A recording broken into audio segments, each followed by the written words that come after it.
The souls of the deceased don the corporeal forms of the living, and the curse of life begets the favor of spirits. Upon his demise, Gui Hai traverses into a world inhabited by Pokemon, where he elicits fear among other beings, yet finds favor with Ghost-Type Pokemon. Thus a bond is forged. Witness me ascend to become the most formidable master of Ghost types. Chapter 1. Gui Hai. Second brother, quickly look. I have discovered a Pokemon egg. A man clad in a black knight cloak, his face concealed by a mask, raised his prize before his companion. It was an egg adorned with delicate lavender patterns. Another individual, similarly attired, gazed at the egg with unbridled elation. This is fantastic, brother. Your prowess is unmatched. To have found a Pokemon egg so swiftly. I told you this place teems with Pokemon. We were bound to unearth treasures. Those fools claimed it was a forbidden ground for the living. I dare say they were rendered senseless by these dilapidated gravestones. The man cradling the egg kicked at a nearby gravestone, exclaiming, "Bah, you are dead. What have I to fear from you?" Second brother, do not linger idly. Hasten to search, for we might yet discover more eggs. No sooner had he spoken than the one referred to as second brother remained silent. The man holding the egg seemed to have triggered some unseen mechanism, abruptly altering the surrounding environment. A chilling wind swept through. The moon was shrouded by dark clouds. Keek keek. A sinister and eerie laughter reverberated around the ancient tower, resembling gravestones. Shadows of phantoms erupted from the tower's windows, swirling in a tempest of chilling winds. Ethereal blue flames and dark violet phosphorescence flickered amidst the countless tombstones. This spectacle rendered the surroundings increasingly frigid and uncanny, a realm unbefitting the living. The two men stood bewildered by the sudden turn of events. Brother, what is happening? What were those entities? The man without the egg trembled involuntarily, his voice quaking with fear. The one clutching the egg was equally petrified by the unfolding scene, stammering, I do not know either." Suddenly, the sinister laughter grew nearer, and a thick, dark mist surged forth. It enveloped the ancient tower, shrouded the gravestones, and obscured the ghostly flames. Within the fog, pairs of blood-red eyes ignited. These crimson orbs swayed with the mist, resembling a procession of malevolent spirits. In an instant, it engulfed the two who dared approach the bridge tower under the cover of night, intent on pilfering Pokemon eggs. No! As the mist enveloped them, the two poachers recalled the warnings they had received earlier that day in the town, cautioning against approaching this tombstone brimming with rare Pokemon at night. Regrettably, it was too late for repentance. Shadows flitted through the darkness. Swish! A long sword gleamed briefly before being sheathed, the metal of the blade and scabbard producing a melodious chime. The two would-be poachers, clutching their throats in terror, soon lost all vitality, as though specters had siphoned away their very life and souls. Keek keek. The sinister laughter intensified. Emerging from the mist, a young man clad in black, wielding a long sword, stepped forth. As he walked, he remarked, "Gunga, do not laugh so wickedly. We are of the righteous. Let us not mislead others." As the fog dissipated, a multitude of translucent Pokemon materialized, resembling phantoms. They were Ghastly, Haunter, and Jengar, over 100 in total. Each one cackled gleefully, their gaping maws agape, encircling the lifeless bodies and extending their crimson tongues in gluttonous delight, as if they had just savored a delectable feast. This is not merely reminiscent of the night parade of 100 demons. It is the night parade of 100 demons. Upon hearing the command from the Ghost Sea, the leading Gung Gui grinned broadly and emitted a couple of sinister chuckles before drifting over to the Ghost Sea side. Feeling somewhat bashful, he scratched his head and said, "Kojia." The Ghost Sea bent down to retrieve the spirit egg, offering it to a nearby Pokemon, saying, "Please take this back to the tower. I wonder which careless individual misplaced it. We shall return it to her tomorrow." The small red robot flying beside the Ghost Sea received the spirit egg with outstretched hands. Understood, Luo. The Ghost Sea dispersed the Pokemon, startled by the poachers, and led the Gung Gui family on a patrol around the Beyond Tower. He is half the master of this ancient tower and the trainer and caretaker of the Pokemon residing here. The tower, known as Beyond Tower, is one of the oldest in the Eastern League. Its structure resembles that of a gravestone, complemented by the small hill behind the ancient tower, giving the area the appearance of a vast cemetery. Surrounding the tower is an expansive graveyard, where the numerous gravestones seemingly dominate the entire hillside behind the tower, enhancing its eerie ambience. This environment is particularly favored by Ghost-Type Pokémon, and for various reasons, it has become a paradise for them. Upon returning to the Beyond Tower, illuminated by the candlelight of Spiritomb, Litwick, and the chandelier-like glow of Crystal Lamp, the Ghost C traversed through countless spiritual altars to reach the 8th floor. As his feet touched the ground of the 8th floor, a yellow figure suddenly dashed forth, abandoning a variety of snacks on the table to leap into the Ghost C's embrace.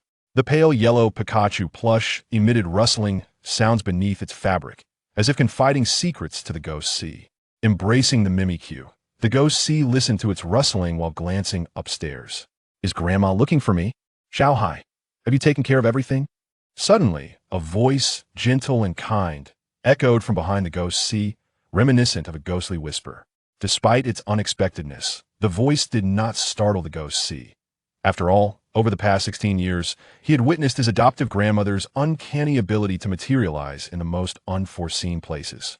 Without turning around, the Ghost C took 2 steps forward, arriving beside the sofa and coffee table. Seated in the previously vacant high-back chair was an elderly woman with a head of white hair and a kindly visage. A tattered teapot floated towards the young man, pouring a cup of tea for the elderly lady. "Thank you, Kwasi Hu," she said to the purple spirit within the teapot, then gestured for the Ghost C to sit opposite her. "Grandma Gu, I have cleaned everything with the others, and the ceremony tomorrow will proceed as planned." The Ghost C briefly recounted the earlier events before discussing the arrangements for the following day. Upon hearing this, Grandma Gu smiled warmly. "You have worked hard. Tomorrow, the townsfolk will gather, along with guests from afar. I am old now, and I must rely on you to preside over the ceremony." "I understand, Grandma. Please rest early. Tomorrow, I will take care of everything." "Very well," she replied, then produced a mask from her shadow and handed it to the Ghost C.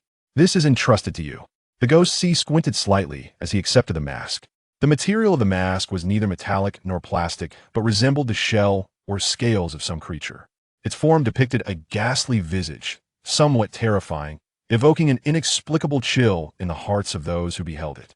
The Ghost C recognized this mask, for it was the most crucial artifact for the ceremony tomorrow, one that Grandma Gu donned every year while presiding over the ritual. Moreover, it is only by wearing this mask that one can effectively deter spirits, ensuring the safety of the host from harm. Observing the Ghost C accept the mask, Grandma Gu smiled gently. "Gui Hai, today marks your birthday. I have prepared a gift for you, but due to the preparations needed for tomorrow's ceremony, it shall be given to you then." Before the Ghost C could respond, Grandma Gu's figure vanished like a specter, as if she had never been there at all. Having witnessed this scene countless times, the Ghost C was not surprised. Placing the mask into a shadow, the Ghost C poured himself a cup of tea from the Kwasi Hu on the coffee table, taking a small sip. Leaning back in his chair, he pondered the events of tomorrow and beyond. The Ghost C is not the biological grandson of Grandma Gu. 16 years ago, she discovered and adopted him. He originally hailed from a world devoid of Pokemon, but for reasons unknown, after his demise in that world, he found himself transported to this realm filled with Pokemon. Perhaps he had no choice in where he landed during the transition, manifesting within the body of a deceased infant. Alternatively, he might have been exceptionally unique, possessing an aura of terror from birth. His parents regarded him as a monster and abandoned him. Regardless, when Grandma Gu found him, he was still very young, perhaps only a month or 2 old. The energy emanating from him astonished and delighted Grandma Gu. She believed that the Ghost C had the potential to become an outstanding Ghost-type trainer, and thus brought him back to this tomb-like edifice, nurturing him gradually. Now, having resided here for 16 years, tomorrow marks the day he was found by Grandma Gu, and he will turn 17, reaching the age of adulthood in the eyes of the League's laws. Upon reaching adulthood, he may register as a trainer and embark on a journey across the world. He yearns to explore the world, encounter more Pokemon, and forge deeper bonds. However, the Ghost C feels a certain aversion to the outside world, uncertain whether he should venture forth. His constitution is rather peculiar. Anyone or Pokemon within 2 meters of him experiences an overwhelming dread of death. This unique trait endears him to Ghost-type Pokemon, yet alienates him from other humans and Pokemon, often inciting feelings of aversion and fear. Consequently, he finds himself unable to interact or communicate with ordinary people. Gradually, he has begun to withdraw from this world, lacking the desire to leave the ancient tower that resembles a gravestone. Furthermore, Grandma is aging, and he must preside over the ceremony tomorrow. Chapter 2. The System. The ritual of worship at the Tower of the Other Shore is nothing short of enchanting. This ancient edifice boasts 9 levels above ground, where the resting places of departed Pokémon and trainers fill the first 6 tiers. Through a sacred ceremony, the enigmatic figures known as the Ghost-Type and Granny Goo connect with a mysterious realm, allowing visitors, human or Pokémon alike, to glimpse their lost loved ones, enabling brief reunions that mitigate their yearning. Thus, each year, throngs of individuals journey from afar to partake in the tower's solemn rites, or to inter the remains or ashes of their relatives in the soil surrounding the tower, hoping for a future encounter during the ceremonies. Over time, this practice has given rise to a vast cemetery encircling the tower. Moreover, the worship rituals at the Tower of the Other Shore are not mere illusions. They genuinely facilitate encounters with the spirits of the departed. The tower conceals an even greater secret. While the above-ground structure consists of 9 levels, the tower itself comprises a total of 13, with 4 additional levels hidden beneath the ground. The first 3 subterranean levels serve as sanctuaries for guardians and habitats for the Pokémon residing within the tower, including the family of Jengars who had previously patrolled with him. Yet, none dare venture to the very bottom level, for it conceals a door, a portal to an unknown destination. A potent aura of ghostly energy emanates from beyond this threshold, transforming the area into a veritable paradise for Ghost-Type Pokémon. Each time a worship ritual is conducted, this door reacts, releasing even more extraordinary energies that envelop the entire tower. It is during such moments that sincere worshippers are granted visions of their dearly departed. Additionally, certain Pokémon requiring unique conditions for evolution may undergo transformation in this sacred space. For instance, the Jengar family that accompanied Ghost-Type on patrol eagerly finished their tea, poured by the frightening pot. Ghost-Type stood, traversing the rows of flickering candles aglow with a spectral blue light, and made his way to his chamber. As he closed the door, he silently uttered, "System." Instantly, an unseen panel materialized before him, displaying a title in bold characters, Pokémon Master Training System. Below this heading, his status, along with that of his Pokémon, was revealed. Trainer. Name, Ghost-Type. Gender, male. Age, 16. Trainer level, champion level trainer. Special abilities. 1. Ghost Affinity. A natural-born Ghost-type trainer, capable of communicating with any Ghost-type Pokémon, fostering their closeness. 2. Shadow of the deceased. Your soul originates from the realm of the departed. As a manifestation of your essence, your shadow is darker and denser than others, seemingly linking to another world. Any creature within 2 meters of you is enveloped by an aura of shadows, reminiscent of a distant realm. 3. Curse of Life. This body bears the spirit of a deceased being, resulting in a life curse. Your body temperature is notably low, akin to that of an undead creature. Yet your speed and strength surpass that of ordinary humans. 4. Essence of Spirits. Through years of understanding the fundamental energies of ghost types, you have made significant progress. You can now control a small portion of ghost-type energy, marking you as a true trainer. Skills. 1. Swordsmanship LV5. With a physique of remarkable prowess, it would be remiss not to harness it. Thus, you have chosen weaponry, earning the title of Swordmaster. 2. Energy Cube Creation LV5. As a trainer dedicated to becoming a Pokémon Master, one must learn to create energy cubes. Cooking alongside Pokémon is also an excellent method for enhancing bonds, serving as an invaluable tool to capture their hearts. It is fortunate that you have mastered this skill. Pokémon owned. 3. Mimikyu, Rotom, Jengar. Held items. A refrigerator, washing machine, lawnmower, microwave, bicycle, electric fan, and drone, all beloved by Rotom. A trainer's Pokédex issued by the Alliance. A mysterious mask. It appears to be a mask sculpted from the scales of a certain entity, imbued with extraordinary powers that instill a sense of authority in Pokémon, compelling them to obey your commands, while deterring wild Pokémon from approaching. Note, this mask seems to forge a mysterious connection with a certain existence. Gazing at his panel, Ghost-Type was already well acquainted with the information displayed. He had perused it countless times over the years. However, the system's assessment of the mask presented to him by Granny intrigued him. A certain existence? Could it be that entity? No one in this world is yet aware of its presence. The world inhabited by Ghost-Type diverges significantly from the Pokémon realm he once knew. It is devoid of the familiar league and its characters. Even the deities that the league should be well versed in are scarcely documented. Not to mention, concepts like mega evolution remain undiscovered. The exploration of this world's connection with Pokémon is still in its infancy. However, This does not imply that the trainers and Pokemon of this realm are weak. Although they have yet to uncover Mega Evolution, Z-Moves, Dynamax, or Bond Evolution, they have carved a new path, the path of origin, through their own efforts. Pokemon are the spirits of the earth and sky, innately attuned to nature, mastering the basic 18 elemental forces from the moment of their birth. This mastery deepens with the enhancement of their strength, ultimately manifesting powers that transcend imagination, akin to that of deities. This is the path of origin. Achieving a complete understanding of the origin is the aspiration of every trainer in this world. Yet, the number of trainers and Pokemon who can truly comprehend the essence remains exceedingly rare. Ghost C pondered the identity of the being whose scales adorned the sculpted mask, then turned his gaze to the Pokemon section of his panel. Pokemon. Name, Mimikyu. Gender, male. Type, Ghost, Fairy. Egg group, undiscovered.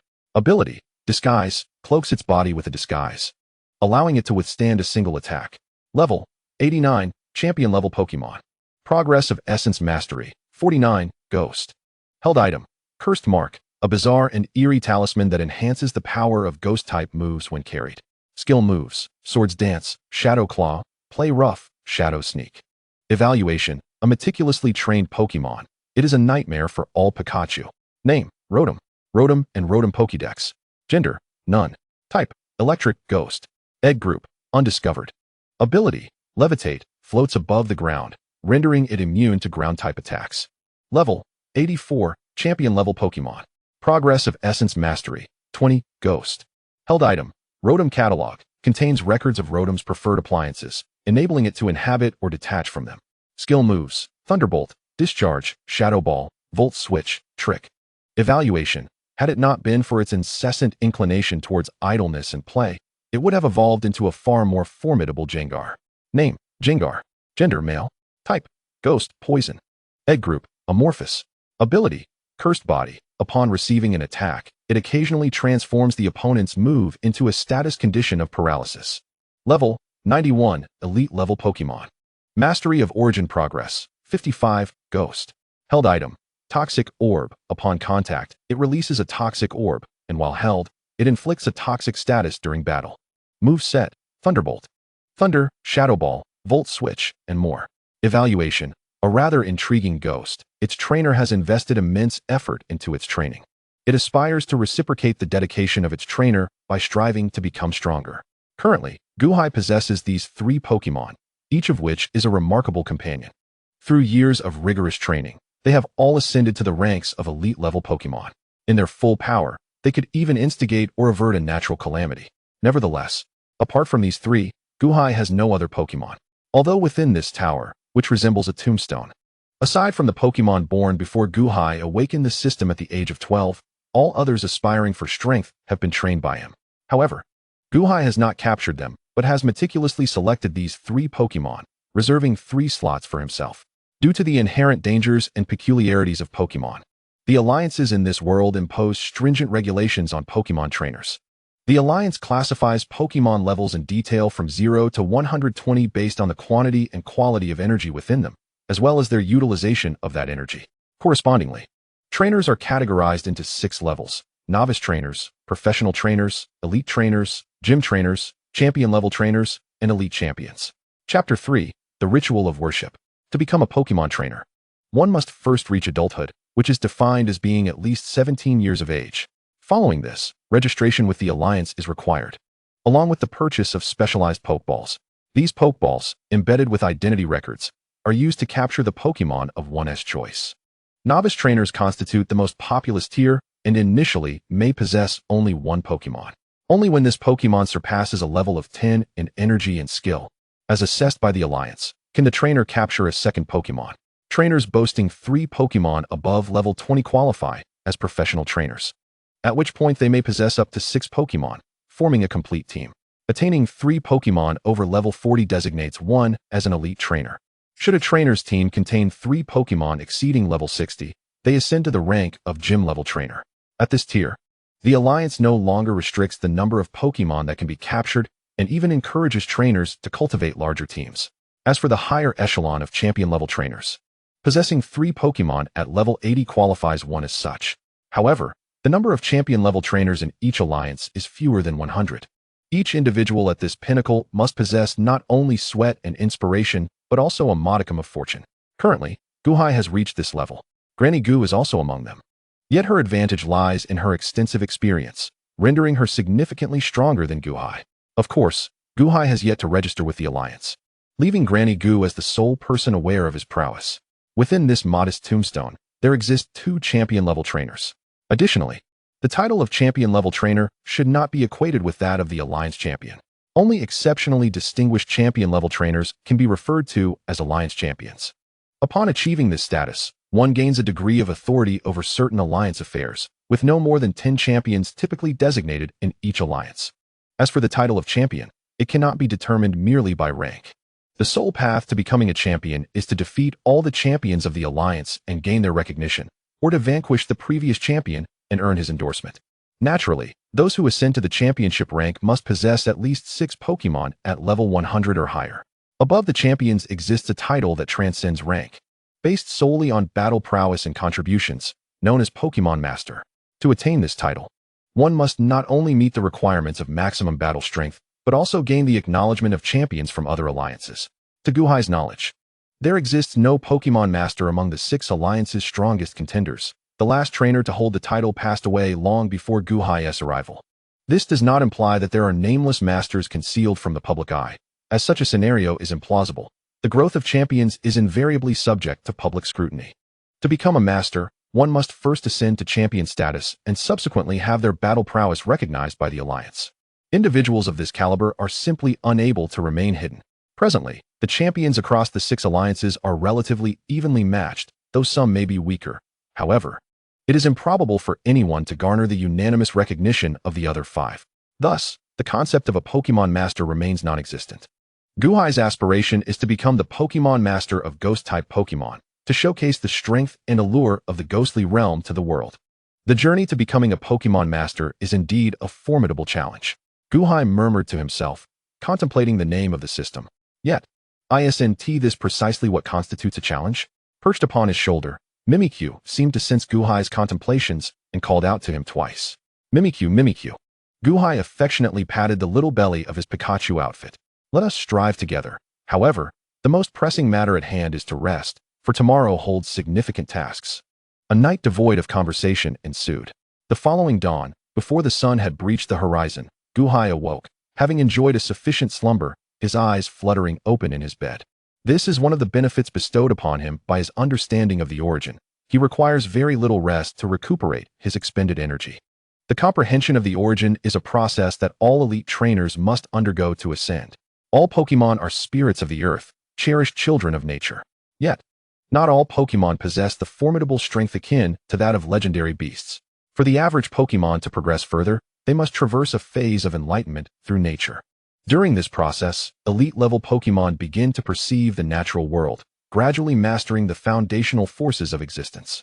As their grasp of these elemental forces deepens, ordinary Pokémon may eventually attain a divine-like stature in specific domains, akin to legendary beings. However, this process not only enhances the affinity between Pokémon and the energies of the earth, but also allows trainers, through their bond with their Pokémon, to perceive a fragment of the world's primal forces. Due to the diverse attributes of Pokémon, these primal energies may manifest as flames, frost, earth's might, or even the essence of ghosts.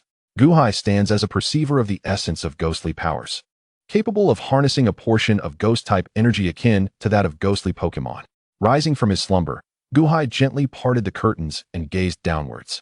Beneath the Bridge of Souls, a multitude of individuals had already gathered. Among them were men and women, children, and the elderly. No one raised their voices in raucousness, nor did any Pokémon battles erupt, as they might elsewhere at the slightest provocation. Each face bore a hint of sorrow, some quietly weeping in the embrace of their companions. The atmosphere was both serene and eerie. Gui Hai cast a glance outside, then drew the curtains, attended to his ablutions, and adorned himself. The ceremony was to be an exceedingly solemn affair. On ordinary days, Gui Hai required only a simple wash and brush of his teeth. Yet today he needed to bathe thoroughly, anoint himself with various ceremonial powders and essential oils, and finally don a robe of antiquated black fabric that lent him an air of grave dignity. From the shadows, he retrieved a mysterious mask. As he gazed upon the intricately crafted visage, his fingers caressed its surface. The craftsmanship was exquisite. The eyes and nostrils were veiled by a special material, leaving no part exposed, yet it did not impede respiration or vision. It left Gui Hai pondering how the creator had achieved such a marvel. He traced the grotesque patterns adorning the mask, turned it over, and slowly affixed it to his face. The mask fitted perfectly, appearing as though it were an extension of his own visage, bestowing upon him an aura of authority and dread. Gui Hai beheld his reflection in the mirror.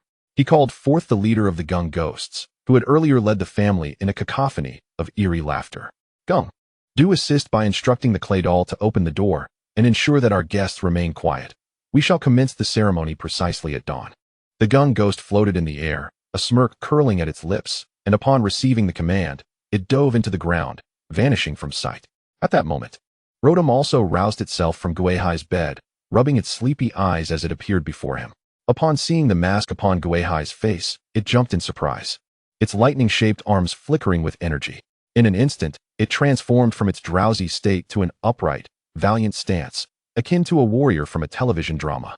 Gui Hai stroked the mask, recalling the system's description of its powers. It was said to instill a sense of gravitas within Pokémon, compelling them to heed his commands more attentively. To his surprise, even Rotom, having encountered the mask numerous times before, seemed affected, suggesting that it might benefit from further training. However, other matters required his attention. Rotom, please ready everyone, and remind them not to harm our guests today.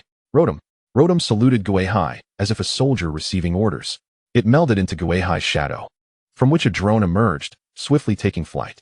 After a brief interval, time had nearly arrived, and Gui Hai turned to the final companion at his side, Mimikyu. Mimikyu, accompany me. Grandmother has likely gone to guard the door below. Mimikyu floated upward, settling upon Gui Hai's shoulder. Together, they silently ascended the several levels of the Bridge of Souls, arriving at the Grand Hall. Chapter 4. A Sudden Change. The first floor of the Bridge of Souls served as the ceremonial site, resembling a mausoleum with its vast expanse capable of accommodating thousands. Here, old and new spirit tablets lined the walls, while a small platform occupied the center, leaving ample space for attendees to stand. Those gathered for the ceremony stood solemnly around the dais, their expressions filled with melancholy. As Gui Hai's footsteps echoed, they turned their attention toward him, their gazes immediately drawn to the mask he wore. The intricate patterns seemed to possess an enchantment, compelling them to avert their eyes. Nearby, the startled gasps of children could be heard, quickly silenced by their parents.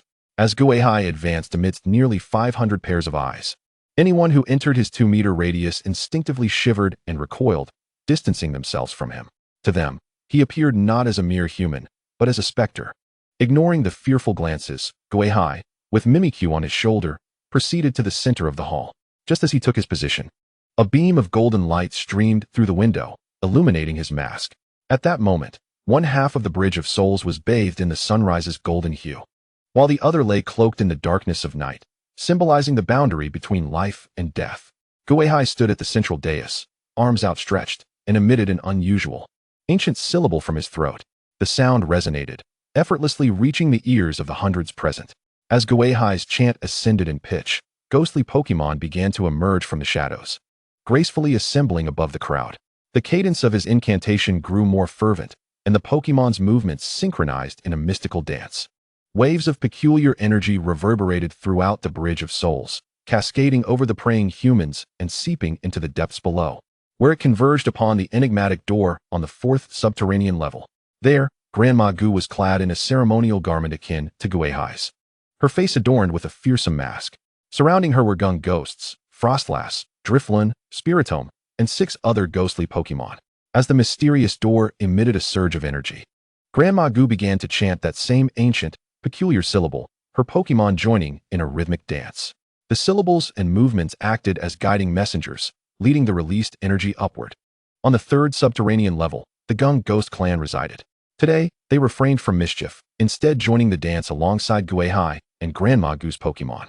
The strange energy enveloped them, causing some of the gathered ghastly to evolve into Haunter, and those who accumulated sufficient energy completed their transformation into Gung ghosts through the communication between realms. As the energy traversed layer upon layer, it ultimately reached the Grand Hall on the 1st floor, where Gui Hai's chant continued unabated, and the Pokémon's dance remained vibrant. Unbeknownst to them, the number of participants had quietly swelled. A restless child, unable to contain their curiosity, opened their eyes to steal a glance at the chanting Gui Hai, only to find a familiar man smiling back at him. The child froze momentarily before leaping into the man's embrace, exclaiming, "Daddy." This outcry stirred all those in prayer, who then opened their eyes to behold their longed-for loved ones. Elderly individuals wept tears of joy as they embraced one another. Trainers reunited with their steadfast Pokémon companions. Wives found their husbands, children saw their parents, and Pokémon leapt into the arms of their trainers. The once tranquil and solemn atmosphere of the first floor of the Bridge of Souls erupted into a clamor. Yet Gui Hai continued his chant, guiding the souls from another realm to linger in this place. Yet at this moment, his voice was but a whisper, as if he could not bear to disturb those who lay between worlds. He observed the gathered souls embracing, weeping, and smiling, and even his heart, as deep and still as an ancient well, felt a ripple of emotion. The magnificence of humanity lies in its capacity for feeling, and within the realm of Pokémon, such sentiments are most unadulterated. Even though his heart beat at a pace far slower than that of others, it still radiated warmth in this moment. However, in stark contrast to these individuals, Gui Hai felt an overwhelming loneliness. He had no kin by blood, save for the kind-hearted Granny Gu, who had taken him in. His peculiar nature prevented him from remaining by her side for extended periods, casting a shadow of burden upon her. Thus, for the past 16 years, he had often found solace in solitude, collecting his thoughts as he continued to chant. The time of the memorial ceremony was, in truth, fleeting, so brief that many were unable to express their yearning before the ritual drew to a close. As the sun ascended, Gui Hai's voice rose once more, swiftly overpowering the nearly 1,000 souls present, both living and departed. Just as the nascent sun streamed through the windows, bathing Gui Hai in its luminous glow, his fervent chant abruptly ceased. The shift from movement to stillness sharply interrupted the interactions among all those present. It was as if a collective understanding dawned upon them, and tears began to flow uncontrollably. People yearned to embrace those before them, yet their beloved ones, whom they so dearly missed, simultaneously retreated with smiles, transforming into shards of light that gradually vanished into the sunlight. The child who had finally glimpsed his father wept, and his cries swiftly resonated with all those gathered. Many newcomers turned their gaze to Gui Hai, illuminated by the sun at the center of the hall, hoping for him to continue his song and prolong their encounters with their loved ones. Yet they were taken aback by the mask upon his visage. Gui Hai surveyed the faces of those whose emotions were spiraling out of control. The departed are gone, yet the living remain. May the heavens and the earthly realm find peace together. After the ceremony concluded, Gui Hai departed from the first floor of the Afterlife Tower, making his way toward the underground section. He intended to check on Granny Gu's condition. Although the underground posed little danger, Gui Hai had spent many years guiding souls to reunite with their loved ones on the first floor, aware that such processes inevitably left a trace of the soul's energies upon his being. His unique constitution rendered him impervious to these effects, but Granny Gu, though a ghost-type champion, was advanced in age, and any mishap would be unfortunate. As he descended the staircase, Gui Hai encountered a somewhat elderly figure. Granny Gu was accompanied only by a frostlass. Upon seeing Gui Hai, she smiled gently. It seems the ceremony went smoothly. Noticing Granny Gu appeared untroubled, Gui Hai felt a slight relief, maintaining a neutral expression, as before, but some guests seem overly enraptured by the ceremony. I suggest we refuse their participation next year. As Granny Gu ascended, she spoke kindly. You may decide. Indulging in the fleeting meetings we provide will certainly only increase their sorrow. Gui Hai stepped aside to ensure his presence did not affect her. But they are merely children wishing to see their loved ones. Granny Gu paused beside him, gazing into his eyes. It is a commonality among all beings to be immersed in the care of their parents. We should guide them, allowing their hearts to grow, rather than completely obstructing their paths. Gui Hai pondered for a moment. I apologize for the trouble, but my appearance may frighten them. Granny Gu chuckled, stepping within 2 meters of him, patting his shoulder. Ah, little Gu, you've grown. Happy birthday. She then handed him a black and purple Pokeball. You should complete your team and embark on your adventures. With that, Granny Gu departed from the underground of the Afterlife Tower, accompanied by the Frostlass. As the Frostlass passed by Gui Hai, it waved enthusiastically at him before quickly following Granny Gu. This caused Mimikyu, perched on Gui Hai's shoulder, to express its displeasure with a couple of irritated cries. Gui Hai gazed at the black and purple Pokeball in his hand, adorned with a silver inscription. Congratulations to Gui Hai, the Afterlife Tower trainer. On reaching adulthood, Granny is proud of you. A warm sensation filled his heart. Since the beginning of his memories, only Granny Gu had shown him such care. and only she could approach him, unafraid of the shadows that surrounded him. Now, she had gifted him a birthday present. He released the pokeball, and a silver-white longsword materialized before him. The sword, over a meter in length, was adorned with black ribbons that resembled a hand. On the hilt, there was a vertical eye that sparkled like a ruby. Upon seeing Gui Hai, the longsword emitted a humming sound akin to metal grinding, as if celebrating. Gui Hai's expression shifted slightly. The gift from Granny was, in fact, a unique sword sheath, an extraordinary one at that. He looked at the little creature before him, surprise and delight flashing in his eyes. Activating the system scan, he observed the following details. Name, unique sword sheath. Imagery, silver. Potential, champion level. Gender, male. Type, steel. Ghost. Egg group, mineral. Nature, serious. Ability, no guard. Due to the no guard strategy, all moves used by both sides will inevitably hit. Level, 19. Beginner, held item, none. Move set, slash, tackle, shadow sneak, lightweight, return, metal sound, cut, sucker punch, revenge, iron defense, iron head. Evaluation, a newly born Pokemon. It appears quite sharp and is exceptionally suited for you. Gui Hai contemplated these basic data points, then glanced at the unique sword sheath before him. Do you wish to become my Pokemon? Although this was a birthday gift from Granny, Gui Hai respected the Pokemon's own wishes. Should the unique sword sheath not desire to accompany him, he would allow it to roam freely within the tower, granting it the liberty to grow. Conversely, if it wished to follow him, he would dedicate himself to nurturing it, confident in his capacity to unlock its full potential. Sensing Gui Hai's respect, the unique sword sheath emitted two metallic sounds, and the red eye on the hilt flickered, affectionately wrapping its black ribbon around Gui Hai's arm. Gui Hai felt the creature's joy, and a trace of warmth spread across his typically stoic face. Then let us strive together, unique sword sheath. Gui Hai attached the unique sword sheath's pokeball to his waist, preparing to leave with this little companion. Since Granny Goo had ascended, there was no longer any need to venture down.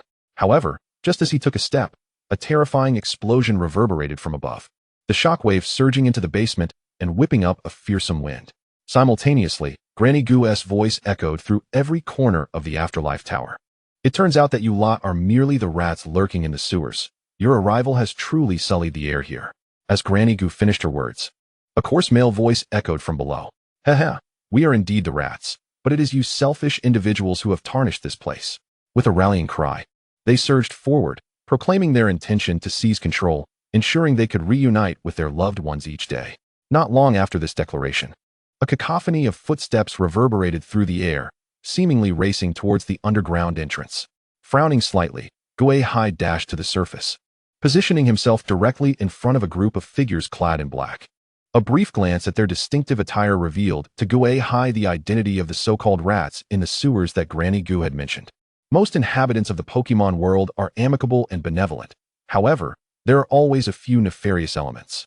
Within the alliance to which Gui Hai belonged, there existed a significant anti-alliance faction known as the Revival Society. These individuals lurked in every shadow, plotting to overthrow the alliance's order and establish their own dominion. Numerous terror attacks have been orchestrated by this faction. Despite suffering relentless blows, these rogues remained resolute and elusive. Unbeknownst to them, they had now set their sights on the ritual of the Other Shore Tower. It appeared they were privy to certain information, though their misfortune lay in having chosen the wrong target. The Other Shore Tower housed not merely one, but multiple trainers of the king rank.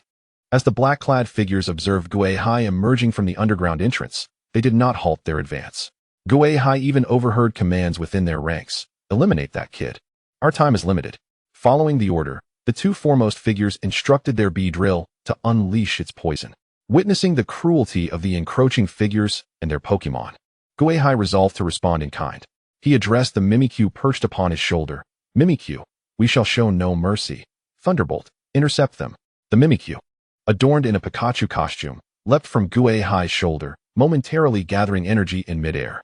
A surge of golden electricity erupted from it, striking down the first few black-clad figures along with their Pokemon. What? The sudden display of power from Mimikyu caused the remaining assailants to pause, their expressions filled with trepidation. Just then, the earlier commander barked another command. Houndoom, fire spin. Houndoom, resembling a demonic hound, charged forth from the throng. It opened its jaws wide, expelling a torrent of flames towards Gui Hai and Mimikyu. Yet, Gui Hai did not flinch. Instead, the shadow that had been trailing him sprang forward, revealing two blood-red eyes. Jengar emerged from his shadow, hurling a dark sphere towards Houndoom's fire. The collision resulted in a violent explosion, unleashing a ferocious wind that rendered the black-clad figures momentarily blinded. The Houndoom, caught in the aftermath, let out a mournful howl, colliding with several of its comrades before succumbing to unconsciousness. What? The trainer of Houndoom stood in astonishment. His primary battle Pokémon incapacitated in mere moments. Yet now was not the time for him to be dazed. Gui Hai's voice resonated like a harbinger of doom. Mimikyu. Use Shadow Sneak. A long shadow extended from Mimikyu towards the black-clad figures. As they turned, the shadow solidified, striking one in the chest and sending him crashing to the ground, lifeless. This time, the enemy had come prepared. Over 30 individuals stood before Gui Hai. Outside the other shore tower, another king-ranked trainer battled Granny Goo. Gui Hai needed to dispatch these foes swiftly to assist Granny Goo in confronting the king. Jengar. Use Mud Bomb. Eliminate these foes quickly. With a jovial expression, the plump Jengar opened its mouth wide, gathering a mass of black-purple energy before launching it towards all surrounding enemies. The deluge of sludge descended, causing some of the black-clad figures to finally react, issuing commands for their Pokémon to defend and retaliate. Beedrill, defend. Grimer, throw mud. Seeing their intent to counterattack, Gui Hai scoffed, pointing decisively. Rotom, discharge. The diminutive Rotom emerged from Gui Hai's shadow, swiftly soaring above the black-clad figures. With a mischievous grin, it exclaimed, Rotom. A cascade of electricity enveloped all the black-clad figures and their Pokémon, defeating them in a single, electrifying blow. Gui Hai was about to rush to the external battlefield for assistance when he noticed one of the fallen figures had not yet succumbed. He shouted at the attendees of the ritual, What are you waiting for? If you defeat this kid, we shall seize control, and you will see your loved ones daily. Gui Hai cast a glance at the speaker. Doublade charge. Doublade, which had been closely following Gui Hai without an opportunity to act, sprang into action upon receiving its command, executing a jubilant spin before colliding with the black-clad figure, knocking him unconscious. As Gui Hai surveyed the gathering crowd, he observed several individuals appearing swayed by the black-clad figure's words, even unleashing their Pokémon in preparation to attack him. Pitiful creatures, Gui Hai mused. He donned a mysterious mask and declared, Everyone, come forth. As his command echoed, all Ghost-type Pokémon that had previously concealed themselves in the other shore tower emerged from their hiding spots. Jengar, Drifloon, Mismagius, and more. Hundreds of ghostly beings coalesced from every corner of the tower. They had been instructed not to harm anyone. Hence, they had refrained from intervening during the appearance of the Revival Society's black-clad figures. Now, with Gui Hai's directive, they surged forth. These ghostly Pokémon surrounded the attendees of the ritual, their eyes fixated upon the intruders. At Gui Hai's command, they would pounce upon their prey, relishing a sumptuous feast. Those who had foolishly considered attacking Gui Hai found themselves abruptly awakened to the gravity of their situation. Their Pokeballs fell from their hands, and some turned pale, trembling uncontrollably. A few cowardly souls even collapsed to the ground, quaking in fear. Gui Hai, clad in the guise of a specter, regarded their terrified visages with a cold snort, commanding Rotom, keep an eye on them. Bind all the surviving members of the Revival Society. Also, create a ruckus to confound the enemy. I shall investigate outside. Rotom, having seemingly produced a Pokédex from nowhere, saluted upon hearing Gui Hai's orders. Yes. I will ensure the task is completed, Rotom. Gui Hai nodded, leading Jengar, Mimikyu, and Doublade as they sprinted towards the exterior of the other shore tower. Compared to the mere cannon fodder within the Bien Tower, the combatants facing Granny Goo are truly formidable, top-tier trainers. If he can capture or eliminate one of them, it may significantly cripple the Revival Society. When Gui Hai arrived at the battlefield outside the Bien Tower, he did not immediately engage in the fray between Granny Goo and that king-level trainer from the Revival Society. Instead, he concealed himself, utilizing the system to scan the opposing trainer's Pokémon from a distance. Name, Macamp. Qualification, king level. Gender, male. Type, fighting. Egg group, human-like. Ability, Guts. If affected by a status condition, it will harness its resolve, increasing its attack. Level, 81, king-level Pokémon. Mastery progress, 23, fighting. Held item, none. Moves, Karate Chop. Leer, focus energy, wide guard, low kick, detect, earth throw, revenge. Evaluation, a remarkably resilient Pokémon, having survived countless torturous trials in hell and grown to this level. Name, Onyx. Qualification, king level. Gender, male. Type, rock, ground. Egg group, mineral. Nature, brave, increases attack, decreases speed. Ability, sturdy, even when struck by an opponent's attack. It cannot be knocked out in one hit. One-hit KO moves have no effect. Level, 83, King level Pokemon. Mastery progress, 21, ground. Held item, none. Moves, tackle, harden, rock polish. Heavy slam, rock slide, stomp, rock wrecker. Evaluation, a remarkably hard stone, yet regrettably, it has fallen into the hands of such a trainer. Name, Beedrill. Qualification, King level. Gender, male. Type, bug. Egg group, bug. Nature, reserved, increases special attack, decreases attack. Ability, adaptability, can use moves unaffected by the opponent's abilities. Level, 80, King level Pokemon. Mastery progress, 24, bug. Held item, none. Moves, pin missile, focus energy, string shot, earth throw, harden, revenge, fury cutter, power whip, twin needle, rampage. Evaluation, a pitiful creature. Forcibly taken from its owner at a tender age and subjected to relentless abuse ever since. These are the 3 King-level Pokemon of Granny Gu's opponent. Additionally, Gui Hai spotted a Heracross, a Houndoom, and a Honchkrow, all of King-level status. However, there seemed to be a deficiency in the strength of the opposing Pokemon. Their abilities appeared disjointed and unremarkable, resembling a haphazard assemblage of several trainers' King-level Pokemon. Moreover, the opposing trainer seemed to harbor a profound fear of death, sending only 3 Pokemon to engage Granny Gu while the remaining 3 clustered around him for protection. Gui Hai's eyes, concealed beneath his mask, narrowed slightly as he observed Gengar and Mimikyu nearby. Chapter 6, Captivity. Engaged in combat with Granny Gu was one of the Revival Society's kings, named Bagu. Towering at over 2 meters, he was bald, with a menacing scar running down from his forehead, giving him a fearsome visage. A level 1 wanted criminal by the Alliance. Yet despite his brutish appearance, those familiar with him knew he was meticulous and cautious. He never allowed himself to stray far from the guardianship of his Pokemon. A habit born from a past incident where, shortly after being placed on the Alliance's wanted list, he concealed his Pokemon, only to be ambushed, leaving him with that grotesque scar and barely escaping with his life. Thus, he always kept at least 1 Pokemon by his side for protection. Just like today, while battling against another King-level opponent, Bagu did not permit any of his King-level Pokemon to stray far from him, only deploying 3 to engage Granny Gu while the others remained close, safeguarding him. He was in no rush.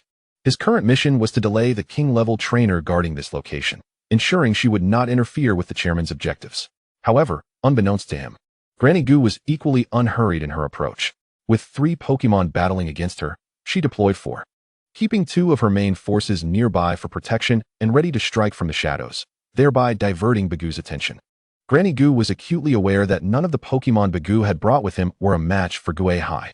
She had no need to worry about the safety of the Bien Tower. Bagu believed he was the one stalling her, yet it was, in fact, Granny Gu who was keeping him occupied.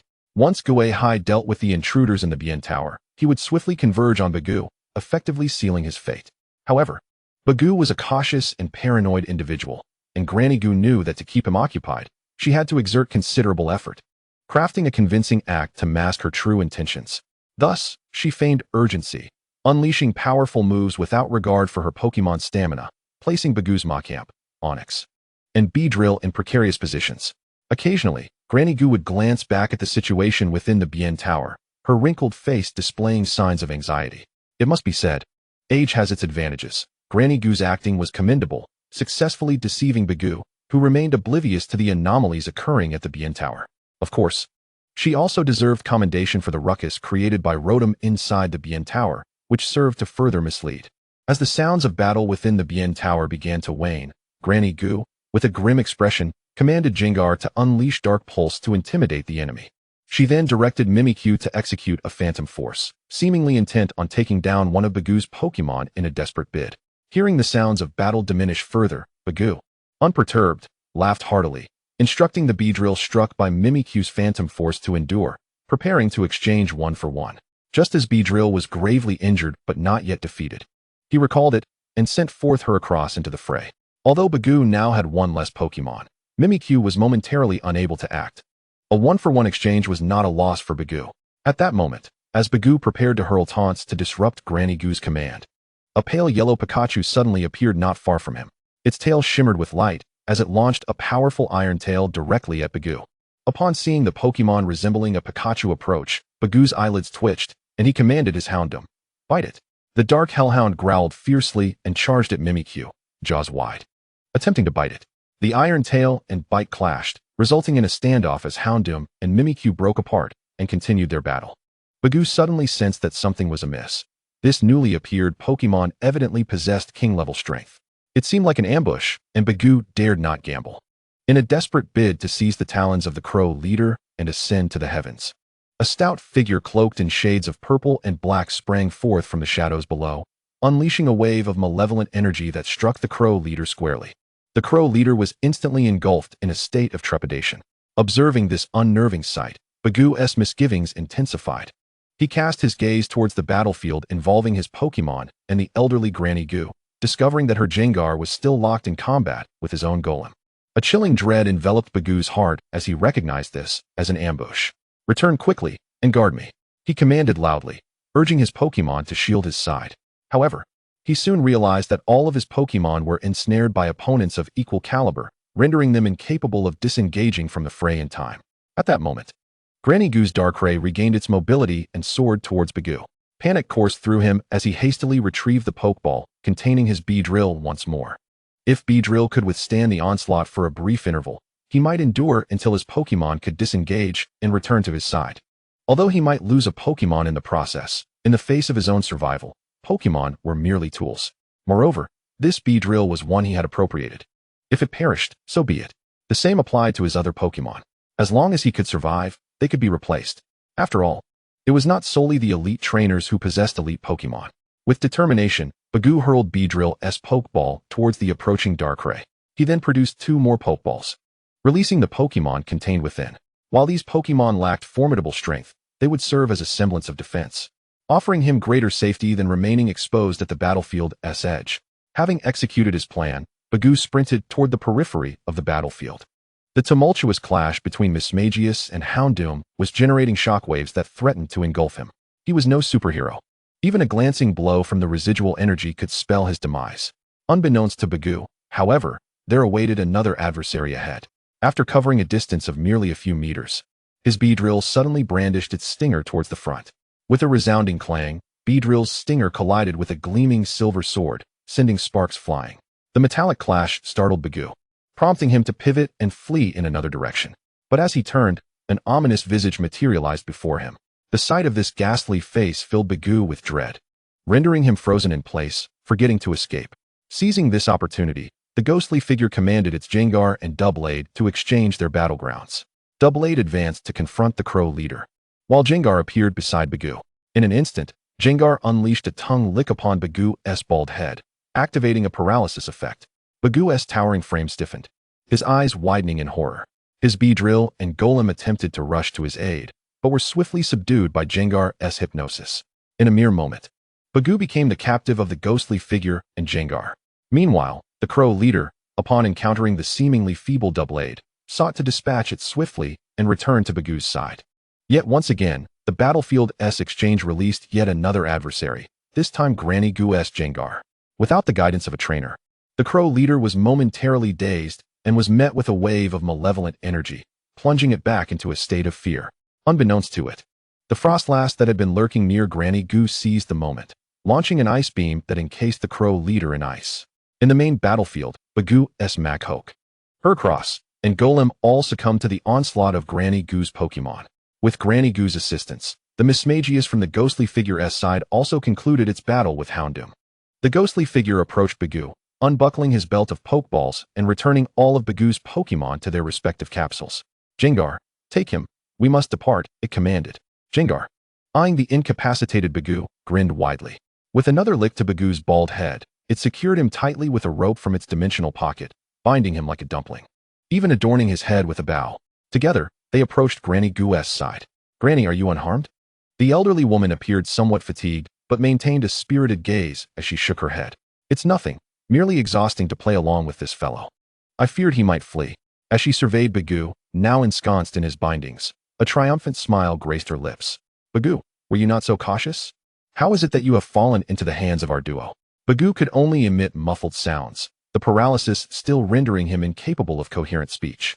Observing Granny Goo's taunt, the ghostly figure smiled softly beside her. Indeed, Granny Goo could exhibit a formidable assertiveness at times. The ghostly figure then turned its attention to the heroic Doublade, recognizing that without its brave maneuver to swap positions with Jengar, they might have truly allowed Bagoo to escape. Although Bagoo had lost all of his elite-level guardians, the Beedrill and Golem he had reluctantly summoned were still formidable Pokémon, likely on par with the elite tier. The ghostly figure knew it could not triumph over such powerful Pokémon alone, while Granny Goo was preoccupied with restraining Bagoo's elite Pokémon. Thus, the credit for capturing Bagoo undoubtedly belonged to Doublade. The ghostly figure reached out to grasp Doublade, which had only recently joined its ranks, and patted its silver-white sheath. "Well done. Thanks to you, our success today is assured." Doublade emitted a pleased sound. Jengar bounced over to the ghostly figure, giving a thumbs up to its little companion. Mismagius leaped onto the ghostly figure's shoulder, calling out to Doublade in a friendly manner. Doublade appeared slightly bashful, a hint of pink blossoming on its silver sheath, as the black ribbon concealed its ruby-like eyes on the hilt. Seeing Doublade's bashfulness, the ghostly figure chuckled. Embracing Doublade, it turned to Granny Goo. "Granny, what shall we do with Bagoo?" After a moment of contemplation, Granny Goo replied, "Let us hand him over to the Alliance. They are the experts in such matters. They will swiftly extract a wealth of information regarding the Revival Society, likely delivering a significant blow to this nefarious organization." The ghostly figure, having had little interaction with the Alliance, remained non-committal, retrieving Bagoo's Pokeballs. "Now, Granny, what about these elite Pokemon? They should rightfully belong to us as spoils of war, shouldn't they?" Granny Goo smiled knowingly. "Indeed, we retain the rights to these Pokemon. Allow me to contact an old friend. I shall arrange for these elite Pokemon to be taken to him. He will oversee their breeding and egg hatching. The offspring of elite Pokemon hold considerable value." Hearing this, the ghostly figure willingly handed over all of Bagoo's Pokeballs to Granny Goo. Regrettably, there exists no ghost type. Otherwise, it would have been splendid to incubate them here. Grandma Goo seems to concur with Gui Hai's sentiments, letting out a sigh tinged with regret. Even if they were to hatch, they would ultimately be sold or gifted to others. It truly is a pity. As the two deliberated, Bagoo, still in a state of paralysis, gazed wide-eyed with an expression of despair. "Please, do not discuss my fate so nonchalantly before me. Moreover, that Pokemon belongs to me. Release my possession." Yet, the only response he received was the repeated tongue-lashing of Grandma Goo and Gui Hai's Gungui. Upon returning to the other shore tower, Rotom had already dealt with the black-clad individuals and secured those who attended the memorial ceremony, awaiting the return of Gui Hai and Grandma Goo for further action. On the way, Grandma Goo had already grasped the situation within the other shore tower. Upon her return, she promptly sealed the tower and notified the trustworthy members of the Alliance's Elite Four, requesting them to come and escort Bagoo away. The next step involved ensuring the swift healing of the injured Pokemon. During the battle with Bagoo, Grandma Goo had commanded her Pokemon to fight with a certain ferocity to confuse him, resulting in several Pokemon sustaining minor injuries. Although such injuries were trivial for an Elite Four, and professional healing items were unnecessary, it was still imperative to expedite their recovery to guard against any potential resurgence of the Revival Society. Gui Hai had not engaged much in direct combat, focusing instead on vigilance to prevent the Revival Society from intervening or silencing them. Fortunately, this sinister organization had been struck down multiple times, and this latest defeat had cost them an elite-level trainer, leaving them severely weakened. They lacked the capacity to rescue or eliminate Bagoo in the immediate future. Upon hearing that they had captured the Revival Society's Elite Four member, the Alliance's response was swift and decisive. They dispatched an Elite Four member to take custody of the prisoner, accompanied by a dozen elite trainers tasked with escorting the less significant members of the Revival Society and those ordinary trainers incited to attack Gui Hai. These individuals were remarkably swift. Within half an hour of Grandma Goo's contact, they had arrived. It was then that Gui Hai encountered the Alliance's Elite Four for the first time. A fierce roar echoed above the other shore tower, causing the surrounding Pokemon to become agitated and flee in panic. Simultaneously, Grandma Goo and Gui Hai, who were guarding Bagoo, stood up, their gazes fixed out the window. A terrifying Dragonite soared through the sky, its crimson wings resembling a blood moon as it approached. The draconic aura it emanated unsettled the Ghost-Type Pokémon residing near the other shore tower. Following Dragonite were several Fearos, piercing through the clouds towards them. Grandma Goo cast a glance at the man atop Dragonite, stating, "The Alliance has arrived, accompanied by a Dragon Master. It appears the Revival Society has once again stirred up trouble for the Alliance, prompting their heightened vigilance. Come, let us make their acquaintance." Gui Hai also recognized the figure upon Dragonite, contemplating the other's strength based on the information in his mind. Responding to Grandma Gu's words, he nodded and, lifting Ba Gu, still ensnared in a state of paralysis, followed Grandma Gu outside the other shore tower. As Dragonite landed at the entrance, Longsong leapt down from its back. The Fieros followed suit, and the trainers stowed their Pokemon, positioning themselves behind Longsong. Dragon King, it has been a while, Longsong remarked. He appeared to be in his 30s, with a rugged visage that bore the marks of time. His disheveled hair suggested a certain disregard for appearance. Yet he exuded an aura of dominance akin to that of Dragonite. It is often said that trainers and their Pokemon grow increasingly similar. This sentiment was vividly embodied in the Alliance's Dragon Master. However, upon seeing Grandma Gu, Longsong tempered his imposing presence, politely inquiring, "Grandma Gu, how is your health?" "Thank you for your concern, Dragon King.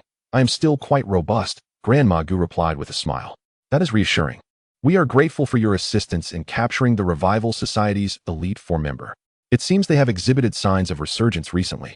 If we can extract more information from them, we might be able to eradicate them entirely." As he spoke, Longsong's gaze fell upon Ba Gu in Gui Hai's grasp, and upon confirming his identity, he felt a sense of relief. Yet, he could not shake the peculiar impression that Ba Gu's eyes were vacant, as though he had encountered something truly horrifying. Longsong dismissed the thought. After all, it was the Ghost-Type elite trainer who had subdued him.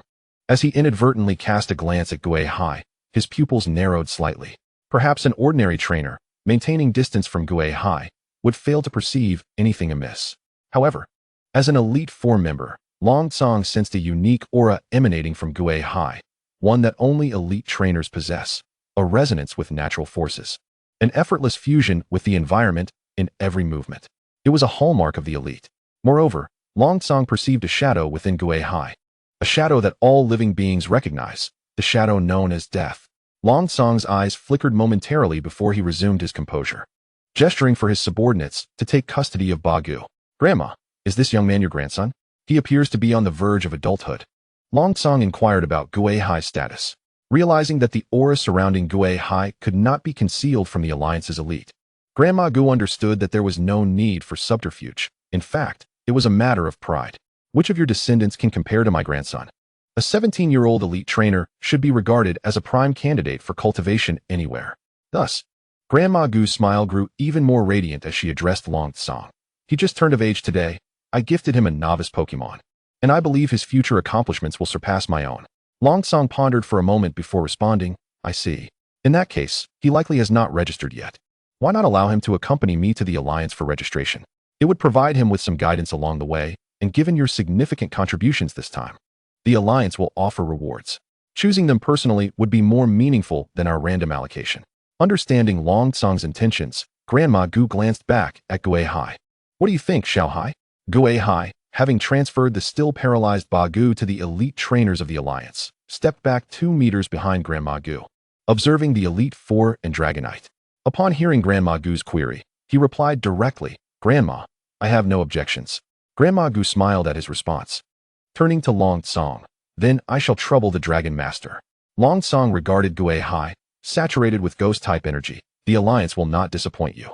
Before long, the Alliance's enforcement personnel arrived, and the transfer proceeded swiftly.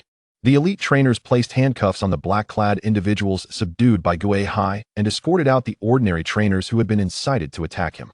The Alliance would hold these individuals accountable, even though they had not been given the opportunity to strike. However, from the moment they released their Pokemon, they embarked upon an entirely different path. Subsequently, they would be stripped of their identities as trainers, and the Tower of the Other Shore would no longer extend its welcome to them. I had no intention of attacking that young man. My actions were merely a defensive response upon encountering a nefarious organization. You cannot apprehend me. Young man, you cannot slander my character. Moreover, on what grounds do you claim dominion over this tower? By what authority do you exclude us from participating in the ceremonial rites?" Just as the League's enforcers were escorting the individual past the Ghost Sea, someone among the crowd suddenly shouted out, attempting to break free from the grip of the League's officers to confront the Ghost Sea. The League's enforcers immediately tightened their hold on the individual to prevent him from inciting rebellion among the others. Yet, that person's voice had already ignited a flicker of hope among the captives. One by one, they began to resist, vehemently proclaiming their innocence. Their gazes fixed in anger upon the Ghost Sea, as if he were the true architect of their capture. They entirely forgot their own avarice, failing to acknowledge that it was their own folly that had led to this predicament. All they could think of was the chaos that had ensued within the tower of the other shore, and how the League had been unable to substantiate any intent of aggression towards that young man. Long Song observed the tumultuous scene before him, furrowing his brow. Raising a hand, his Dragonite let out a fearsome roar directed at the agitated trainers. The intimidation of its dragon aura rendered the crowd speechless, each individual falling silent in trepidation. Long Song regained control of the situation and instructed the League's enforcers to remove the individuals from the scene. Whether or not they were innocent remained uncertain and warranted further investigation. It was imperative to ensure a smooth transfer of the criminals without any complications. However, the Ghost Sea interjected first, saying, "Wait a moment." Long Song turned to him, perplexed. The Ghost Sea then addressed his shadow, Rotom. "Please copy the surveillance footage from the first floor lobby of the tower of the other shore and deliver it to the League prosecutor. We have a record of all actions taken by those present after I defeated all the terrorists, which will also demonstrate who is guilty and who is innocent." As the Ghost Sea finished speaking, his shadow rippled like flowing water, and a crimson computer emerged from within. Rotom saluted the Ghost Sea with its tiny hand. "Yes, sir," before fluttering to the elite trainers accompanying Long Song to present the copied footage from the tower of the other shore. The Ghost Sea seemed to be explaining to Long Song, while simultaneously mocking the raucous individuals, though the tower of the other shore may appear ancient. Its modern technology surpasses anything you have encountered. Remember to check for surveillance before committing any crimes in the future. The previously boisterous individuals, having been momentarily intimidated by Dragonite, now appeared ashen-faced upon hearing the Ghost Sea's words, their spirits sagging as they were escorted away by the League's enforcers. Long Song regarded their departing figures with an impassive expression, instructing the nearby League elite, "You and your team should wrap things up. I will take Bagoo and leave first to avoid any unforeseen complications. Rest assured, we will handle things here," came the reply. Long Song nodded, turning to the Ghost Sea. "You are Ghost Sea, correct? Let us proceed to the League to register your trainer information." With that, he mounted Dragonite alongside Bagoo. The Ghost Sea first nodded to Granny Goo, then approached Dragonite, preparing to board the airborne dragon en route to the League headquarters. However, just as he neared Dragonite, the creature, which had been quiet until now, suddenly roared in protest, stepping back 2 paces and refusing to allow the Ghost Sea to come closer. Long Song felt the jolt from Dragonite's reaction and furrowed his brow in concern. "What is the matter? Dragonite, be calm." Dragonite turned to roar at Long Song, then fixed a wary gaze upon the Ghost Sea, as if sensing something terrifying. Its muscles tensed in readiness. The Ghost Sea assessed the distance between himself and Dragonite, realizing the source of the creature's strong reaction. It was likely due to the shadow that enveloped him. The presence of this shadow instilled an instinctive fear in any human or Pokemon that approached him, casting them under the ominous shroud of death. Only Ghost-Type Pokemon seemed to revel in such an aura, often drawn closer to him. Initially, the Ghost Sea had assumed that as a Pokemon of the elite tier, Dragonite would not be intimidated by such shadows. Yet now, it appeared he had underestimated the threat posed by the shadows surrounding him, which could even instill fear in an elite Pokemon. This misjudgment stemmed from his lack of interaction with other formidable trainers and Pokemon, leading him to overlook this aspect. However, the pressing concern now was how the Ghost Sea would reach the League. Chapter 9, Dragapult. Long Song observed the agitated Dragonite, which regarded the Ghost Sea as a formidable adversary, and frowned. Before he could inquire further, the Ghost Sea addressed him, "Dragon King, do you possess any Ghost-type flying Pokemon? Otherwise, I fear I may not be able to accompany you." Although Jengar could fly, it lacked the flying type, and its levitation ability had transformed into a cursed body due to evolution. Flying would require a significant expenditure of energy, and it would struggle to keep pace with Dragonite's speed. If he were to venture to the League headquarters alone, it would be more prudent for him to register in a nearby town. Long Song scrutinized the Ghost Sea thoughtfully, recalling the aura of death he had sensed emanating from him earlier. Understanding began to dawn upon him. Thus, Long Song retrieved a Pokeball and tossed it forward. "Dragapult, I entrust this to you." The Pokeball, marked with Long Song's unique insignia, struck the ground and opened, revealing a dragon with a transparent tail and blade-like horns flanking its head, from which 2 small creatures emerged, floating before the Ghost Sea. The Ghost Sea looked upon this Pokemon with a glimmer of astonishment. Dragapult, a quasi-legendary Pokemon, possesses the Ghost and Dragon types. It is known as the Small Dialga and boasts the fastest speed among all quasi-legendaries. It was the very Pokemon the Ghost-Type had longed to possess. Initially, he had thought such a Pokemon was either undiscovered or exceedingly rare, with no entries in the League's Pokédex. He had planned to search for one during his travels. To his surprise, Longsong had produced one directly. No, not just one, but 3 such Pokemon. This was because the small creatures residing within Dragapult's horns were actually its offspring. And upon evolution, they would become Dragapult. The Ghost-Type activated his system to skin Dragapult. Name, Dragapult. Qualification, Elite Tier. Gender, female. Types, Dragon, Ghost. Egg group, Dragon, undiscovered. Nature, serious. Ability, clear body, prevented from having its stats lowered by moves or abilities. Level, 88, Elite Tier Pokemon. Mastery progress, 45, Dragon, 53, Ghost. Held item, Dragon Fang, a hard and sharp tooth that enhances the power of Dragon-type moves. Move set, Bite, Thunderbolt, Dragon Breath, Scary Face, Bind, Lock On, and more. Evaluation, a gentle yet powerful ghost, unparalleled in speed among quasi-legendaries.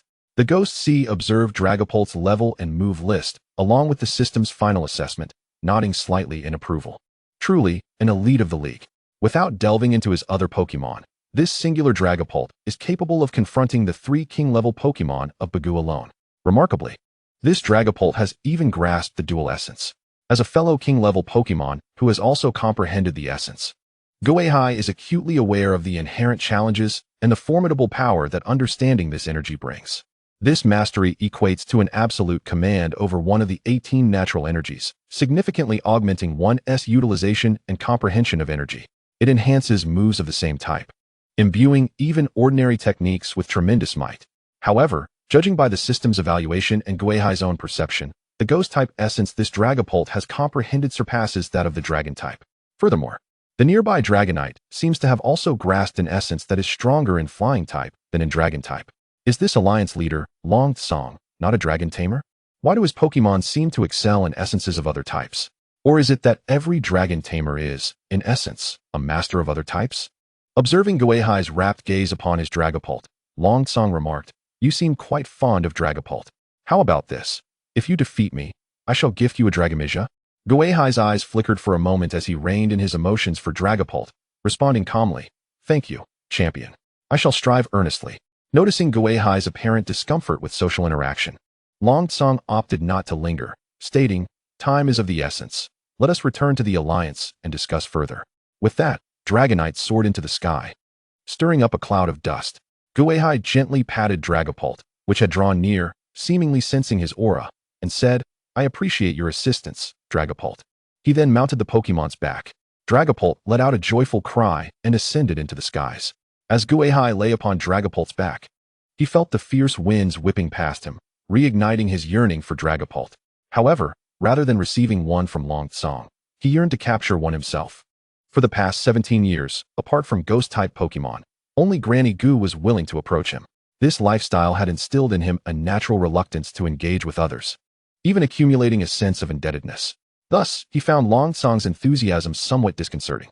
The alliance Gui Hai belonged to was referred to as the Eastern Alliance, reminiscent of the eastern regions of Asia in his previous life, albeit with significant differences in terrain and geography. Moreover, the presence of Pokemon has imparted a distinct cultural richness to this world. Among the Eastern Alliance, the most renowned landmark is the towering giant mountain tower, which houses the Alliance headquarters. Standing over 500 meters tall, it is constructed from meticulously carved stone blocks.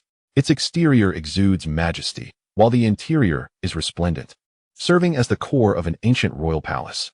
With a history exceeding 500 years, it remains habitable and remarkably sturdy. Legends suggest that the giant mountain tower is connected to a mythical Pokemon, which accounts for its remarkable preservation. Gui Hai had seen references to this in the records within the tower of the other side. However, when he first beheld the tower, resembling a mountain, he was indeed taken aback. Amidst the endless plains, a colossal structure rose from the earth, akin to a giant standing watch over the vast expanse, evoking a sense of gravitas and stability. Dragonite's powerful wings cleaved through the clouds as it swiftly approached the giant mountain tower.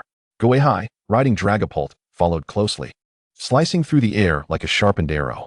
Longsong, standing atop Dragonite, observed the slowly enlarging tower in the distance and commanded, "Dragonite, reduce speed.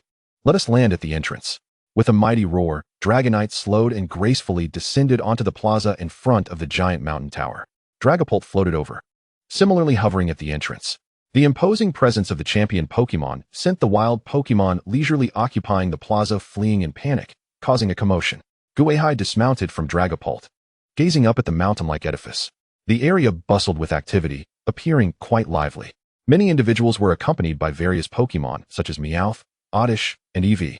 In the distance, vendors had set up stalls, adding to the vibrant atmosphere. The arrival of Gui Hai and Long Tsong attracted numerous gazes, with most regarding Long Tsong with admiration and reverence, while others looked at Gui Hai with surprise and envy. Long Tsong, accustomed to such scenes, recalled Dragapult and Dragonite into their Pokeballs, stating, "Come, I shall show you around." No sooner had he spoken than two imposing figures, exuding a presence akin to Long Tsong's, emerged from the Alliance headquarters. Long Tsong, you've returned. How did it go? Is it Bagoo? Chapter 10, The Alliance Champions. Gui Hai directed his gaze towards the pair, a man and a woman stepping forth from the grand entrance. Narrowing his eyes, Gui Hai sensed a similar aura emanating from them, realizing they too were champions. Long Tsong, upon seeing his old friends, took a few steps forward. Indeed, it is Bagoo. He has been captured. As he spoke, he pulled forth the bound Bagoo, resembling a rice dumpling. The male trainer, observing the distinctive scar on Bagoo's face, nodded. Indeed, it is him. If he hadn't fled so swiftly, I would have already eliminated him. The paralysis afflicting Bagoo had since subsided, and upon hearing the familiar voice, he turned to the male trainer, his eyes widening in shock.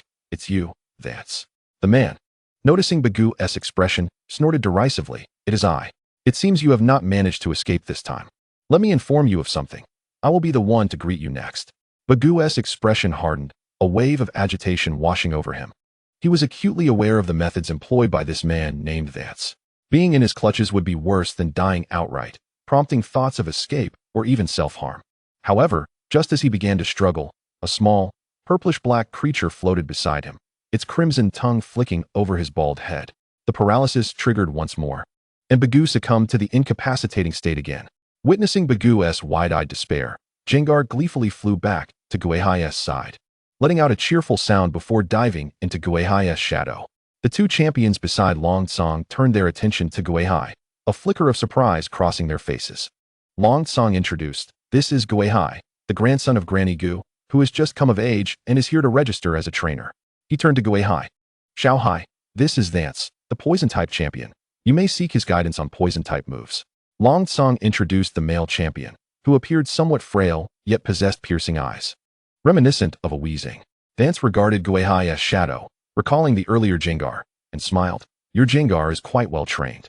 And this is Puccin, the Grass-type champion." Long Tsong continued, "Historically, grass and poison have been intertwined, thus they are a married couple." He then introduced the female champion. Puccin, appearing to be in her 30s, donned a serene green dress and offered a nod to Gui Hai. Gui Hai stepped forward but maintained a respectful distance of 2 meters from the pair.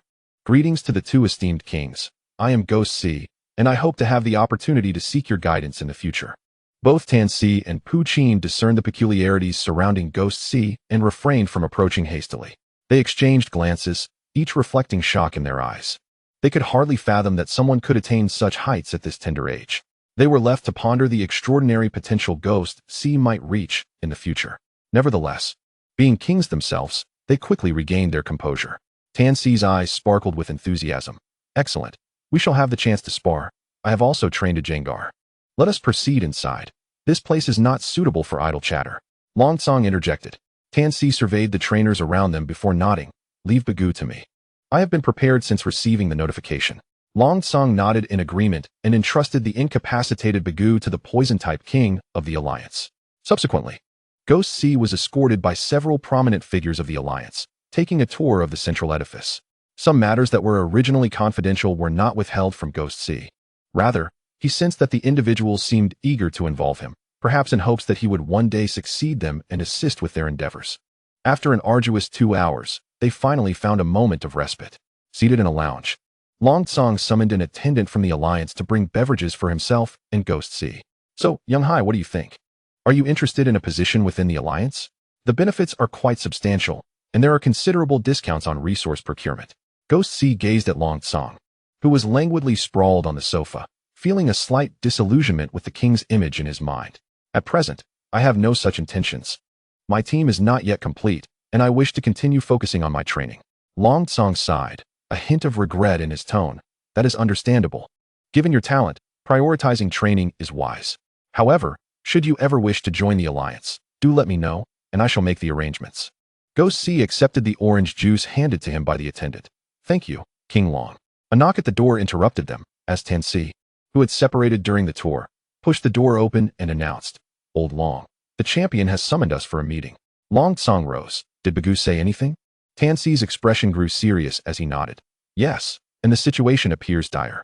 We must hurry and not keep the champion waiting. With that, he left first.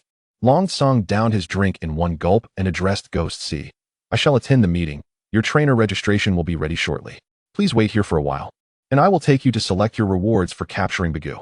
You are busy, Ghost-C replied, recalling the information about the champion of the Eastern Alliance, signaling that Long Tsong should proceed, as he would wait. Long Tsong observed the composed Ghost-C, sighing inwardly, wondering why his own child could not exhibit such maturity. Yet, he noted, this young man also had his flaws, too reclusive. With Long Tsong's departure, the lounge was left with only Ghost-C and the attendant lingering outside. Ghost-C felt neither awkward nor neglected. Instead, he summoned Rotom, concealed in his shadow, to retrieve his laptop and connect to the internet to peruse the news. The Revival Society strikes back, launching attacks across multiple regions of the Alliance. A swarm of Gyarados has been sighted near Donghai Tai Island, resulting in numerous maritime accidents. A new Pokemon has reportedly been discovered in the Dome Marsh. Upon noticing Ghost-C engrossed in the news, Gengar, Rotom, and Mimikyu, who had been lurking in his shadow, could no longer contain their restlessness. They emerged from the shadows and began to frolic in the lounge. While Long Tsong was present, his imposing aura had kept the little creatures in check, but with his absence, they reverted to their true natures as they had been at the otherworldly tower. Gengar floated about the lounge, inspecting the surroundings and poking at the crystal chandelier, seemingly curious whether it was a Lemonian. Rotom procured a small robot from Ghost-C's shadow and began to impersonate Iron Man Mimikyu, the most obedient, landed on the coffee table and began to savor the hidden snacks. The attendant, hearing the commotion, entered to investigate and was met with Gengar's ghostly visage, causing her to jump in fright, nearly fainting. Fortunately, Gengar quickly calmed the startled attendant and offered an energy cube as compensation.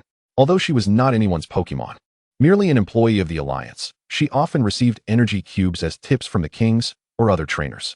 Initially resistant to accepting Gengar's offering, her resolve faltered upon catching a whiff of the energy cube's aroma. However, her modesty delayed her decision. Gengar then produced additional treats crafted by Ghost-C and extended them to the attendant. Before long, she too became embroiled in the playful antics of the lounge. Oblivious to the chaos she would ultimately have to tidy up. Chapter 11. Threats and Responses. While Ghost-C was occupied with the news in the lounge, Long Tsong and several kings at the Alliance headquarters had gathered in the champion's office. The champion of the Eastern Alliance was a composed man in his 40s, adorned with silver-rimmed glasses, his lips perpetually curved into a slight smile. However, perhaps due to the immense pressure of his position, his hair had begun to thin at this age. This latest crisis seemed poised to exacerbate his predicament, rendering the smile at his lips somewhat bitter. As Long Tsong and the others took their seats, the champion's demeanor caused them to furrow their brows. The Eastern Alliance, being extensive, had appointed 8 kings to assist the champion in its governance. Present at the meeting, alongside Dragon-type King Long Tsong, Poison-type King Tan-Si, and Grass-type King Pu Qin, were Fire-type King Guan Yin and Ice-type King Shen Wang. With the champion included, nearly all of the Eastern Alliance's might was concentrated within the towering edifice. Should an attacker choose this moment to assault the headquarters, they would face 6 of the world's foremost masters. Even legendary Pokemon would likely find themselves captured within Pokeballs. Noticing that most were present, the champion lightly tapped the edge of the table. It seems we are all here. For those absent, they shall not return for now. So let us commence. Tan-Si, you may report. Yes, esteemed champion. Upon hearing the champion's request, Tan-Si stood, scanning the faces of his colleagues. His voice low. Esteemed colleagues, I have just interrogated the Revival Society's king-level trainer, Bagu. From him, I learned of the Revival Society's motives for their resurgence. According to Bagu, the leader of the Revival Society, Wan Xiao, has discovered a slumbering legendary Pokemon in a certain location. They have also unearthed some records indicating that this legendary Pokemon harbors a profound enmity towards humanity. Once awakened, it would perceive all humans as adversaries. Their current wave of terror attacks is aimed at accumulating negative energy and seeking items that could stimulate the awakening of this Pokemon, with the hope of controlling it to obliterate the Alliance. As you are all aware of the potential threats posed by legendary Pokemon, the Alliance may soon find itself in grave danger. Long Tsong furrowed his brow, a somber expression casting additional shadows on his rugged visage. Do we know what legendary Pokemon it is? Where is it lying in slumber? Tans shook his head. Bagu did not utter such words. Perhaps he knows, or perhaps he does not. I have yet to extract that information during the interrogation. The Ice-type champion, Shenwang, inquired. What about the strongholds of the Revival Society? Any information on the other elite trainers? Tans produced a stack of white paper. He did mention a few things. Although there was no information regarding President Wan Xiao, he claimed he hadn't seen their president for quite some time. The whereabouts of the individual remained shrouded in mystery, even from us elite trainers. The Fire-type champion, Guan Yin, scoffed. This information is sufficient. I shall proceed to obliterate those strongholds of the Revival Society. Long Tsong remained silent, casting a glance at the champion seated at the head of the table. Noticing Long Tsong's gaze, the champion asked, "What are your thoughts, Dragon King?" After a moment's deliberation, Long Tsong spoke. The crux of the enemy's plan lies with the slumbering divine beasts and their president. Until we eliminate these two threats, the danger will persist and may even become more clandestine due to our actions. We must expedite our search for the divine beasts and the president hidden by the Revival Society. Only by resolving these matters can we consider our crisis averted. Ice-type champion Shun Wang nodded. However, we currently have only Bagu in our possession. If he truly does not know the whereabouts of President Wan Xiao and the divine beasts, how shall we find them? Poison-type champion Tans interjected. If only we had a psychic-type elite to assist us. Hypnosis might prove more effective than my methods. Although the Eastern Alliance boasts numerous elites and trainers, it currently lacks a formidable psychic-type elite.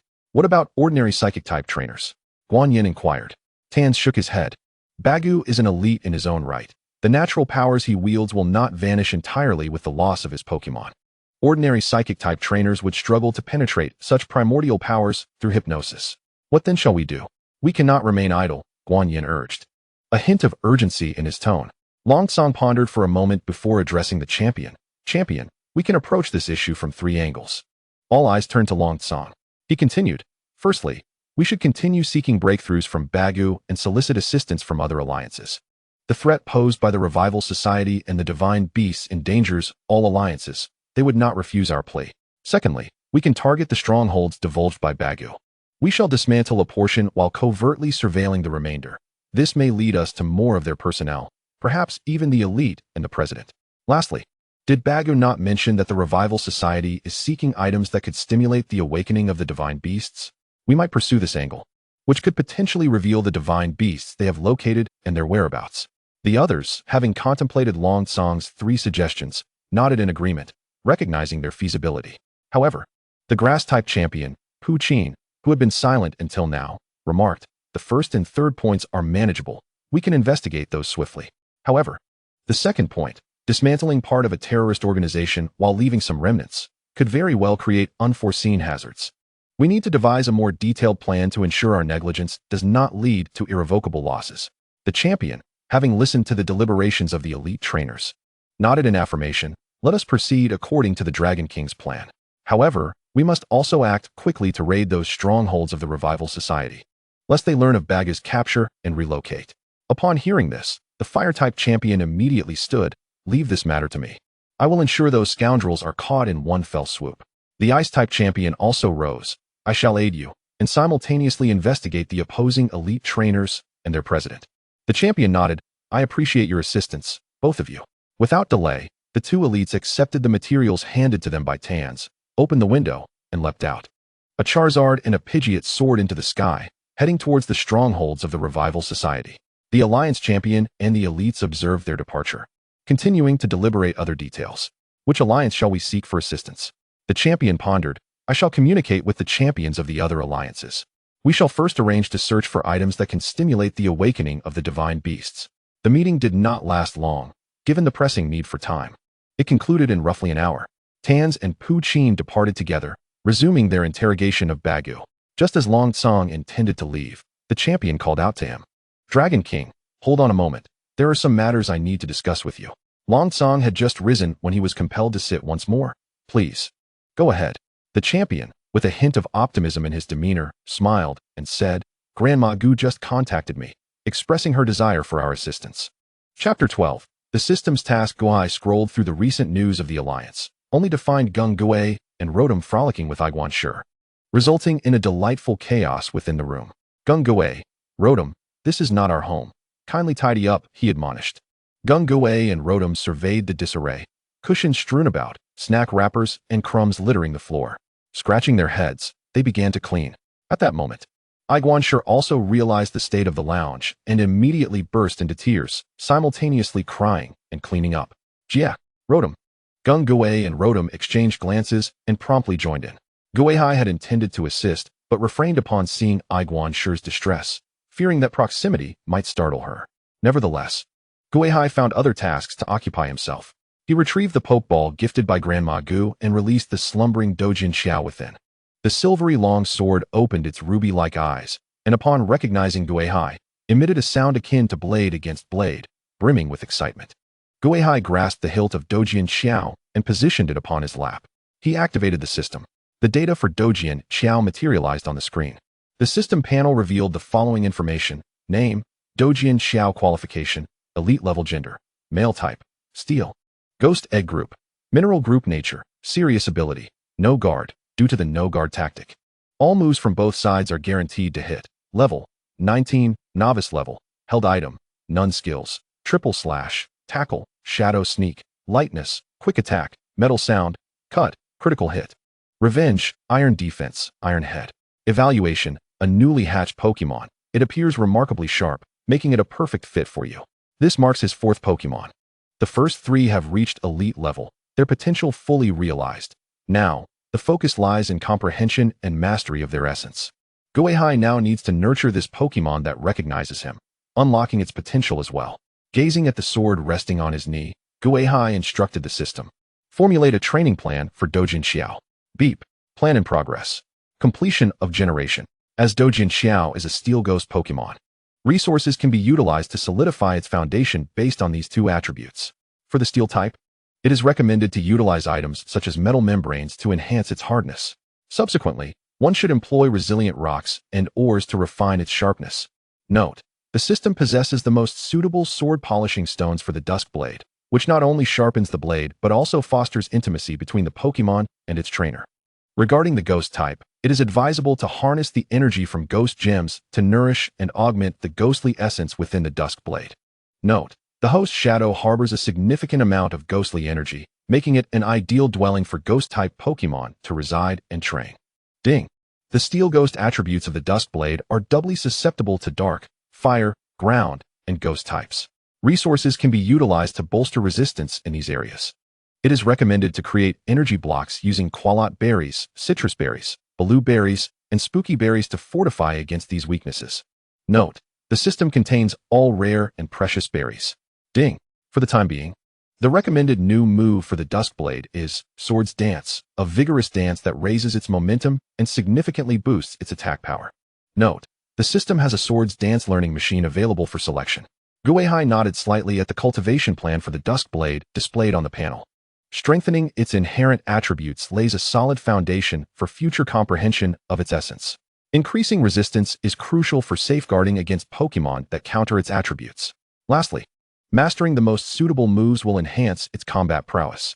The cultivation plan is commendable.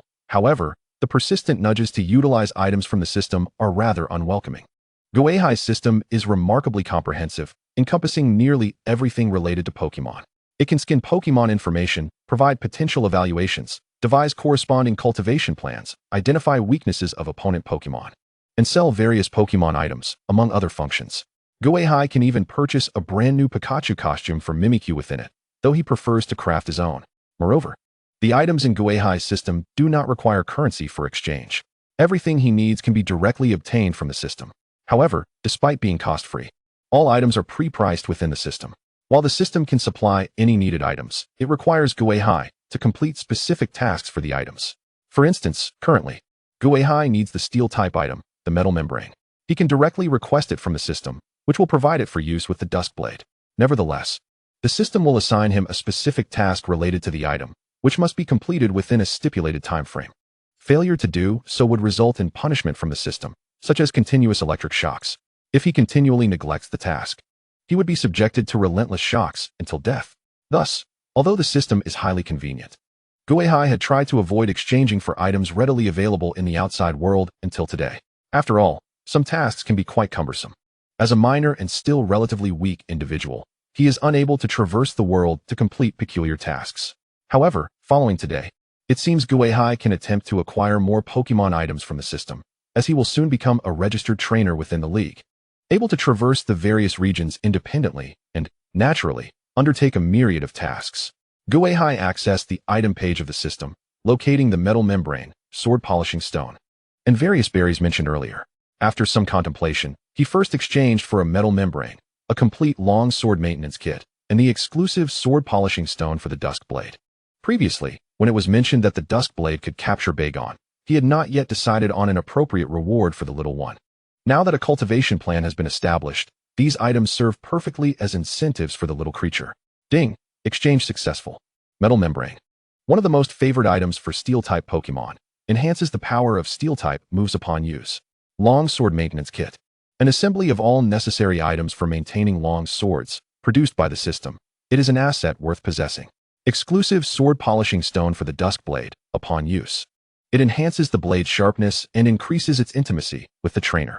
System Item Task Issued, Metal Membrane Rarity C, Long Sword Maintenance Kit Rarity D. Exclusive Sword Polishing Stone Rarity C. Task: please complete an evenly matched battle within 3 days. Gui Hai scrutinized the panel's prompt, furrowing his brow. This task seems to harbor an ulterior motive. An evenly matched battle?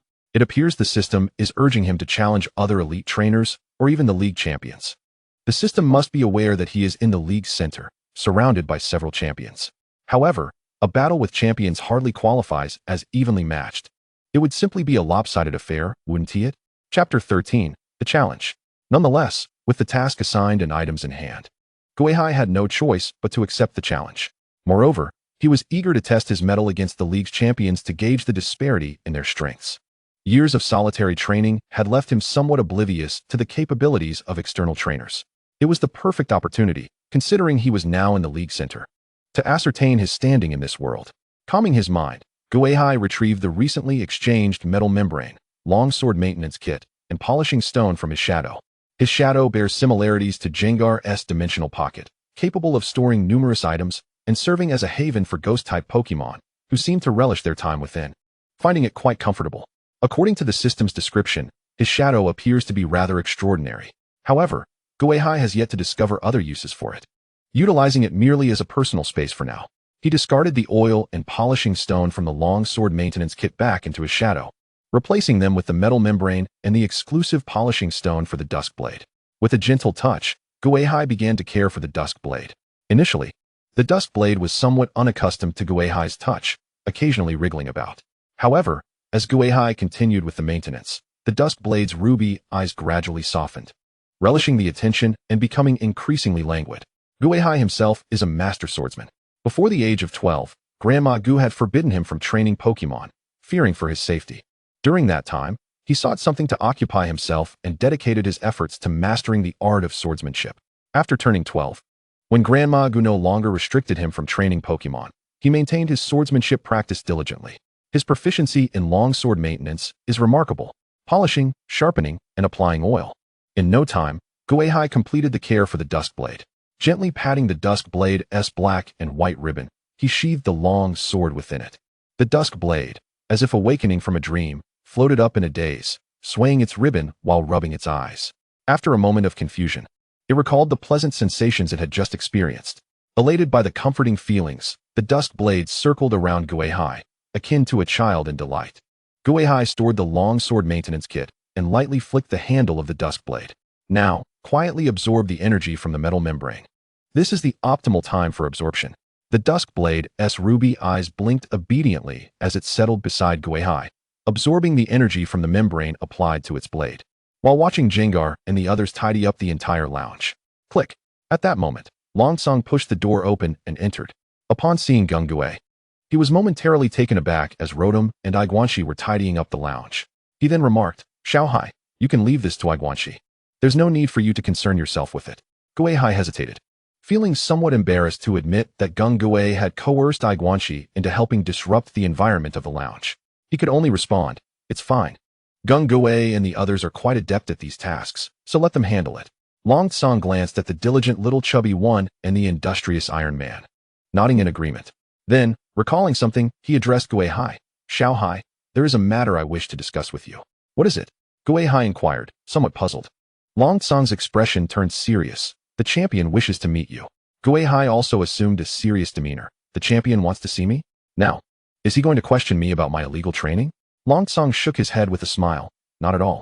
Although the league stipulates that one must be 17 years old to become a trainer, it does not interfere with minors living alongside Pokemon. As long as illegal Pokeballs are not used to capture Pokemon, all is well. The champion desires to meet you to present you with a medal, and he may offer you additional rewards." Gui Hai's expression relaxed slightly. "When will I meet him? Is it now?" "There's no rush. The champion still has matters to attend to. First, we'll collect the reward for capturing Bagoo," he said, leading Gui Hai outside. Upon seeing Gui Hai leave, Gui and Rotom immediately abandoned their cleaning tasks to follow suit. Mimikyu and Duskblade had already slipped into Gui Hai's shadow. In an instant, the lounge was left with only Guanxi, a small sprite, gazing forlornly at the unfinished room, tears glistening in its large eyes. "Bah! Sob! I will never accept anything from others again." At that moment, Gui's large face suddenly reappeared before Guanxi, cradling a box of energy cubes made by Gui Hai. "Kojia! Bah! For me, Kojia!" Gui nodded, gesturing towards the still messy room. Then, with a wide grin, it slipped away, leaving the energy cubes behind. Guanxi hesitated for a moment before picking up the box of energy cubes. "Bah! All right, I forgive you." Long Tsang brought Gui Hai to the towering Alliance office building, the giant mountain tower, which spanned over 30 floors. They sought out a staff member responsible for managing Alliance resources.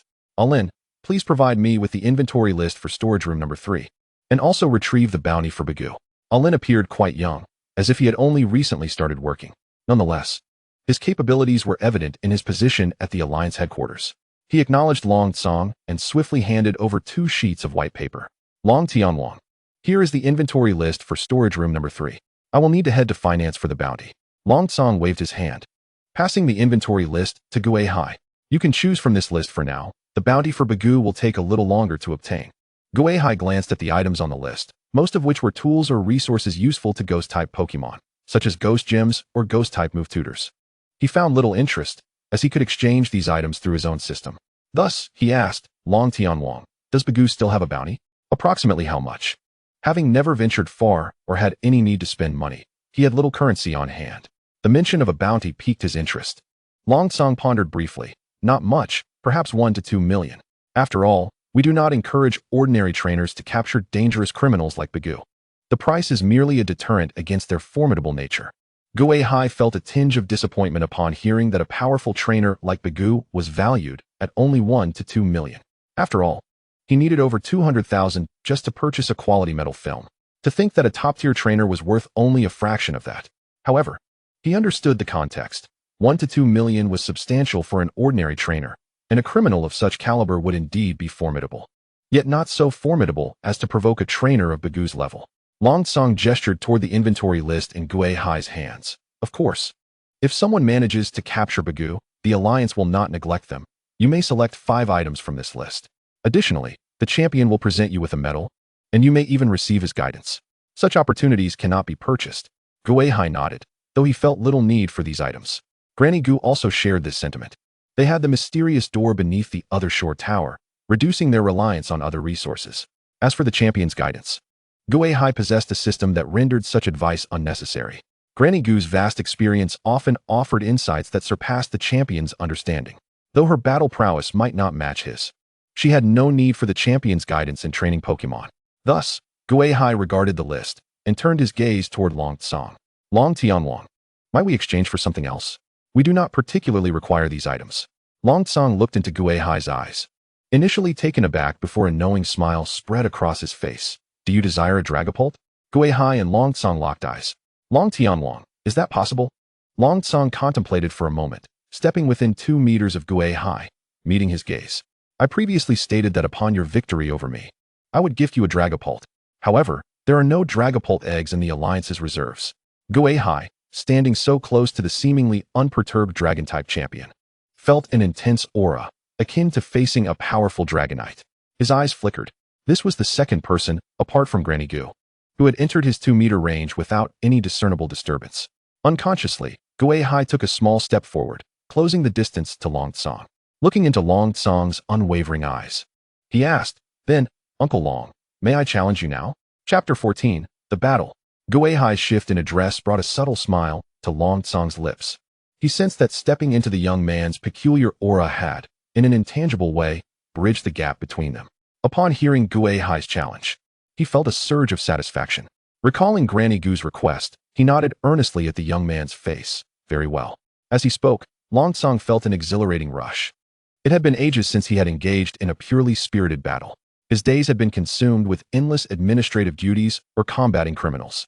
While this pursuit fulfilled his long-held sense of justice, it also deprived him of many other joys. Moreover, this individual before him was a prodigy who had achieved the status of a top-tier trainer upon reaching adulthood. What could be more exhilarating than battling a genius?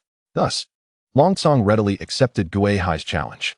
Following Long Tsong's arrangements, Gui Hai soon found himself standing in a battle arena of the Alliance, facing the Dragon-type champion, Long Tsong. The Poison-type champion, Tans, was summoned by Long Tsong to serve as the referee, while his wife, Pu Qin, came to observe the match. No one else was present to witness this duel, and all monitoring devices had been disabled by Long Tsong. Long Tsong stood in the battle area, observing the figure of Gui Hai across from him, clad in a black ceremonial robe, his posture upright. A smile graced his rugged features. Xiao Hai, if you desire to conquer Long Mei Shiya, you must showcase your true prowess. Are you prepared? Gui Hai's gaze suddenly sharpened, the shadow beneath him extending forward with an ominous flow. A dark figure emerged, its blood-red eyes illuminating the surroundings as Gung Gui, with its mouth agape and tongue lolling, crawled forth from the shadows.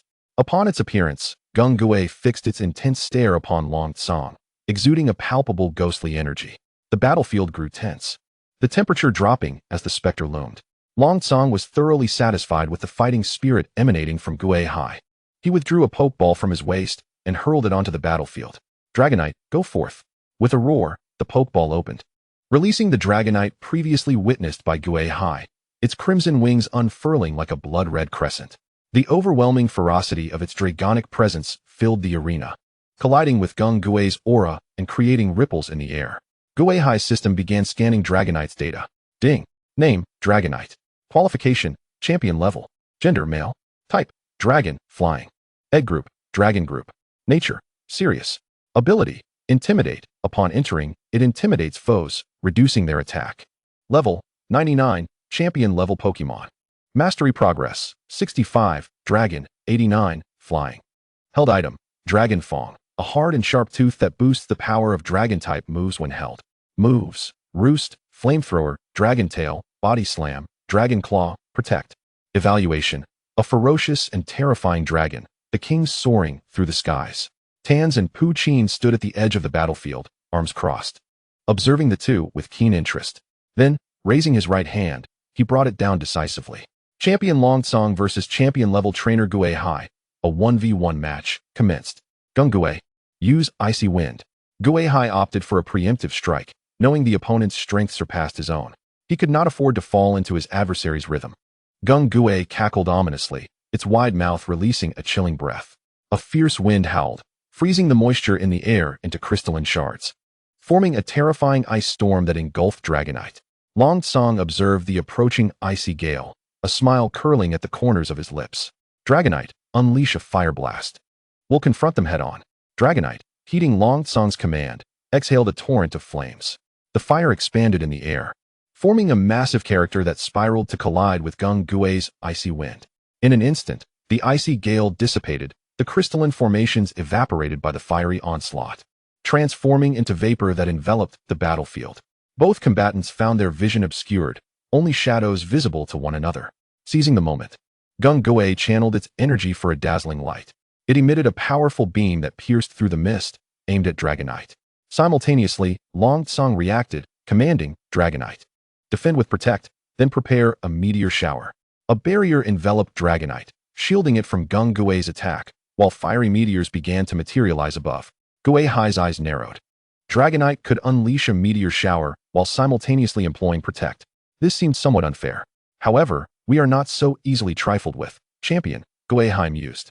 Dozens of meteors streaked through the cleared space, striking Gui, causing its form to vanish. Longsong was momentarily taken aback, then called out, "Not good, it's a substitute." Dragonite, Iron Defense. Gui Hai smirked. Gui, use Confuse Ray. While Dragonite's barrier was up, Gui, having utilized Substitute, moved stealthily before Dragonite. Its eyes glowed with an eerie light. After using Iron Defense, Dragonite remained vigilant against Gui's ambush, its eyes wide with apprehension. It was swiftly struck by Gui's Confuse Ray, succumbing to disorientation. Now's your chance, Gui, use Dazzling Gleam. Gui, witnessing Dragonite swaying as if inebriated, grinned widely and shot forth a beam of white light. The dazzling gleam struck true, eliciting a pained cry from Dragonite. Seeing Gui Hai gain the upper hand so swiftly, Longsong stroked his chin thoughtfully. This lad possesses remarkable skill. Meanwhile, the observing champion couple, acting as judges, noted the unfolding scene with keen interest. This boy, Gui Hai, demonstrated a solid foundation. His moves were all strategically aimed at Dragonite, and his synergy with Gui was commendable, unwittingly allowing Gui to paralyze the mighty dragon. This would be worth watching. If Longsong were to lose to a mere youth, I could leverage this secret for a lifetime. Puchin shook her head at the unfolding dynamics. That child shows promise, but Longsong is no pushover. He will retaliate soon. Gui is rather fragile, and I wonder if it can withstand the forthcoming assault. Tans refrained from voicing his opinion, but clearly concurred with her assessment. The title of champion is not bestowed lightly. With the dazzling gleam strike hitting home, Longsong commanded a furious Dragonite to initiate a rampage, preventing Gui from approaching. Thus, Gui Hai ordered Gui to retreat. Although Fairy-type moves counter Dragon types, Gui was not a Fairy-type Pokemon and lacked mastery over Dazzling Gleam. While the move was effective, it could not swiftly vanquish a champion-level Dragonite. Gui distanced itself and prepared to unleash Song of Ruin. Gui Hai urged Gui to continue the assault. Given the established advantage and the opponent's precarious situation, it was imperative to amplify their lead. At this juncture, Longsong finally regarded Gui Hai with a serious expression. Dragonite regained its composure and prepared to disrupt with a meteor shower. The enraged Dragonite roared upon receiving its trainer's command. Gui, amidst the melodic notes of its song, was abruptly interrupted as meteors rained down, forcing it to evade. Gui Hai quickly instructed, Gui, use Phantom Force to evade and then follow up with Protect. Longsong, meanwhile, directed, Dragonite, unleash a fire spin. Gui's form vanished within the meteor shower, only to reappear beside Dragonite. Ice energy surged from its small fist, ready to strike. But before it could connect, Dragonite was engulfed by a swirling vortex of flames. Gui had no choice but to erect a barrier using Protect. Seeing Gui fail to land a hit, Gui Hai promptly ordered, Gui, create distance, then utilize Thunderbolt. Longsong, however, was not focused on the battlefield, but rather on Gui Hai. Dragonite, let the young one witness our true power, lest he underestimate us. Amplify the assault. Gui obeyed Gui Hai's commands, swiftly retreating while crackling with electrical energy, waiting for the fire spin to dissipate before launching its electric attack. Yet, the flames that should have dwindled did not wane. Instead, they grew fiercer, accompanied by Dragonite's furious roars. Chapter 15, Fierce Battle. A foreboding sensation surged simultaneously within Gui Hai and Gui. The roar of the fierce dragon grew ever louder, and the scale of the fiery vortex expanded ominously. Even from the safety zone, Gui Hai could feel the searing heat radiating from the vortex. It appeared that the fierce dragon was enhancing its strength through Dragon Dance. If this continued, Gui might be taken out in a single blow. Gui, provoke it, interrupt its focus. Gui Hai commanded. In response, Gui began to perform an array of bizarre movements towards the fierce dragon engulfed in flames, taunting and challenging it. Yet, the fiery vortex showed no signs of diminishing. Instead, it continued to whirl violently, unleashing waves of terrifying heat that elevated the temperature of the battlefield significantly. Nearby, the referee couple, the Tans, released their Pokemon to shield themselves from the oncoming heat waves. Rather than interrupting the battle, their interest was piqued further. It's a rare sight to see Longsong demonstrate such prowess against a child. You would likely have responded similarly, perhaps even more explosively.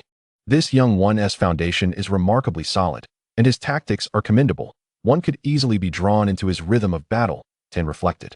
When I interrogated Bagu, I inquired about the circumstances of his capture, and it seemed to stem from this boy's strategy. Pu Qin, slightly taken aback yet unsurprised, remained silent. Focusing her gaze on the duel, eager to witness how Gui Hai would counter. Provocation is futile? Gui Hai mused, furrowing his brow as he observed the fiery vortex that threatened to tear the roof off the battlefield. His expression hardened, standing a short distance from the vortex. Long Tsong allowed the heat waves to buffet against him, the fabric of his garments billowing. Young one, Long Tsong addressed Gui Hai, his tone shifted. While Pokemon possess type advantages and various tactical nuances, adeptly utilizing these elements can lead to unexpected victories, which is the allure of Pokemon battles. However, amidst all these variations, one truth remains immutable: absolute power. His visage flickered in the firelight as he suddenly pointed towards Gui Hai and Gung Gui. Fierce Dragon, unleash flamethrower. Gung Gui, defend. The fierce dragon surged forth from the vortex, enveloped in flames. It inhaled deeply, drawing in all surrounding fire before exhaling it towards Gung Gui. The flames coalesced into a fearsome dragon, roaring as it struck the barrier in front of Gung Gui. The impact produced a tremendous explosion, sending Gung Gui hurtling backward until he halted against the edge of the battlefield's barrier. Gui Hai gazed at the fierce dragon soaring above, his expression grave. Absolute power. So formidable. His attention shifted back to Gung Gui. But our strength is not to be underestimated. Gung Gui, let us counter with Shadow Ball. With a determined gaze, Gung Gui faced the fierce dragon hovering above, its crimson eyes gleaming with intensity, exuding an unsettling aura of ghostly energy. The energy converged in its hands, forming a dark purple sphere before it, the ghost-type energy swirling, casting shadows over the battlefield. The Tans exchanged glances, their eyelids fluttering as they swiftly released their Pokemon, some to shield themselves, others to reinforce the arena, lest Gui Hai and Long Tsong inadvertently destroy the battlefield. Observing Gung Gui gathering energy to challenge the fierce dragon's onslaught, Long Tsong smirked slightly. The fearless rookie dares to confront the tiger. Let us see how this unfolds. Fierce Dragon, unleash Dragon Pulse. Simultaneously, the fierce dragon and Gung Gui released their respective attacks. The collision erupted with a deafening blast, shattering the glass of the arena. Residual energy surged outward, obliterating the equipment within the venue. The ground fissured with cracks, and the arena trembled. Fortunately, the Tans had prepared for such an eventuality. Otherwise, this confrontation might have completely annihilated the battleground. Yet, despite the arena's survival, it bore the marks of devastation. The once solid ground was now a network of spiderweb-like fractures, and a burnt odor permeated the air. As the duel progressed, Gung Gui, despite exerting every ounce of strength, found itself overpowered by the dragon's dragon pulse. The recoil sent it tumbling through the air before it finally regained its footing. Gung Gui, Gui Hai called out, watching as Gung Gui struggled to rise, giving him a thumbs up, signaling its readiness to continue. Gui Hai, observing the revived Gung Gui, felt a surge of thoughts racing through his mind as he contemplated strategies to contend with the fierce dragon. He and Gung Gui still possessed hidden cards and untapped tactics. However, whether these would suffice to overcome the formidable opponent before them remained uncertain. Suddenly, Gung Gui glanced back at Gui Hai, their eyes meeting for but a fleeting moment. In that instant, Gui Hai comprehended Gung Gui's resolve. It yearned to continue battling, to face the seemingly insurmountable fierce dragon. This encounter marked Gui Hai's first confrontation with such a potent adversary, as well as Gung Gui's inaugural clash against a foe of this caliber. It was a rare opportunity neither wished to squander. Victory or defeat was secondary to their desire for growth through this battle. Gui Hai's gaze flickered momentarily before solidifying with resolve. Then let us show them our true strength. Gung Gui. Chapter 16. The Hidden Card, Mega Evolution. Long Tsong observed Gung Gui and Gui Hai, undeterred by the prospect of defeat, resolve etched on their faces as they prepared to continue the battle. His expression remained unchanged, yet he refrained from commanding the fierce dragon to finish off the already weakened Gung Gui. He was curious to see what hidden cards this grandson of Gu Popa might possess. Gui Hai, with a serious demeanor, carefully retrieved a small box from his pocket. Upon opening it, one discovers a smooth gem. Bathed in light, the gem radiates a gentle luminescence. Within, a spiral pattern resembling a rainbow subtly emanates an extraordinary energy. At this moment, Gung Gui also opens its wide mouth, its agile tongue coiling around a similarly radiant circular stone. What could this be? The Tans couple exchanged puzzled glances as they observed Gui Hai and Gungawei brandishing these two stones. Could they be some sort of artifact? Or perhaps energy stones? Puchin furrowed her brow slightly, remarking, "But I have never encountered anything like this, and it seems the other leagues have not either."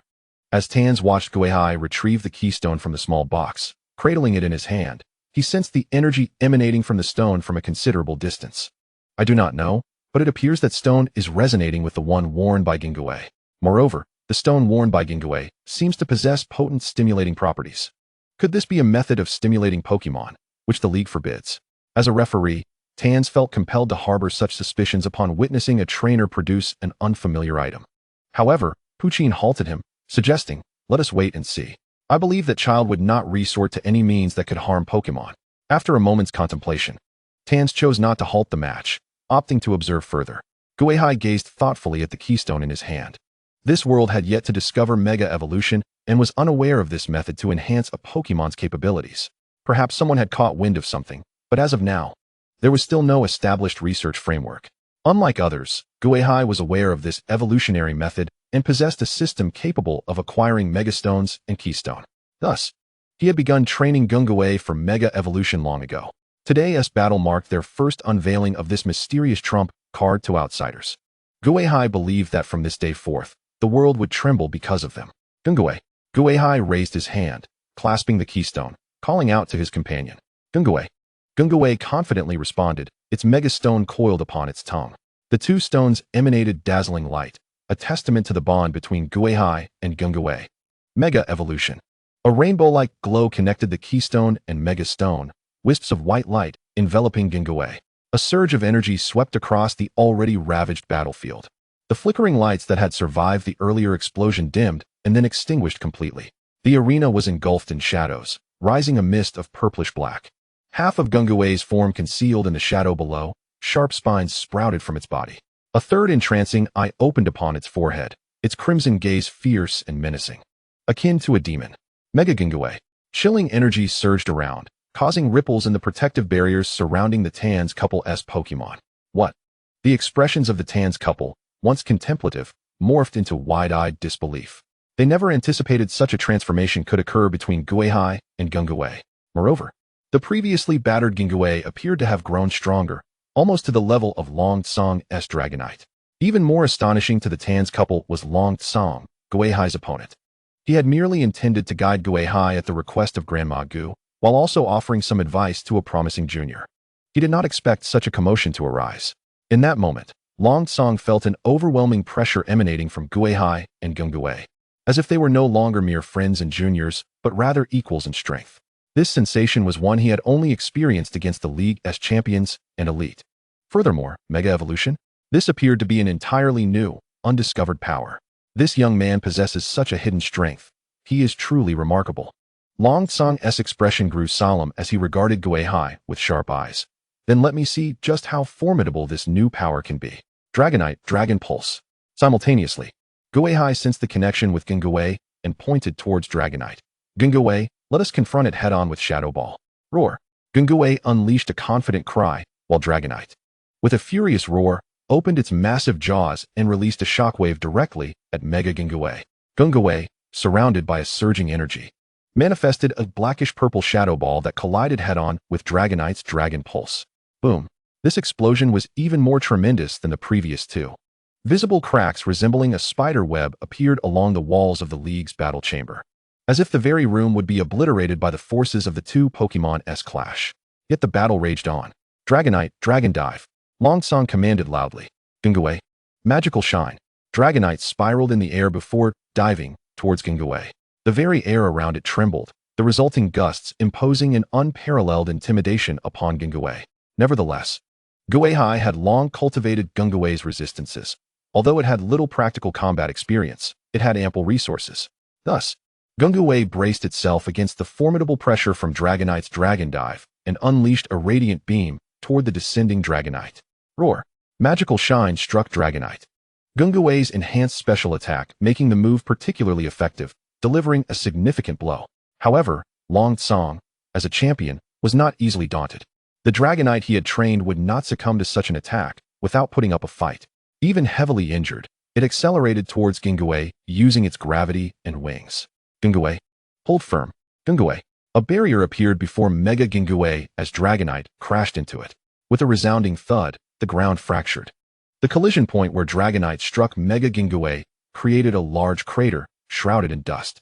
Tans immediately instructed his Golbat to disperse the dust, revealing the two Pokemon within the crater. In the pit, Gui and Dragonite, now closely positioned, both retreated simultaneously. Gungui's energy was in disarray. Although it had defended itself, it could not completely negate the damage from Dragon Dive. Ultimately, Gui reverted from its Mega Evolution. Dragonite, heavily impacted, landed heavily on the ground, sustaining significant injuries as well. It appeared that the battle had reached a stalemate between Gui Hai and Long Tsong. Yet Long Tsong's commanding voice rang out once more. Dragonite, roost. Dragonite, seemingly exhausted, let out a low growl as power began to manifest around it. Its injuries rapidly healed, and soon it had recuperated significantly, ready to continue battling. Meanwhile, Gui sat on the ground, panting heavily, appearing utterly drained. Long Tsong, observing the situation, wiped the sweat from his brow and chuckled. Young man, it seems my skills still surpass yours. Gui Hai, eyeing the somewhat fatigued Gui, noticed it blink at him, a smirk playing at the corners of his mouth. Is that so? Gui, share the burden. Chapter 17, on Mega Evolution. Suddenly, Gui unleashed a wave towards Dragonite. As the imposing aura of the Dragonite began to wane, Gengar swiftly regained its energy. In no time, the power levels of Gengar and Dragonite were nearly equalized. Gengar rose to its feet, appearing ready to continue the battle. Dragonite fixed a fierce gaze upon Gengar, emitting a low growl. Undeterred, Gengar met Dragonite's stare with its own crimson eyes wide open. Both Pokemon awaited their trainer's command to resume combat, prepared to unleash their final reserves of strength against one another.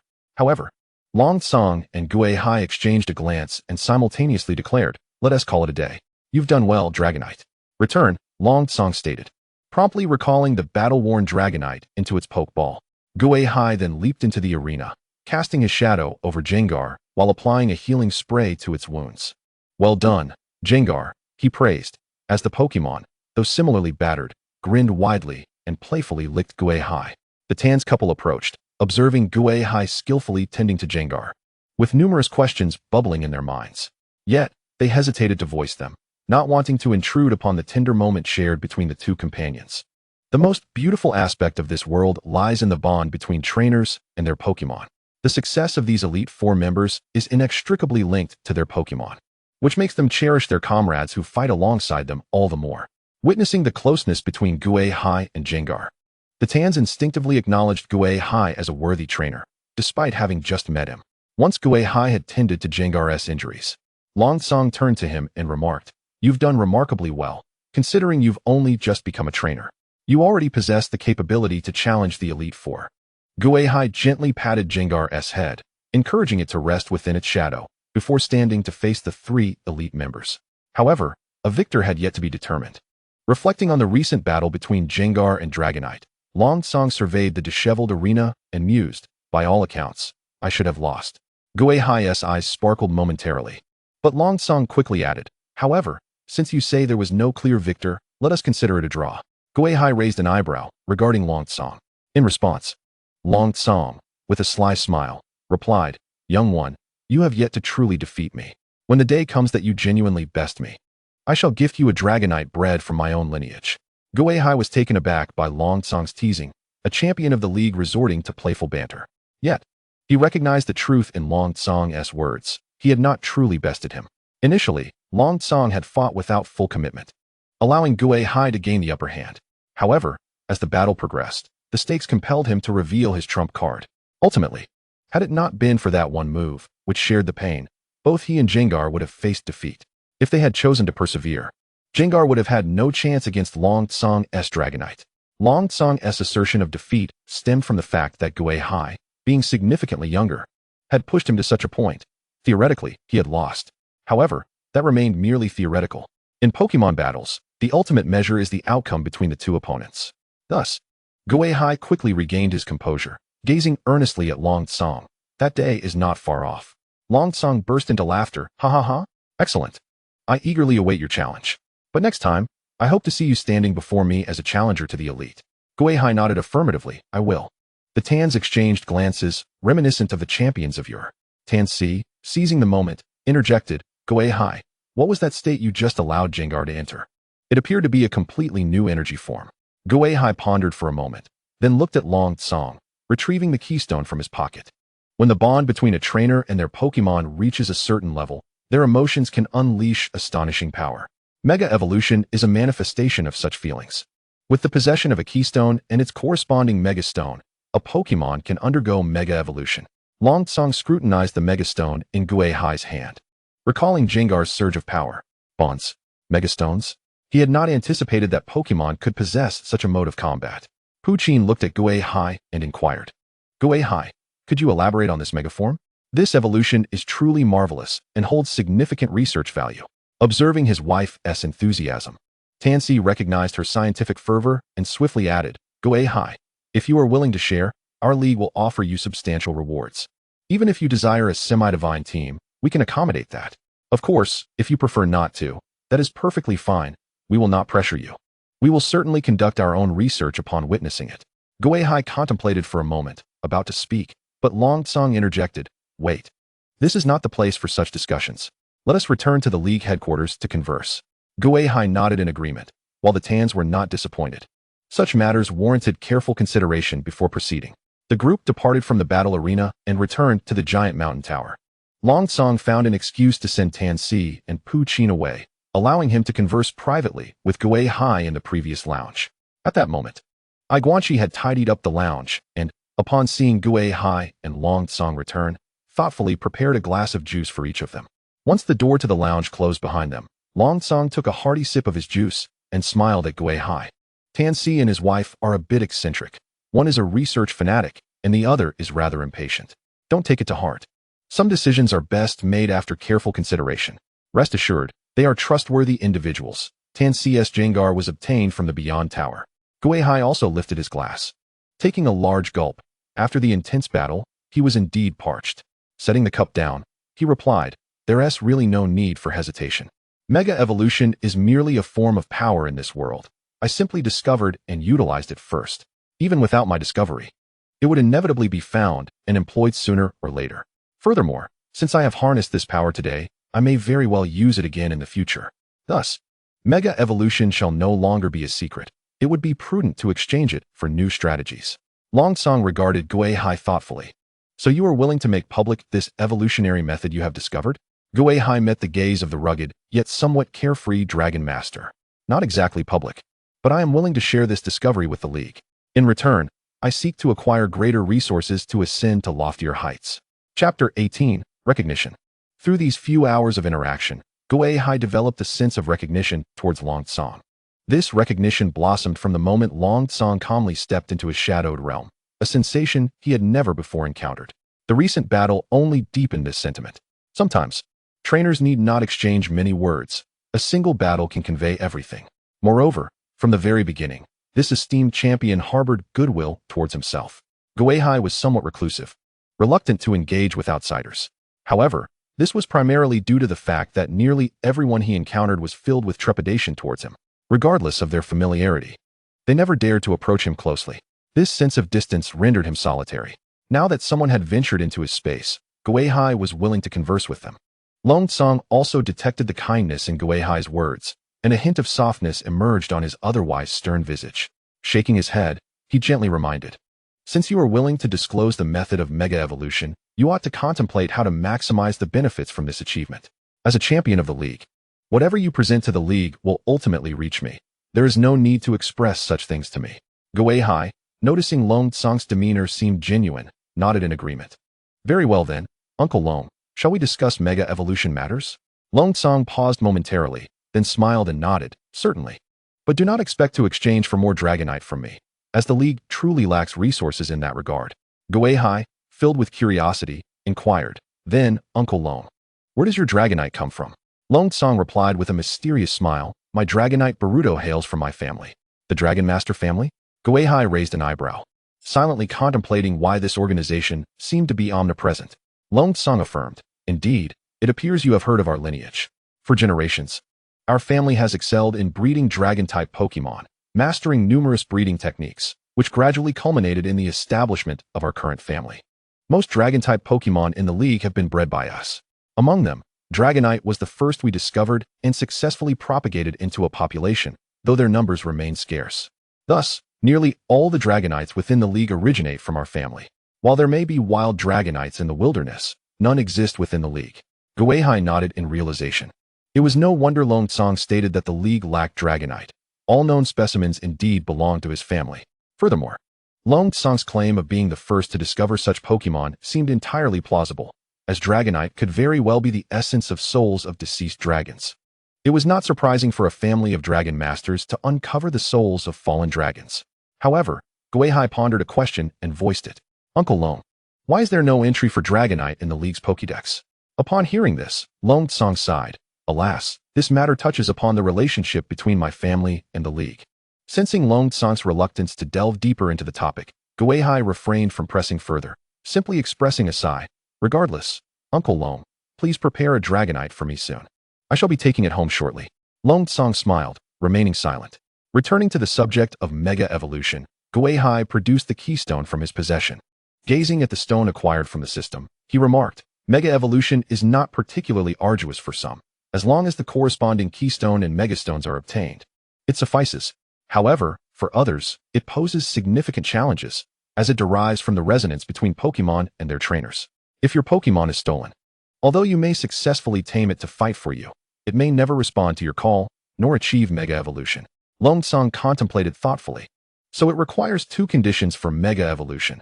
First, possessing a stone like the one in your hand, and second, a mutual resonance between trainer and Pokemon to facilitate the evolution? Gui Hai nodded. Theoretically, yes. But I have yet to find an evolution stone that enables my Mismagius and Rotom to Mega Evolve. Long Tsong acknowledged. Then, currently, the only known Mega Evolution is Gengar.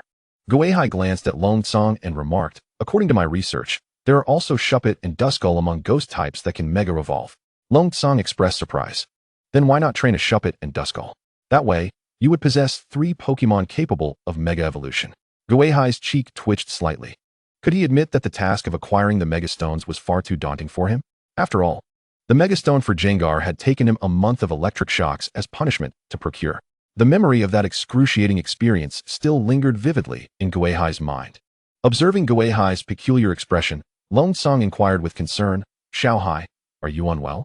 Gui Hai cleared his throat. No, it's nothing. I did not capture or train Shuppet and Duskull because cultivating Gengar required the majority of my focus. By the time I discovered that Shuppet and Duskull could Mega Evolve, I no longer had the capacity to capture and nurture them. Long Tsong nodded in understanding, acknowledging that it was indeed impressive for Gui Hai to have raised 3 champion-level Pokemon at his age. Furthermore, the relationship he shared with Gengar indicated that Gui Hai was a remarkably responsible trainer. If he were to capture Pokemon without committing to their training, it would likely induce a sense of guilt for both the Pokemon and himself. Gui Hai reined in his somewhat scattered emotions. As for Pokemon of other types, Grandma Gu has also conducted some research, but thus far, we have not identified any additional exclusive evolution stones, so there has been no progress. Long Tsong redirected his thoughts from Shuppet and Duskull. What kind of evolution stones are required for Mega Evolution? Are they akin to the keystone you hold? Gui Hai handed the keystone to Long Tsong. This is merely one of the tools held by the trainer. The other must be worn by the Pokemon capable of Mega Evolution, and the two must resonate to complete the evolution. As he spoke, Gui Hai summoned his restored Gengar from the shadows, instructing it to present the Mega Stone to Long Tsong for inspection. With a swift motion, Gengar emerged from Gui Hai's shadow. Upon hearing Gui Hai's command, it opened its wide mouth, its scarlet tongue curling around the evolution stone, presenting it before Long Tsong for examination. Long Tsong observed the evolution stone, glistening with Gengar's saliva, and declined to take it. Smiling as he did so, Gengar appeared somewhat disheartened, curling its tongue to grasp the keystone in Long Tsong's hand, lifting it up for him to see. Gui Hai distinctly noticed Long Tsong's eyelids twitching. A subtle smile crept onto his face. Chapter 19, Invitation. Gui Hai and Long Tsong engaged in a lengthy discussion regarding Mega Evolution in the lounge. He was unafraid of Long Tsong potentially usurping the fruits of Mega Evolution, as he not only trusted Long Tsong's character, but also withheld certain critical information. For instance, a trainer can only allow one Pokemon to Mega Evolve at a time. Additionally, Mega Evolution imposes a considerable burden on both the trainer and the Pokemon. Some Mega Evolutions may even inflict pain upon the Pokemon. Moreover, for certain Pokemon, Mega Evolution may not be advantageous at all. This knowledge was sufficient to safeguard his authority in matters of mega evolution. Coupled with the research materials he possessed from Rotom and Grandma Gui Hai held the power to ruin anyone who dared to infringe upon his research, ensuring they would become mere fodder for the little ghosts. Even if that individual were a champion, it would merely signify a slight delay. The reason humanity harbors a profound fear of ghost-type Pokémon is not solely due to their penchant for mischief, their terrifying appearances, or their origins from the underworld. Rather, it is because ghost types can genuinely inflict harm upon humans, akin to spectral entities. Once Long Tsong grasped the concept of mega evolution, he ceased to delve further into that realm of knowledge. Noticing the time, Long Tsong addressed Gui Hai. It is nearly time. The champion should have concluded his affairs. Come, let us go meet him.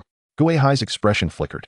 Previously, when Long Tsong mentioned that the champion wished to meet him, he had begun to anticipate this moment. The title of league champion represents far more than mere leadership of a league. It embodies the pinnacle of strength in the world. There are 6 leagues in total, each helmed by a top-tier champion.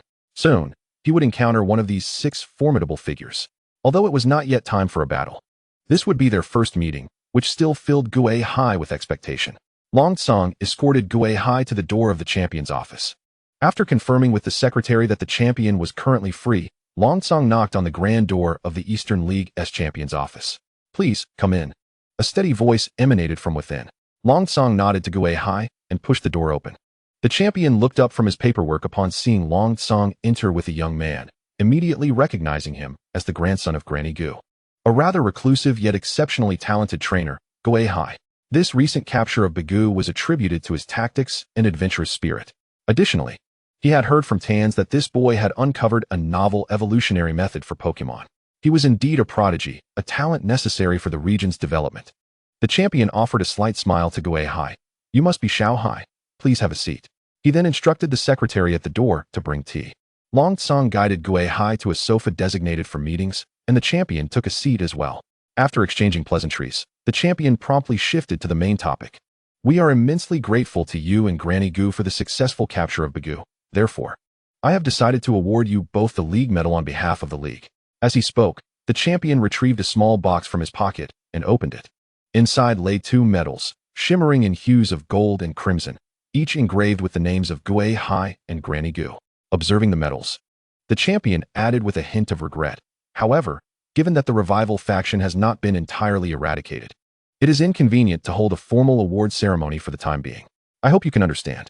The League's medal carries significant weight, most notably allowing its bearers to procure resources at cost price within the League. Utilizing League facilities also grants various discounts. Nonetheless, Gui Hai was indifferent to the medal. From the moment he entered, he had been scrutinizing the strongest figure in the League. Yet, despite his keen observation, he found the champion to be an enigma, exuding an aura of normalcy.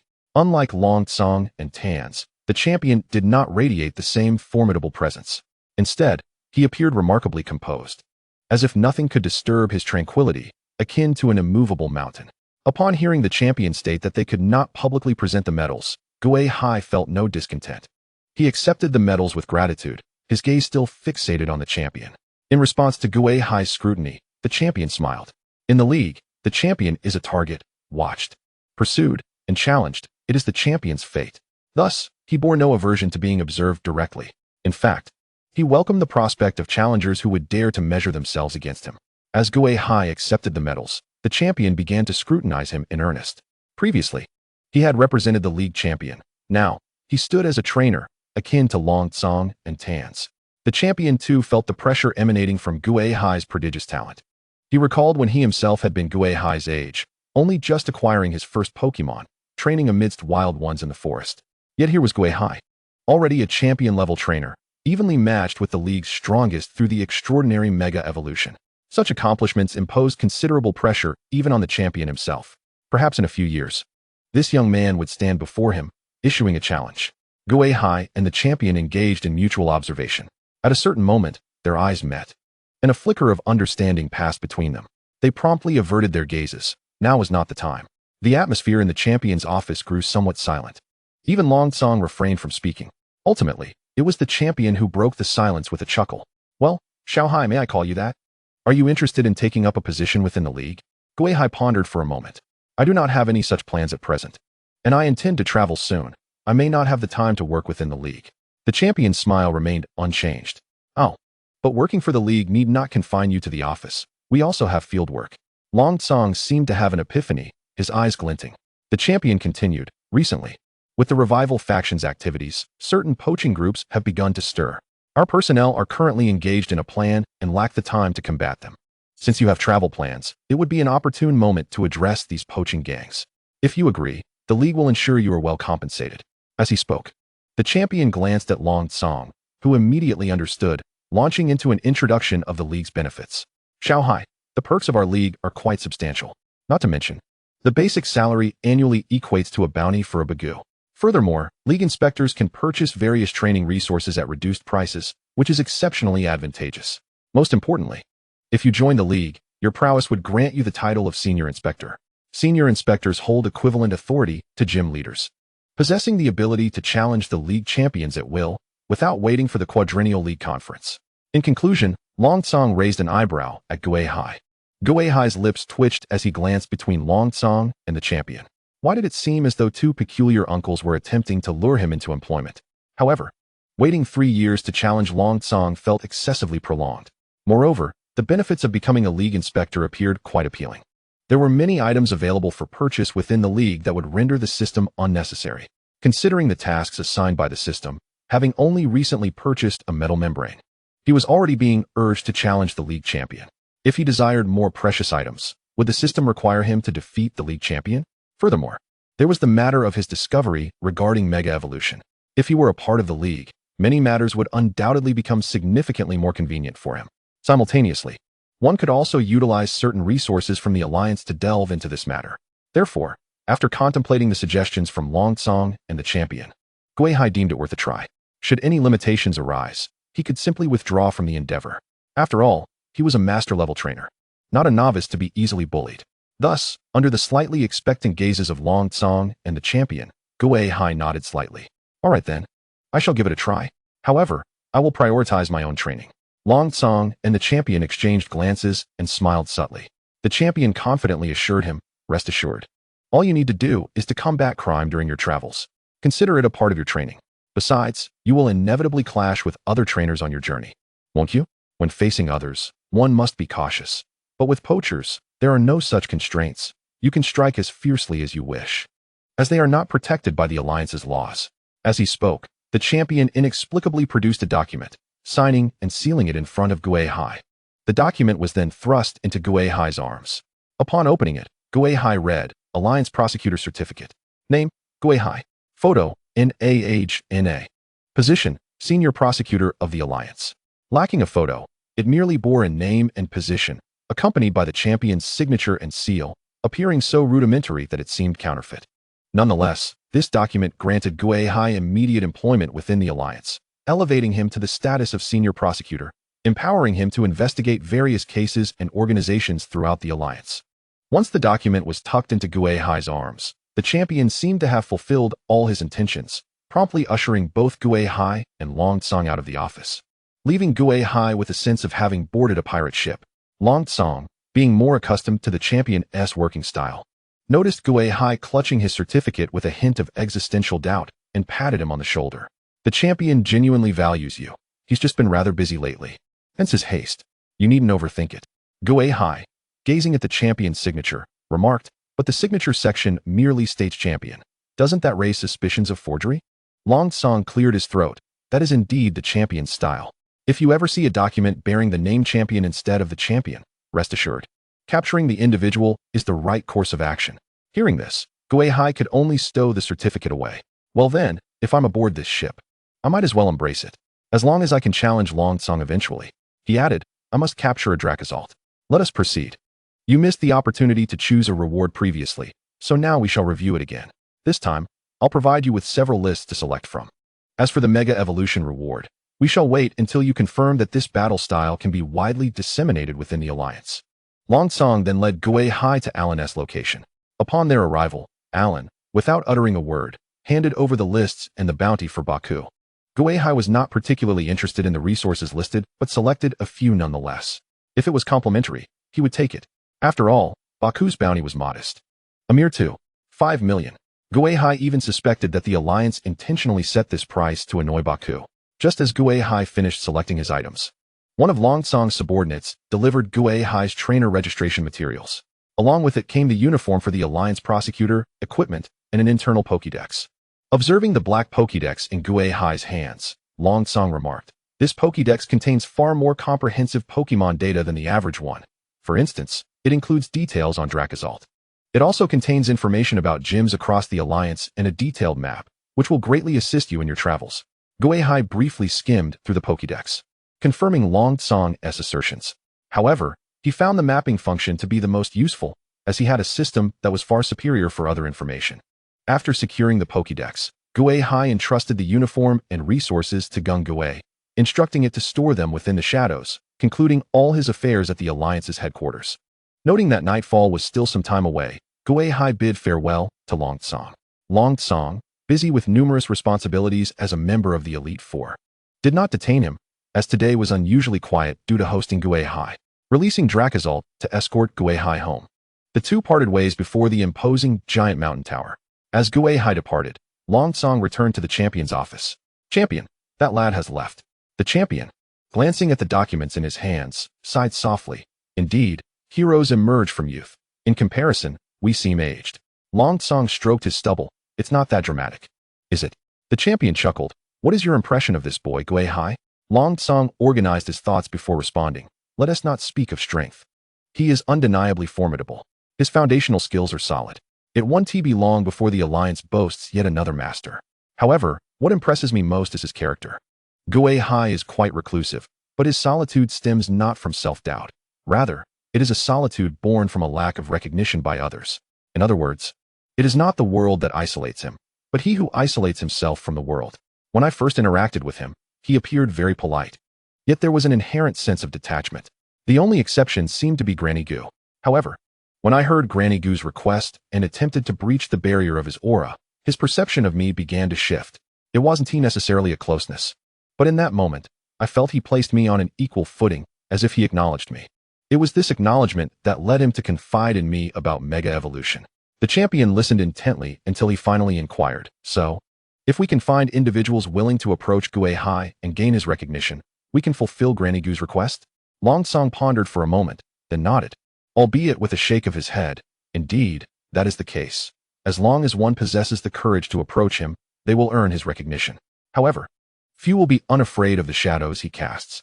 Long Song's expression remained calm, yet his tone bore weight. "That is a shadow that instills fear in all living beings, for it signifies death. Convincing Granny Gu to help Gui Hai make friends will be a formidable challenge." The champion sighed at this. At least it has solidified this lad's desire to venture forth, thus partially fulfilling Granny Gu's commission. Chapter 21. Departure for Adventure. Gui Hai remained oblivious to the conversation between the champion and Long Song. Nor was he aware of Granny Gu's prior request for them to facilitate his social interactions with the outside world. As the sun's radiance was entirely consumed by the encroaching night, he returned to the ethereal tower of the other shore, illuminated by candlelight. Watching Dracosalt vanish into the darkness like an arrow, Gui Hai pushed open the grand doors of the tower of the other shore. "Xiao Hai, you're back. Was the alliance enjoyable?" Granny Gu appeared before Gui Hai silently, her face adorned with the familiar and kind smile. Gui Hai nodded, acknowledging that it was indeed more prosperous than the Bien Tower and the quaint town, with the locals showcasing commendable prowess. Granny Gu appeared quite pleased with Gui Hai's accomplishments, her smile deepening. "That's wonderful." The two closed the door to the Bien Tower and ascended, eventually settling on the 8th floor, where Gui Hai resided.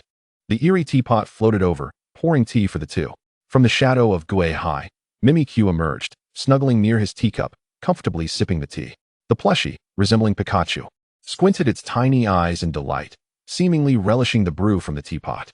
Suddenly, Jengar joined the fray, eagerly grabbing the teapot and attempting to pour the tea into its cavernous mouth, nearly startling the teapot into a stupor. Fortunately, Granny Gu's snow spirit swiftly rescued the teapot from Jengar's grasp. Gui Hai promptly returned the chubby Jengar back to the shadows. As the teapot, teetering on the edge of tears, regained composure, Gui Hai offered it a sweet fruit, which brought a gleam of joy to its eyes. It then poured another cup of tea for Gui Hai.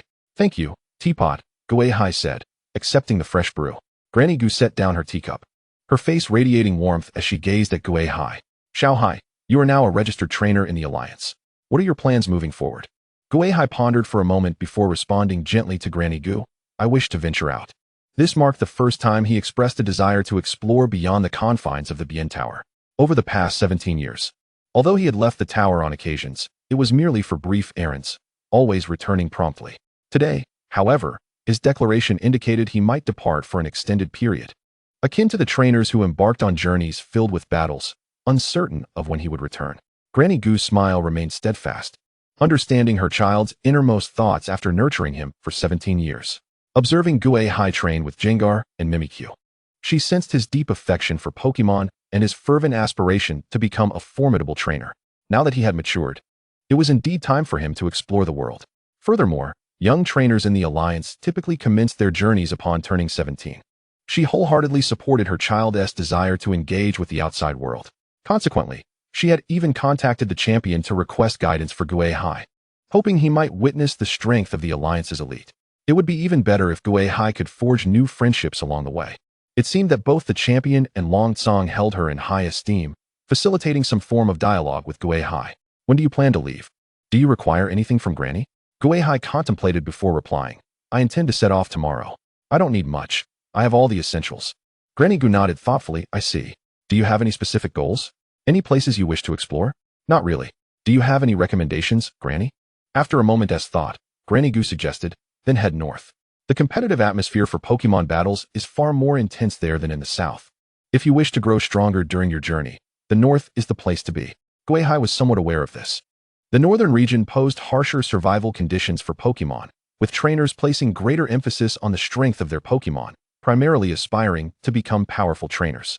In contrast, the southern region flourished with diverse interests, with many preferring to become Pokemon researchers, breeders, or coordinators in dazzling contests. Gui Hai pulled out the Alliance Pokédex and perused the map. All right, I'll head north first, challenging the gyms in each city along the way, and then return from the vicinity of Tai Island. If all goes well, Granny, I should be back in 2 to 3 months. Granny Gu observed the specialized Alliance Pokédex in Gui Hai's hand and nodded approvingly. You may choose as you wish. Now, since you're leaving tomorrow, make sure to rest well tonight. Rising, she patted Gui Hai's shoulder. Remember to give me a call. As dawn broke, the sun had yet to rise when Gui Hai awoke promptly. He neatly folded his blanket and tucked it away into his shadow. He donned the custom outfit, crafted by the system the previous night, a fitted sports attire paired with a sleek black trench coat, a long sword secured by a belt, a Pokeball-embedded waist belt, and 6 exquisite black and purple Pokeballs.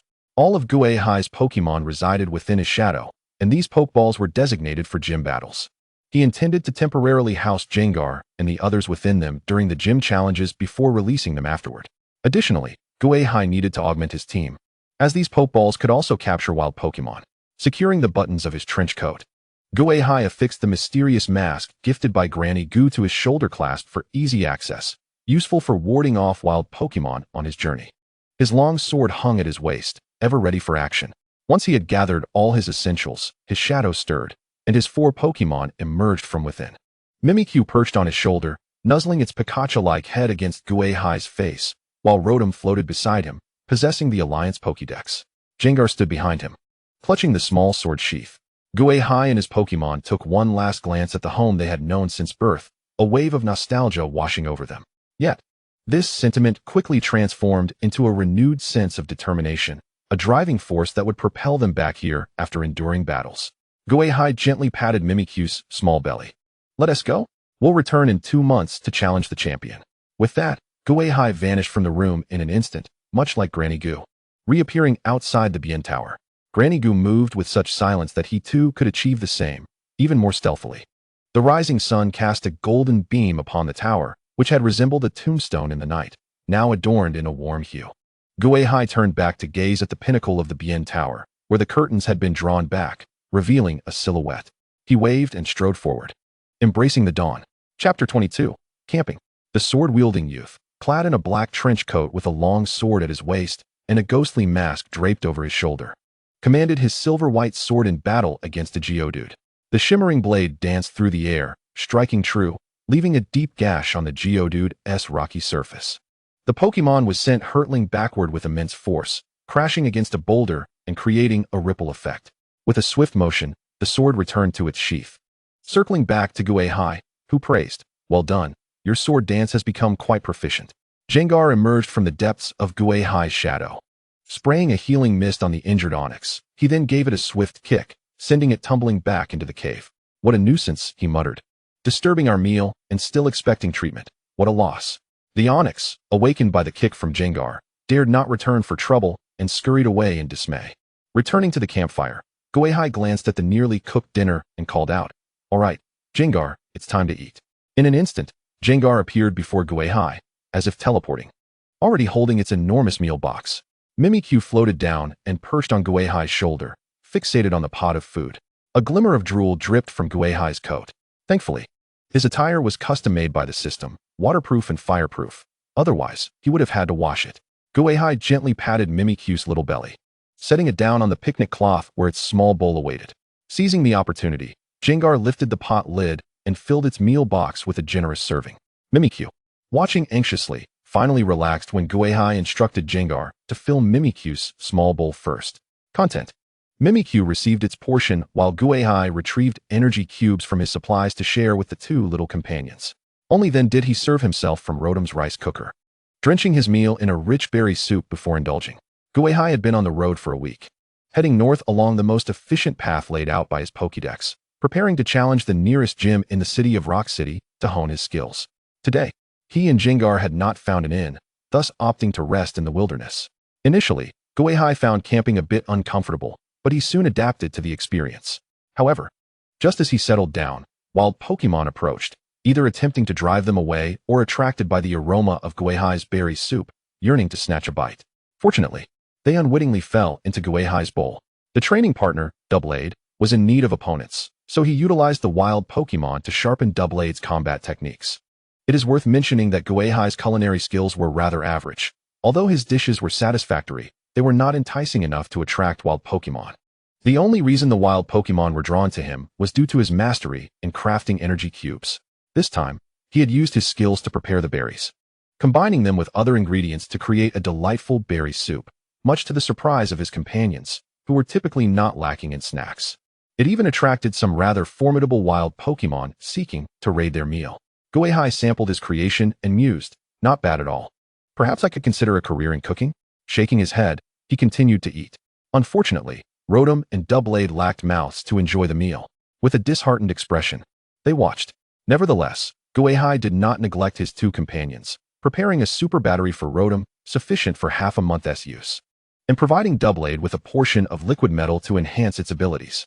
After finishing dinner, Gui Hai tidied up the utensils, planning not to spend the night there. His unique constitution meant he felt little fatigue even after a day of travel. Moreover, he was quite close to his destination, Rock City, merely needing to traverse the cliff he was currently on and walk a few more hours. There was no need to camp outdoors. After a brief rest, he decided to set off under the cover of night. Rock City was the closest city to the tower of the other shore, nestled amidst towering mountains. To reach it, aside from a few routes carved out by young Gyarados, one had to traverse steep mountains and cliffs on foot. The region lacked proper roads due to the presence of ground and rock-type Pokémon that frequently destroyed recently constructed paths. The Alliance had attempted to relocate these creatures, but soon failed, leading them to sell the surrounding hills to trainers raising Gyarados, thus generating income while reshaping the geography of Rock City. However, the abundance of ground and rock-type Pokémon attracted numerous trainers eager to capture them, contributing to the city's economic prosperity. In recent years, the Alliance ceased selling the hills and instead began actively protecting these wild Pokémon habitats, establishing development zones to bolster Rock City's economy. Contemplating this information, Gui Hai adjusted his clothing and began to climb the sheer cliff. Upon reaching the summit, he leaped down the other side. Just before touching the ground, he reached out, and Rotom, piloting a fan, caught him and gently lowered him down. So tired, Rotom complained. Its voice strained. This was understandable. Although Rotom could inhabit electrical devices and fly, it was not built for carrying others. Gui Hai used this method merely to slow his descent from the cliff. As they neared the ground, Jengar suddenly emerged from Gui Hai's shadow, grinning widely. With a powerful psychic push, Jengar significantly reduced their falling speed, allowing them to land safely. "Well done, Jengar and Rotom. We've saved ourselves 2 hours of detour time." Once on solid ground, Gui Hai encouraged his Pokémon and continued towards the city, where lights began to twinkle in the distance. At his current pace, He estimated he would reach Rock City around 1 or 2 in the morning, just in time to find an inn for the night. They could finally have a chance to bathe and rest quietly before facing their first gym challenge since beginning their journey. However, just as Gui Hai took a step forward, he suddenly paused, sensing a disturbance in a nearby direction. Chapter 23, Remnants. Old 5, did you hear something over there? Did I? Are you sure you're not mistaken? This is a cliff. Who would be foolish enough to jump? I don't know, but I'm certain there's something going on over there. Let's check it out. As they spoke, silhouettes moved in the distance, 2 figures seemingly approaching. Gui Hai raised an eyebrow, encountering people at the base of a cliff. He narrowed his eyes, enhanced by ghostly energy, revealing 2 figures clad in black, each accompanied by their Pokémon, stealthily making their way towards him without any illumination, their movements suspicious. Gui Hai contemplated for a moment and instructed Mimikyu. Mimikyu, go give them a fright. Mimikyu emerged from Gui Hai's shadow, surrounded by a purple flame, and floated towards the 2 individuals. Rotom decided to follow and observe what the 2 were up to. Lodo, ensure the task is completed. Rotom equipped a drone devoid of lighting and ascended to keep pace with Mimikyu. Soon, terrified screams echoed from that direction, followed by a minor skirmish. Gui Hai observed as the 2 cloaked figures fought in a panic against Mimikyu, only to be ultimately vanquished, cowed into a hasty retreat. Mimikyu returned promptly, nuzzling against Gui Hai. Mimikyu, did you frighten them? And then bested them? Mimikyu nodded, proudly raising the head of its Pikachu doll. Gui Hai gently patted Mimikyu's little belly, expressing approval for its performance. Utilizing the method often employed by Granny Goo, he vanished from sight in a flash. When he reappeared, he had already left his previous position, seeking a concealed spot. Gui Hai retrieved his original Pokédex. This Pokédex was connected via signals to various devices, including the drone that Rotom operated, which also possessed a camera, allowing Gui Hai to see what Rotom could observe. Through Rotom's perspective, Gui Hai witnessed the previously stealthy duo frantically entering a cave. The cave was initially silent, but soon erupted with several similarly garbed figures emerging, accompanied by their respective Pokémon. Heading towards the location of Mimikyu's earlier confrontation with the 2 cloaked individuals. How cautious they are. Sneaking about, they hardly seem virtuous. Have I stumbled upon a nefarious organization? Should I intervene in their criminal activities? After all, I am a league prosecutor. Gui Hai furrowed his brow, contemplating the actions of these individuals. He decided to observe their intentions before taking any rash actions. After all, these individuals were evidently weaklings, and eliminating them would yield little value. Before long, the group discovered Gui Hai's landing spot from the cliff. Finding no traces left behind, they were compelled to retreat back into the cave from which they had emerged. After a brief interval, they departed the area, burdened with various bags, resembling refugees fleeing calamity. Gui Hai noted the absence of any formidable figures among them. He instructed Rotom, Rotom, keep an eye on these individuals, but do not damage their belongings. The Pokédex swiftly relayed Rotom's assurance. Task guaranteed, Lodo. Gui Hai stowed away the Pokédex. Let us investigate who these individuals are. After taking a few steps, Gui Hai was startled by a sudden flash of lightning ahead, followed by a chorus of wails. By the time Gui Hai, accompanied by Jengar and others, arrived, the cloaked figures lay strewn across the ground. Each one appeared disheveled, their hair frizzed and their bodies charred, with some twitching slightly. They had been incapacitated by Rotom's electromagnetic waves. Though they were not dead, they lay paralyzed. Gui Hai instructed Jengar to examine what these individuals had taken while he approached the nearest cloaked figure to don a mysterious mask. Who are you? Why have you come here? The cloaked figure, rendered immobile, was suddenly confronted by a ghastly visage. An inexplicable dread enveloped him, causing his entire being to tremble in terror. A voice roared in his mind, urging him to flee and maintain distance from this spectral entity. Just then, a terrifying whisper echoed in his ear. Who are you? Why have you come here? Somehow summoning strength, the cloaked figure stammered, his voice distorted by paralysis. We are from the Revival Society. Our headquarters was destroyed, and we barely managed to escape. Gui Hai struggled to comprehend the individual's words, requiring repeated inquiries before discerning the situation. These individuals were remnants of the Revival Society, having survived the League's assault on their base in the underground city. They had fled here, seeking to escape south to find another base of the Revival Society. Observing the huddled, trembling figures before him, Gui Hai grimaced in disdain. No wonder they were so furtive, incapable of resolving their predicament. They sought to flee at the first sign of trouble. It turned out they were merely cornered rats. Their possessions held little of significance, merely their personal effects. Only 2 among them carried Pokémon eggs. Upon inquiry, Gui Hai learned these were recently procured from comrades in another city, stolen from a branch of the Revival Society in the north, intended for delivery to a crucial laboratory. Now cut off from their superiors, they planned to sell the eggs for travel funds. Gui Hai felt a twinge of disappointment. He had anticipated an encounter worthy of his prowess, only to find himself ensnaring a group of inconsequential rodents. The more pressing dilemma was how to deal with them. Transporting them to the underground city would waste time and involve delivering them to the League's center, resulting in a myriad of complications. Yet, releasing them was not an option. While they were insignificant, they could still pose a threat if allowed to escape. Thus, Gui Hai contemplated whether to take action. His hand instinctively caressed the hilt of his sword. Suddenly, a glimmer of silver flashed. The cowering remnants of the Revival Society widened their eyes in terror, clutching their throats as they attempted to utter words. Yet no sound escaped. Instead, they could only expel torrents of blood.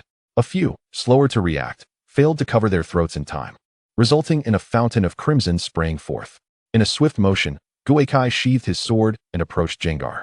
The little rotund figure had already collected the belongings of the Revival Society remnants. Upon seeing Gui Hai's approach, he promptly presented the 2 Pokemon eggs. Chapter 24, Charcoal, Little Samurai. Gui Hai accepted the 2 Pokemon eggs, scrutinizing the intricate patterns upon them. They appeared to be Fire-type eggs, not particularly suited for him. He casually employed the system to scan them. Ding, scan complete. Name, Charcoal Little Samurai Egg. Type, Fire. Egg group, human-like. Estimated hatching time, 1 month. Predicted quality, gym level or higher, promising to yield 2 remarkable Pokemon. Note, Fire-type energy can be utilized to incubate, hastening hatching and enhancing intimacy. Charcoal Little Samurai. Gui Hai pondered the information regarding this Pokemon, narrowing his eyes slightly.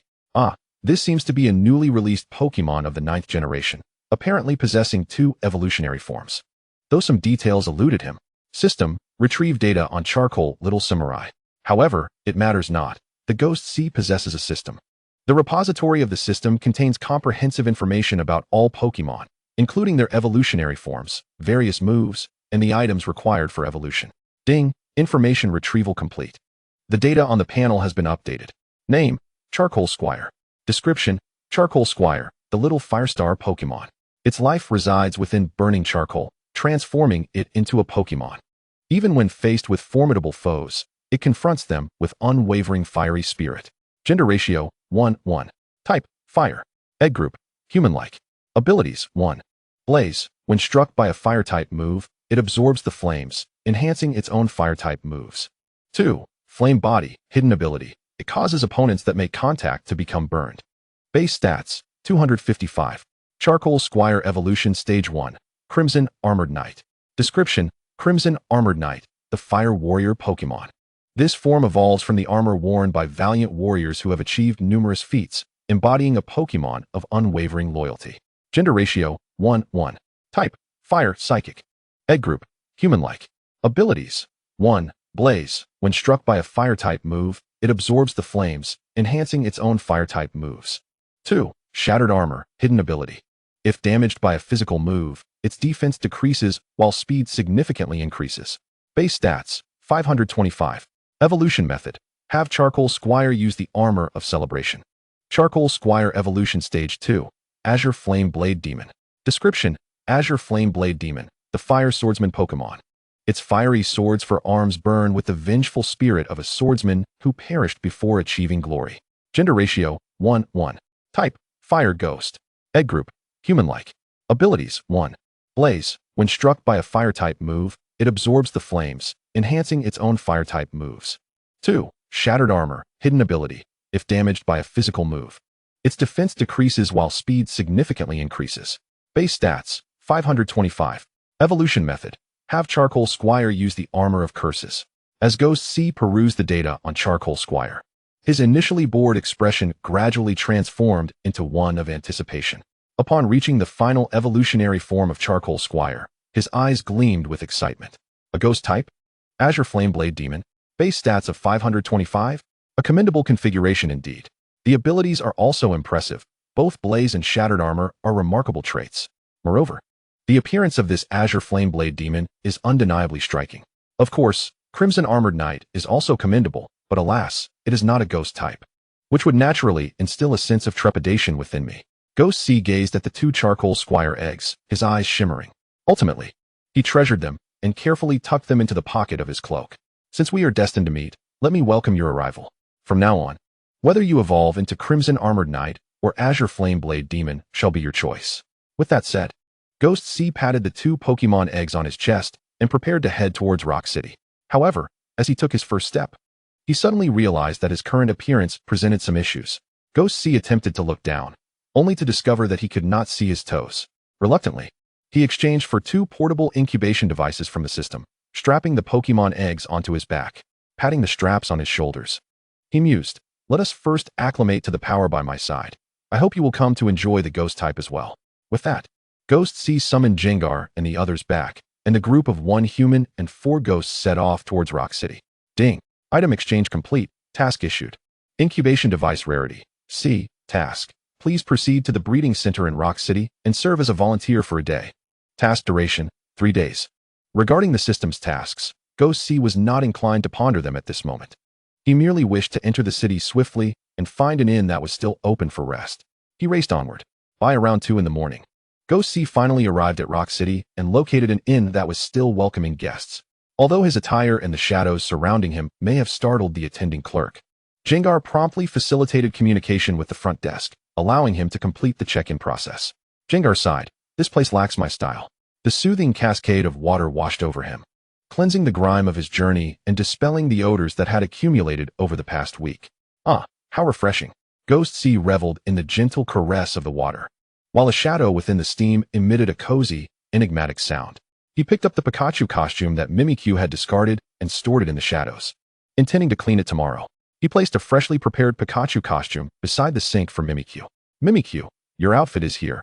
Remember to wear it before you come out." The shadow in the mist lazily responded before returning to its bath. Ghost C chuckled. After drying off, he flopped onto the bed. "Everyone should rest early. We will challenge the Rock City gym tomorrow afternoon." The Jengar on the ceiling resounded with a loud reply on behalf of all the Pokemon before drifting off to sleep.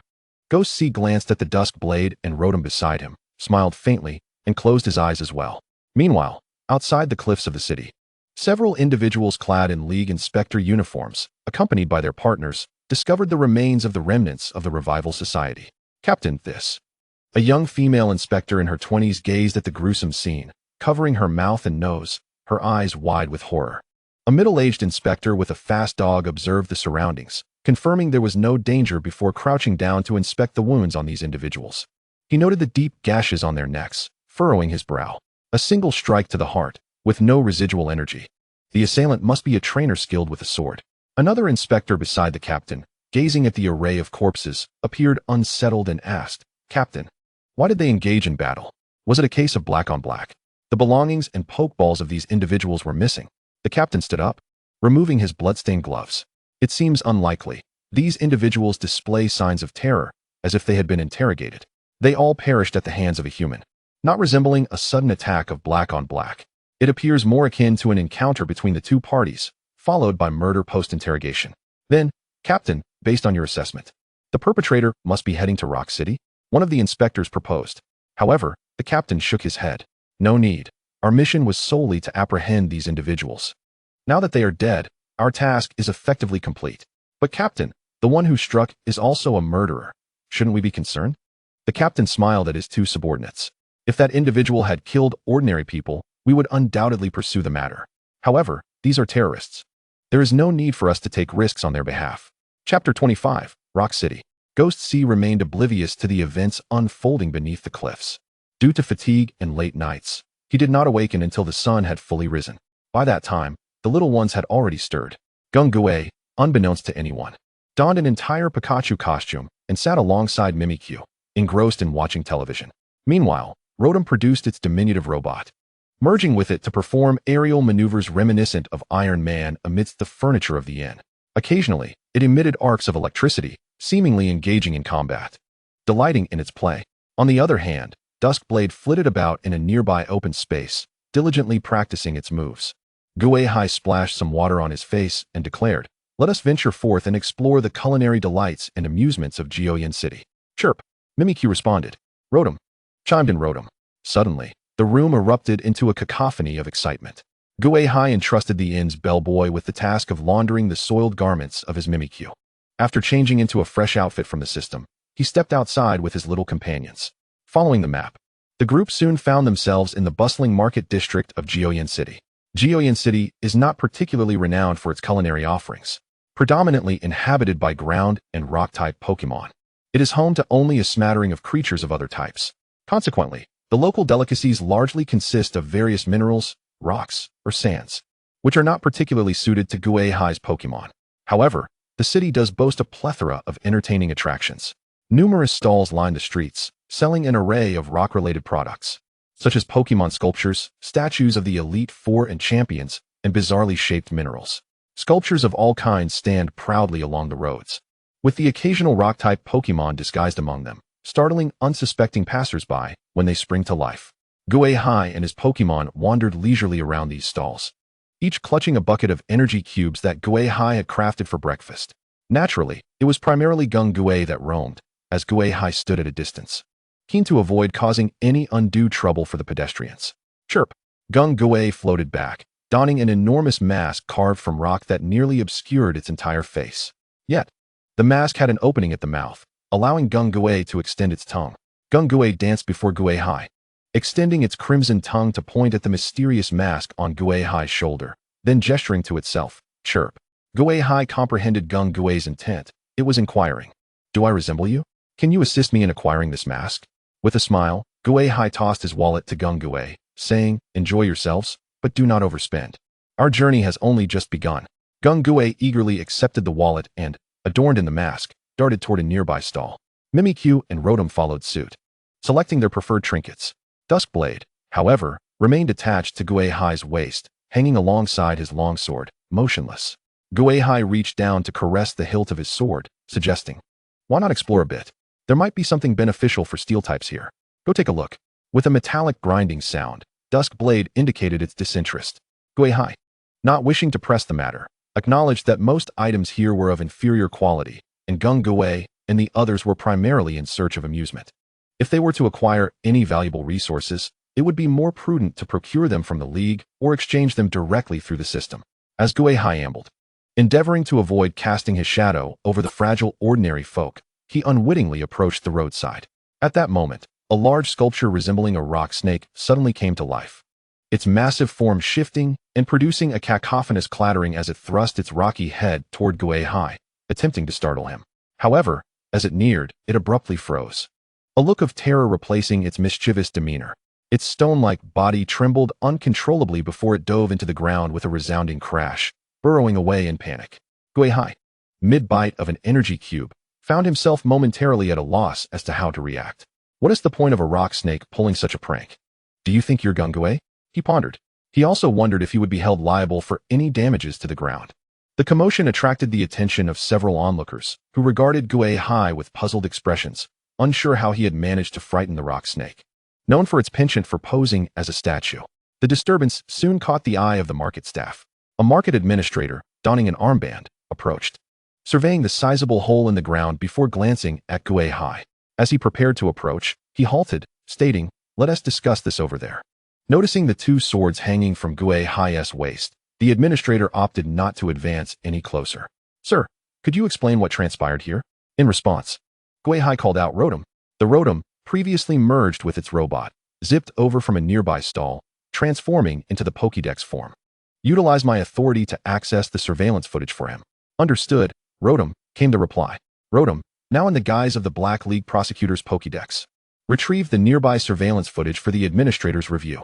It then proceeded to present the information as if it were a legal representative. According to the footage, my client has not caused any harm nor engaged in any actions to drive away the rock snake. All destructive behavior was solely the rock snake's own doing. End of report, Rotom. The administrator gaped momentarily, then glanced at the Pokédex possessed by Rotom, clearing his throat. Very well, sir, I understand. I wish you a pleasant journey, he remarked before moving on to arrange for repairs. Gui Hai gazed at the gaping hole before him, musing, with Jioyan City being predominantly populated by ground and rock types. Do they not wreak havoc on the underground pipelines daily? Rotom conducted a brief search, responding, according to the data, Jioyan City has very few pipelines. Furthermore, Trainers are prohibited from using moves such as Dig or Earthquake within the city. Violators face severe penalties. Gui Hai, merely curious, did not intend to delve deeper into the matter. Glancing at the time, he announced, "We've explored enough. Let us see what else Geoyan City has to offer. Prepare yourselves, everyone. I shall challenge the gym leader as a champion-level trainer, hoping for fruitful outcomes this time." His 3 Pokemon cheered in unison. While Duskblade appeared somewhat disheartened, having only just reached the 20s in level and still being classified as a novice, unable to battle alongside the others. Perceiving Duskblade's emotions, Gui Hai grasped the hilt of his sword, assuring, "Of course, before I embark on the champion-level challenge. I will first engage in a standard gym challenge.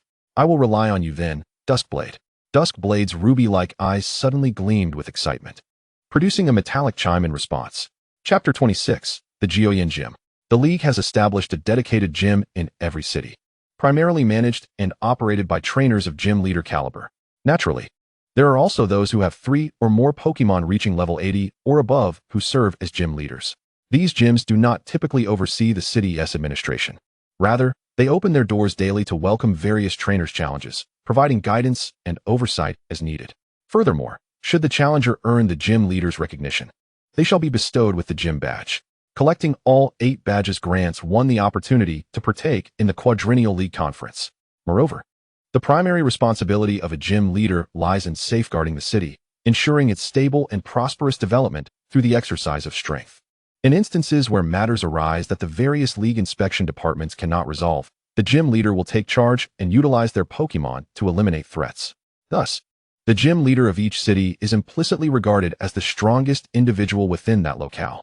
This is precisely why Gui Hai seeks to challenge the gym leader, as only the gym leader possesses the requisite strength to engage him in battle. The gym in Dia City, known as the Ground Gym, serves as the city's emblem.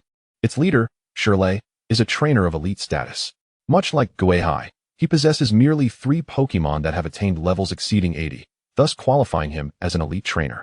It is not a necessity for every one of his 6 Pokemon to be of elite caliber, as is the case with seasoned elite trainers.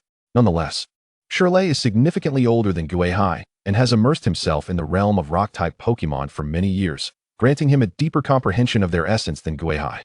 He stands as an excellent adversary for Gui Hai.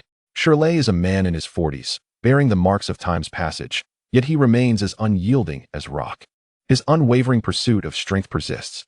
Over the years, he has endeavored to train various rock-type Pokemon, aspiring to cultivate a team where all members reach level 80.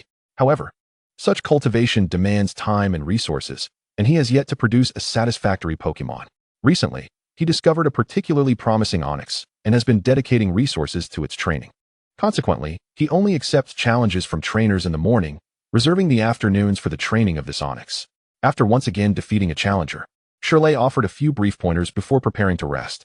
As he walked, he pondered how to ensure that the recently captured Onix could train with peace of mind. This Onix, despite its commendable talent, exhibited a rare playfulness uncommon among its kind. It harbored a disdain for training and combat, preferring instead to frighten passers-by in the commercial district by posing as a sculpture. Strangely, this morning, it had been startled by someone and had scurried back to the gym, leaving Shirley with the burden of repair costs and fines. At that moment, as Shirley contemplated his predicament, his Pokédex emitted 2 beeps, signaling a new message. He retrieved the gym leader's specialized Pokédex from his somewhat soiled work pants pocket. The device, now dust-covered, was a testament to the nature of battles involving rock and ground types. It was inevitable that it would gather some grime. After wiping away the dust, Shirley opened the message and furrowed his brow upon reading it. A battle invitation? For the afternoon? He was about to decline, but as he glanced at the message's prefix, his finger poised to reject suddenly hesitated. This was not the usual channel for scheduling gym challenges. Rather, it was a challenge invitation dispatched directly from the League's internal network. Such invitations are typically extended by gym leaders or trainers of equal rank within the League, aimed at engaging in battle with similarly skilled opponents. While one could refuse, any trainer aspiring for growth would invariably accept. Engaging in combat with peers often proves more beneficial than solitary training. Shirley opened the battle invitation, soon discovering the identity of the challenger, Gui Hai, an elite ghost-type trainer. The mention of elite caused Shirley to tighten his grip on the Pokédex, a surge of long-dormant excitement coursing through him. Though he battles various trainers daily, their skill levels often leave much to be desired, making it rare to encounter a true master, let alone an elite. He yearned for the chance to spar with a formidable opponent, hoping to glean insights into his own shortcomings. However, as the gym leader, his duties prevented him from abandoning his post. He could only wait for the annual Gym Leader Challenge period to engage with opponents of equal caliber. Now, that wait was unnecessary. An elite trainer had proactively sent him a challenge invitation. With acceptance, he could battle a peer of his own rank. Elated, Shirley scrolled through Gui Hai's message, locating the acceptance button and pressing it. He then composed a message to Gui Hai, confirming their battle at the Dia City Gym at 3 o'clock that afternoon. After sending the message, Shirley ceased his training and instructed the staff at the gym loudly. This afternoon, the gym will be closed. Cancel all appointments. Ensure that the battle facilities are in proper working order. The staff, responsible for assisting the gym leader with various tasks, paused in surprise. While the gym leader typically did not accept challenges in the afternoon, it was unprecedented for the gym to close altogether. It had always remained open for other trainers to battle. Why, on this day, was the gym being shut down? Were remnants of the Revival Society returning? Or had the gym leader's enemies arrived? Shirley offered no explanations as he dashed back to the courtyard behind the gym, gathering his main team in preparation for pre-battle motivation. Meanwhile, Gui Hai, enjoying lunch at the inn, was suddenly jolted by Rotom's electric shock, causing his arm to tingle. With a sly grin, Rotom displayed a triumphant expression on the Pokédex, revealing the successful appointment confirmation and Shirley's personal message. Your battle invitation has been accepted. The opponent requests you to battle at the Dia Gym at 3 o'clock this afternoon, Rotom. Shaking off the residual tingling in his arm, Gui Hai read Shirley's response. Excellent. Everyone, take a good rest. This afternoon, we shall challenge this elite rock-type trainer. Gongqi and Mimikyu raised their bowls in unison, exclaiming loudly. Meanwhile, Rotom, eager for mischief, attempted to shock Gui Hai again, but this time, Gui Hai deftly dodged, donning a mysterious mask and shooting a glare at Rotom, who promptly retreated into the shadows. Chapter 27. The novice match at 2:40 in the afternoon, at the Dia City Gym, Gui Hai entered, 2 long swords dangling from his waist. A hatching device containing 2 Pokemon eggs strapped to his back, a mask slung over one shoulder, and Mimikyu perched on the other. He stepped into the now eerily quiet gym, following the signs through the hall and into the brightly lit battle arena. Behind him, the gym's doors closed and locked. Shirley sat cross-legged in the arena, appearing to have awaited this moment for some time. A few young spectators and staff members in uniforms occupied the viewing area. As they noticed a newcomer, their hushed conversations ceased, and all eyes turned toward Gui Hai. Soon, confusion appeared on their faces, as they furrowed their brows in unison. The youth of Gui Hai is strikingly apparent. He is evidently at the nascent stage of his journey as a trainer, barely having registered as one. The onlookers are skeptical, unable to believe that this young individual could possibly be the renowned elite trainer spoken of by the gym leader. A hush falls over the crowd for a brief moment, only to be followed by a flurry of whispers. One staff member, positioned near the entrance, observes Gui Hai's tender age and, upon overhearing the discussions among Shirley's disciples, mistakenly assumes that he is an intruder who has wandered in. He prepares to approach and escort him out. However, at that moment, Shirley, with half-closed eyes, awakens upon Gui Hai's entrance. Though taken aback by Gui Hai's age, Shirley, also an elite trainer, recognizes him as his opponent for the day at first glance. You've arrived. Shirley's voice interrupts the staff member's intent to dismiss Gui Hai, capturing the attention of all present. Clad in a gray tracksuit, Shirley fixates on Gui Hai with piercing eyes. Rising slowly from the ground, an air of gravitas, reminiscent of a rock-type Pokémon, emanates from him, leaving the spectators, including Shirley's disciples and the eager staff, speechless. As if a colossal boulder had settled upon them, stifling their ability to speak. In contrast, Gui Hai strides forward unperturbed, standing a short distance opposite Shirley. Greetings, Gym Leader Shirley. I am Gui Hai, a trainer from the other shore tower, here to seek your guidance. Shirley's gaze flickers to the shadow cast by Gui Hai's feet, sensing an intense threat that brings a furrow to his otherwise weathered visage. You flatter me. I, too, am looking forward to this battle. Gui Hai brushes his hand across the scabbard of his newly acquired Pokemon, Mimikyu. Gym Leader Shirley, I have only 3 Pokemon that have reached level 80 or above. Shall we engage in a 3v3 battle? Shirley's eyes glimmer with intrigue. He had not found any information on Gui Hai's Pokemon within the Alliance, only knowing him to be an Alliance prosecutor. Initially intending to propose a 3v3 match himself, he finds Gui Hai's suggestion agreeable and readily concurs. No objections, Prosecutor Gui Hai. Shall we commence? Yet, Gui Hai shakes his head slightly. Not so fast. I have one more request for you, Gym Leader Shirley. Although eager for battle, Shirley possesses enough patience to hear out Gui Hai's proposition. Gui Hai retrieves the scabbard from his waist. I have recently trained a new Pokemon, and this presents a rare opportunity for me to battle with it and seek your advice. The scabbard levitates in his grasp, exuding an aura of metallic friction, brimming with combat spirit. Shirley's attention shifts to the scabbard, captivated by its lustrous sheen and the fervent energy it emanates. He nods slightly, mentally comparing it to the Onix he had recently raised, quickly realizing that his own Pokemon may not measure up to this youthful contender's creation. Is it permissible? Gym Leader Shirley? Gui Hai inquires, noting Shirley's silence. Shirley, stirred by newfound interest, wishes to witness a comparison between his own Pokemon and Gui Hai's newly trained one. Very well. Let me showcase my Pokemon. Come forth, Onix. With that, Shirley retrieves a red and white Pokeball from his belt and tosses it forth. A flash of crimson light reveals a lengthy Onix, measuring around 8 meters, coiling at Shirley's feet, adorned with a formidable rocky mask. Gui Hai eyes the Onix with curiosity, feeling a sense of déjà vu regarding this creature. The Onix, upon spotting Gui Hai, quivers slightly, attempting to snatch the Pokeball from Shirley's hands. Roar. I refuse to battle. Let me return. I have no desire to face that individual. Unfortunately, Shirley, having recently trained the Onix, misinterprets its intentions. He retrieves the Pokeball, yanking off the Onix's rocky mask. Now, I'll hold on to this for you.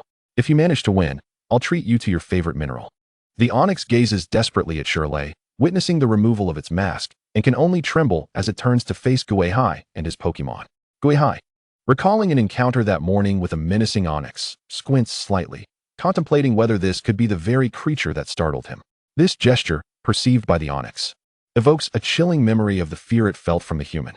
In that moment, the Onix genuinely regrets its playful actions that led to this unwelcome confrontation.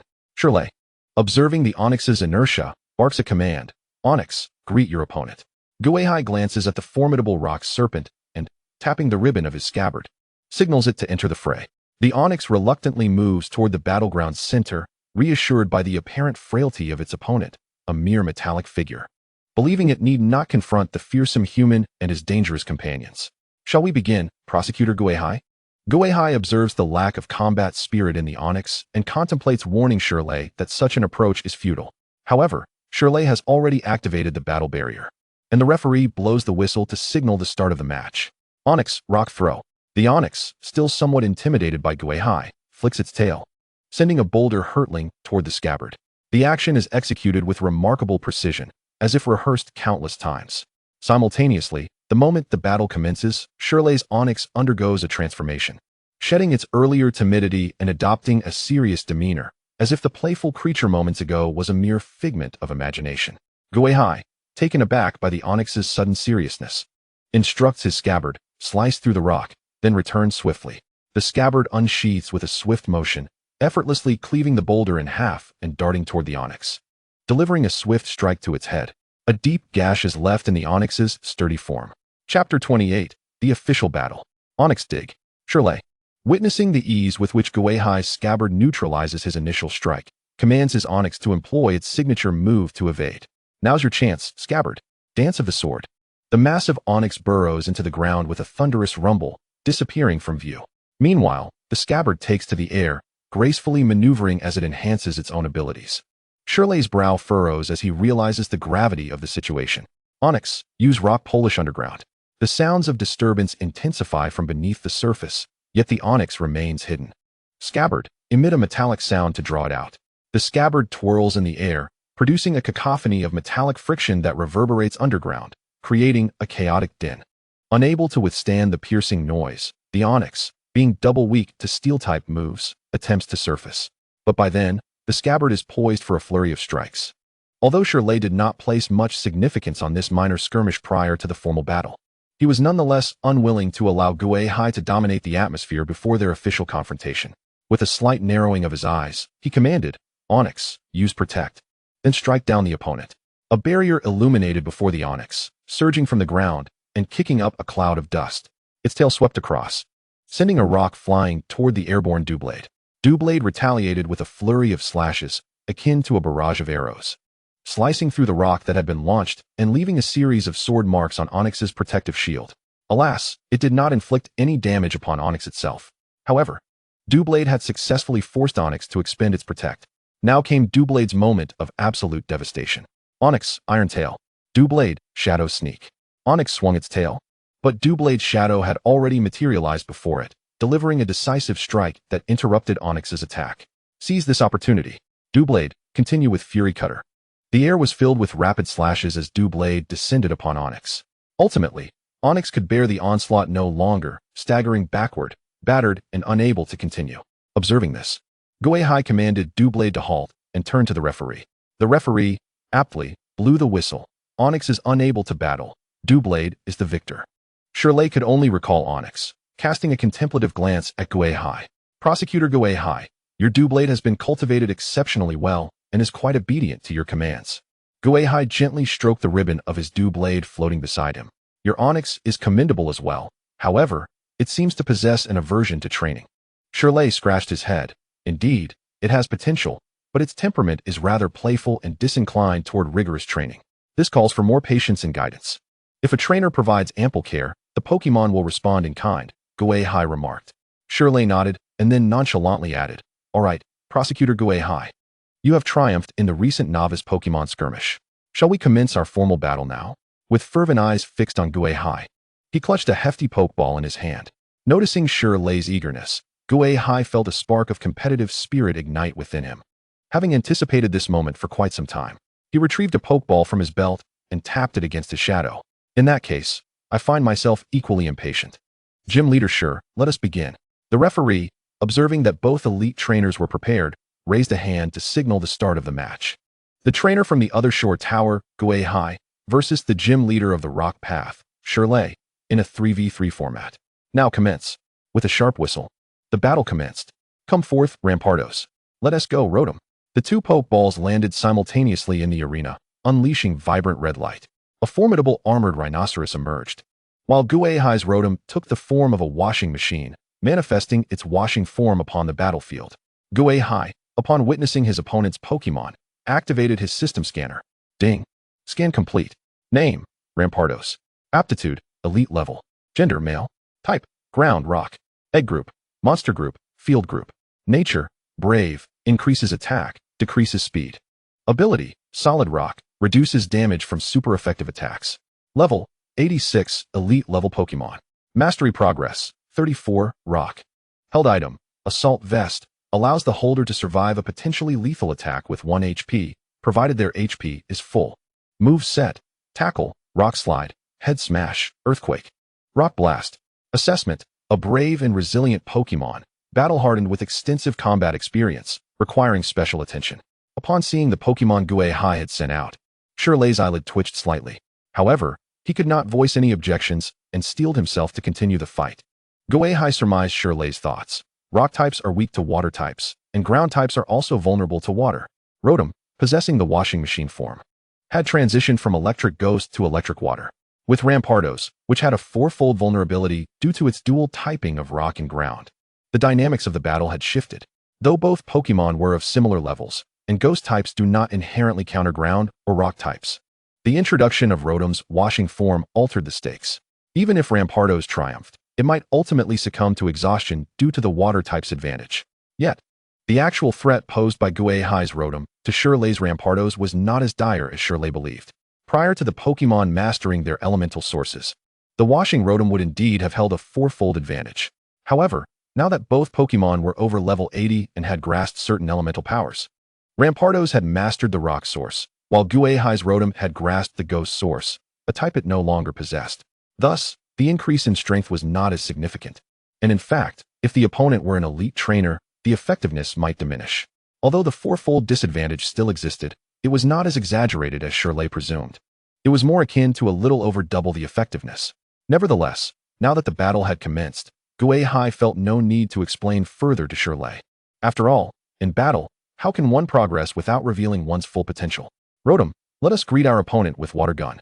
The red washing machine smiled cunningly, extending its water outlet to aim at Rampardos and unleashed a powerful stream of water. The torrent surged forth like a floodgate opening, crashing toward Rampardos. Uncertain of Rotom's true strength, Shirley hesitated to allow Rampardos to endure the assault, commanding instead, Rampardos, use Rock Wall. The Pokémon erected a defensive barricade before it, hoping to withstand the oncoming water flow and find an opportunity to counterattack. Chapter 29, Rotom vs. Rampardos. With a thunderous crash, the water gun struck the rocky fortification with a resounding impact, sending waves of water cascading over Rampardos. Yet, both Shirley and Gui Hai were acutely aware that Rampardos had not been vanquished by a single strike, prompting them to issue new commands simultaneously. Rotom, follow up with Water Pulse. Rampardos, unleash Rock Slide. Rotom, upon hearing its trainer's command, blinked its mischievous little eyes and aimed its water outlet, releasing a barrage of water jets. Rampardos, standing resolutely in the deluge, seized rocks from the ground and hurled them back in retaliation. The stones and water jets collided, producing a deep resonant sound. Rotom, use Shadow Clone, then follow up with Swift. Rampardos, don't give them a chance. Let us execute Stone Edge. As the shimmering silhouette of Rotom danced around, it circled the formidable Mega Rhyhorn, swiftly multiplying from 1 to 2, then 4, and subsequently 8, leaving onlookers utterly bewildered, unable to discern the true form. Mega Rhyhorn, undeterred, struck the ground with a tremendous fist, shattering the battlefield beneath it. The earth erupted like jagged teeth, sprouting sharp spikes that rapidly spread across the arena, transforming the entire landscape. Those spectators who had remained silent, unable to interject, swallowed hard, fully aware that their gym leader or master was a Pokémon champion. They understood his prowess. Yet they were astounded to witness the sheer force capable of demolishing the entire combat zone. Was this truly the same leader or master who often fretted over the lack of training for his Onix? As Rotom prepared its high-speed stars, the spikes had already encroached upon its vicinity. Every illusory clone was struck and dissipated by the sharp protrusions, leaving Rotom with no choice but to hastily levitate above the ground to evade the rising spikes. Seizing the opportunity, Shirley's eyes gleamed with determination. Mega Rhyhorn, charge in with drill. With a thunderous roar, Mega Rhyhorn surged forward like a cannonball, its horns spinning wildly like a drill as it aimed for the airborne Rotom. With a resounding crash, Rotom opted not to evade, instead projecting a barrier to defend itself. At that moment, Gui Hai suddenly grinned. High-speed stars. The luminous orbs of energy materialized around Rotom, shooting forth like meteors in a dense barrage towards Mega Rhyhorn. Caught mid-attack, Mega Rhyhorn abruptly halted, forced to descend while shielding itself with its armored arms against the relentless starry assault. Shirley's expression hardened. He had not anticipated that Rotom possessed such an ace up its sleeve, managing to sustain its barrier while simultaneously charging its high-speed stars, causing the precious opportunity to slip away. However, despair was not yet warranted. Shirley bellowed, Mega Rhyhorn, unleash the cannon beam, bring it down. With a surge of power, Mega Rhyhorn concentrated a radiant light before releasing it in an instant, transforming into a fearsome beam of energy that streaked towards the continuously firing Rotom. Gui Hai promptly issued his next command. Rotom, Shadow Ball. Rotom, hovering in midair, gathered a dark, swirling shadow ball between its plasma arms, releasing it with a flick of its form. The cannon beam collided with the shadow ball mid-flight. An enormous explosion rippled through the battlefield, shaking the protective barrier at its periphery and sending ripples across its surface, prompting several nearby spectators to instinctively recoil. The mere aftershocks of the battle caused the barrier to tremble, inciting a visceral fear as they pondered what calamity would befall them if these two Pokémon were to unleash their full might upon the barrier. Would it withstand such an onslaught? Soon enough, the answer became apparent. As Gui Hai and Shirley scrutinized the battlefield, witnessing their attacks neutralize each other without inflicting significant harm, they swiftly issued new commands. Rotom, Shadow Ball. Mega Rhyhorn, Hyper Beam. Another clash of techniques ensued, the resulting flames illuminating Gui Hai and Shirley's faces, igniting their competitive spirits further. Rotom soared, unleashing a cacophony of sound. Mega Rhyhorn, Rock Slide. As Rotom soared through the air, it emitted a tremendous sound wave, visibly distorting the air and creating ripples that penetrated Mega Rhyhorn's very being, stirring a hint of agitation within its previously calm gaze. Nevertheless, Mega Rhyhorn retaliated with its Rock Slide, colossal boulders forming in midair, plummeting towards the evasive Rotom. Despite Rotom's desperate efforts to evade, the speed and breadth of the Rock Slide were overwhelming. Rotom was compelled to cease its sound wave, redirecting all its focus towards dodging the impending strike. Seizing the moment, Shirley roared with fervor, his previously neatly combed hair now tousled with excitement. Mega Rhyhorn, Rock Cannon. Shirley had discerned the truth. Though Rotom held a fourfold disadvantage against his Mega Rhyhorn, it lacked the inherent mastery of water-type moves. Furthermore, Mega Rhyhorn was immune to electric-type attacks. Thus, Rotom was unable to fully unleash its champion-level capabilities.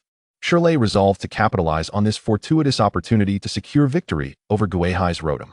Maintaining the rock slide's momentum, Mega Rhyhorn began gathering new rock energy.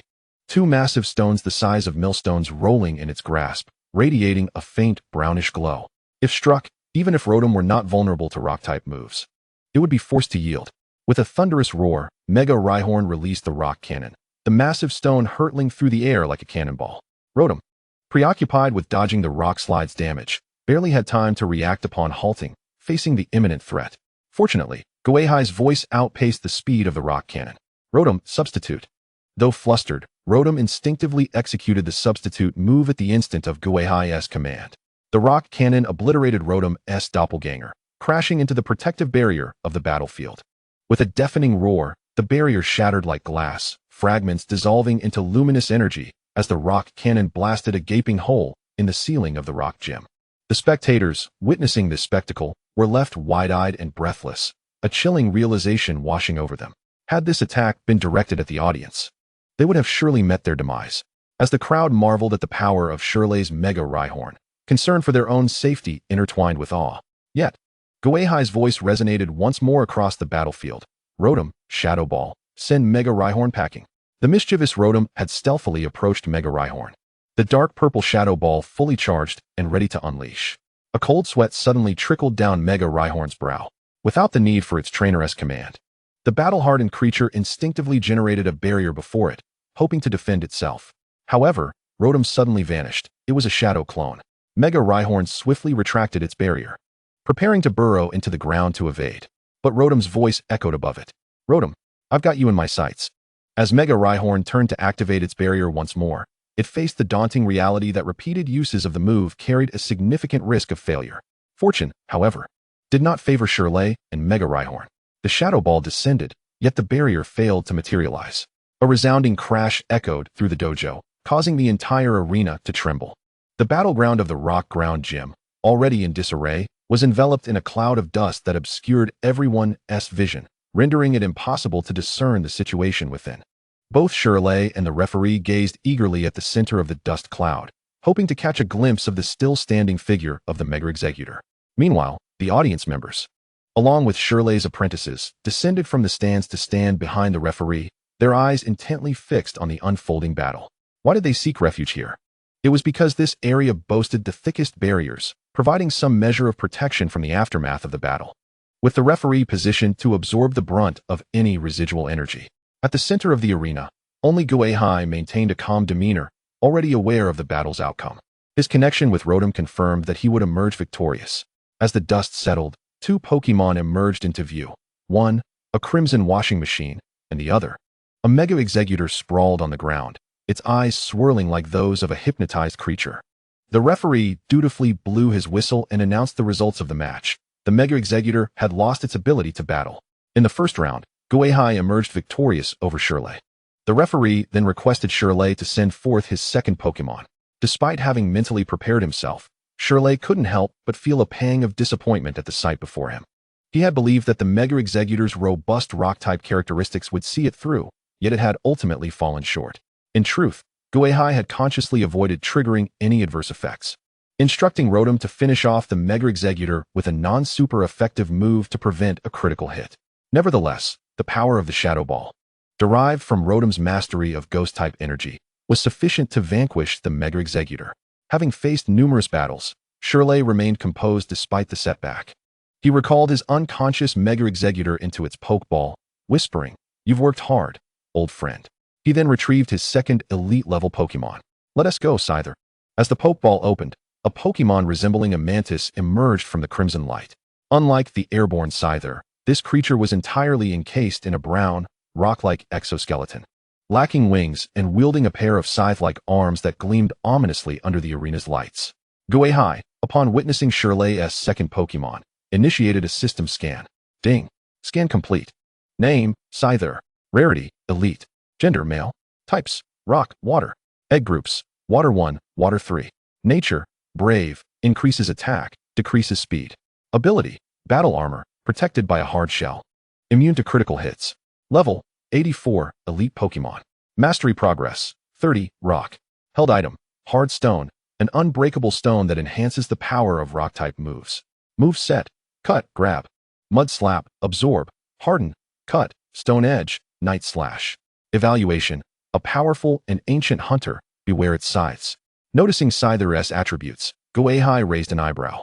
It seemed Shirley was well aware of the greatest weakness of rock and ground-type Pokemon, preparing this rock and water-type to avoid being quadruple weak to water moves. However, despite Scyther's immunity to water-type attacks, it still had its fair share of vulnerabilities against Rotom. The electric-type moves that had previously dealt minimal damage to rock types could now be effective. If I were to recall Rotom and switch it to its lawnmower form, would Shirley lose his composure? Gui Hai instinctively pondered the most effective form to counter Scyther. Yet, he ultimately decided against it. Firstly, while Rotom had proven effective against the Mega Executor, it had expended a great deal of energy and would struggle to continue fighting. Secondly, he bore no animosity towards Shirley. There was no need to resort to such tactics to irritate his opponent. His true objective was to improve through battle, a rarity to find. And he needed to allocate resources wisely among his companions. Thus, Gui Hai recalled the still capable Rotom and affectionately patted the belly of his Mimikyu. Let us go, Mimikyu. Mimikyu nuzzled against Gui Hai's cheek before leaping into the arena, standing defiantly opposite Scyther. Observing Gui Hai's choice to replace Rotom with a ghost-type Pokemon resembling Pikachu, Shirley felt a wave of relief wash over him. If Gui Hai had intended to exhaust Rotom before unleashing his next Pokemon, Shirley might have faced a tough defeat today. However, it appeared that this young man, despite initially deploying a Pokemon with a type advantage against him, was genuinely striving to enhance his battle skills. With this thought, Shirley's passion ignited once more as he bellowed, Scyther, use metal sound. Scyther's eyes narrowed, and the blades clashed together, producing a piercing noise. The sound waves reverberated through the air, sending ripples throughout the arena and causing Mimikyu's Pikachu-like head to tilt awkwardly. Its small eyes glinted menacingly. Gui Hai, seeing Shirley initiate the attack, wasted no time in commanding, Mimikyu, use Shadow Sneak. Mimikyu, concealed beneath its Pikachu disguise, emitted a devilish rustling sound as its shadow elongated. Appearing behind Scyther, Mimikyu's shadowy claws slashed at Scyther, interrupting its metal sound and leaving a deep claw mark upon its exoskeleton. Shirley's voice boomed with urgency, Scyther, use X-Scissor. Paying no heed to its injuries, Scyther crossed its blades and unleashed a fierce strike towards Mimikyu. Iron Tail, Gui Hai called out, and Mimikyu's tail glowed with white light as it swung fiercely against the X-Scissor attack. The two moves met in a clash, resulting in a powerful explosion. Scyther, take advantage and unleash Sandstorm. Chapter 31. The final battle with piercing eyes. Shirley's Scyther swung its blades, sending grains of sand swirling throughout the arena. The storm battered against the barriers surrounding the battleground, significantly reducing visibility. Mimikyu taunted, don't let it summon the weather. With a call, Mimikyu, clad in its pale yellow costume, suddenly revealed its inky black claws, gesturing provocatively at Scyther. Scyther, which had been in the process of conjuring the sandstorm, halted abruptly, its calm yet sharp gaze turning a shade of crimson, filled with fury. Shirley, witnessing this, shouted a warning. Scyther, don't look at Mimikyu. Continue using Sandstorm. Alas, Shirley's warning came too late. Scyther had already ceased its efforts to generate the sandstorm, propelling itself towards Mimikyu with the intent to shred it apart. Now is your chance. Mimikyu, use Play Rough. The Ghost Sea's provocation proved effective, prompting an immediate command for Mismagius Q to pursue. Mismagius Q soared into the air, arriving in an instant before Scyther. Initially, it deftly evaded Scyther's cleaving attack, its small eyes, adorned atop a Pikachu costume, narrowing menacingly. The gaze of those eyes locked onto Scyther's, and a peculiar radiance illuminated before Mismagius Q, casting its glow into the depths of Scyther's eyes. A flicker of confusion passed through Scyther's gaze, yet instinctively, it swung its scythe, cleaving the battlefield beside Mismagius Q and splitting a chunk of the ground asunder. Scyther became ensnared in chaos. Mismagius Q thunderbolt. Scyther retreated, employing Protect. Mismagius Q's entire form crackled with electric energy, morphing into a beam of yellow lightning that struck Scyther's barrier. However, in its haste, some of the electricity still managed to graze Scyther, inflicting minor damage. Nevertheless, Scyther succeeded in widening the distance between itself and Mismagius Q at a critical moment. Shirley exhaled a sigh of relief. It had been a close call, almost leading to Scyther's instant demise. Fortunately, the opponent's Pokemon had not mastered the essence of electric-type moves. The attack's potency was relatively modest. Yet it was not the time to relax. The effects of the peculiar light were still in play, leaving Scyther in disarray. Scyther, use sleep, then snore and dream talk. Scyther's eyes, nestled within the gaps of its armor, closed as it succumbed to slumber. Simultaneously, it emitted a thunderous snore, its scythes gleaming ominously as it unleashed a series of Fury Cutter strikes before it. Mismagius Q, upon hearing Scyther's snores, did not recoil in fear. Instead, it grew increasingly agitated. Dodging Scyther's dream talk, it aimed to rouse Scyther from its slumber with a jolt of electricity. However, Ghost C shouted, "Mismagius Q, Dream Eater." Mismagius Q retracted its electric aura, gazing at the sleeping Scyther, and unleashed a beam of strange light. In an instant, Scyther awoke with a shudder as if having experienced a nightmare. In that moment, the minute injuries Mismagius Q had sustained during the battle all healed. Though Scyther's nap was brief, it dispelled the confusion, its eyes sharpening once more. "Scyther, go for it." "Fury Cutter," Shirley exclaimed, filled with renewed vigor. Ghost C was equally invigorated. "Mismagius Q, counter with Iron Tail, then use payback." Scyther charged forward, its armored legs propelling it swiftly towards Mismagius Q. White light coalescing on its sides as it slashed downward. Mismagius Q's tail glimmered with white light, colliding with Scyther's blade and deflecting it. Dark purple energy surged around Mismagius Q. In the next moment, it extended its shadowy claws, grasping hold of Scyther's scythes. A dark purple shadow ball coalesced before it. Mismagius Q's triangular eyes, transformed by ferocity, glared fiercely. It unleashed a close-range shadow ball attack. Boom! The explosion erupted before Mismagius Q, engulfing both Pokemon in flames. However, Mismagius Q's pale yellow silhouette soon burst forth from the inferno, performing a few graceful flips in the air before landing firmly before Ghost C. Scyther, on the other hand, stood for a few seconds before collapsing with a thud. "Scyther," Shirley called out, concern etched in his voice. Yet, Scyther's eyes had turned spirally, fainted and unresponsive to its trainer's worry. Scyther had lost the ability to battle, prompting the Rock City gym leader Shirley to summon his third Pokemon. The referee confirmed Scyther's incapacitation, taken aback by the realization that his gym leader had been defeated by a mere child of around 10 years old. Nevertheless, he dutifully raised the flag to announce the outcome of the match. Shirley sighed, recalling Scyther into its Pokeball. He then retrieved his final Pokeball from his waist. Gazing at the weighty sphere in his hand, his fingertips turned pale. "I entrust this to you, my first partner. Go, Steelix." The heavy ball soared through the air, crashing onto the battlefield, erupting with a flash of red light. A massive serpent, seemingly forged from steel, materialized in the arena. Its formidable head, fierce eyes fixed on Mismagius Q, let out a deafening roar reminiscent of a powerful attack. Though Mismagius Q was dwarfed by Steelix's size, it did not flinch before the behemoth. The eerie rustling sounds emanating from beneath its Pikachu costume sent chills through the atmosphere. The temperature in the arena dropped several degrees due to the surge of ghostly energy. Ghost C initiated a system scan of Shirley's final ace, Steelix. Ding, scan complete. Name, Steelix. Qualification, elite level. Gender, male. Type, steel ground. Egg group, mineral. Nature, impish, increased speed, decreased defense. Ability, sturdy, prevents being knocked out in one hit, even from one-hit KO moves. Level, 90, elite Pokemon. Mastery of Essence, 52, rock, 13, ground. Item, Focus Band, when held. It can sometimes endure moves that would otherwise cause fainting. Move set, Tackle, Rock Polish, Thunder Fong, Earthquake, Sand Tomb. Click to expand. Evaluation, a warrior that lost its rock typing upon evolution, hindering its progress in rock-type mastery. However, do not underestimate it. Its tenacity has allowed it to rise as a paragon of the ground type. Ghost C was taken aback to discover that this Steelix possessed dual typings. A glimmer of astonishment flickering in his eyes. Yet, upon reading the final evaluation, he felt a twinge of regret. This served as a reminder.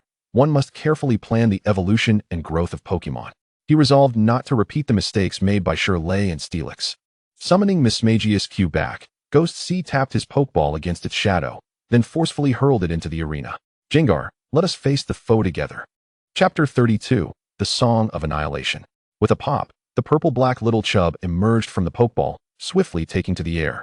It opened its wide mouth, circling around with malicious intent gleaming in its crimson eyes. Steelix, Rock Slide.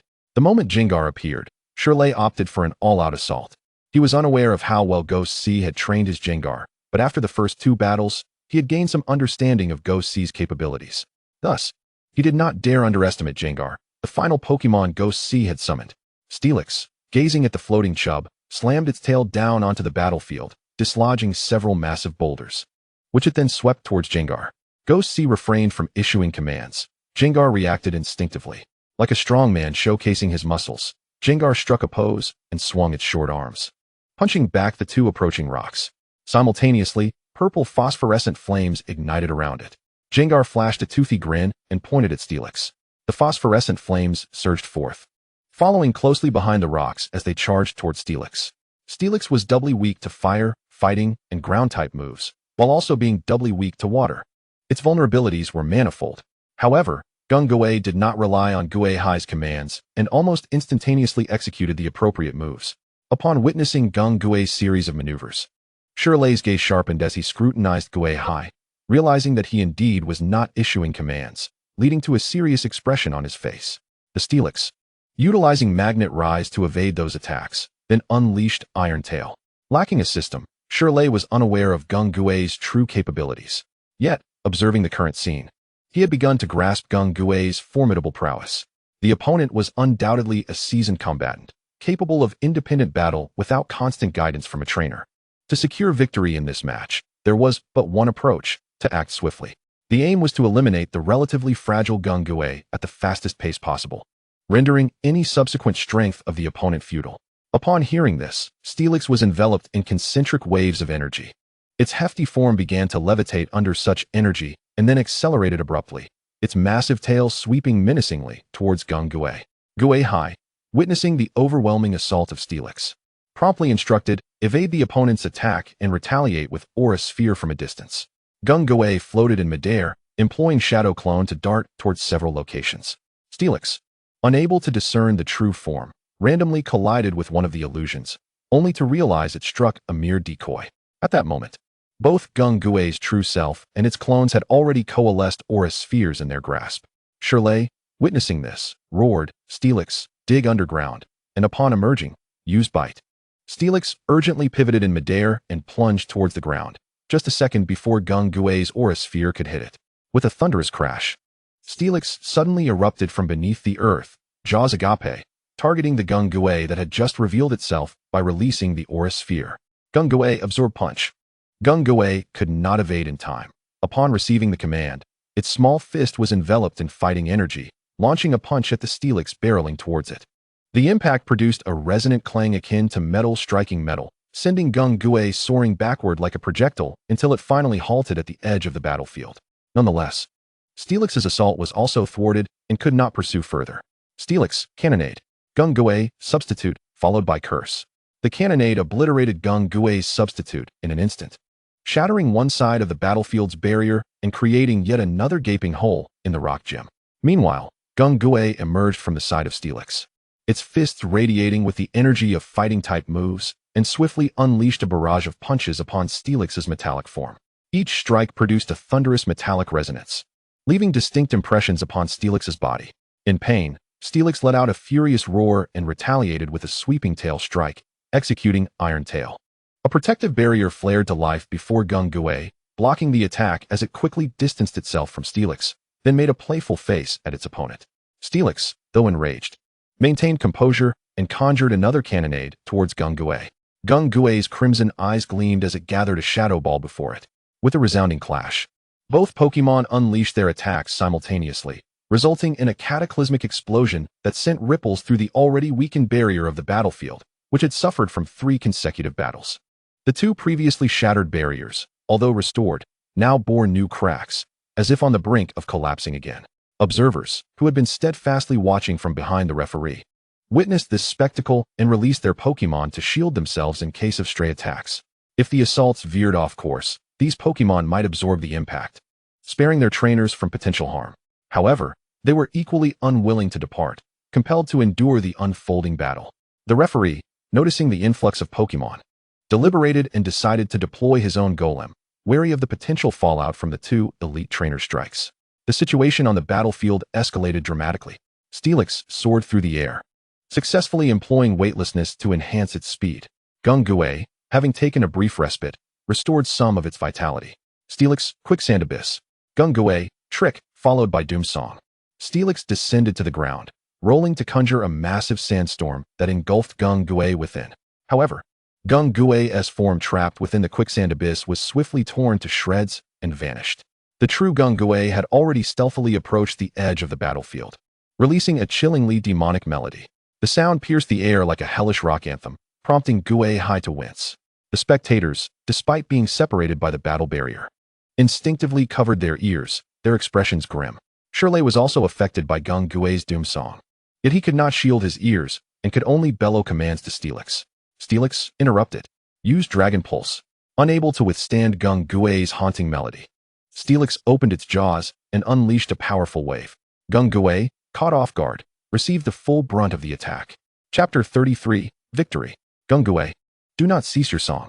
Float upward and hold steady.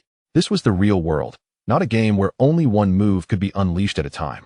After witnessing Long Song instructing his Dragonite to simultaneously shield itself while charging up, Gui Hai had begun training his Pokemon in such techniques. Though the time spent was brief, given Gung Gui's innate talents, mastering such skills was indeed effortless. Gung Gui opened its mouth wide, the discordant melody unwavering. Its energy surged, enhancing its physical prowess. The Dragon Pulse roared as it surged towards Gung Gui, striking true. Yet, it failed to vanquish Gung Gui immediately. At that moment, Gung Gui's song began to take effect. Steelix, initially poised to unleash another cannonade, gradually lost its fighting spirit, its once resolute gaze fading into despondency. Slowly, its iron body coiled upon the ground, motionless. Gung Gui descended, making a face at Steelix, but the latter seemed indifferent, casting a glance at its trainer instead.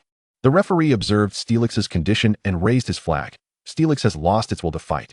The victor of this battle is the trainer Gui Hai from the other shore tower. Shirley hung his head, a deep sense of disappointment flooding his heart. Including the novice match, they had fought 4 battles in total, losing each one. Even though Shirley had faced numerous battles and had grown indifferent to victory or defeat, he could not help but feel a profound sense of frustration. Before him stood a remarkably young trainer, seemingly having just reached adulthood, having succumbed to a novice. Shirley quickly regained his composure. Regardless of the outcome, today's match was exhilarating, and he had gained considerable insights. He recalled his Steelix into its Pokeball, acknowledging his defeat. Gui Hai stepped down from the command area, approaching the center of the battlefield while maintaining a distance of over 2 meters from Shirley. I concede, Gym Leader Shirley, he said.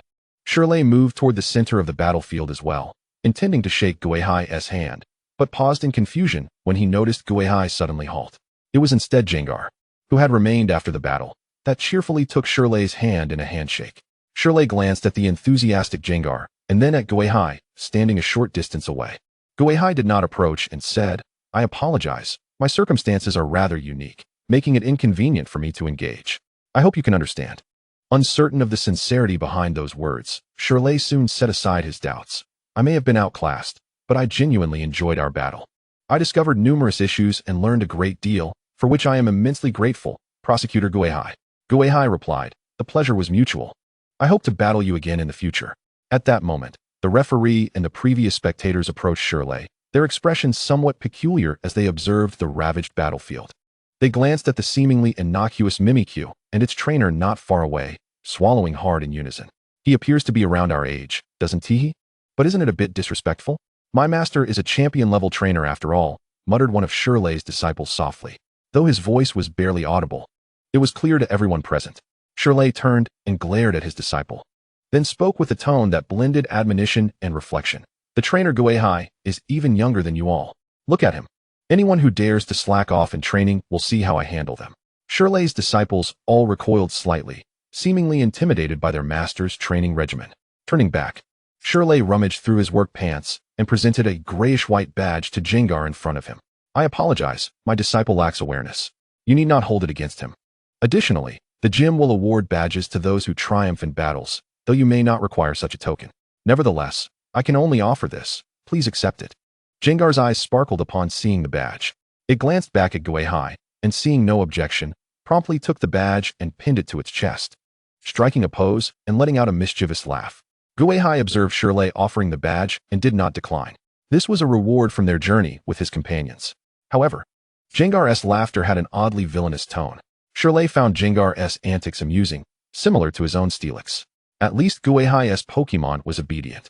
He could not say the same for his own. Prosecutor Gui Hai, do you have any plans ahead? Would you like me to show you around Geoyan City? Or are you interested in rock mining? I could take you on a tour.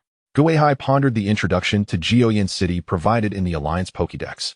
The city attracted many trainers, not only for the abundance of rock and ground-type Pokemon, but also due to the presence of numerous fossils.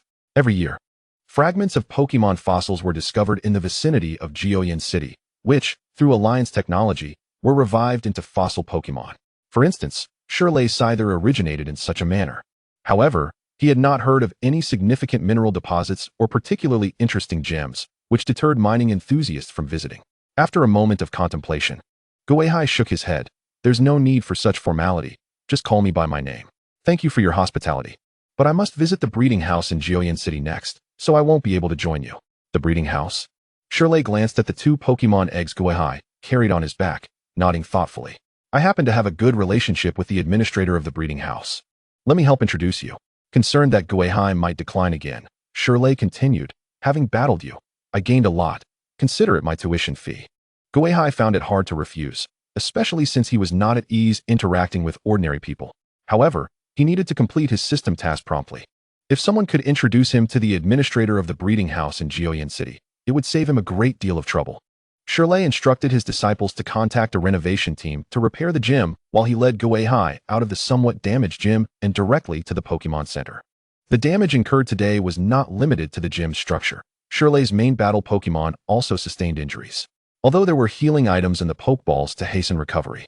Visiting the Pokemon Center was preferable, as it could restore Pokemon to their full strength in the shortest time. Gui Hai accompanied him. Although his Pokemon had not suffered severe damage, their stamina had been significantly drained. A checkup at the Pokemon Center was indeed necessary. The Pokemon Center was not far from the Geoyan Gym. The 2 establishments were almost adjacent, facilitating timely recovery for trainers after their gym challenges. Chapter 34, The Aftermath of Battle. In this world, there was no Nurse Joy at the Pokemon Center. The encounter between Gui Hai and Shirley was attended by the center's head, a woman in her 30s. She wore a dress shirt and trousers beneath a doctor's white coat, her hair tied back in a practical ponytail, exuding an air of competence. Gym leader, were you just battling? What caused such a commotion at the Geoyan Gym?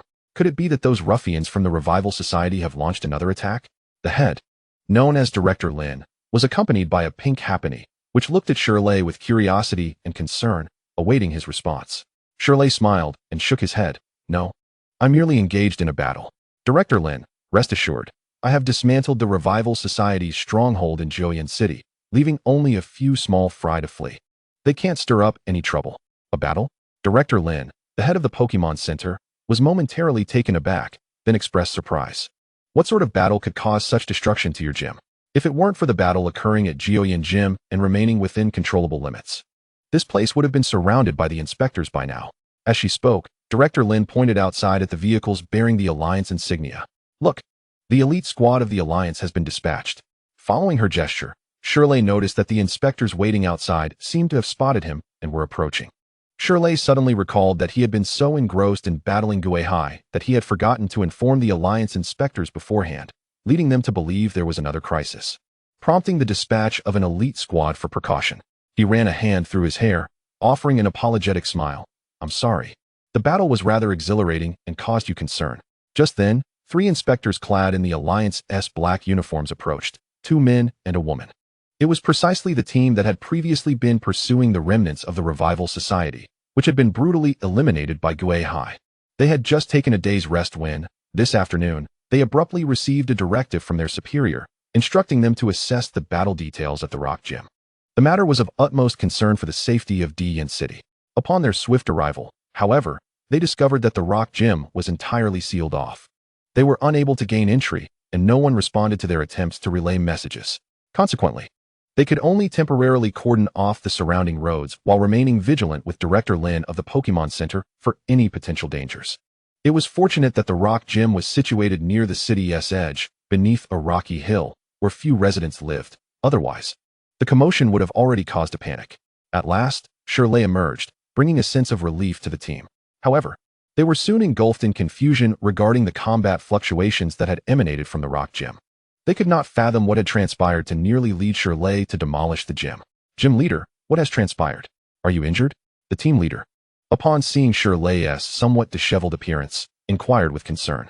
He instinctively scanned the surroundings and the gathered individuals, finding nothing out of the ordinary. As they were all familiar faces, his gaze suddenly sharpened. He noticed Gui Hai standing a short distance away, clad in a black trench coat, with a ghost mask hanging from his left shoulder and a long sword at his waist. Despite merely standing there, Gui Hai exuded an unsettling sense of danger, an aura that felt entirely out of place in this environment. Moreover, his loyal companion, the Arcanine, was furiously alerting him to an impending threat, as if they had encountered an exceedingly perilous entity.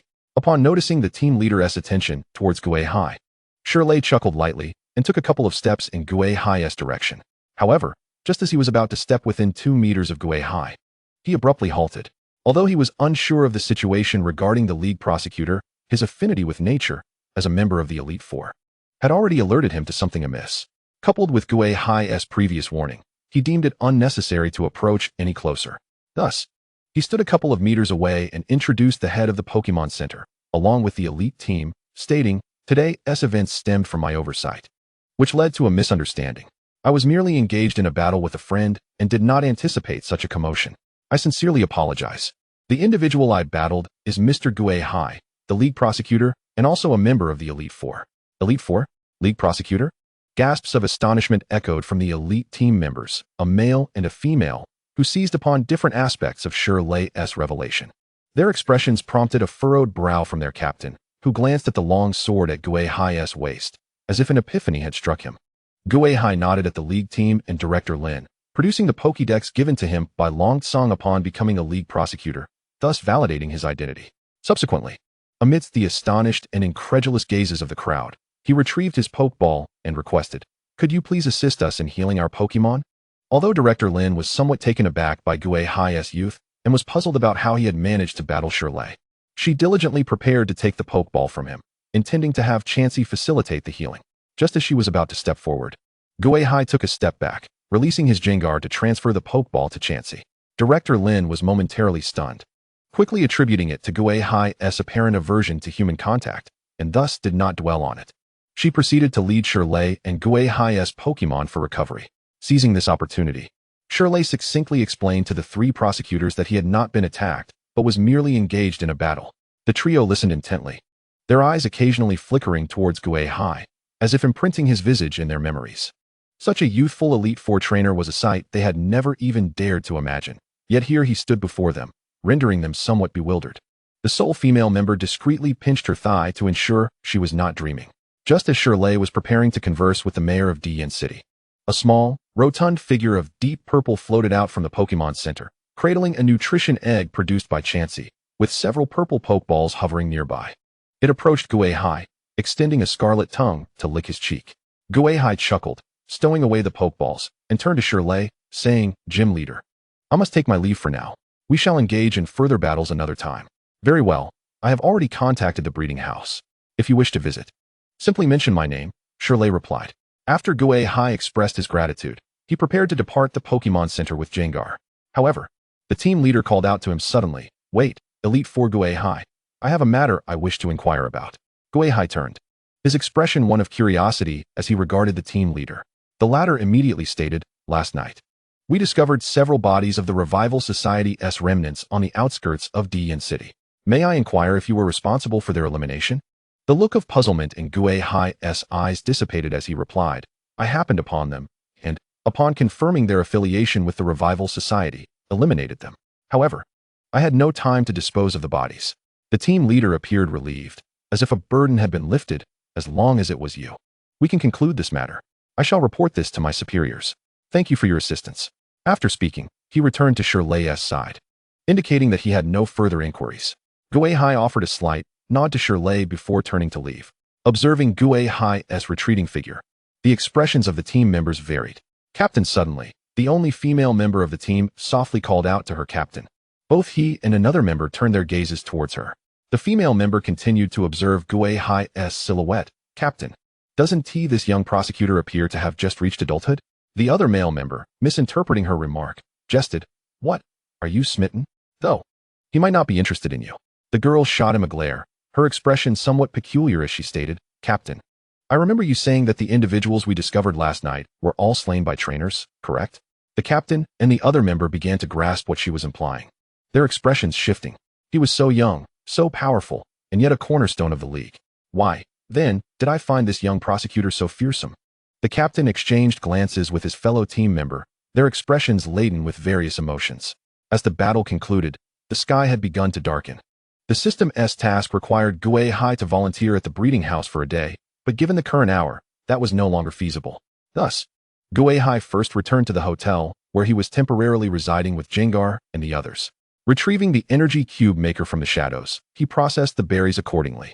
Afterward, he cracked open the nutrition egg he had exchanged with Chansey and mixed it into the berries, finally placing it into the machine to create energy cubes. While waiting for the process, Gui Hai began to reflect on the lessons learned from today's battle. The system panel emerged, revealing the current status of Gui Hai and his Pokemon. Trainer. Name. Gui Hai. Gender. Male. Age. 17. Trainer level. Champion level trainer. Special abilities. 1. Ghost Affinity. A natural-born ghost-type trainer. You possess the ability to communicate with any ghost-type Pokemon, fostering a bond of closeness with them. 2. Shadow of the Departed. Your soul hails from the realm of the deceased. As a projection of your essence, your shadow is darker and more profound than that of others, seemingly connected to another world. Furthermore, any creature within a 2-meter radius of you is enveloped in a shroud of shadows, emanating an aura reminiscent of a different realm. 3. Curse of Life. This body bears the soul of the departed, thus you are cursed by life. Your body temperature is notably low, resembling that of a lifeless entity. However, your speed and strength surpass those of ordinary humans, akin to a zombie's prowess. 4. Essence of Ghosts. Over the years, you have deeply comprehended the fundamental energy of ghost types, yielding significant results. You can now control a small portion of ghost-type energy, affirming your identity as a trainer. Skills. 1. Swordsmanship LV5. With your formidable physical prowess, it would be remiss not to harness it. Hence, you have chosen weaponry, earning the title of Swordsmanship Master. 2. Energy Cube Creation LV5. As a trainer dedicated to becoming a Pokemon Master, it is imperative that you possess the skill to create energy cubes. Cooking alongside your Pokemon is also an excellent method to enhance intimacy, serving as a valuable tool to win over their hearts. You take pride in having mastered this skill. Pokemon owned. For Mimikyu, Rotom, Jengar, and Honedge. Items held. A refrigerator, washing machine, lawnmower, microwave, bicycle, electric fan, and drone, all favored by Rotom. A trainer's Pokédex distributed by the Alliance. A mysterious mask, seemingly carved from the scales of some entity, possessing extraordinary powers that allow Pokemon to sense your authority, compelling them to obey your commands, while also deterring wild Pokemon from approaching you. Hint. This mask appears to establish a mysterious connection with a certain entity. Gui Hai's own information remained unchanged, save for the addition of a year to his age. He continued to observe the status of his Pokemon. Pokemon. Name. Mimikyu. Type. Ghost, Fairy. Level. 91. Champion level Pokemon. Mastery progress. 52. Ghost. Upon reviewing Mimikyu's data, Gui Hai felt a mix of emotions, neither entirely satisfied nor entirely disappointed. Compared to when he set forth from the otherworldly tower, Mimikyu had ascended 2 levels, surpassing the 90th mark, now comparable to his previous Jengar. Progress and mastery had also improved, with an increase of 3, surpassing the halfway point. However, such an enhancement felt minimal. At this rate, Gui Hai pondered. Defeating Long Tsong would likely require 3 more years until the Alliance Conference. It was essential to note that Long Tsong's team was fully equipped, and he would not cease his training during this time. By then, even in a 3-on-3 battle, Long Tsong would have a plethora of Pokemon at his disposal, potentially countering Gui Hai's strategies. To overcome Long Tsong, Gui Hai recognized the necessity of doubling his efforts. He continued to review the next Pokemon. Name. Jengar. Type. Ghost, Poison. Level. 93. Champion level Pokemon. Mastery progress. 59. Ghost. Jengar's progress was commendable, having also ascended 2 levels. The energy consumed by his Pokemon during this time was relatively consistent.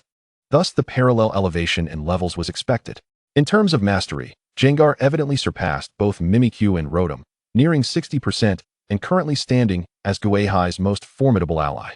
With the potential for Mega Evolution, Jengar should be able to confidently defeat at least one of Long Tsong's Pokemon within 2 months. Name. Rotom. Type. Electric, Ghost. Level. 86. Champion level Pokemon. Mastery progress. 20. Ghost. Observing Rotom's data, Gui Hai furrowed his brow slightly. The growth of Rotom's strength was not particularly pronounced, having only increased by 2 levels. However, in terms of mastery, Rotom showed no advancement, remaining stagnant at 20%. This stagnation was somewhat attributable to Rotom's inherent affinity for the electric type. Each time it possessed a different vehicle for combat, it transformed its ghostly attributes into those of others. For instance, during its recent embodiment of a washing machine, it inherently became a combination of electric and water types. While this adaptability could enhance flexibility and allow for varied battle strategies, it simultaneously hindered Rotom's understanding of Ghost-Type essence. Moreover, post-champion level. A Pokemon's growth in understanding essence is far more critical than the advantage of type matchups. Gui Hai scrutinized Rotom's information before glancing at the diligently working Rotom, embodied within the energy cube machine, contemplating potential solutions. Ideally, if Rotom could grasp the essence of the electric type, it would better equip it for battle. But Gui Hai was not particularly adept with electric types, making it unlikely to facilitate such understanding in the short term. Thus, he pondered alternative approaches. What could enhance Rotom's combat prowess? It would be ideal to find a vehicle that could augment Rotom's strength without compromising its ghostly attributes.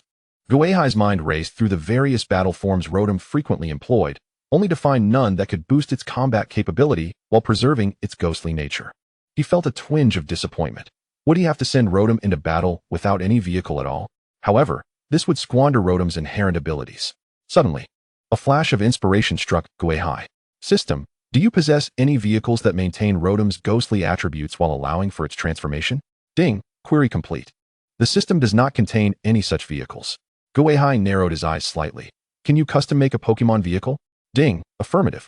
Gui Hai contemplated, his expression remaining impassive, though a subtle smile began to form at the corners of his mouth. Then, please custom make a vehicle for me. Ding, please specify your requirements. Gui Hai retrieved the robot toy that Rotom often played with from his shadow. It's quite simple. Design it to resemble a robot. Include a microwave heating module, a refrigerator cooling module, a lawnmower cutting module, a washing machine cleaning module, and a fan rotation module within. After a moment's thought, he added, it would be best if I could use it as well. The system fell silent for a few seconds before responding. Ding, is the master requesting a steel battle suit? Displaying a photo of Iron Man on Gui Hai's panel. Gui Hai nodded at the photo. That's close. But it should prioritize Rotom's characteristics to better showcase its strength without affecting its ghostly attributes. Can it be done? Ding, search complete, affirmative. Custom making commenced. Estimated production time, 6 hours. Steel battle suit, Rotom type, rarity level A. Task released. Please cultivate a fully staffed team and, within 3 months, achieve victory in a 6v6 battle against a member of the Elite Four or an opponent of equivalent skill. Upon hearing that the system could fabricate steel battle suits, Gui Hai felt a surge of elation. However, the moment he glimpsed the system's task, a wave of trepidation washed over him, and he found himself questioning his desire for the steel battle suit. Defeating a member of the Elite Four in a 6v6 match, and with a stipulated time frame of 3 months? This was no mere challenge. It was an utterly insurmountable task. Currently, he possessed only 3 Pokemon of elite status. Even if these 3 were exceptionally skilled, it was inconceivable that they could triumph over 6 opponents of equal caliber. As for training 3 Pokemon to the rank of elite within just 3 months, that was an impossibility. If it were merely a matter of gym leaders, he could run daily system tasks and accumulate resources, potentially achieving his goal. However, elite Pokemon must comprehend their essence. A Pokemon that has not grasped its essence is akin to an ordinary Pokemon facing a slightly weaker legendary. It would be utterly crushed. Furrowing his brow, Gui Hai pondered, should he borrow 3 Pokemon from his grandmother? He wasn't sure if renting Pokemon for battle would be permissible. Yet, the task required his team to be fully staffed. At that moment, the energy cube apparatus suddenly chimed, signaling that his item was ready. Gui Hai snapped back from his reverie. Never mind, for now, I shall focus on nurturing my own Pokemon and strive to complete my team. If all else fails, I will seek to rent from my grandmother. Putting aside his worries, Gui Hai switched off the energy cube machine and retrieved the cubes within. Almost instantaneously, Gung Gui and Ni flew before him, drooling at the sight of the fresh energy cubes in his hands. Gui Hai offered some words of comfort to the unable to eat Dujin Xiao. As for Rotom, it could feast on electricity. Let's dine.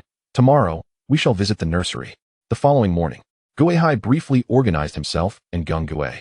and the four of them made their way to the nursery in Dian City. Thanks to Shirley's prior arrangements, as soon as Gui Hai arrived, the nursery's director came out to greet him personally. "Are you the elite trainer Gui Hai? Greetings, I am Yuan Hao." An elderly gentleman, vigorous and sprightly, recognized Gui Hai immediately by the mask on his shoulder and the IQ at his side, as well as the 2 Pokemon eggs he carried. He approached warmly, extending his hand for a handshake. Gui Hai made no move, and from the shadow at his feet, Gung Gui suddenly emerged, interposing itself before Yuan Hao and grasping his hand in advance. Yuan Hao's expression momentarily froze. Gui Hai then explained, "I apologize, Elder Yuan. I am a Ghost-Type trainer, and the presence of ordinary humans is not conducive here. I beg your pardon." Gui Hai had observed yesterday that many people enjoyed greeting one another with handshakes as a sign of warmth and etiquette. However, it was genuinely unsuitable for these individuals to approach him. Thus, he had sought a guise of Ghost-Type affiliation today to shield these fragile beings. Indeed, upon hearing Gui Hai's words, Yuan Hao refrained from advancing further. Standing in place, he chuckled softly, shaking hands with Gung Gui instead. "I see. My apologies for my presumption. Let us proceed inside to converse." With a gesture indicating for him to follow, he led Gui Hai and Gung Gui into the depths of the nursery. Yuan Hao had received a call from Shirley yesterday, informing him that Gui Hai was bringing 2 Pokemon eggs to the nursery, likely seeking assistance in hatching them. Upon catching sight of the eggs on Gui Hai's back, he confirmed Shirley's hypothesis. Thus, he guided Gui Hai through the nursery's hatching area while providing an introduction. "Elite trainer. If you look this way, these eggs are bred by our nursery.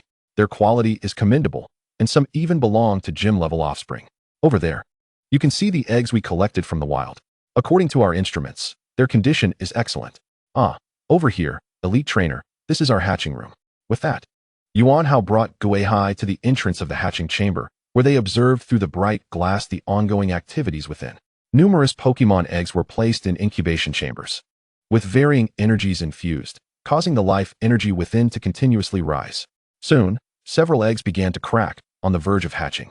Upon hearing the notification, staff members promptly moved to retrieve the soon-to-hatch eggs, transferring them to an adjacent room in anticipation of new life.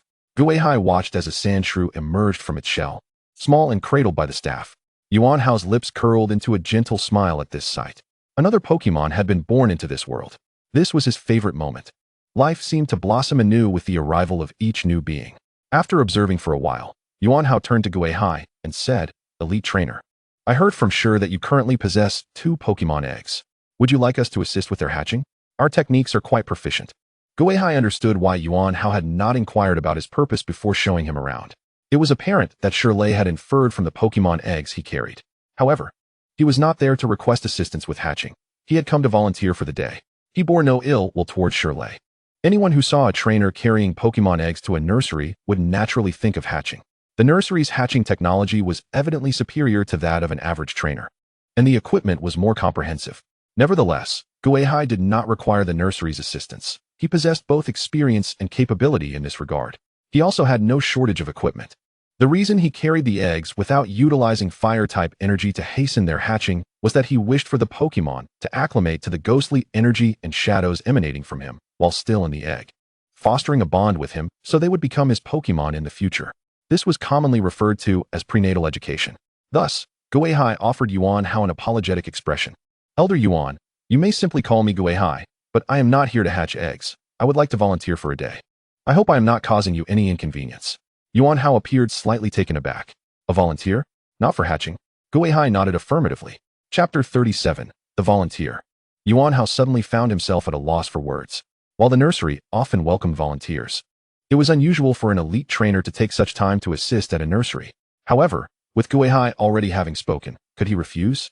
Yet, if he did not decline, would he assign Gui Hai the task of cleaning up after Pokemon? Gui Hai seemed to sense Yuan Hao's thoughts and gently touched the ribbon of his Dujin Q. "Elder, if you have any Ghost-type Pokemon available, that would be ideal. I might even select one that would be willing to follow me, as I hope to bolster my team. If not, I possess considerable knowledge regarding the manufacturing of energy cubes." Although Yuan Hao remained uncertain as to why Gui Hai wished to volunteer, at least he had a way to gracefully decline.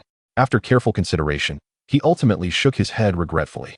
"Elite trainer, I fear I must disappoint you. We do not have any Ghost-type Pokemon here, and even those with potential are rather ordinary. However, if you do not mind, Could you assist in the creation of some ethereal energy-rich energy cubes? Our breeding house is rather deficient in this particular reserve. Gui Hai nodded. Certainly. Please follow me. Our energy cube machine is over this way.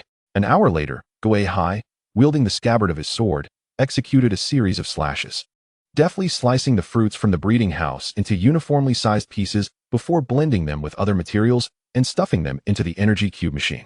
Beside him, a Gung Gui wielded a kitchen knife, seemingly acquired from an unknown source, and mirrored Gui Hai's actions, chopping the fruits into smaller segments and feeding them into the machine. At the doorway of Gui Hai's chamber, several little creatures, having mysteriously escaped, drooled as they gazed enviously at the jars accumulating beside Gui Hai. As for what Gung Gui had prepared, it had already been consumed by itself. Mimikyu also yearned for a taste, but was unable to snatch any from Gung Gui, thus emanating an aura of resentment that deterred the small creatures at the entrance, leaving them to salivate while only inhaling the delectable aroma. It was not only the Pokemon who found it unbearable. The two staff members assigned by Yuan how to assist Gui Hai, who were on the breeding path, could not help but swallow hard as they beheld the jars of energy cubes beside Gui Hai. How fragrant! Indeed, and have you noticed? Those energy cubes are crystalline and pure, without a trace of impurities. They are the epitome of perfection. Who would have thought that not only was he formidable in strength, but also possessed such remarkable skills in crafting energy cubes? The two breeders whispered to each other. Gui Hai glanced back at the pair, prompting them to immediately fall silent, apprehensive of offending the eccentric king-level trainer. Unperturbed by their thoughts, Gui Hai instructed the scabbard to continue slicing the fruits and practicing its technique. He then handed a jar of energy cubes to Mimikyu, saying, "Go. Share it with those little fellows at the entrance." Mimikyu's eyes sparkled with delight as it levitated the jar using its psychic abilities, floating towards the small Pokemon in the breeding house. Upon seeing the jar approach, the little creatures instinctively wanted to flee. Yet the alluring scent of the energy cubes held them in place. Hesitating for a moment, they were only stirred into action as Mimikyu landed before them, ready to bolt. However, just as they were about to escape, Mimikyu emitted a threatening rustle. "The trainer has instructed me to share with you. Should you dare to run, I shall strike." The small creatures immediately halted, trembling as they accepted Mimikyu's offering. The moment they tasted the energy cubes crafted by Gui Hai, all fear dissipated, and they surrounded Mimikyu, imploring for more. Observing the camaraderie between Mimikyu and the little creatures, Gui Hai settled into a chair, directing his attention towards the two breeders. "The remainder is for you to complete. Should you encounter any uncertainties, feel free to inquire with me or Gung Gui." Upon hearing this, Gung Gui puffed out its chest with pride and promptly consumed all the energy cubes it had just created. The two breeders exchanged glances, their eyes lighting up in realization. "Really? Thank you, King Gui." Gung Gui, somewhat disgruntled, conveyed its sentiments, which the breeders immediately understood. "We also express our gratitude to you, King Gung Gui." Gui Hai observed as the two individuals began to learn the craft of energy cube creation under Gung Gui's guidance. Feeling at ease as he rested in his chair, the system had designated him as a volunteer, yet it had not stipulated the nature of his duties. Teaching others to create energy cubes also constituted a form of labor, thus fulfilling a task. Moreover, Gui Hai believed that this method of labor was far more endearing to others. During this interval, Gui Hai cast his gaze upon his own shadow. A swirl of purple energy danced within his eyes as his perspective shifted. Beneath his feet, a vast expanse unfolded within his shadow. Gung Gui and the others resided in this realm that existed within Gui Hai's shadow. This space was considerable, comparable to a football field. Moreover, this was merely the portion visible to Gui Hai. At the periphery of the space, he sensed an even larger area beyond. Yet it was veiled by a shroud of black mist, preventing Gung Gui and the others from entering. As Gui Hai's mastery over ghostly energy increased, this space continued to expand. Simultaneously, the shadows surrounding Gui Hai also grew. However, in comparison to Pokemon, Gui Hai's progress was notably slower, rendering these changes almost imperceptible. Yet, the focus was not on the space itself, but rather on its contents. Within this realm lay an array of assorted items, various appliances, furniture, trinkets favored by Gung Gui, and an assortment of snacks hoarded by Mimikyu. Additionally, a Rotom was adapting while possessing a 2-meter-tall robot, a custom-made steel battle suit designed by the system that Gui Hai had acquired in the morning. He had prompted Rotom to inhabit it, experimenting with this method of combat. However, once Rotom took possession, Gui Hai quickly realized a complication. The suit's modules seemed somewhat excessive. The moment Rotom entered, its state became chaotic. Although its ghostly attributes remained intact, Gui Hai discovered that Rotom's data exhibited the emergence of a third and even fourth attribute. According to system analysis, this was Rotom's first experience navigating such a vessel, leading to its disorientation. Familiarity would stabilize its state, allowing it to retain its fundamental electric and ghostly attributes while also executing moves of other types. Now, 2 to 3 hours had elapsed, and Rotom communicated to Gui Hai that it had acclimated to the steel battle suit. Thus, Gui Hai paused to assess the status of his Pokémon. Through the veil of shadows, Rotom sensed its trainer's gaze, raising its head and waving its mechanical arm in greeting. Then, its body transformed as two fan-like modules emerged from its shoulders. The blades of the modules whirled, and Rotom took flight. Swiftly, Rotom maneuvered the vessel around the space, its speed akin to that of a flying-type Pokémon enhanced by the possession of a fan. Yet, within Gui Hai's system panel, Rotom remained classified as electric and ghost. Excellent. With this, Rotom's power has significantly increased. I wonder if I can wear this steel battle suit like Iron Man Chapter 38, Flight. After a bustling day at the breeding house, as it neared closing time, Gui Hai's system finally notified him that the task was complete. He tidied up briefly and bid farewell to Yuan Hao before departing the breeding house. Gui Hai sought a suitable location to test whether he could don the steel battle suit, while Yuan Hao remained uncertain as to why this king-level trainer volunteered at the breeding house. He had heard of Gui Hai's guidance provided to the staff throughout the day and expressed his utmost gratitude as he escorted Gui Hai out. Initially wishing to present some gifts, he was met with Gui Hai's polite refusal. Gung Gui had already consumed a considerable amount of the breeding house's fruits, and although he had replenished some, he remained oblivious to the extent of Gung Gui's indulgence. Thus, the compensation for instructing the staff would suffice as a purchase for those fruits. Without returning to the hotel, Gui Hai led Gung Gui and the others to the outskirts. Certain areas of the Alliance City were designated as no-fly zones. In an effort to avoid drawing too much attention to himself, Gui Hai chose a desolate peak as his vantage point. Standing atop the mountain, he surveyed his surroundings, where only stones greeted his gaze, devoid of any human presence. Below, at the foot of the mountain, the city of Dianshire gradually transformed under the setting sun, bathed in hues of orange and gold. With one foot perched upon a small boulder and the other firmly planted on the ground, Gui Hai exuded an air of intimidation akin to a bully, causing the nearby wild Pokémon to hesitate in their approach. The Dujiankyo hung behind him, while Mini-Q sat perched on his shoulder. Suddenly, the shadow beneath Gui Hai expanded and began to undulate. A crimson steel exosuit slowly emerged from the shadowy realm. However, in stark contrast to its imposing exterior, the suit's eyes twinkled with mischief and a hint of malevolence. "Report, trainer. I have acclimated to the new equipment," announced Lotong, materializing from the shadows and saluting Gui Hai in a manner reminiscent of a human. Gui Hai played along, responding, "Excellent, Lotong." At ease, as Lotong stood at attention, Gui Hai took a moment to appraise the system's newly tailored exosuit. Its design bore a striking resemblance to the Iron Man suit from the films of his previous life. Crafted from exceptionally rare materials, it was remarkably resilient, capable of withstanding even the most formidable attacks from Pokémon of the champion level. Yet, it also diverged significantly from Iron Man's suit. Primarily, this exosuit lacked the combat prowess of its cinematic counterpart. Nearly all its functionalities derived from Lotong and the modules it could manipulate. For instance, its flight capability was not powered by rocket thrusters, but rather by two drone-like rotating modules affixed to its back, enabling Lotong to achieve aerial mobility. Without Lotong, the suit would merely be a whimsical toy devoid of purpose. Moreover, in addition to the flight modules, the suit's legs were equipped with a grass-cutting module, allowing Lotong to harness grass-type abilities with formidable destructive power. The arms and upper body were outfitted with freezing, cleansing, and heating modules, enabling the execution of Ice-type, Water-type, and Fire-type abilities through Lotong. However, the most significant distinction from Iron Man was the absence of a core reactor. All energy would be sourced from Lotong. While the system did offer an energy module, its exorbitant cost rendered it unattainable for Gui Hai, necessitating the painful decision to forego it. Fortunately, this world boasted advanced technology and numerous wondrous energy sources. If Gui Hai could discover one independently, he would no longer require the system. After a thorough examination, Gui Hai posed his most pressing question. "Lotong, can you activate the suit and allow me to control it?" Lotong fiddled with the suit's components, confirming its functionality before activating it.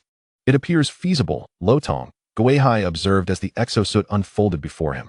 He stored his cumbersome cloak, longsword, and mysterious mask within the shadows and stepped into the suit. Once Gui Hai was secured inside, Lotong sealed the suit's various parts, plunging him into darkness. "What's happening, Lotong? I can't see outside," Gui Hai exclaimed.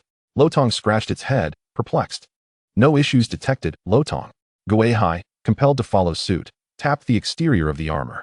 However, with a bit of force, Lotong allowed him to regain control of his body. Contemplating, Gui Hai instructed, "Lotong, open the helmet." "Understood, Lotong." In an instant, Gui Hai's vision returned, albeit at the cost of losing facial protection. Without a barrier, flying would pose significant risks. Nevertheless, Gui Hai had a solution. He retrieved the mysterious mask from the shadows and donned it, finding it quite satisfactory. "Can we fly, Lotong?" he inquired. Lotong slightly adjusted the helmet, its mischievous eyes blinking in response. Receiving flight command, initiating takeoff, Lotong. The flight modules at the back of the suit whirred to life, and Gui Hai felt himself lift off the ground. In the next moment, a whirlwind engulfed him. And once he acclimated, he found himself suspended in midair. Calling for Lotong to halt, he gazed down at the astonished Gui and his companions, clenching his fists in exhilaration. Indeed, he could fly, and it seemed Lotong could sustain it for quite a while. However, the exosuit was essentially an extension of Lotong. He required its assistance for fluid movement reminiscent of Iron Man.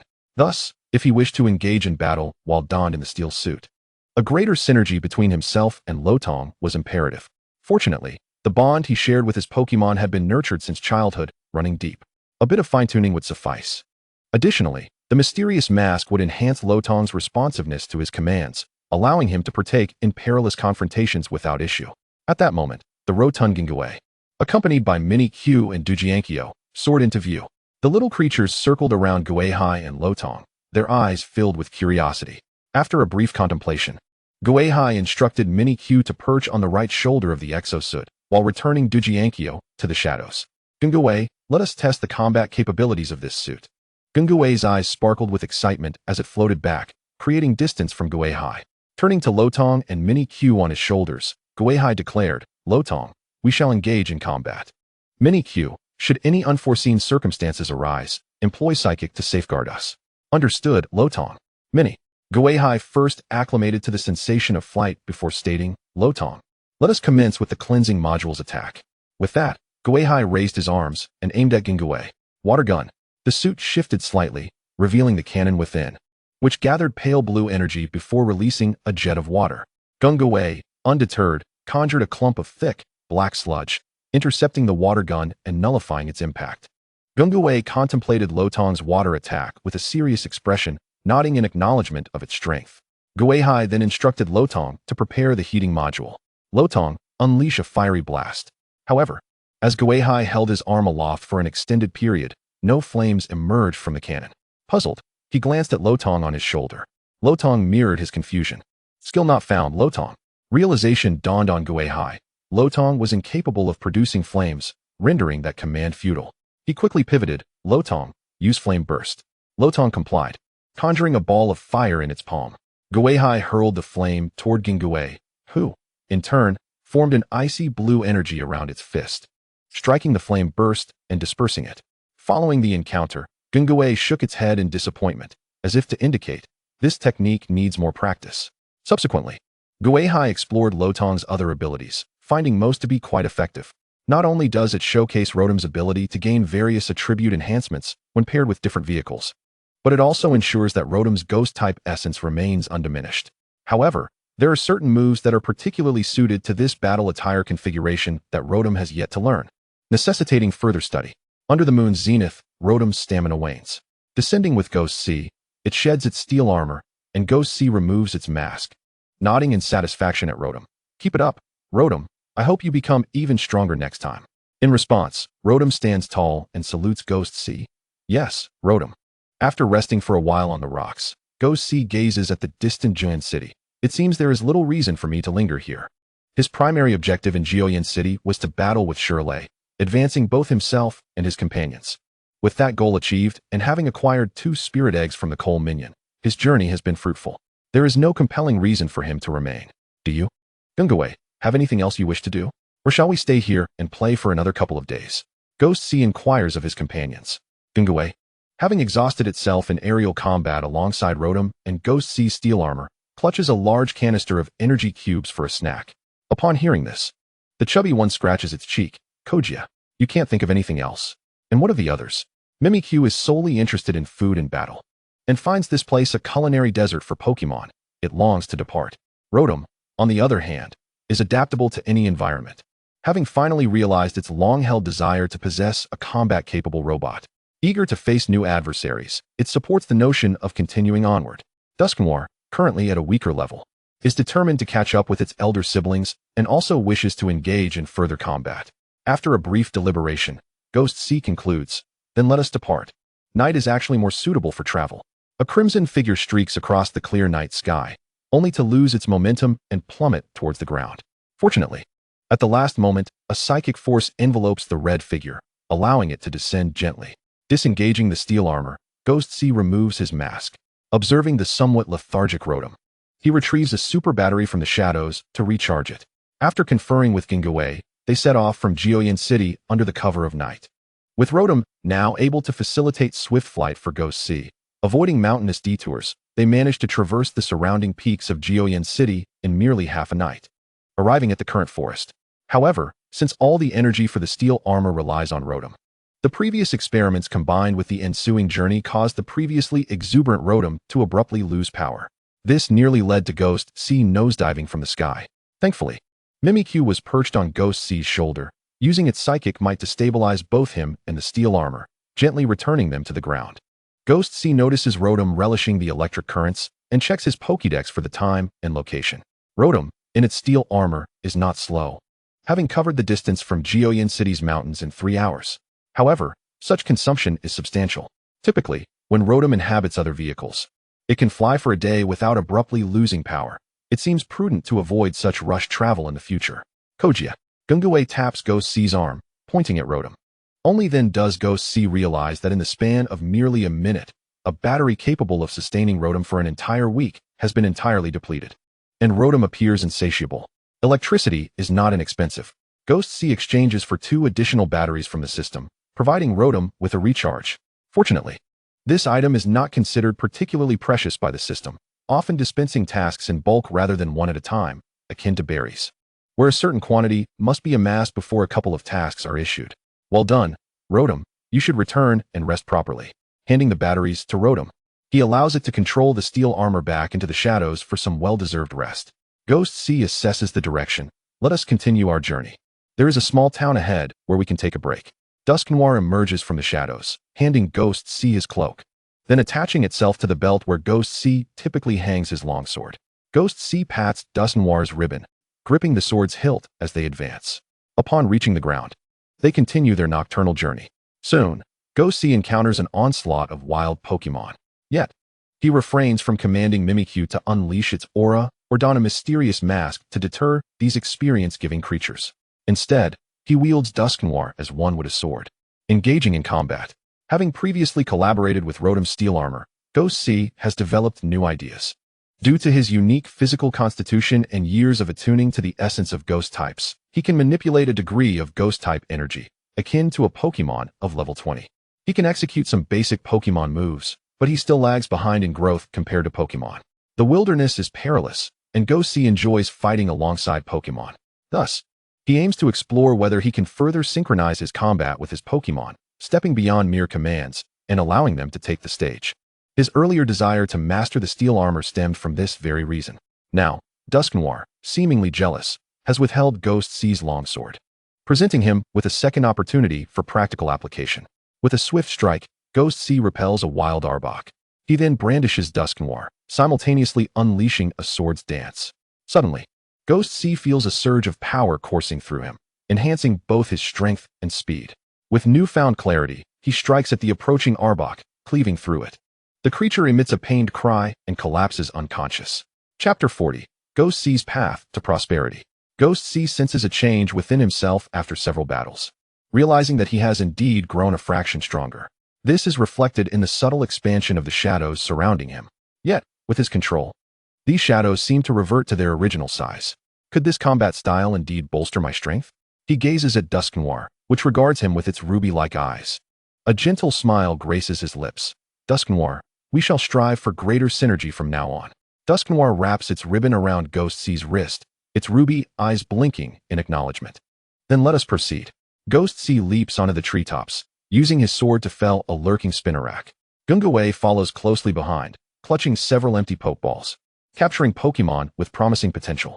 Those of average ability are merely treated with healing salves and concealed. Whether they survive is left to fate. Due to his unique circumstances, Ghost-C finds it impractical to capture Pokemon of other types.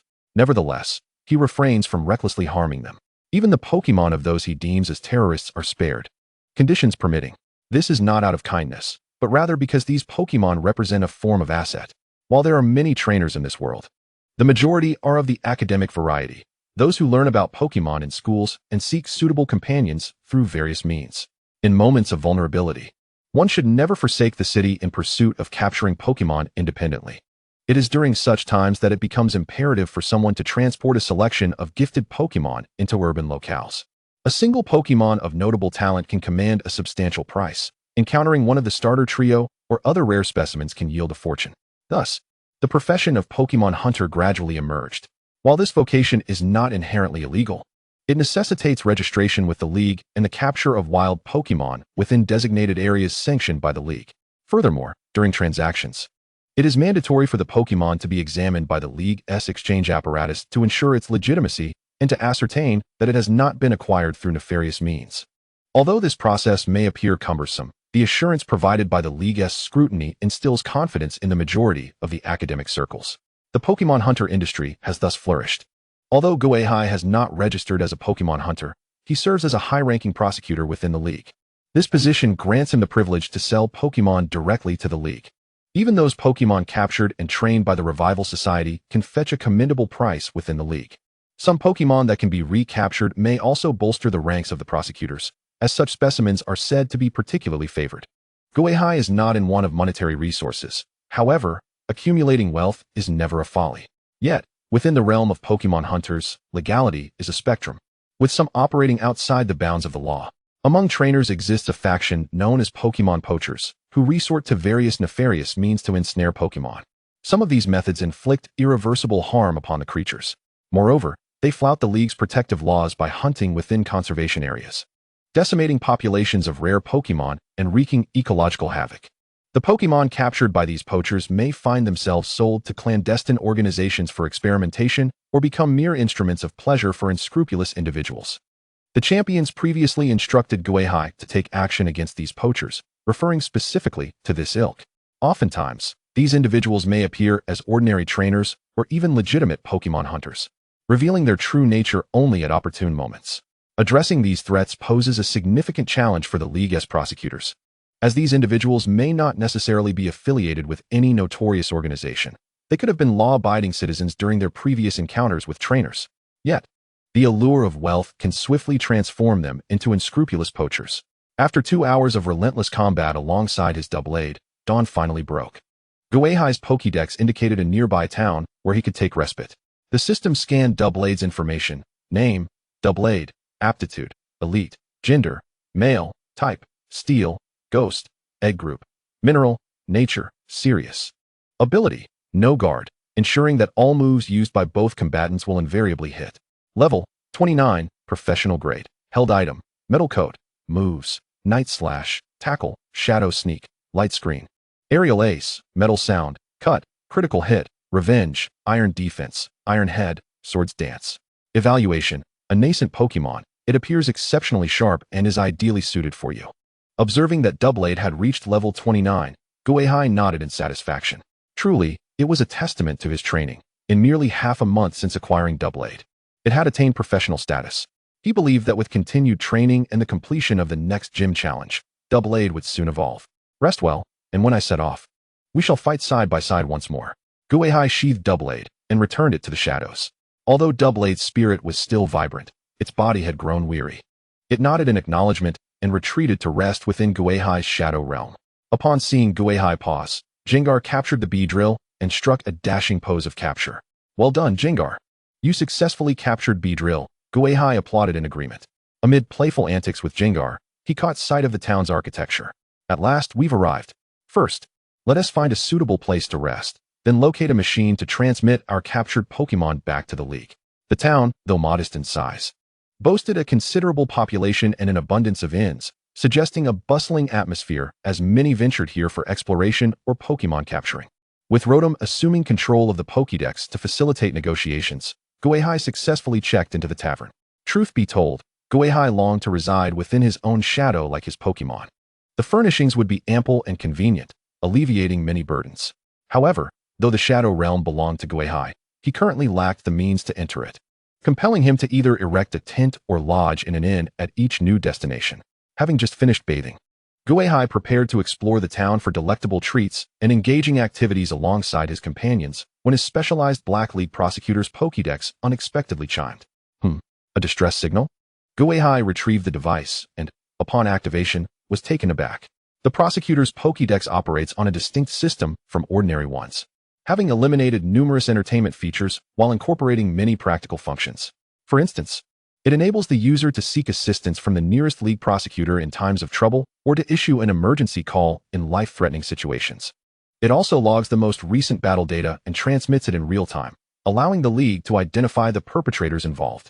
At present, Gui Hai had received a distress signal from another league prosecutor, implying the presence of dangerous terrorists or poachers in proximity.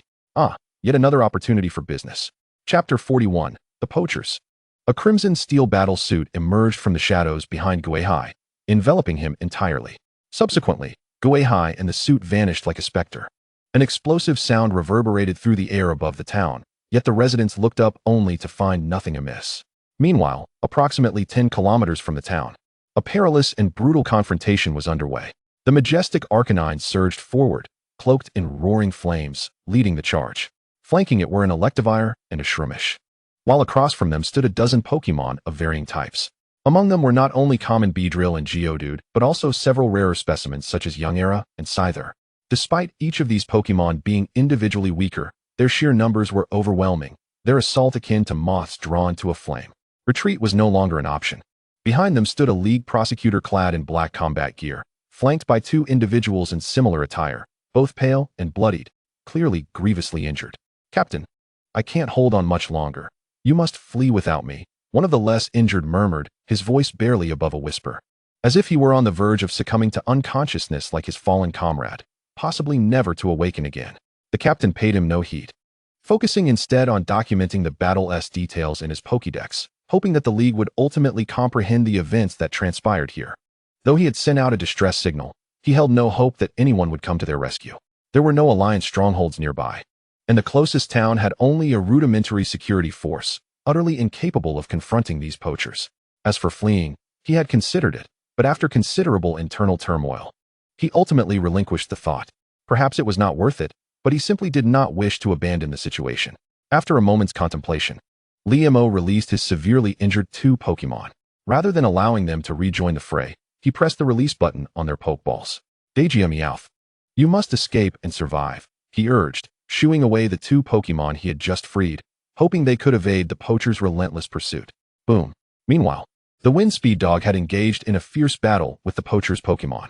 Although it successfully used Flare Blitz to incapacitate a Scyther, it soon found itself surrounded by other Pokemon, unable to regain its speed, and was swiftly wounded, blood gushing from its body.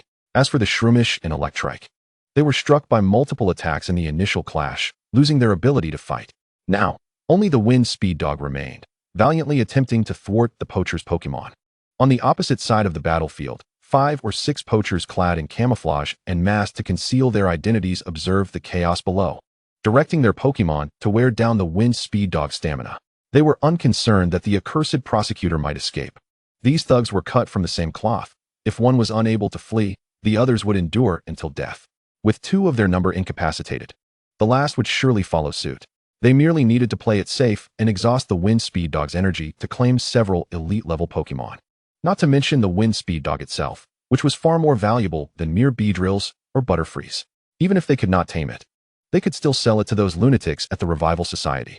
Before long, the Windspeed Dog was struck by a hypnosis from a Gyarados, stumbling and nearly collapsing. Seeing this, the poacher leader unleashed his final Pokemon. "Go, Houndoom! Inferno Rush, finish that Windspeed Dog!" The Houndoom burst forth from its Pokeball, leaping and crashing into the Windspeed Dog, knocking it down. The remaining Pokemon, witnessing this, unleashed their attacks, ensuring the wind speed dog could rise no more. At this sight, Liamo felt a chill in his heart. Wind speed dog. The poacher gang, reveling in Liamo's despair, erupted in laughter. Finish that damn guy. And take out those two barely alive as well. Today we feast. Yes, boss. One of the poachers, hearing the command, stepped forward. But just as he did, a sudden roar echoed from above. He looked up, seeing nothing. The next instant, a water cannon descended from the sky, landing amidst their Pokémon. The explosive splash almost instantaneously incapacitated all of them. The poacher gang, startled, quickly turned their attention skyward. However, they failed to notice two shadows extending from beneath their feet. Whoosh! One shadow, resembling a Pikachu, stood upright, its inky claws tearing the legs from one poacher. Another, brandishing a long sword, cleaved a poacher in half. Blood splattered, and the forest rang with anguished screams. Yet, the nightmare for the poachers was only just beginning. A masked figure descended from the heavens. In the blink of an eye, the remaining poachers felt a sudden paralysis wash over them, as if struck by lightning. The moment Rotom landed, it unleashed an electromagnetic field. The steel armor's flight module propelled Gui Hai directly before the leader of the poachers. In one swift motion, a glimmering sword appeared in his hand, and the poacher leader found himself disarmed of both arms. Simultaneously, two other poachers caught sight of a plump little figure of deep purple. The instant they locked eyes with Jengar, both were struck by an overwhelming terror, their eyes rolling back as they lost consciousness. At this moment, the disarmed leader finally let out a wail of despair. The pleading prosecutor realized that others had arrived on the scene. The battle, from the moment the water cannon was fired to its conclusion, transpired in less than 10 seconds. Those who rushed to the scene were left in shock. Gui Hai swiftly silenced the wailing poacher leader by slicing through his throat. He cast a glance at Liamo, who stood frozen, unsure of how to react. The fear induced by the mysterious mask and the surreal atmosphere compelled Liamo to instinctively draw his stun baton, cautiously regarding Gui Hai. You. Liamo began to speak, but Gui Hai showed no interest in listening. In a flash, he vanished from sight, avoiding the splatter of the poacher's blood. Jengar skillfully healed all the injured Pokémon and collected his spoils, leaving 2 human first aid kits for Liamo. Gui Hai sheathed his sword, while Mimikyu and the Dusknoir emerged from the shadows, perching on his shoulder and waist. The steel armor Rotom soared into the sky, leaving no trace of its passage. From Gui Hai's appearance to his departure, less than a minute had elapsed. Yet, that single minute would leave an indelible impression on Liamo for the rest of his life. Chapter 42, The Legend of the Ghost Mask. In Liamo's perspective, he was preparing for a final struggle against the villains. Yet, a figure clad entirely in steel descended from the sky, instantly vanquishing all the wrongdoers and making off with their ill-gotten gains. So swift that he could not utter a single word. Liamo remained in a stupor for quite some time, until his severely injured Dagia and Meowth nudged him, rousing him from the nightmare.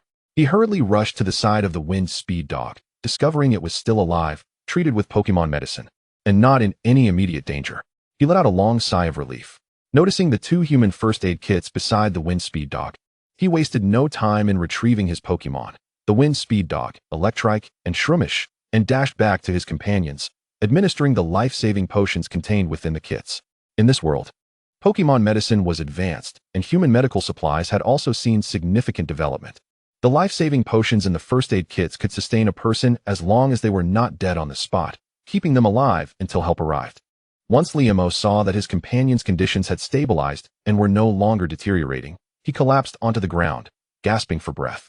At that moment, he had no strength left to stand. The ambush, the battle, the injuries, the shock, the tension, the despair, the struggle, and the ultimate escape had drained him of all his energy. In his mind lingered only one thought. Who exactly was that ghost-masked figure? The cry of a Noctowl echoed in the sky as Liamo closed his eyes and succumbed to unconsciousness. Meanwhile, Gui Hai had already returned to the town, tallying his gains alongside his Pokémon. Since the time beneath the cliffs of Geology City until now, I have acquired a total of 46 Pokeballs from terrorists and poachers. Among these, 24 were obtained from the Revival Society, all of which are of professional grade. The poachers contributed 22, featuring elite Pokémon, although the majority are also of professional grade. Some even include novices and newly hatched Pokémon, seemingly the fruits of the poachers' illicit endeavors. Among them, 3 possess ghost attributes, which can be sent to the Afterlife Tower for Granny to educate. Perhaps they will turn out to be good children. The remainder will be forwarded to the Alliance, where they can either be utilized or serve a secondary purpose.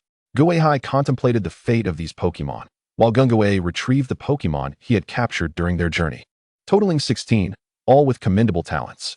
This portion can be directly transmitted to the Alliance's breeding facility for children aspiring to become trainers to choose from. Observing the bed full of Pokeballs, Gui Hai nodded in satisfaction. These Pokemon should yield a substantial sum from the Alliance. Let us proceed to the town's Pokemon Center to transmit all these Pokemon back, and then seek out some delectable food. At the mention of delicious food, Mimikyu cheered.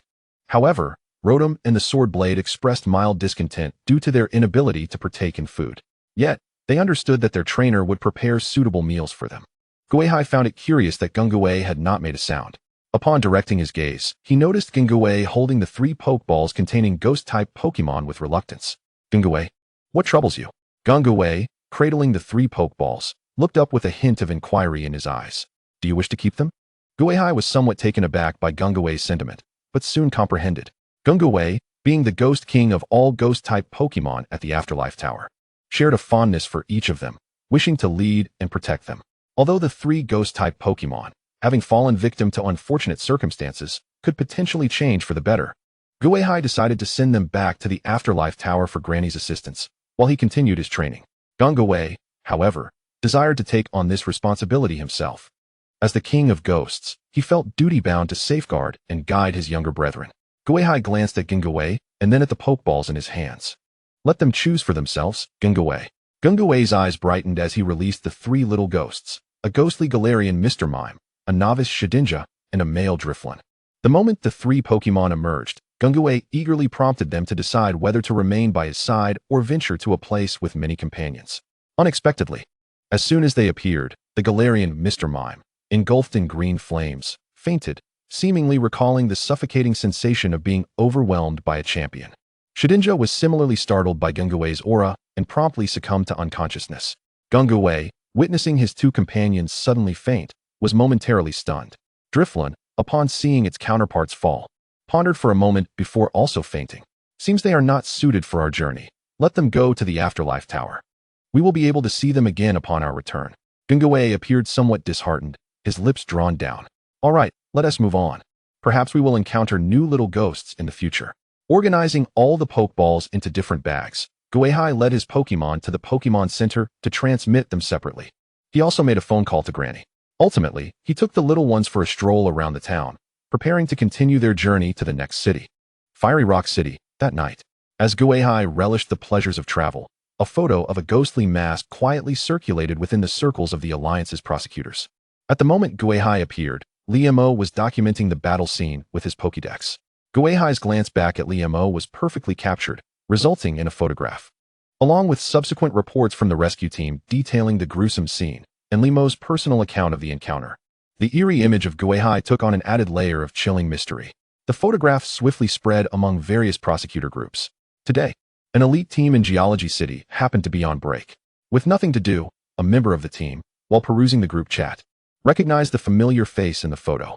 Suddenly, the image of the young yet dangerously cold Ghost-Type champion flashed before her eyes. It seemed as if he wore a mask just like that one. Chapter 43. New mission: The battle against poachers is merely a seasoning in the journey. Gui Hai and Gui's true objective remains self-improvement. After lingering in the town for about a day, Gui Hai set forth once more towards Fiery Rock City, one of the northernmost cities in the Alliance, built near a volcano. According to the Alliance's records, within this volcano slumbers a legendary Pokemon, Chandelure. Centuries ago, this Chandelure awakened, causing great calamity and resulting in countless human and Pokemon casualties. The Alliance once aimed to subdue or relocate it, but for reasons unknown, their efforts failed, forcing the city to be relocated away from the volcano.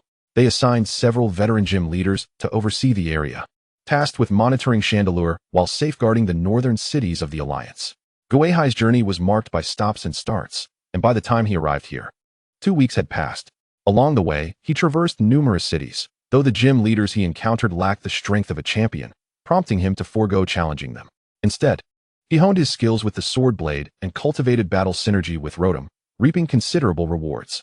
Clad in a black trench coat, with 2 long swords at his waist and a ghostly mask hanging from his left shoulder, Gui Hai gazed at the distant volcano as he stepped into this city nestled at its edge. Ding! Host has consumed over 10,000 berries, generating a task. Task: An underground faction of the Revival Society exists within Fiery Rock City. Eradicate this faction. Task deadline, 7 days. Upon entering the city, the system's mission echoed in his ears, causing him to pause momentarily. Generally, the prices of berries are quite reasonable. However, high-quality and rare berries can be rather costly, with some capable of permanently enhancing a Pokemon's resistance. Gui Hai had already administered over 10,000 such rare berries to his partners since his departure. Thus, the task arising from these berries was not a trivial matter. In the endeavor to dismantle the underground forces of the Revival Society, it seems that only trainers of elite status would be deemed worthy of such a task. However, Gui Hai remains unfazed by the presence of elite-level adversaries, bolstered by his own reinforcements. Yet, there are precarious elements at play. He gazes towards the distant volcano, recognizing that the Revival Society has established a stronghold there, hinting at ulterior motives. After careful consideration, Gui Hai makes his way directly to the gym in Lava Rock City. With the knowledge of the Revival Society's influence in the area, he is determined to leverage every advantage at his disposal, including his authority as a senior prosecutor of the Alliance. The Lava Rock City Gym is home to 3 gym leaders, 2 of whom command multiple Pokemon of elite status, each exceeding level 80. Even the comparatively weaker gym leader possesses commendable prowess befitting a gym-level trainer. Upon visiting, Gui Hai finds the 3 leaders engaged in their duties, accepting challenges from trainers.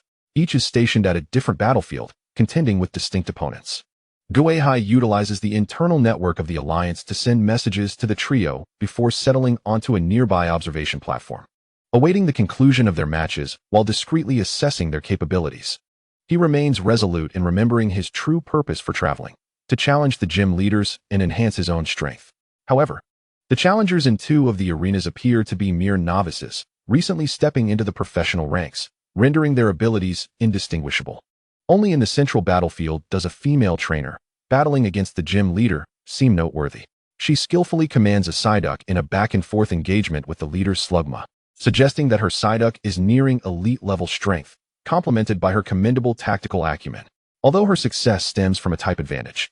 Such dynamics are an integral allure of Pokemon battles. The opposing gym leader, guiding Slugma, exhibits impressive timing in launching attacks, ensuring minimal self-harm while consistently pressuring the opponent, accumulating advantages that herald victory. Nonetheless, it is apparent that the Slugma is a Pokemon specifically deployed by the gym leader to handle challengers, leaving Gui Hai unable to gauge the leader's true strength. As Slugma unleashes its final move, subduing Psyduck and concluding the gym battle, the other 2 matches end even more swiftly, as the challengers prove woefully inadequate. Had it been Gui Hai, he might have lacked the patience to indulge such inexperienced opponents. Even with his own still nascent sword blade, he could finish a battle within a minute. Upon the conclusion of the matches, the gym leaders offer words of encouragement to the challengers before preparing for the next bout. However, the leader who finished first calls out to his colleague, Jiangsu. A somewhat youthful gym leader turns to see his counterpart waving a Pokédex in his direction. Immediately understanding, Jiangsu signals for the staff to halt and retrieves the Pokédex for a quick glance. Upon reading Gui Hai's message, his expression shifts, and he promptly informs the nearby staff, "Let's call it a day for challenges. The gym is closed." The staff, perplexed by the sudden change, comply, aware that as members of the Alliance, they should not err in such matters, promptly notifying the upcoming challengers of the postponement and securing the venue. Gui Hai notices the gym leaders have all seen his message. In an instant, he rises and vanishes from sight, only to reappear like a specter in the arena. Observing this scene, the staff members grow wary, suspecting a potential attack, but the assembled gym leaders quickly recognize Gui Hai's intent and intervene. "Stand down. He is one of us." Ignoring the apprehensive staff, Gui Hai flashes past them, approaching the gym leaders directly. The staff members exchange glances, swallowing hard, as they had just felt as though they were being scrutinized by a fearsome Pokemon, narrowly escaping calamity. Disregarding the startled staff behind him, Gui Hai addresses the 3 gym leaders directly. "You are all aware of my purpose here. Let us find a suitable place to converse." The gym leaders, having observed Gui Hai since his sudden appearance, scrutinize him, eager to assess the caliber of this senior prosecutor. Now facing him closely, they feel a subtle tremor in their gazes, not expecting someone so youthful to possess such formidable strength. Moreover, his peculiar manner of movement seems imbued with ghostly energy, reminiscent of a Jengar. After a brief exchange of glances, the eldest among them steps forward, saying, "Inspector Gui Hai, please follow me." He leads the way towards the gym's rear courtyard. Chapter 44. the three gym leaders. The gym essentially serves as the residence for all gym leaders. The three leaders of Lava Rock City reside within this very gym. Traversing the corridor, Jung-Soo and his colleagues invite Gui Hai into a room at the back. Inspector Gui Hai, you mentioned that the Revival Society's influence lurks within Lava Rock City. Do you possess any leads? As they settle in, the youngest, Jung-Soo, pours water for the group, while the eldest, Bai Xian, cuts to the chase, voicing the pressing concerns shared by all three. In the past, the Revival Society was not regarded as a significant threat. Due to the geographical position of Lava Rock City, its trainers are among the strongest, rendering them largely unafraid of any nefarious organizations. However, the latest intelligence from the Alliance has confirmed that the Revival Society has once again gained strength and is orchestrating a conspiracy against the Alliance. Any news concerning them is enough to set the nerves of Alliance trainers on edge.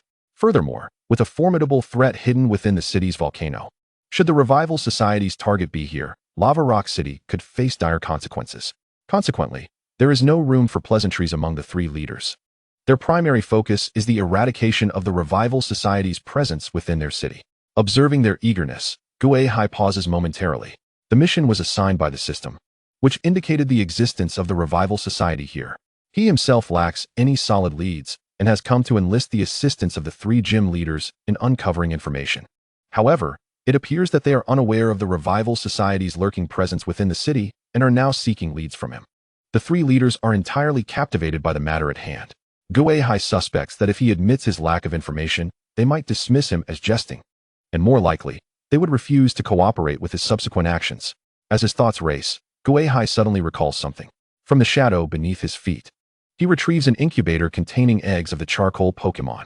Esteemed gym leaders, there should be a sanctuary for charcoal Pokémon within the region of Lava Rock City, correct?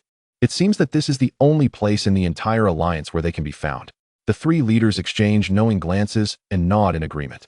Indeed, the charcoal Pokémon was discovered only a few years ago, and currently, only our Lava Rock City is home to their population, which is under the Alliance's protection, prohibiting capture in hopes of expanding their numbers.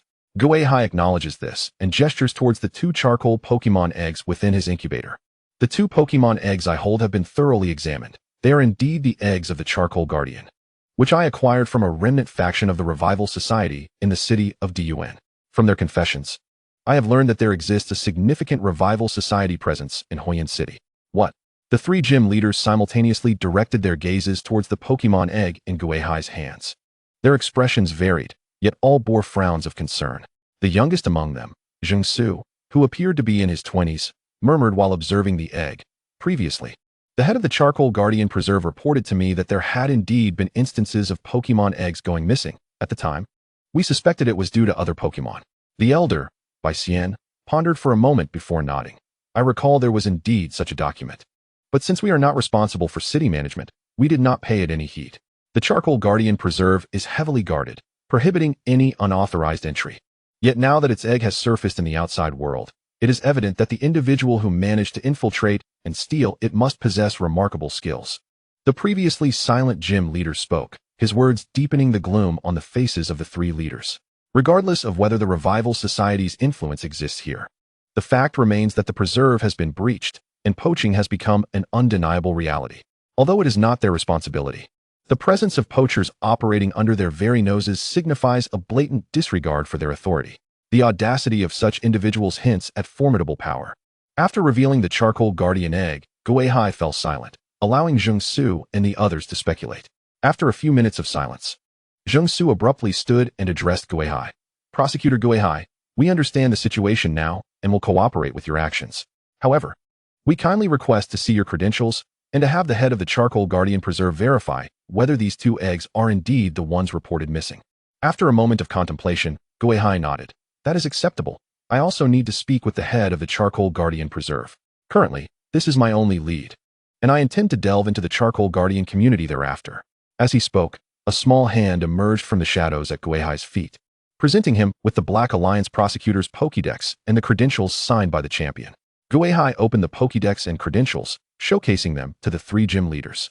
Bai Xian examined the document bearing the champion's signature, noting the words champion inscribed upon it, causing his lips to twitch as he confirmed Gui Hai's identity. Jung-Soo and another gym leader, Pan Xingyang, scrutinized the Pokédex, which contained Gui Hai's trainer information. 17? A champion-level trainer? Suddenly, both exclaimed in astonishment, taken aback by Gui Hai's age and prowess. The three of them represented the pinnacle of strength in Huoyin City, serving as the primary defense against the awakening of Chidora. Yet, even the mightiest, Bai Xian, could only boast 3 fighting-type champion-level Pokemon. Pan Xingyang was slightly weaker, not yet having reached champion status, with only 2 ground-type champion-level Pokemon. Zheng Su, being the youngest, had just managed to elevate all members of his team to gym leader level. Nevertheless, this achievement filled them with pride. Who would dare claim they could become a gym leader at the age of 24? Who would assert that they would inevitably become a champion-level trainer? Much like in sports, who would confidently declare they would win a gold medal? Yet, before them stood an anomaly, becoming a cornerstone of the alliance at 17. If he were to continue his growth for a few more years, he would likely become the next champion or even the next Pokemon Master. Should he gain the recognition of other champions, he might very well become the sole Pokemon Master in the world today. Bai Xian's gaze shifted to Gui Hai's Pokédex, equally astounded. Fortunately, his composure was well practiced. His pupils merely trembled slightly before he regained his normal demeanor, discreetly nudging his 2 colleagues to maintain their composure. Zheng Su and Pan Xingyang, alerted by Bai Xian's gesture, cleared their throats awkwardly to mask their earlier lapse. Zheng Su, contemplating for a moment, stood up and said, I'll go find the head of the Charcoal Guardian Preserve. She happens to be here today for business and just battled me. She shouldn't have gone far. A few minutes later, Zheng Su returned, accompanied by a girl whom Gui Hai recognized from earlier, a young woman who had battled Zheng Su using a Psyduck. Her hair was tied back, and she donned a professional outfit with subtle makeup, exuding an air of maturity. However, she appeared to be in her early 20s, and her attire seemed intended to lend her a more sophisticated appearance. Clearly, Zheng Su had exchanged words with her prior to their arrival. Upon entering, the girl greeted Bai Xian and Pan Xingyang before her gaze fixed upon Gui Hai and the 2 Charcoal Guardian eggs before him. The sound of her high heels echoed against the floor as she approached Gui Hai. Greetings, Champion Gui Hai. I am, she began, extending her hand for a handshake. Suddenly, she stepped into the shadow beside Gui Hai, and an unexpected wave of fear caused her to let out a startled scream, her face paling as she instinctively recoiled. Her eyes were filled with terror as she looked at Gui Hai. What's wrong, Li Li? Zheng Su, standing closest, reached out to steady the nearly fallen Li Li. Casting a puzzled look at Gui Hai, Gui Hai maintained his expression but felt a twinge of disappointment. I am a Ghost-Type trainer. It is not advisable for living beings to approach me. I apologize. As he spoke, Gung Gui emerged from the shadows, gently shaking a small bell to soothe the frightened girl. Bai Xian and Pan Xingyang exchanged glances, silently acknowledging the depth of their understanding, and let out a soft sigh. To reach such a level where living beings are unwelcome, how much insight into the essence of existence must one possess? It appeared that the exceptionally young champion before them surpassed their expectations in strength. Once Li Li was calmed by Gung Gui's soothing bell, she regarded Gui Hai with a lingering, peculiar fear, yet she managed to regain her composure. After thanking Zheng Su, she turned her attention back to Gui Hai. Hello, my name is Li Li, and I am the head of the Charcoal Guardian Preserve, as well as a researcher specializing in the evolution of the Charcoal Guardian. Gui Hai nodded. I apologize for earlier. I neglected to warn you. Li Li pressed her lips together, recalling the sensation of stepping into a frozen river, a bone-chilling cold that rendered her complexion even paler. Nevertheless, she mustered a smile. It's all right. It was my oversight. Gui Hai glanced at Gung Gui, who promptly handed the soothing bell to Li Li before vanishing into the shadows beneath Gui Hai. Please, have a seat. Bai Xian, the eldest and strongest, gestured towards an adjacent chair, inviting Li Li to sit. Li Li, you must be aware of the reason we sought you out. He continued, so please, take a look and see if these 2 Pokemon eggs are indeed the ones reported missing from your jurisdiction at the Charcoal Guardian Preserve. Li Li glanced at the eggs before Gui Hai, momentarily at a loss for words. Gui Hai then cast another look at the ground, where Gung Gui snapped his fingers. The incubator's lid opened, causing the Pokemon eggs to levitate gently before settling in front of Li Li. Li Li exhaled a sigh of relief. She truly lacked the courage to approach that fearsome monarch any closer. Shaking the soothing bell in her hand, the sound seemed to lighten her mood somewhat, prompting her to lower her gaze and scrutinize the intricate patterns on the Pokemon eggs. As she observed, her brows furrowed in contemplation. Suddenly, she produced a Pokeball, releasing the creature contained within. Come forth, Charcoal Squire. As the crimson glow dissipated, a diminutive figure, standing over half a meter tall, materialized in the room. The figure's torso was as dark as charcoal, yet its limbs glimmered with a fiery red light, reminiscent of embers in the throes of combustion. Its head was adorned with what appeared to be a helmet, from which a tuft of flame, akin to the crimson tassels of ancient headgear, swayed rhythmically. This was the unique Pokémon of Fiery Rock City, Charcoal Squire, currently prohibited from capture by the League, as it was still under investigation. Gui Hai, witnessing Charcoal Squire for the first time, lingered a moment longer, pondering its two evolutionary forms with a sense of anticipation about how the two eggs would choose upon hatching. Having lingered by his side for so long, they ought to evolve into a blazing edge phantom, right? At the very least, they should grow fond of him. Gui Hai found himself momentarily lost in thought. Lily extended the two Pokémon eggs toward Charcoal Squire. Charcoal Squire, can you ascertain if these two eggs belong to your clan? Charcoal Squire inspected the familiar eggs before it. Its large eyes, ablaze with red flames, blinked once. Suddenly, it nodded, exclaiming, "Char Char." Its fiery red eyes sparkled with emotion, as if shedding tears of sparks, clutching the two eggs with tenacity.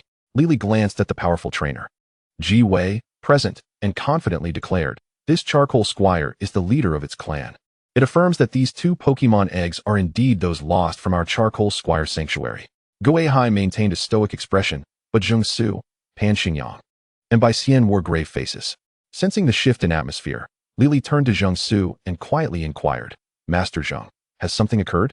Zheng Su had only informed her that a monarch-level trainer had discovered two eggs resembling Charcoal Squires and requested her confirmation, without disclosing further details. Thus, she remained oblivious to the matter concerning the Revival Society. After a moment of contemplation, Zheng Su turned to Gui Hai.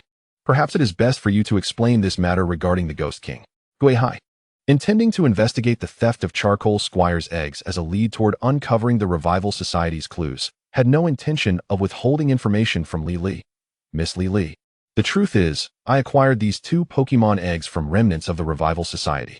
They have confessed to the existence of a faction of the Revival Society within Fiery Rock City. This time, we hope to locate their trail through Charcoal Squire, and we require your cooperation." As a member of the League, Lily was naturally aware of the Revival Society. Her expression turned serious upon hearing this. "Are you suggesting that the theft of the Charcoal Squire eggs was orchestrated by the Revival Society? Does that not render our sanctuary perilous?" "That is why I am here," Gui Hai replied calmly. Lily contemplated for a moment. With several monarchs addressing the matter, the Revival Society posed little threat. She nodded. "What do you need me to do?" "Two things." Gui Hai raised two fingers. "First, we must commence our investigation from the Charcoal Squire sanctuary, and I need your assistance in coordinating this. Second, this matter must remain confidential." Lily nodded, "Understood. I shall return to make the necessary arrangements." She turned to leave, but suddenly, Gui Hai called out to her, "Wait a moment." Lily turned back, puzzled. Gui Hai directed his gaze towards the Charcoal Squire, which clutched the two Pokémon eggs. "Please relinquish those two Pokémon eggs."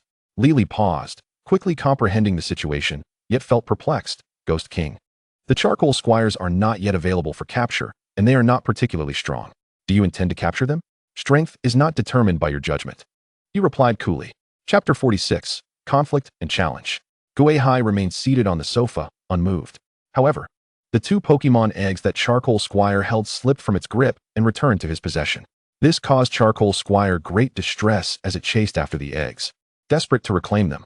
With a series of rhythmic thuds, Charcoal Squire's feet, resembling glowing embers, struck the ground, and it leapt before Gui Hai. "Charcoal Squire, no?" Lily exclaimed in alarm. Yet, Charcoal Squire had already acted, landing precisely within the shadow cast by Gui Hai. Just like Lily moments ago, it suddenly froze, trembling as though confronted with an unimaginable horror. Just as Gui Hai believed the little creature might retreat, its fiery red eyes blazed with determination. With a firm step forward, it reached out towards the Pokémon eggs in Gui Hai's possession. Gui Hai's previously impassive demeanor shifted slightly as he observed the Charcoal Squire's level, only in the 20s. Releasing his sword sheath, he said, "Let us train together." With a swift motion, the sword was drawn, its silver blade glimmering with an eerie light. The two Pokémon faced off, poised for battle. Lily interjected urgently, "Wait." She rushed to position herself between the two Pokémon, shielding them with her presence. "Hold on. Don't engage just yet. Charcoal Squire, please come back." Holding her Pokeball, she looked at her own Charcoal Squire, but it resolutely shook its head, gesturing towards the eggs in Gui Hai's grasp. "Char." Lily found herself in a quandary. After much deliberation, she turned to Gui Hai. "Ghost King, could you please entrust those two Pokémon eggs to me?" This charcoal squire is the leader of its clan, and it wishes to reclaim its kin and protect them. Moreover, charcoal squire has yet to discover its evolutionary form. Its potential is limited and may not meet your team's requirements. Gui Hai regarded the 2 eggs in his hand, disregarding Li Li's plea as he focused on the resolute charcoal squire. To protect your kin requires strength. You do not possess it yet. Only once you have bested the sword sheath may you speak of protecting your clan. With that, Gui Hai placed the eggs into an incubator and returned them to the shadows. Charcoal squire, watching Gui Hai and the sword sheath, felt its fiery red glow flicker, akin to charcoal in the wind. At last, just as Li found herself at a loss for what to do, Charcoal Squire looked at Gui Hai with unwavering resolve and declared, "Char, very well. I shall await your challenge." Gui Hai responded coolly. Seeing that matters had reached a standstill, Bai Xian stepped forward to mediate. "All right, let us set aside this matter until we have dealt with the Revival Society. For now, we should focus on addressing the vermin lurking in the sewers." Turning to Charcoal Squire, he smiled. "Whenever you wish to challenge the Ghost King, feel free to let me know. I will assist in preparing the venue." Charcoal Squire nodded, moving to Li Li's side, and with a gentle tap, the pokeball automatically absorbed it. Li Li gazed at the pokeball in her hand, which temporarily housed Charcoal Squire, and let out a resigned sigh. She dared not offend the formidable Ghost King, yet as the person responsible for the Charcoal Squire sanctuary, it was her duty to assist Charcoal Squire in reclaiming its lost eggs. In that moment, Li Li found herself at a loss, uncertain of what course to take. Bai Xian approached her gently and said, "Shaoli, you should return to make arrangements. First, settle the Revival Society issue. I will discuss the matter of Tan Shaoshi with the Ghost King." Li Li cast a grateful glance at Bai Xian and replied, "Thank you, Uncle Bai."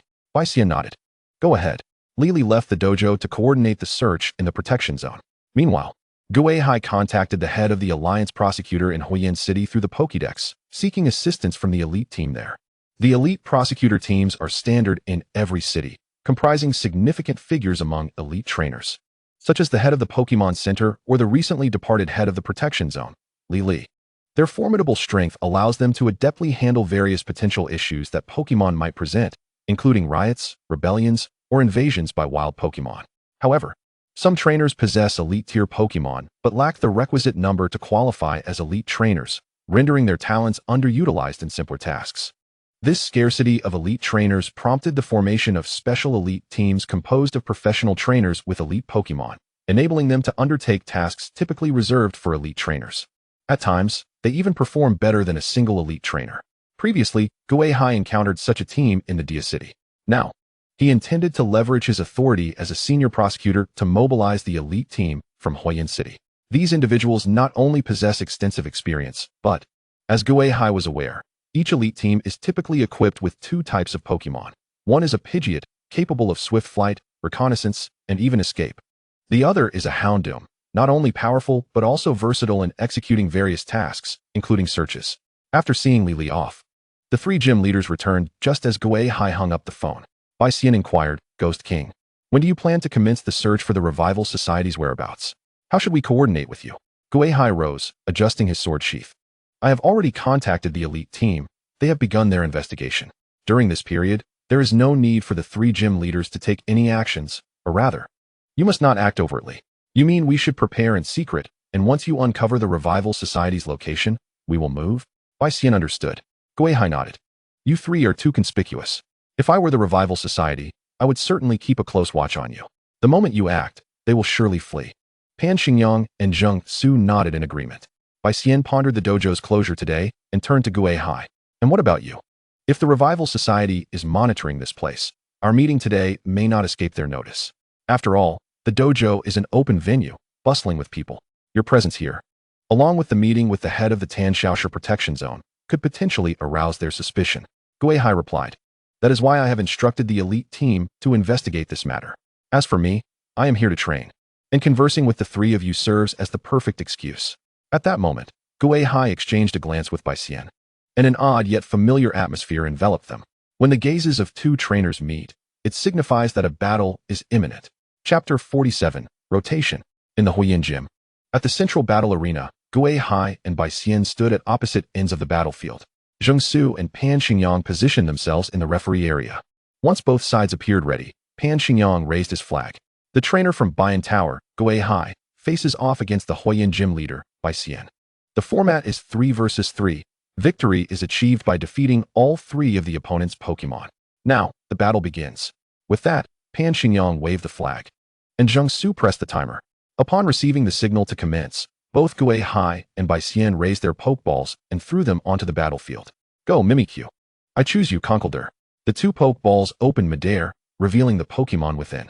However, the disparity in their sizes was staggering. Conkeldurr loomed like a small hill in the arena, while Mimikyu appeared as a diminutive mouse before an elephant, alarmingly tiny.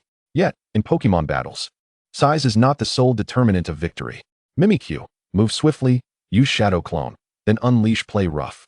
Bai Xian furrowed his brow slightly, taken aback that Gui Hai had dispatched the Fairy-type Mimikyu, which had a double advantage over his Conkeldurr. Nevertheless, as a seasoned veteran, he was no stranger to battling against unfavorable types. Conkeldurr, withstand it, then execute Hammer Arm.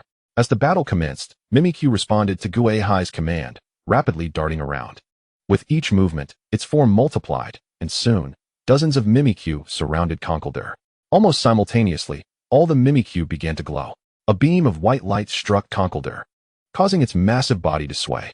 However, Conkeldurr's eyes glinted as it pierced through the illusion of Mimikyu's clones and struck out with a powerful palm, crashing down onto one of the smaller forms, shattering it to pieces. But that was merely a decoy. The true Mimikyu, having exchanged a brief glance with Gui Hai, understood precisely what to do. Mimikyu, use Fairy Wind. Conkeldurr glanced upward to see Mimikyu's eyes crescent-shaped, as if playfully blinking. Conkeldurr felt a momentary daze, as if its strength had diminished slightly. Just then, it suddenly heard the trainer's command. Conkeldurr, bulk up, then use Bullet Punch to knock it down.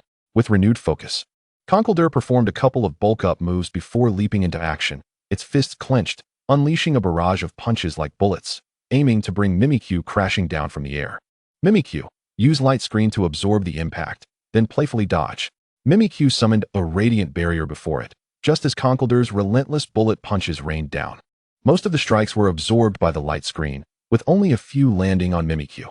Seizing the opportunity, Mimikyu playfully grasped one of Conkeldurr's fingers, giving it a shake, before leaping onto Conkeldurr's shoulder and making a silly face. Yet, the tail hidden beneath the Pikachu costume glowed with white light, striking Conkeldurr squarely in the face, causing its head to whip to the side as if hit by a cannonball, nearly toppling over. What an opportunity! Mimikyu, unleash another Play Rough. Taking advantage of Conkeldurr's momentary disorientation, Mimikyu released a blinding flash that struck the colossal Conkeldurr, causing it to howl in agony, as if scorched by flames. Conkeldurr, hold firm and retaliate. Clenching its jaw with determination, Conkeldurr grasped the small Mimikyu in its enormous hand and slammed it into the ground. The next moment, without needing Bai Xian's command, Conkeldurr instinctively knew its next move, and with a mighty fist, it struck the ground. The terrifying power, augmented by the energy of the ground type, caused the battlefield to crack instantaneously. The fissures seemed almost sentient, appearing beneath Mismagius in the very moment it was about to be engulfed. Mismagius leapt with a surge of mental fortitude and unleashed a dazzling magical flare. Just as the fissure was poised to swallow it whole, Mismagius, despite its injuries, sprang forth from the ground, a white beam shooting from its front, striking the Iron Fist Pokémon squarely. Ignoring the incoming fist from the Iron Fist Pokémon, Mismagius channeled the Fairy-type energy within, emitting a radiant light that illuminated its foe. With a resounding thud, Mismagius was struck by the Iron Fist Pokémon's punch, spinning through the air several times before crashing heavily to the ground, its Pikachu costume showing signs of damage. Meanwhile, the Iron Fist Pokémon knelt on one knee, severely injured from the exertion. Return, Iron Fist Pokémon, and go, Hitmonchan. Bai Xian seized the opportunity, swiftly recalling the Iron Fist Pokémon while simultaneously tossing Hitmonchan's Pokeball beside Mismagius, allowing the replacement to engage the severely wounded Mismagius in close combat. As Hitmonchan appeared, it fixed its gaze on the downed Mismagius, its fist striking like lightning. A series of rapid jabs were aimed to take Mismagius down. Bai Xian executed this switch with remarkable precision, as though he had rehearsed it countless times. Yet, it seemed Mismagius was destined to be taken away by Hitmonchan. At this critical moment, however, Gui Hai did not call back Mismagius, but instead issued another command. Mismagius, share the pain. Bai Xian's expression shifted dramatically as he suddenly urged Hitmonchan. Hold on, Hitmonchan. Mismagius endured several punches, but retaliated with a peculiar ray directed at Hitmonchan.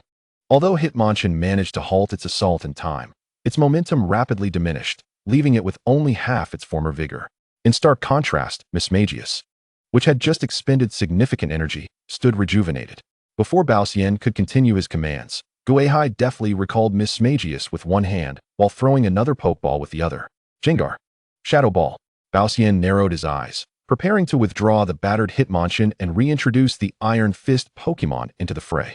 However, as Jengar's Pokeball opened, a black and purple energy sphere erupted forth, striking Hitmonchan before it could be recalled. With a resounding crash, the battlefield was engulfed in a cloud of dust. Bao Xian's attempt to switch Pokemon had failed, and his next Pokemon was not successfully brought into the fight either. As the dust settled, two figures emerged in the arena. The deep furrows on Bao Xian's brow intensified. He had hoped to let the Iron Fist Pokemon withstand several of Mismagius's attacks before finding an opportunity to defeat it with a switch. To his dismay, his opponent had countered with a substitution of their own. Truly, the youngest champion-level trainer and the most enigmatic Ghost-Type trainer had outmaneuvered him, using a single Pokemon to eliminate two of his key players. This battle was proving to be quite formidable. "Thank you for your efforts, Hitmonchan," he murmured as he released his third champion-level Pokemon. "Go, Masquerain." Jengar, Toxic Spikes. Bao Xian's eyelids twitched. Jengar anticipated Masquerain's landing point and, with a sinister grin, scattered a plethora of toxic spikes at its feet. As Masquerain touched down, it immediately stepped on the spikes, its once formidable presence dwindling as it succumbed to poisoning. Although Bao Xian still possessed fighting spirit, he found himself unwittingly engulfed in a sense of dread towards Gui Hai.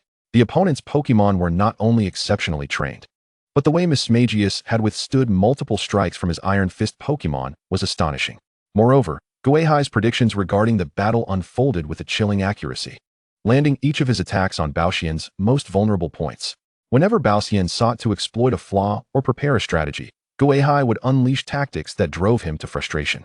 Taking a deep breath, Bao Xian forced himself to regain composure and commanded, "Masquerain, Scald." Masquerain cleared the toxic spikes from beneath it and inhaled deeply, its body swelling with energy as it unleashed a torrent of scalding water towards Jengar. Jengar Mud Bomb. Jengar cackled menacingly, waving its small arms forward. The stinking mud bomb collided with the scalding water, inundating the battlefield in a matter of moments. Even the referees, Zheng Su and Pan Xingyang, could not help but cover their noses. "This Gui Hai's tactics are truly vile," Zheng Su complained, yet his eyes remained fixed on the battlefield. Despite being surrounded by two trainers with champion-level Pokemon, such battles were rare and invaluable learning opportunities for him. He yearned to glean insights from this encounter to better navigate the champion-level stage in the future. Thus, while he verbally criticized Gui Hai's underhanded methods, he was secretly eager to take notes on every detail. Pan Xingyang remained silent, his gaze unwavering on the two Pokemon locked in confrontation, pondering how he would respond in such a scenario. In that moment, after Jengar had neutralized the scalding water and created a foul-smelling battlefield, it vanished from sight, reappearing not far from Masquerain, crackling with electric energy, readying an electric-type move. Masquerain, evade. Don't let the opponent strike. Masquerain, already reluctant to engage directly with Jengar, immediately began to move erratically around the arena, attempting to avoid the electric-type attacks. However, just as it took a few steps, it realized the predicament. Having just exchanged powerful water blasts with the plump Jengar, the ground was now soaked with foul water. No matter where it attempted to retreat, traces of water remained. Realizing the danger, Masquerain sprang into action, pushing off the ground with its legs to leap high into the air. At that moment, Jengar unleashed a thunderbolt towards the ground.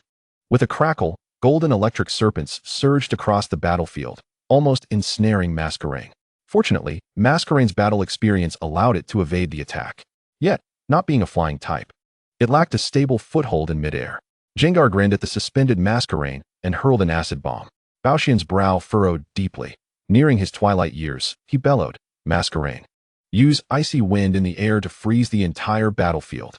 Masquerain, having been driven to dart around since its entry, felt a spark of hope at the command, opening its mouth to unleash a freezing gust laced with ice crystals. The icy winds froze Gung Gui's acid bomb, causing it to crash onto the ground, which was already inundated with foul water, now encased in ice. Adjusting his form midair, the mosquito warrior landed gracefully on the ground. Gung Gui Shadow Ball. Upon witnessing that the mosquito warrior had evaded the thunderbolt and avoided the acid bomb, Gui Hai decided against employing further strategies, opting instead for a straightforward confrontation. In truth, Gui Hai harbored no desire to engage in tactical maneuvers in such a battle. He merely wished for mutual validation and growth, akin to his confrontation with Shirley in the Geoyan city. However, should the opponent choose to strike first, he would not hold back. Moreover, in a direct clash, could the raw power of physical combat truly rival the eerie and enigmatic prowess of the ghost type? Thus, the current predicament was forged. Bai Xian had already swapped out 2 of his Pokemon for Mimikyu. The last remaining Mosquito Warrior was being toyed with by Gung Gui. Mosquito Warrior, Water Burst, let's go. Observing Gung Gui launching a Shadow Ball, Bai Xian realized that continuing to evade would inevitably lead to defeat.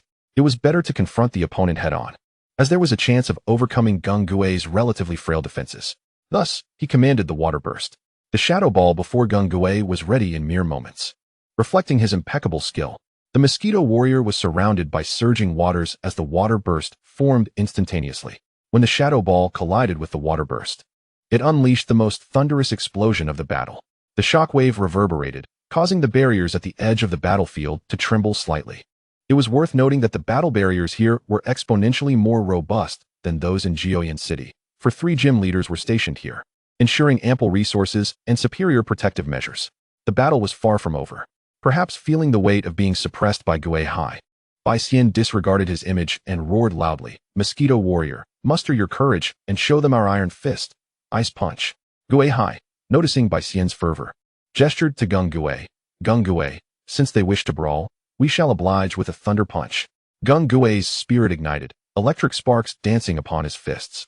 With a powerful leap, he collided with the Mosquito Warrior at close range. The impact echoed, with both combatants retreating simultaneously. Gung Gui's momentum slightly waned, while the Mosquito Warrior bore several scorch marks from the Thunder Punch. They had merely exchanged blows, reaching an impasse. Despite Gung Gui's species possessing inherently low defense, he had held his ground. But the clash was not over. Mosquito Warrior, Water Burst. Fully immersed in the battle, Bai Xian bellowed once more. Gui Hai was equally resolute. Gung Gui, Flower Switching, Mystical Light.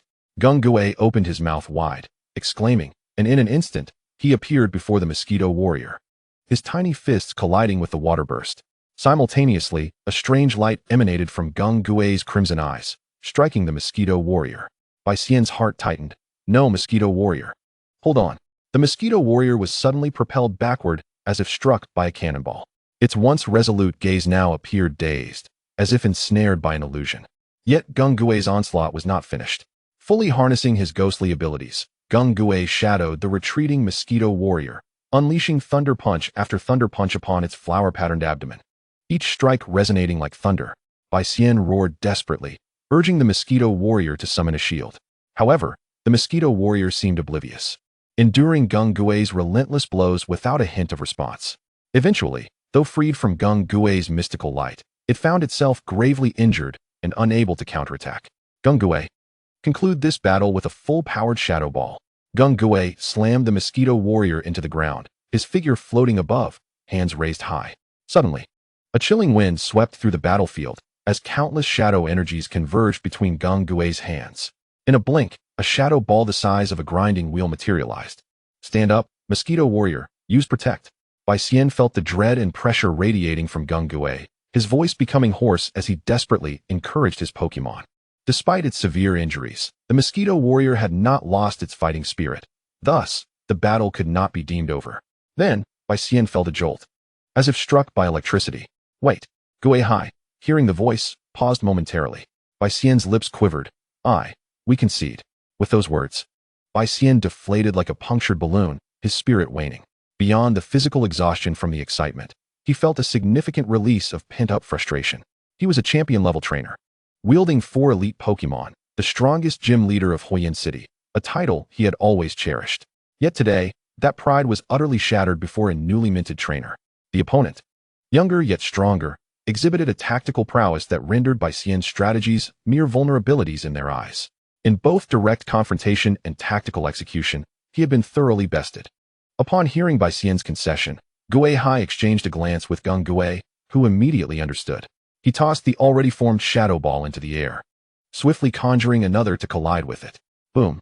The battlefield erupted with a sound akin to a nuclear explosion. However, there were no flames or smoke, only a chilling wave resonating throughout the arena. The dark purple ghostly energy enveloped the entire gym, dimming the light and creating an ominous atmosphere. Pan Xingyang and Zhang Su furrowed their brows, surrounded by this unsettling energy, though they found it somewhat tolerable. Pan Xingyang raised his flag, announcing the battle's outcome. The match concluded, with the victors being the trainer Gui Hai from the other shore tower. Gui floated back to Gui Hai's side, licking his face playfully before diving into the shadow beneath Gui Hai's feet. Gui Hai stepped away from the battlefield and approached Bai Xian, who remained frozen in place. Only when Gui Hai drew near did he snap back to reality. "You've won, Prosecutor Gui," Bai Xian acknowledged. Gui Hai crossed his arms. "It wasn't that I won. It was you who lost." Bai Xian opened his mouth, uncertain of how to respond. Indeed, he had lost. Yet why did this young man emphasize that fact? As Bai Xian met Gui Hai's calm, yet resolute gaze, he perceived a glimmer within it, a light driving the other to grow stronger, not for victory, but for the sake of improvement. In that moment, Bai Xian recalled a memory from over a decade ago, when he too seemed to possess such a light. However, unbeknownst to me, at some point, my pursuit of battle transformed into a quest for victory, an aspiration for honor. While these accolades may indeed bring joy, they seem merely to be the byproducts of strength. A true champion relishes in such rewards, but would never chase after them.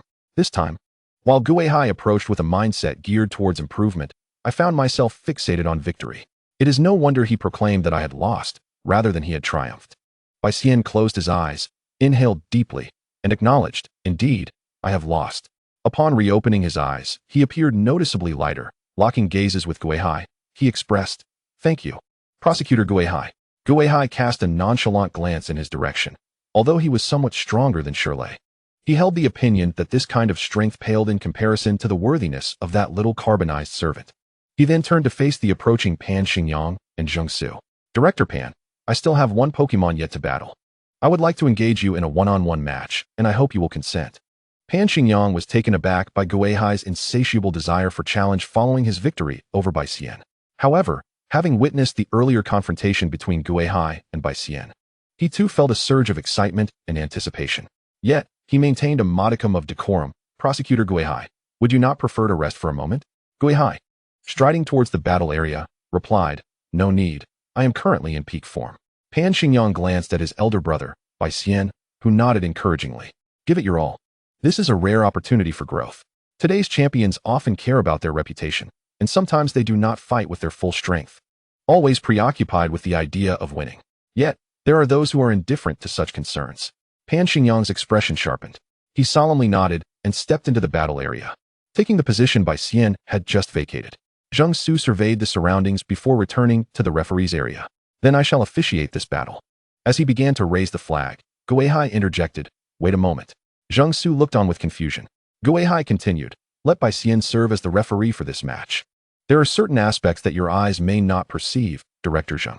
Zhang Su frowned, perplexed by Gui Hai's implication, while Bai Xian narrowed his eyes in contemplation. Arriving at an understanding, he took the referee's flag from Zhang Su's hands, declaring, "Then I shall preside over the proceedings." He then handed his Pokeball to Zhang Su, saying, "Director Zhang, could you kindly take this to the Pokemon Center to heal my Pokemon?" Casting a glance outside the arena, Chapter 50, Rotom vs. Nidoking. Although Zhang Su still did not fully comprehend his elder brother's intentions, he trusted Bai Xian and left the gym with 3 Pokeballs in hand. Throughout his journey, he scrutinized the 3 Pokeballs, his brow furrowed in deep thought. Bai Xian's words must have carried profound significance, yet their meaning eluded him. What could it possibly signify? Zhang Su pondered in confusion. Recalling the dialogue between Bai Xian and Gui Hai, he scanned his surroundings. Are there indeed things my eyes cannot see? Why must I go to heal the Pokemon? Suddenly, Zhang Su's gaze fell upon Bai Xian's Pokeball. Enlarging it, he released its contents. A black-eyed crocodile emerged. Observing this Pokemon, Zhang Su furrowed his brow. Among the 3 Pokeballs, only this one contained a Pokemon. He recognized it as Bai Xian's Pokemon offspring. Yet Bai Xian had no plans for its training and intended to find a suitable trainer for it. They stared at each other for a moment. Suddenly, Zhang Su experienced a moment of clarity. He returned the black-eyed crocodile to its ball and set off towards the Pokemon Center. In the gym's battle arena, Gui Hai and Pan Xingyang faced each other across the field. Pan Xingyang regarded the upright young trainer opposite him, his demeanor serious, striving to achieve peak performance. "Go, Nidoking." He hurled a red and white Pokeball, which landed and opened. A towering beast materialized from the red light, adorned in a purple armor riddled with menacing spikes. Roar. Upon emergence, Nidoking let out a thunderous roar, pounding its chest to bolster its own bravado. Having witnessed the earlier clash between two elite trainers, its spirit was ignited, eager for combat. Now, the opportunity had arrived. Concurrently, Gui Hai released his Rotom from its Pokeball. Let us go, Rotom. It is time to test your new equipment. The purple Pokeball opened mid-air, revealing the red steel battle suit that expanded in the light, soaring into the sky. Battle mode activated, Rotom. Pan Xingyang furrowed his brow at the sight of Rotom's aerial display. He had never encountered such a form of Rotom before. But the flying module trailing behind it instinctively told him that this battle might not unfold as he had anticipated. Nevertheless, the battle had commenced, and he had no choice but to command Nidoking to engage. Nidoking, unleash Flamethrower to gauge the opponent's prowess. Gui Hai similarly directed Rotom. Rotom, we shall use Shadow Ball. Nidoking opened its maw, its throat undulating, releasing a torrent of intense flames. Meanwhile, Rotom transformed its hands into cannon-like structures, generating a surge of ghostly energy. Two Shadow Balls were subsequently launched toward Nidoking, one following the other. The first collided with Nidoking's Flamethrower, resulting in a tremendous explosion that obscured the vision with a blaze of fire.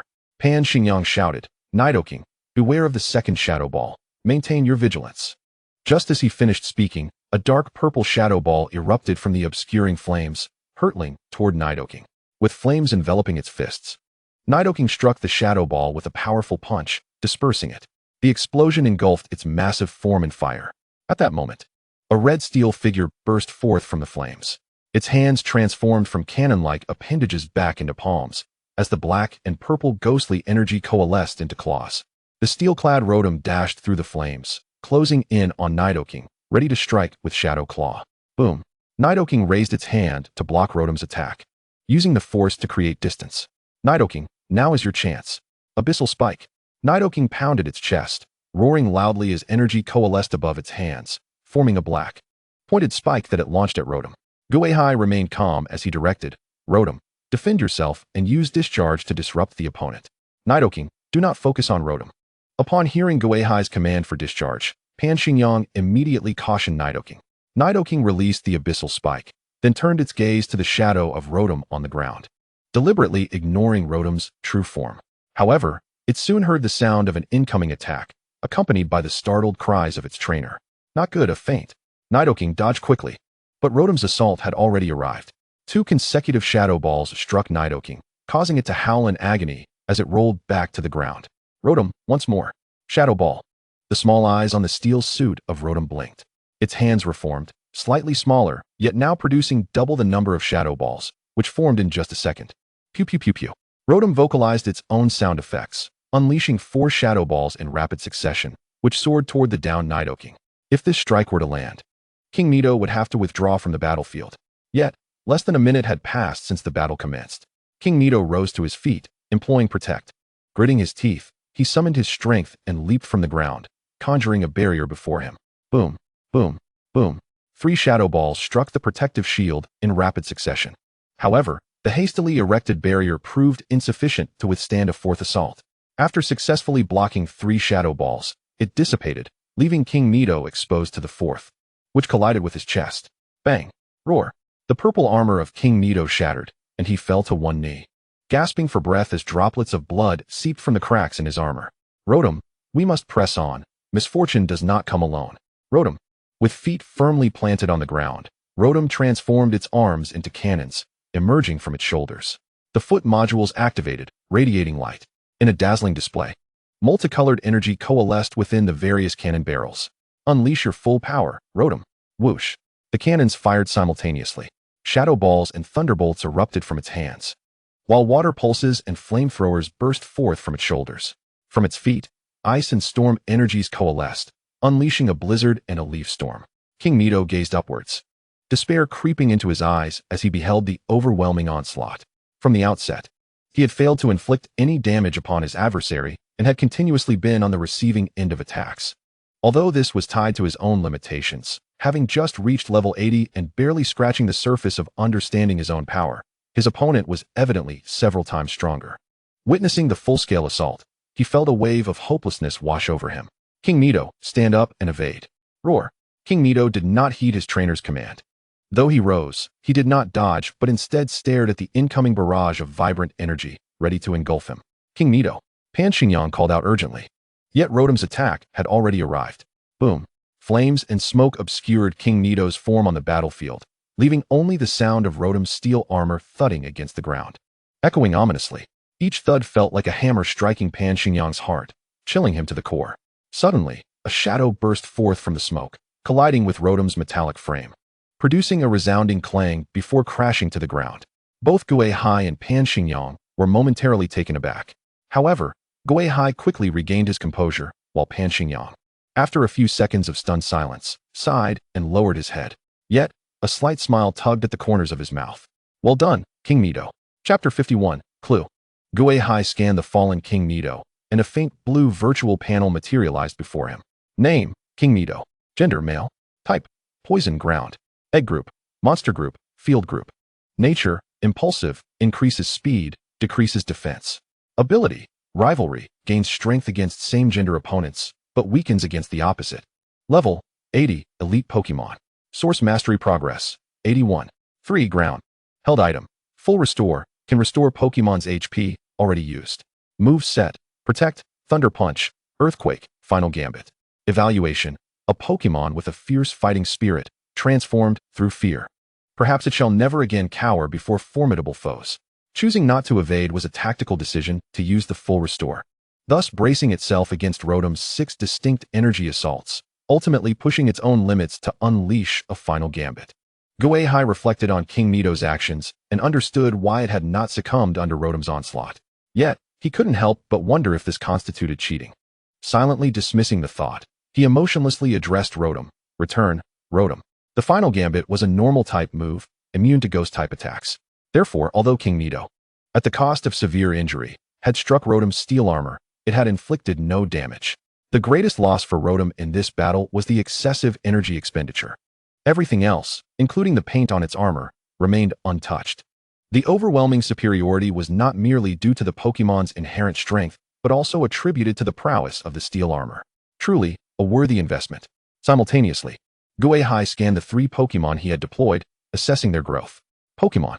Name, Mimikyu. Type, Ghost, Fairy. Level, 93, elite Pokemon. Source mastery progress, 55, Ghost. Name, Jengar. Type, Ghost, Poison. Level, 96, elite Pokemon. Source mastery progress, 62, Ghost. Name, Rotom. Type, Electric, Ghost. Level, 89, elite Pokemon. Source mastery progress, 25, Ghost. Each one had made progress. Although the opponents Gui Hai faced today were not ideally matched, the pressure experienced was not overwhelming. Nevertheless, through these 2 battles, the little ones had solidified the foundation of their training from the past 2 weeks. The results were commendable. Bai Xian announced the outcome of the battle. Pan Xingyang recalled King Nito and approached Gui Hai to express his gratitude before hastily heading to the Pokemon Center. Unlike Bai Xian, whose Pokemon had also sustained injuries, but not to a critical extent, King Nito had been struck by 6 attacks, ultimately pushing its limits to execute a final gambit, significantly compromising its health. Without timely treatment, its future growth could be adversely affected. Thus, he merely had time to thank Gui Hai before rushing out of the gym towards the nearby Pokemon Center. Bai Xian approached Gui Hai, standing about 2 meters away, watching Pan Xingyang depart. Thank you, Prosecutor Gui Hai. Were it not for you today, I might have remained ensnared in false accolades, unable to recognize my own shortcomings. And King Nito would not have achieved such progress. The shadows at Gui Hai's feet swirled, enveloping Rotom in its steel armor. I strive solely for my own strength. No need for thanks. Beep, beep. Just as Bai Xian was about to continue speaking, both he and Gui Hai's Pokédex emitted simultaneous chimes. They exchanged a knowing glance and promptly retrieved their devices to take a look. Master Zheng Su has made a discovery. Bai Xian set down his Pokédex, smiling. Since we are the greatest adversaries of the Revival Association, their gaze is ever upon us. Thus, aside from the Carbon Little Servant Protection Zone, we now possess another lead in our search for the Revival Association. Thank you for the reminder, Prosecutor Gui Hai. Gui Hai also set down his Pokédex. As long as the Revival Association seeks to develop in the Fiery Rock City, they must keep a close watch on you. Previously, you were unaware of their existence here, and thus could not have considered this. Now that you are aware, you will not overlook it. There is no need for my reminder. Bai Xian remained noncommittal. Shall we proceed to the Pokemon Center now? We can restore our Pokemon's stamina first, and then take action tonight? Gui Hai pondered for a moment. There's no rush. Let us wait for the elite team. Since the Revival Society had chosen this location as their stronghold, they must have implemented defensive measures against potential assaults. The cunning rabbit indeed has 3 burrows. Bai Xian nodded in agreement. Then it shall depend on the prosecutor. The Carbon Ninja Sanctuary. This is a valley situated not far from the Citylin volcano. Within the valley, numerous plants thrive. Though most bear signs of charring due to the intense heat, carbon ninjas inhabit this valley. While the highlands at both ends and sides of the valley have been enclosed by walls erected by the Alliance, with trainers patrolling alongside their Pokemon. Deep within a cave in the valley, traces of human activity abound. It has been partitioned into several rooms, furnished with various precision instruments, forming a small research facility. In her own laboratory, Lily opened the Pokeball containing the Carbon Ninja leader, releasing the Carbon Ninja that had accompanied her to the gym today. This particular Carbon Ninja was not her Pokemon. It had chosen to follow her only because the leader recognized her and trusted her. However, today Lily felt she had greatly disappointed the Carbon Ninja. She dared not offend that young, yet formidable champion and could not retrieve the eggs of its kin from him, leaving Lily feeling as though she had betrayed the trust the Carbon Ninja placed in her. Thus, upon releasing the Carbon Ninja, she immediately offered her apologies. I'm sorry, Carbon Ninja, I was unable to reclaim your eggs. The opponent is a champion-level trainer, and I fear your kin may not return. The Carbon Ninja tilted its head. Carbon. Although the champion had asserted such, the Carbon Ninja had witnessed the champion's prowess. It might indeed struggle to defeat his Pokemon. The red markings on the Carbon Ninja brightened. Carbon. Observing the unwavering gaze of the Carbon Ninja, Lily slightly lowered her head. She did not believe herself capable of leading the Carbon Ninja to victory. At that moment, she felt somewhat weak and powerless. The terrifying aura surrounding that man had nearly obliterated all her courage. Lily, are you there? We need to speak with you. Just as Lily wallowed in her despair, a familiar voice echoed from outside. The owner of the voice soon approached, a girl clad in a prosecutor's uniform, her hair glinting with a hint of red in the sunlight, peeking through the window of the door. Cece, you've arrived? Lily expressed mild surprise upon seeing her visitor. Young Cece opened the door to Lily's laboratory. I'm here on a mission. The captain informed me that you were ready, and since we're on good terms, I was allowed to come and coordinate with you. Upon hearing this, Lily quickly realized that Yang Cece had come to execute the task assigned by the formidable prosecutor. However, she was somewhat taken aback. When had her dear friend become a member of the Alliance's elite prosecutors? Cece, has your Sandshrew evolved to the elite level? Yang Cece flashed a confident smile. Of course. After all, just look at who I am. Lily beamed with joy for her friend, feeling genuinely happy for her. Yang Cece was far stronger than she. Initially, her Pokemon had perished during a mission, and she had suffered a series of setbacks, losing 4 Pokemon in succession, causing this girl who aspired to be a champion to plummet into despair overnight. She had transformed from an elite trainer into an ordinary person. Yet, she did not succumb to defeat. She soon regained her spirits, ventured into the wild alone, captured a Sandshrew, and began anew. Evidently, that Sandshrew had not disappointed its friend, evolving into an elite Pokemon, thereby allowing Yang Cece to reclaim her status as a member of the elite team. Well, we can discuss the rest later. Lily, how prepared are you on your end? We are ready to move. Lily composed herself. Everything is arranged. Aside from the necessary patrols, all other personnel have gathered in the hall for a meeting. Shortly, we'll take you to investigate the sanctuary. Yang Cece nodded. That's good. This mission concerns the Revival Society, and it's an order from a high-ranking external investigator. We absolutely cannot afford any mistakes. Mentioning Gui Hai, Lily instinctively shivered. I understand. I received a task as well. Yang Cece perceptively noticed Lily's unease. What's wrong? It's nothing. Just recalling some unsettling thoughts. Yang Cece cast a puzzled glance at Lily but refrained from pressing further. I'll notify the captain to let them in. We must act swiftly. Gui Hai traversed the shadows of Fire Rock City, his form akin to a specter, unnoticed by any passerby. Even as he brushed past pedestrians, they merely sensed a chilling change in the air, only to return to normalcy without realizing anything amiss. Gui Hai's eyes emitted a peculiar gleam, hypnotizing those who inadvertently drew near, compelling them to overlook the dread his shadow instilled. He pressed onward. Humankind fears ghosts for good reason. Specters symbolize the bizarre and the terrifying. This was particularly evident in Gui Hai. As he and his Pokemon progressed, he became increasingly enigmatic and perilous. 3 hours had elapsed since Gui Hai departed from the Fire Rock City gym. Within this time frame, he scoured multiple locations that might harbor Revival Society strongholds. Although he had not unearthed any valuable targets, he had nonetheless discovered several of the Revival Society's arrangements within Fire Rock City. He was now en route to a confirmed Revival Society stronghold. During the confrontation with Pan Xingyang, Bai Xian had instructed Zheng Su to escort the Krogunk away from the gym. Zheng Su quickly grasped Bai Xian and Gui Hai's intentions. Following a swift change of attire at the Pokemon Center, he began his search near the gym. With keen determination, he quickly unearthed some clues. Following the trail, he pinpointed a location confirmed to be a Revival Society stronghold. He promptly sent a message to Bai Xian and Gui Hai. However, Gui Hai did not act immediately. He intended to await the elite team's situation. The Revival Society was a terror-stricken organization that had endured multiple crackdowns but remained undeterred. The cunning rabbit indeed has 3 burrows. Gui Hai sought to eradicate them entirely without haste. Not long ago, the elite team of Alliance prosecutors had also made a breakthrough. They had discovered numerous signs of human activity in the nearby caves of Citylin Volcano and encountered guards of the Revival Society within a vast cavern. However, due to the overwhelming number of adversaries, the elite team hesitated to strike, fearing they might alert the enemy, thus requesting reinforcements. Gui Hai was now heading to that stronghold to ascertain whether the target warranted an attack. If he confirmed it as a significant Revival Society stronghold, tonight might very well be an insomniac night for Fire Rock City. The stronghold lay far on the outskirts. Approaching silently, even Gui Hai needed some time. As he drew near, he suddenly heard a cacophony of fierce combat, the sounds of which were steadily advancing toward him. Listening closely, one could discern the cries of monstrous Pokemon alongside the melodic chirps of avian Pokemon. Gui Hai compared these cacophonous sounds with the echoes of the swift hound and the majestic Beedrill reverberating in his mind, swiftly deducing the identities of the combatants. The whereabouts of the elite squad had been compromised, and they were now besieged by the Revival Society. In an instant, a crimson steel battle suit erupted from the shadow beneath Gui Hai, enveloping him entirely.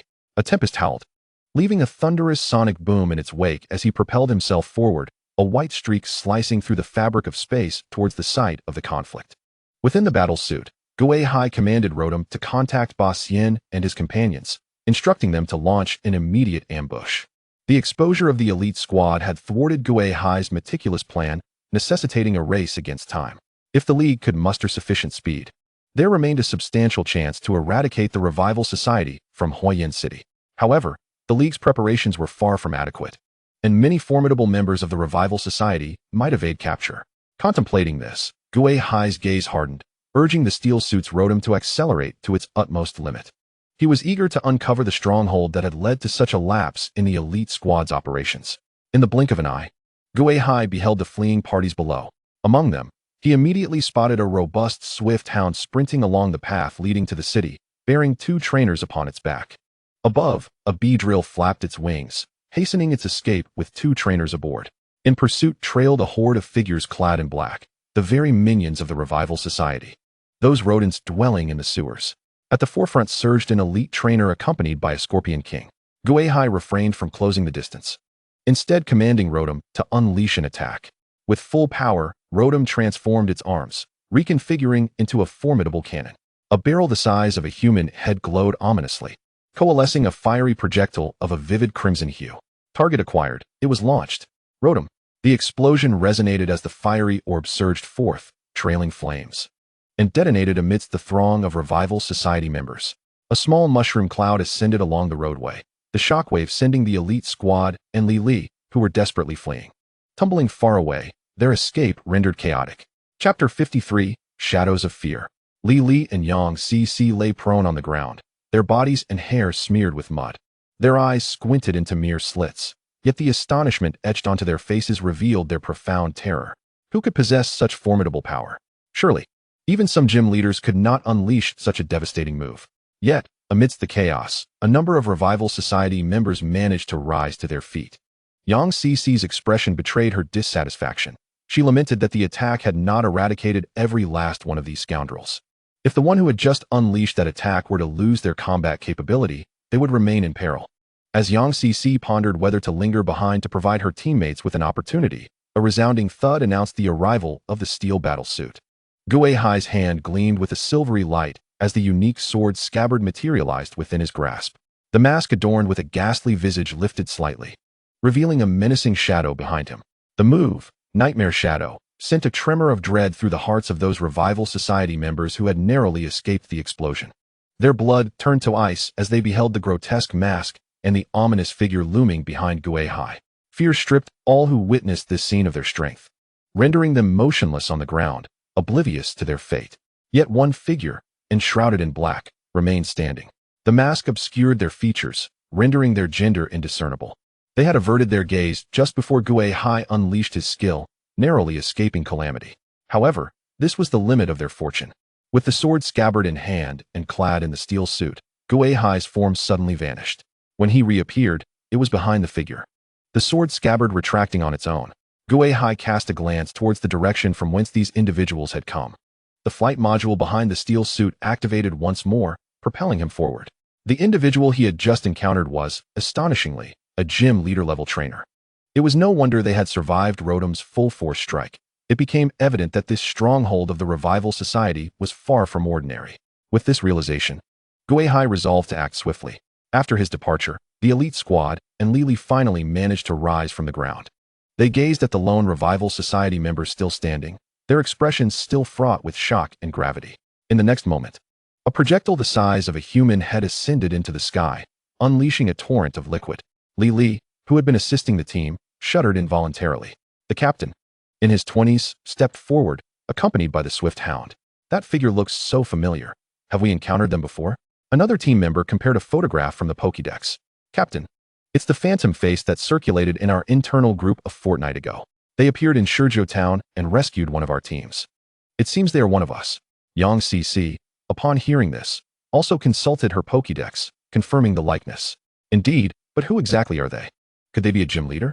Amidst their astonishment, Yang CC turned to her friend Lily, only to find her pallid complexion, staring vacantly at the headless corpse, as if she had witnessed something profoundly horrifying. Lily, are you all right? Don't look at that. Let's take a moment to rest. Yang CC presumed that Lily was merely frightened by the gruesome sight and intended to guide her friend to a safer spot to recuperate. However, the instant her finger brushed against Lily, the latter recoiled in terror. Don't come near me. Yang CC was taken aback by Lily's reaction, furrowing her brow in concern. Lily, what's wrong? The commotion drew the attention of the captain and another elite squad member, who were preparing to contact their superiors for support. They turned towards the source of the noise. At that moment, Lily seemed to awaken from a trance, her breathing heavy and eyes shut tight. It's him. HM. The captain glanced at Yang CC, who bore an expression of confusion, and stepped forward to inquire. Miss Lee, do you know the trainer we just encountered? Why do you appear so terrified of him? Is he a member of a terrorist organization? Lily shook her head vigorously.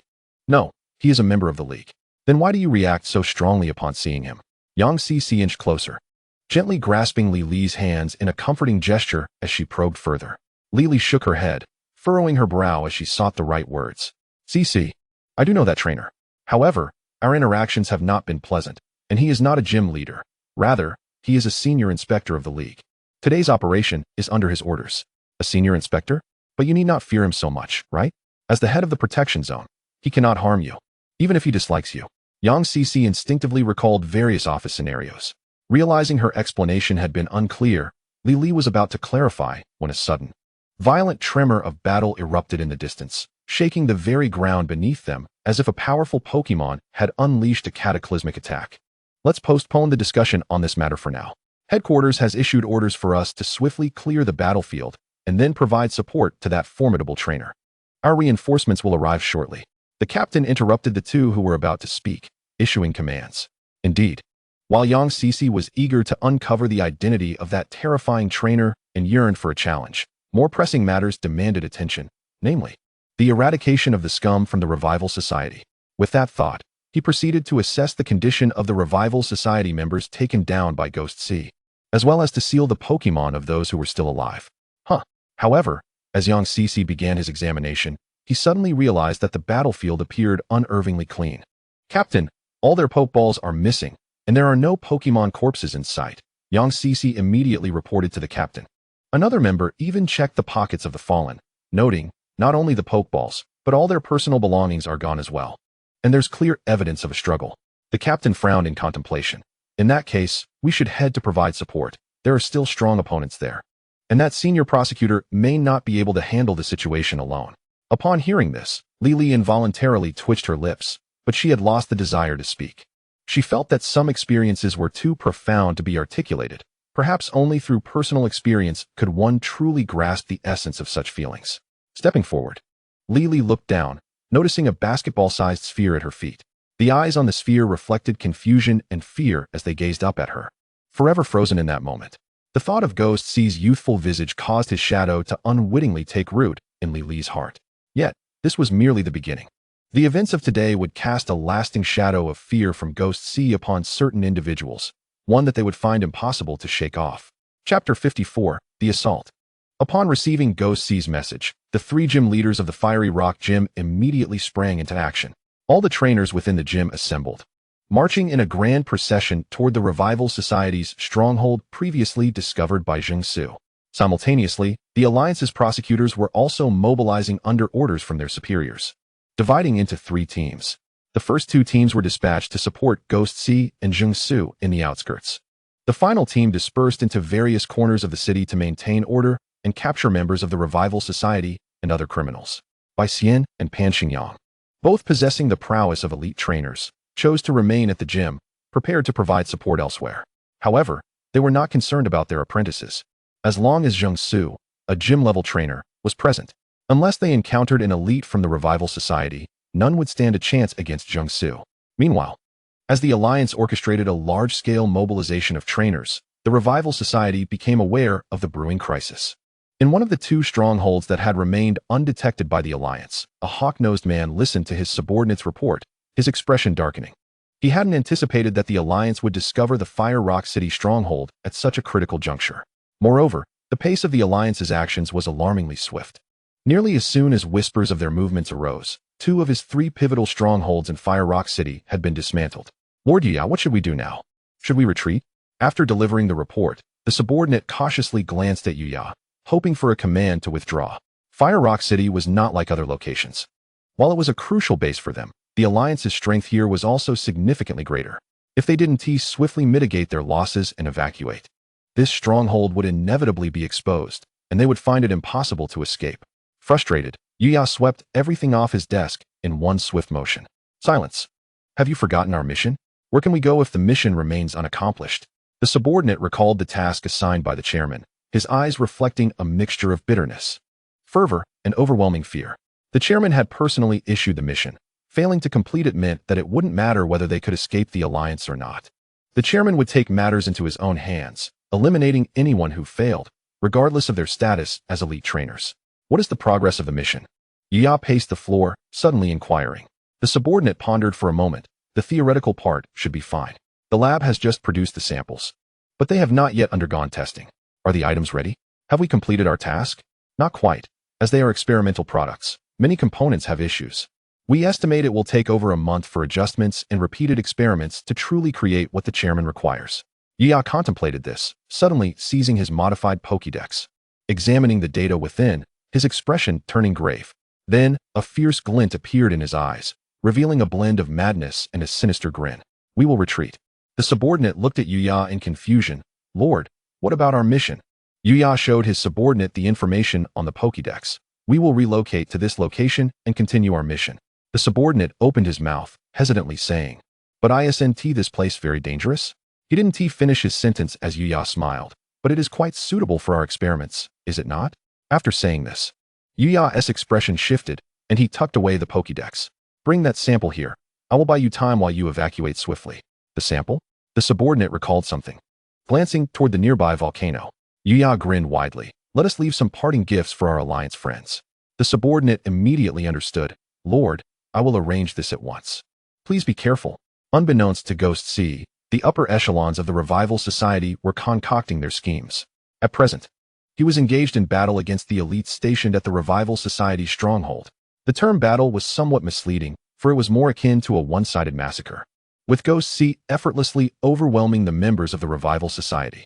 In his left hand, he wielded his long sword, while his right hand grasped the scabbard. He strolled leisurely through the stronghold, which had been transformed from a cave by the Revival Society. With each step he took, a member clad in black fell lifeless to the ground, their eyes wide open in death. Initially, these vermin from the sewers charged forward fearlessly, attempting to eliminate Ghost C. who appeared to lack powerful Pokémon for protection. However, as Ghost C decapitated one after another with his sword, these terrorists were soon struck with terror, abandoning their pursuit and fleeing. Unfortunately for them, Ghost C blocked the main entrance, leaving them with no choice but to retreat backward, revealing that the stronghold had other exits. Releasing his grip on the scabbard, Ghost C allowed it to pierce through two members of the Revival Society like a flying sword, while he retrieved a Black Alliance Pokédex from the shadows. Suddenly, a green figure soared from the depths of the stronghold, a gleaming curved blade slicing through the air in a crescent arc aimed at Ghost C's forehead. Ghost C's eyelids flickered as he instinctively raised his sword, intercepting the blade with lightning speed. With his other hand, he began inputting information into the contact details of the Alliance prosecutor in Fire Rock City. Scyther // The command rang out as a trainer leapt from the crowd, appearing before Ghost C. This individual was clad in the black uniform of the Revival Society, but did not conceal his face, revealing an aged and shadowy countenance. Simultaneously, the Scyther before Ghost C focused intently, its scythe-like arms slicing rapidly at various angles around him. Ghost C, while operating the Pokédex, danced with his sword, evading and parrying all of Scyther's attacks. The clash of blades produced a crisp and continuous sound. The Scyther, with its scythe-like claws, executed a cross-cut assault. Observing the Scyther's attack thwarted by Gui Hai's sword, the trainer, filled with impatience, issued a new command. The Scyther retreated, its dual blades crossing in an intricate formation, unleashing a cross-shaped arc of energy towards Gui Hai. At that moment, Gui Hai had completed his information transmission, and the recent sword dance had bolstered his innate offensive capabilities. In the blink of an eye, as he sheathed his Pokédex, he swung his sword with precision. The gleaming silver blade cleaved through the Scyther's attack, leaving a distinct scar on its verdant exoskeleton. Fortunately, the Scyther's agility allowed it to parry with its curved blade. Otherwise, Gui Hai's strike could have incapacitated it entirely. Although the situation was precarious, the defense held firm. The aged and shadowy trainer, drenched in cold sweat from the earlier scare, narrowed his eyes at the unfolding scene. The Scyther had a golden opportunity to eliminate Gui Hai. Gazing at the looming figure of Gui Hai, the Scyther swung its other scythe in a lethal arc, seemingly intent on cleaving him in two. Chapter 55, The Slaughter. Gui Hai remained impassive as the blade approached his waist, showing no signs of retreat. As the scythe drew nearer, the trainer obstructing Gui Hai's path widened his eyes, a cruel grin creeping onto his lips. He envisioned Gui Hai's body severed in half, writhing on the ground in agony. Yet, soon enough, his smile froze in place. The Scyther's scythe sliced through Gui Hai's form, but no blood gushed forth, no cries of pain echoed. Instead, an icy chill emanated from behind the aged trainer. Gui Hai's sinister visage materialized behind him, a commendable Pokémon. I shall have it. The sword struck with the swiftness of a viper, piercing the trainer's throat. In his final moments, he felt a small, pudgy hand rummaging through his belongings, taking everything of value. Nearby, the Scyther, enveloped in a crimson light, was recalled. With a thud, the lifeless body toppled forward, convulsing twice before succumbing to eternal stillness. Gui Hai advanced further. He and his sword sheath were tasked with the execution, while Gung Gui was responsible for scavenging the spoils and ensuring Gui Hai's safety. As for Mismagius and Rotom, they had infiltrated the stronghold ahead of Gui Hai after dealing with the gatekeeper gym trainer. They were likely uncovering secrets within the stronghold and maintaining control to prevent any unforeseen incidents. The sword sheath once more pierced the body of a member of the Revival Society, then automatically returned to Gui Hai's hand. At this juncture, no living souls remained before him, just a sea of corpses and blood left in his wake. The grand door creaked open, revealing a similarly chaotic interior. Mismagius transformed into a fleeting yellow specter, appearing on Gui Hai's shoulder, affectionately nudging his chin. Well done, Mismagius. Gui Hai surveyed the room, noticing various screens and realizing he had entered the stronghold's monitoring station. From this vantage point, one could observe every corner of the establishment. It was here that the elite team of the Alliance had been detected infiltrating earlier. Now, it served as an ally in Gui Hai's purge of the remnants of the Revival Society. Beep, beep, beep. A communications signal rang out, and Gui Hai connected it directly to the surveillance equipment. I've sent the materials. Do not let a single member of the Revival Society escape. The Alliance prosecutor, initially prepared to speak, was taken aback and immediately snapped to attention, saluting. Yes, sir. The clattering footsteps of Rotom's armored suit quickly approached. Report. Significant findings, Rotom. As Rotom conveyed the information it had gathered upon infiltrating the stronghold, Gui Hai's brow furrowed slightly upon glancing at the data. The Revival Society had established a third stronghold in Fire Rock City. He promptly informed gym leaders by Xian and Pan Xingyang to proceed with the eradication. While conversing with the still-connected Alliance prosecutor, Gui Hai utilized his Pokédex to message by Xian and Pan Xingyang. This revelation brought no shock to Gui Hai. Had he been part of the Revival Society, he too would have set up multiple strongholds within the city, dispersing crucial personnel and resources instead of placing all eggs in a single basket. However, this news undoubtedly posed a significant dilemma for the Alliance. Upon hearing this, nearly everyone furrowed their brows in concern. 10 minutes later, even graver news arrived. Gym leader Pan Xingyang swiftly reached the target location and, wielding a champion-level Pokémon, obliterated the Revival Society stronghold. Yet, only a few lowly minions remained. The key figures and documents had already been relocated.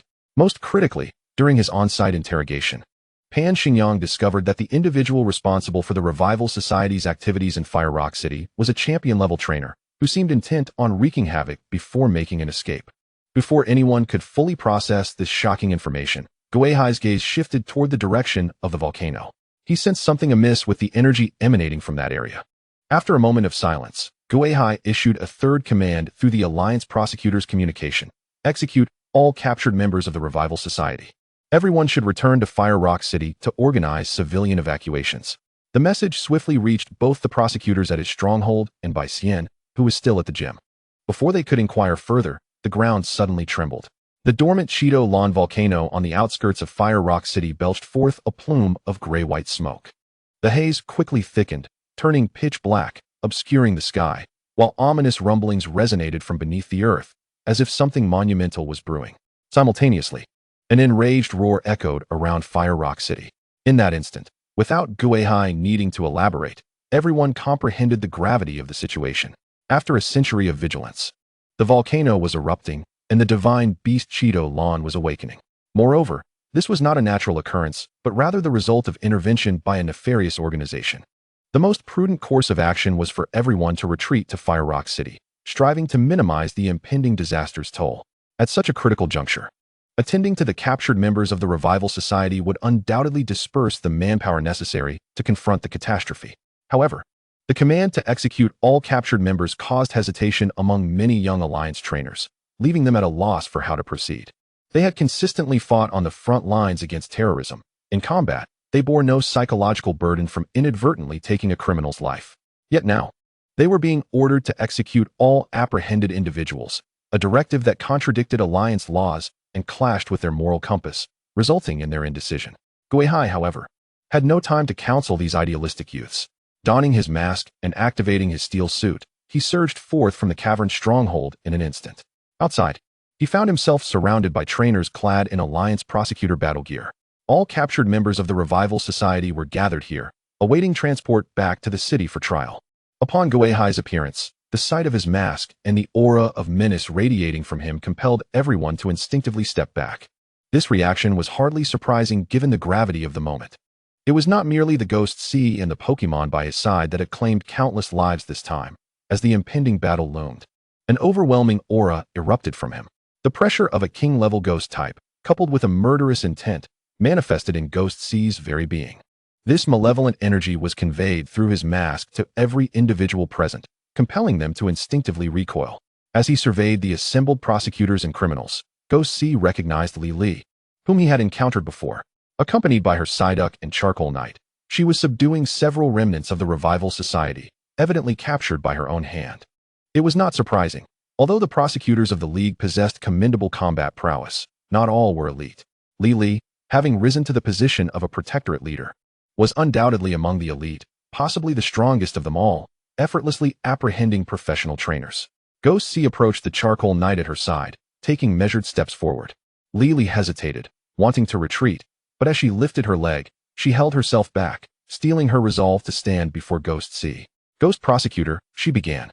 But her words were abruptly interrupted as Ghost Sea thrust his sword through the throat of a Revival Society member before her.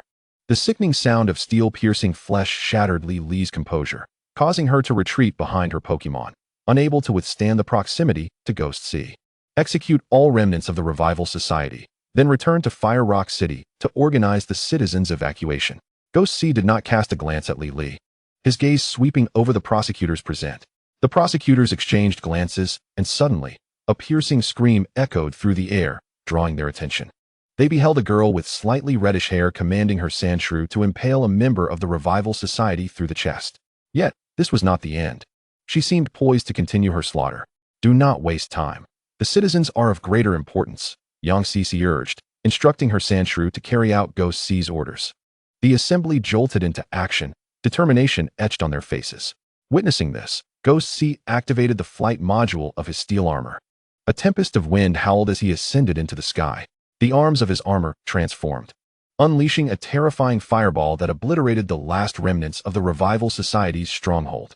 The explosion resembled the ignition of a volcanic eruption, and in that moment, a cloud of ash darkened the sky, while a column of flame surged skyward. Chapter 56, Eruption of the Volcano. The volcano had fully erupted. The legendary beast, Chidolan, which had slumbered deep within the volcano, awoke.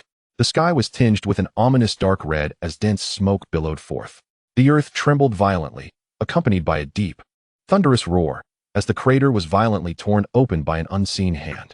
Scalding magma erupted like a horde of enraged fire dragons, shooting forth from the depths of the earth, soaring toward the heavens. Wherever the magma flowed, everything was reduced to ash in an instant. Boulders melted into flowing liquid under the intense heat, while trees crackled in despair amidst the roaring flames before collapsing. The volcanic ash descended like a black blizzard, cloaking the world in perpetual darkness. With the volcano's wrath, a massive pyroclastic flow thundered down with unstoppable force. This searing torrent, laden with rocks and ash, moved with such velocity that neither humans nor Pokémon could hope to evade it. In its path, shelters were crushed instantaneously, and life extinguished in a heartbeat. Some Pokémon attempted to use their moves to defend, but against the ferocity of nature's wrath, their efforts seemed pitifully insignificant. The air was thick with the acrid scent of sulfur and burnt matter. The volcano continued to spew forth scalding magma and gigantic boulders, as if a deity were unleashing its boundless fury upon the world. The fiery magma, illuminated by the night, resembled a river from hell, coursing with death and destruction. The prosecutor team, having executed all remnants of the Revival Society, stood speechless before this apocalyptic scene. Ha ha ha, do you enjoy the gift I sent, leak scum? No need to thank me, ha ha. A man with a hooked nose and a sinister visage, clad in black steel armor, laughed maniacally. As the ash began to envelop him, the armored figure flapped his wings and soared upward, swiftly escaping the volcano's reach.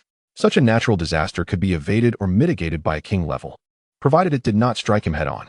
However, for those beneath king level, including ordinary trainers and civilians, it was an annihilation. The pyroclastic flow surged towards the prosecutor team. In an instant, the Pokémon moves unleashed by the prosecutors were extinguished. Only one more second, and these guardians of the League would become the first victims of the catastrophe. In the distant sky, Yuya had long since taken notice of the League prosecutors. Observing the pyroclastic flow sweeping toward them, he felt no urgency to depart, a smirk curling at the corners of his mouth as he prepared to relish the final struggles of these League dogs. Rotom, Blizzard, freeze that flow. Yet, just as the pyroclastic flow was on the verge of engulfing the prosecutors, a man's voice rose above the volcanic roar, overpowering Kidolan's furious bellow. Accompanying this voice was a bone-chilling blizzard. The winds howled, and snowflakes danced wildly. The icy gusts swirled, forming white vortices. The high-velocity currents of scorching volcanic gas, rock fragments, and ash collided with the blizzard before the prosecutor team, creating a chaotic maelstrom. Li and her companions instinctively recoiled, only to realize that neither the blizzard nor the pyroclastic flow had touched them. Everything was confined before them. One step forward meant facing calamity, yet one step back offered survival. Between these two fates stood a figure of iron, a body as crimson as the volcano, adorned with a pitch-black mask of a ghost. "This is a king level," someone in the crowd exclaimed. The surviving prosecutors, spared from death, felt a tremor of realization. They beheld the very commander who had previously executed their fellow offenders and obliterated their bases, now rendered speechless before them.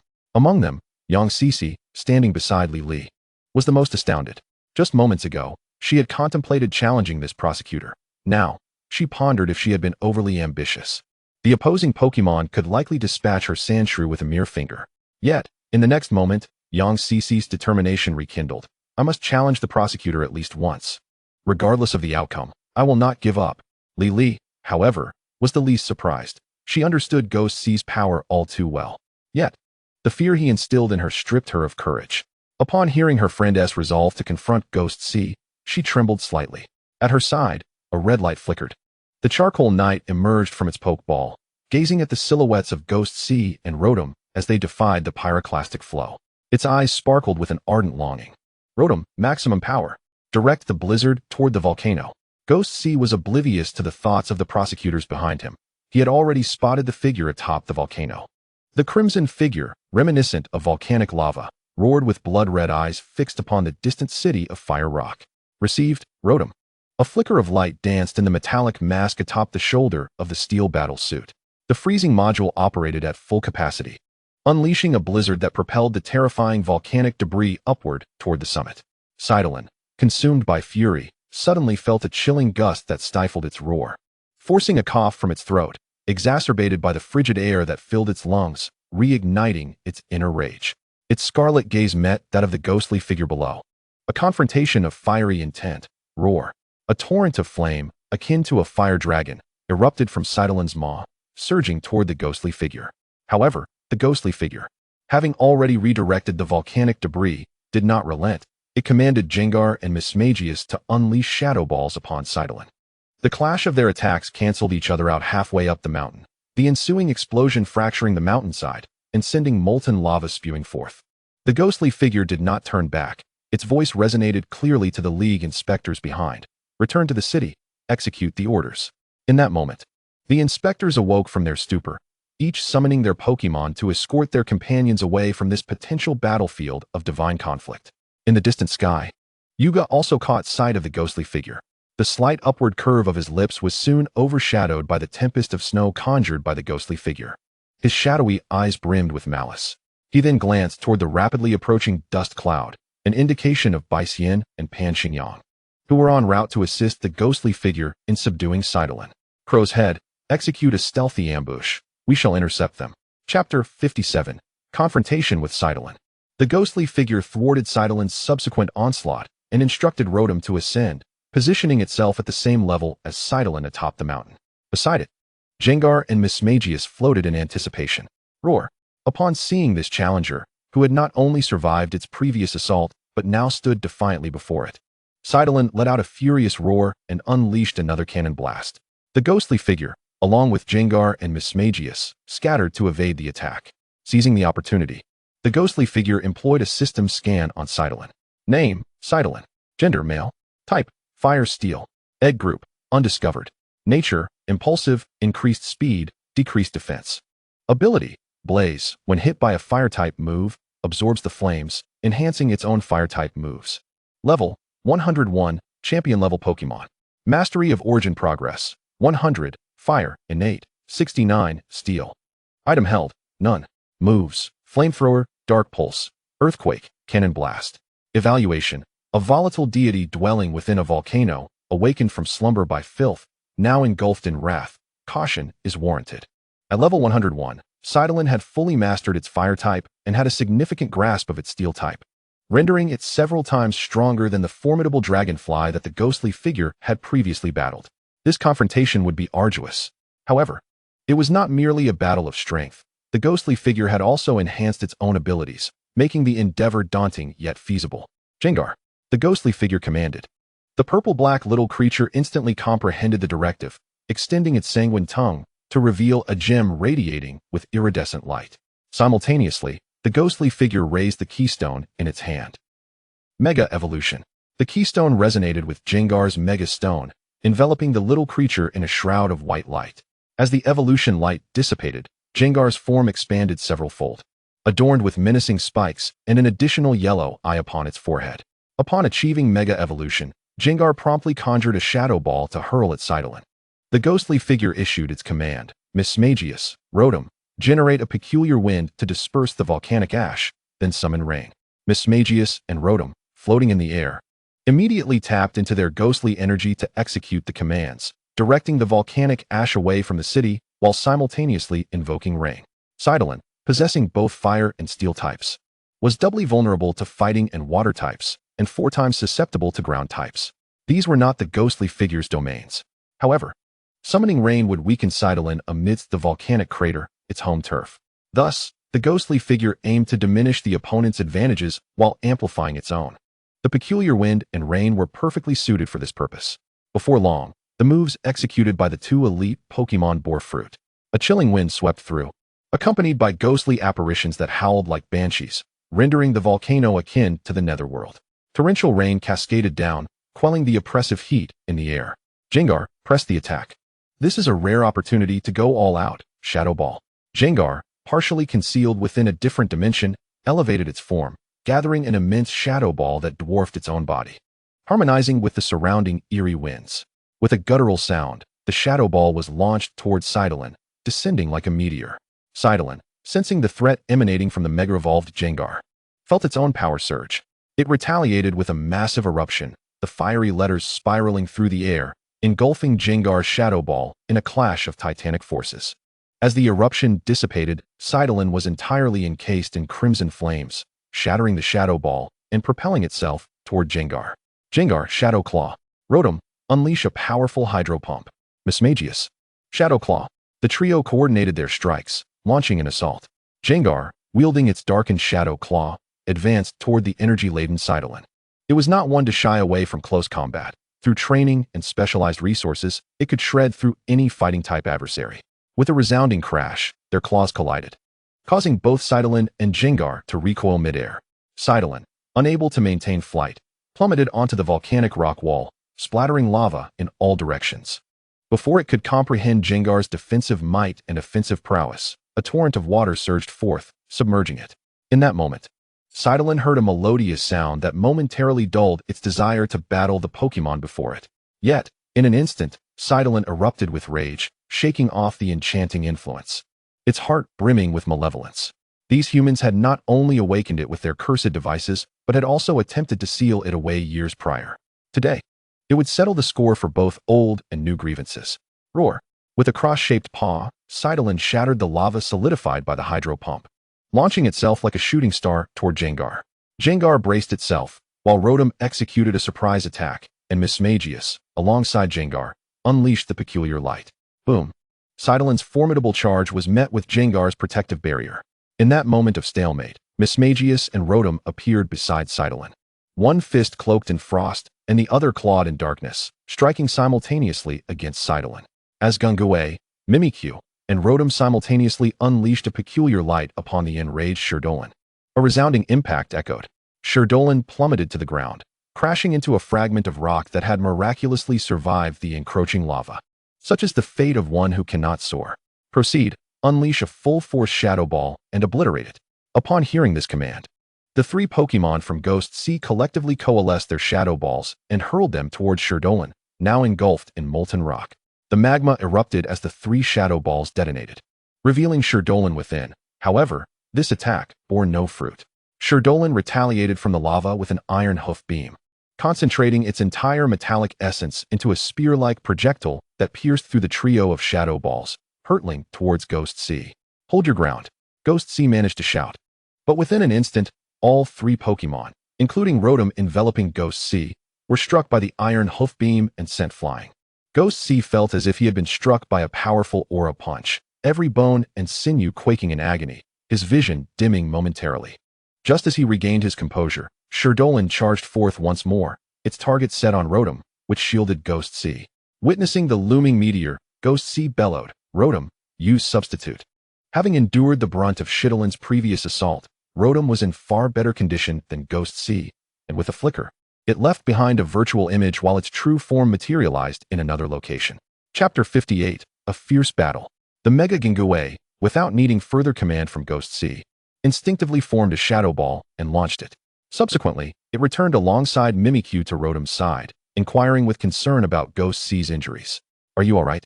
Ghost-Type, with his steel armor still intact, touched his somewhat sore chest, his expression remarkably calm. "I'm fine. Our opponent is extraordinary. We must all give our utmost." With a fierce roar, Sherdolin shattered Rotom's substitute, twisting midair to unleash a blazing inferno directed at Ghost-Type. The team scattered to evade the attack, with Rotom retaliating with a water gun, forcing Sherdolin to land once more. Shidolin's blood-red eyes fixated on Ghost-Type and his Pokémon, letting out a furious roar. as if Ghost Sea were its greatest adversary, vowing to annihilate him at any cost. Amidst its roar, waves of energy surged from the ground, reaching the erupting volcano above. With a thunderous explosion, the volcano erupted as though a nuclear bomb had been detonated, crimson magma spewing into the sky and raining down like a fiery deluge. The rainy weather conjured by Mimikyu and Rotom was instantly obliterated by the volcanic eruption, as ash from the volcano rapidly shrouded the sky and spread towards the city. The lava surged forth like a torrential river, consuming everything in its path and advancing toward Fire Rock City. A mere roar from Sherdolin had unleashed devastation capable of obliterating an entire city. Such is the might of a deity. Even though Sherdolin is considered one of the weaker divine beasts, it still possesses the power to bring ruin to a city. Ghost Sea observed the calamity from above, his expression somber beneath the mask. This location was undoubtedly Shirdolin's domain, allowing it to wield its fire-type moves with unparalleled potency while wreaking such havoc. If a counter-strategy was not devised, even should Ghost Sea manage to vanquish this divine beast, Fire Rock City could still suffer collateral damage from their clash. Ghost Sea scanned the horizon, where three energy signatures clashed, resonating with the tumult caused by his battle with Sherdolin. That was Baixian and Pan Xingyang, engaged in combat against the kings of the Revival Association. Baixian should have been the first to provide support. But in an effort to amplify the chaos and destruction in Fire Rock City, Yuya had chosen to remain and impede the two gym leaders. Seeing Yuya's hawkish visage, Ghost Sea's eyes narrowed beneath his mask. It appears we are without reinforcements. Gungawei, we shall drive Sherdolin away from the volcano. As he spoke, Ghost Sea instructed Rotom to disengage from its steel armor, which morphed and attached itself to Gingawei. Just as he was about to plunge into the lava, he released his sword of justice, standing atop its blade to soar through the air. With the steel armor now affixed to Mega Gingawei, despite the fierce battle, its lips could not suppress a triumphant smirk. Mimikyu floated over and landed atop Gingawei. The three Pokémon, gazing at the furious Sherdolin below, simultaneously employed provocation. Sherdolin, driven mad by the loss of its rationality due to the Revival Association, had its eyes ablaze with fury, with its cross-shaped feet smashing the ground. It surged skyward like an arrow, aiming at the three Gingawei. Rotom's flight module whirred into action, while Mimikyu conjured a barrier. With a resounding crash, the three Gingawei were struck by Shirdolin's charged flamethrower, forcing them to retreat rapidly through the air. During their retreat, the three simultaneously conjured their most powerful shadow balls and launched them at Sherdolin, which found itself suspended in the air, unable to evade. The three shadow balls whizzed through the air, merging into a colossal shadow ball that barreled towards Sherdolin. The impact was undeniable, despite Shirdolin's relentless onslaught of fire-based attacks. It was struck by the shadow ball.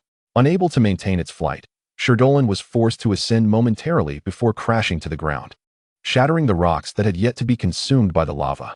Seeing Sherdolin successfully repelled, Ghost Sea immediately commanded his Sword of Justice to hasten towards that direction. Do not halt. All of you, utilize Phantom Ambush, Shadow Clone, and disrupt Sherdolin, guiding it further away. The three Gingawei responded in unison, swiftly dispersing. In an instant, they vanished from sight, only to reappear above Sherdolin, unleashing various minor skills before darting away from the volcano. Sherdolin had been awakened through Yuya's peculiar methods, leaving its state somewhat compromised. Additionally, it was ensnared in confusion from Ghost Sea's Pokemon's peculiar light. Now provoked and driven into a frenzy, it charged towards the designated target selected by Ghost Sea, distancing itself from the volcano. Though the volcano continued its eruption, the threat it posed was considerably diminished compared to before. Any impact on Fire Rock City would require time to manifest. Meanwhile, Yuya, entangled with the two gym leaders of elite caliber, remained vigilant over the battlefield between Ghost Sea and Sherdolin. He was thoroughly astonished by Ghost Sea's prowess. Initially, he had underestimated Ghost Sea, believing him to be a mere novice, despite his status as a king-level trainer, having never heard of such a figure. He assumed Ghost Sea's strength was inadequate, perhaps merely possessing a single king-level Pokemon, destined to be swiftly eradicated by Sherdolin. As the Spectral Sea employed a blizzard to counteract the volcanic debris flow, directing the storm towards the volcano's mouth, it unleashed three legendary Pokemon. Yuya perceived this as a formidable threat, obstructing the support from Baixian and Pan Xingyang. However, when the Spectral Sea allowed Gingawei to Mega Evolve, utilizing the power of the three Ghost-Type Pokémon to overpower a deity, Yuya could no longer contain himself. He was taken aback by the sheer misfortune of encountering such a potent adversary, one capable of achieving such feats. Simultaneously, a flicker of relief washed over him. Had the Alliance's plans not been prematurely exposed, he might not have been able to escape the perilous grasp of such formidable forces in Huiyin City. Even in that moment, a hint of retreat began to germinate within him. He harbored concerns that, after dispatching Zidulanen, the Spectral Sea would join forces with Bai Xian and Pan Xingyang to ensnare him there. He also feared that other powerful beings from the Alliance lurked nearby, poised to launch a surprise attack. He recalled how Bagu, who had once been his equal, had met his demise in a similar fashion. He was determined not to follow in Bagu's footsteps. Observing the Spectral Sea gradually diverting the battlefield away with Zidulanen, Yao's gaze sharpened, and he commanded his steel wing to repel Bai Xian's iron fist. With a swift maneuver, he sought to disengage from the battlefield and strike at Zidulanen. He realized he could not leave just yet. He needed to take further action, or else, once these powerful individuals were free to act, his subordinates would surely be unable to escape. Failing to complete the task assigned by the Alliance leader would mean certain death, even if he fled now. Chapter 59, Yi. The Spectral Sea stood upon his unique sword sheath, the winds howling around him as he descended behind Gui and the others. Suddenly, a tempestuous gust surged beside him. The Spectral Sea focused intently, witnessing a steel wing and a Volturvian swiftly dart towards Zidulanen, their wings flapping to unleash razor winds that struck him, igniting showers of sparks. After capturing Zidulanen's attention, the two Pokémon abruptly altered their course, heading towards Huiyin City. Already incensed, Zidulanen, now provoked, surged towards the city. The Spectral Sea, observing the hook-nosed man perched atop the steel wing, commanded Rotom and the others loudly, "Ignore Zidulanen, focus your attacks on that human." Initially set to launch another attack on Zidulanen to redirect him, Gui and his cohorts immediately shifted their target, unleashing Thunder, Hydro Pump, and Psychic simultaneously towards the steel wing. The sudden onslaught caused Yuya to break into a cold sweat.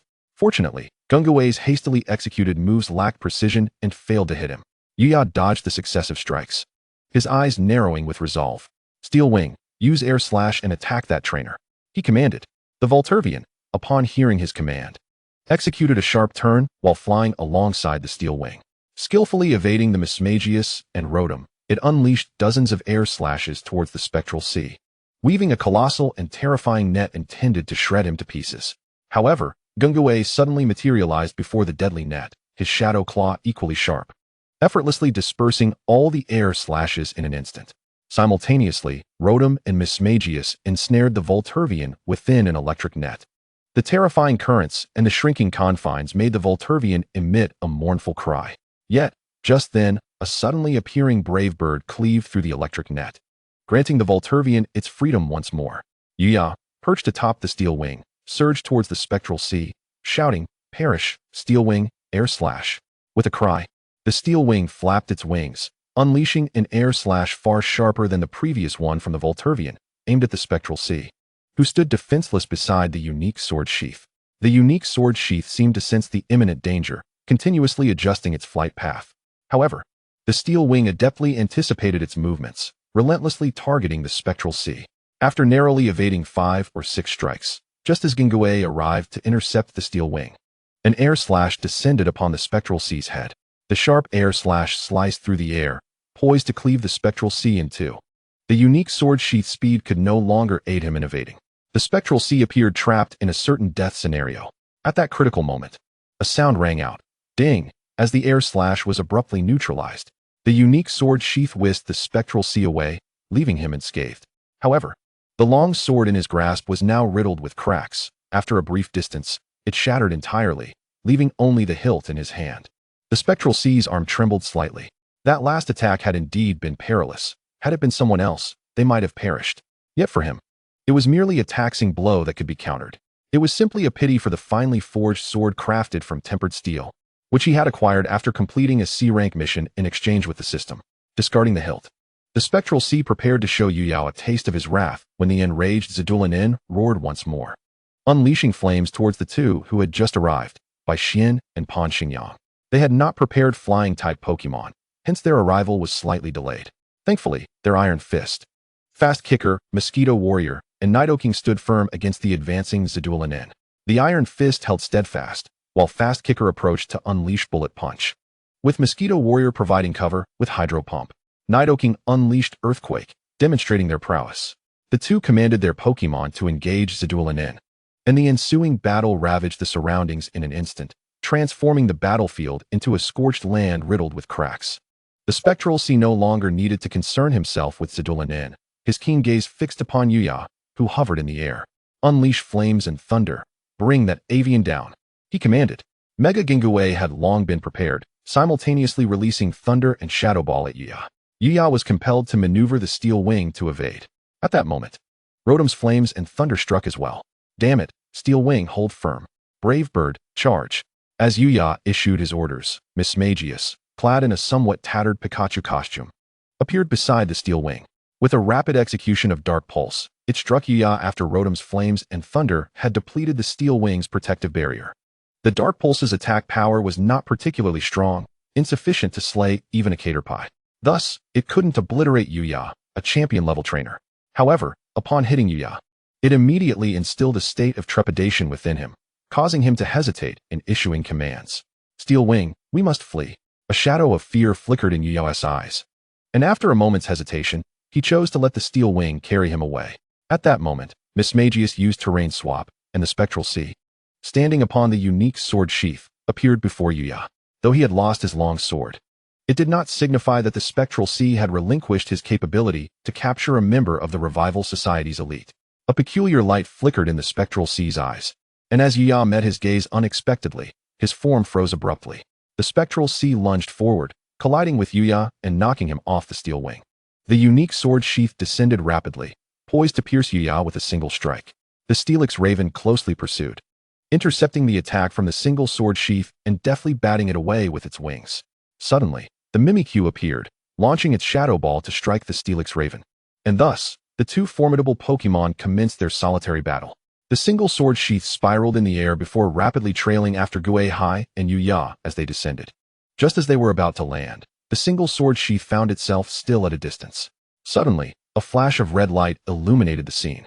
A proud male Galade, bearing Gui Hai and Yuya, soared into the air. This was Yuya's Pokémon, though its Pokeball was clutched in Gui Hai's hand. In a moment of desperation, Gui Hai had snatched the bag containing Yuya's Pokeball, releasing the comparatively weaker Galade just as they were about to touch down. Despite being of elite rank, it was still capable of lifting the two into the air. However, even with the Pokeball in Gui Hai's possession, this Pokémon remained the rightful property of Yuya. The fear emanating from Gui Hai momentarily jolted Yuya back from the throes of evil energy, prompting him to grasp the Galade's neck and shout sharply. The Galade, in a fit of defiance, rolled over, casting Yuya off and then striking him with its wings. As soon as the Galade appeared, it found itself enveloped within Gui Hai's shadow, and driven by instinct and the trainer's command, it executed a swift maneuver, rolling in the air. One hand clasped around Yuya's Pokeball, Gui Hai gripped the bag containing the stolen Pokeballs with the other, unable to grasp the Galade before being flung downwards.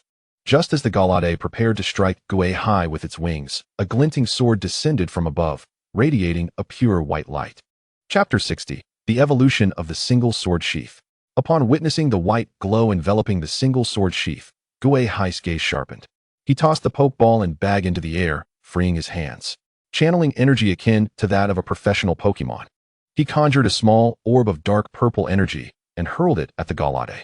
Subsequently, he gripped the single sword sheath illuminated by the white light. With a surge of strength, the light dissipated, and the silver body of the single sword sheath transformed. It evolved from a solitary sword into a pair of long swords crossed in an elegant manner, with a small shield emerging at the intersection of the blades. Appearing yet immature, the single sword sheath had just successfully transcended its previous form, evolving into a dual sword sheath.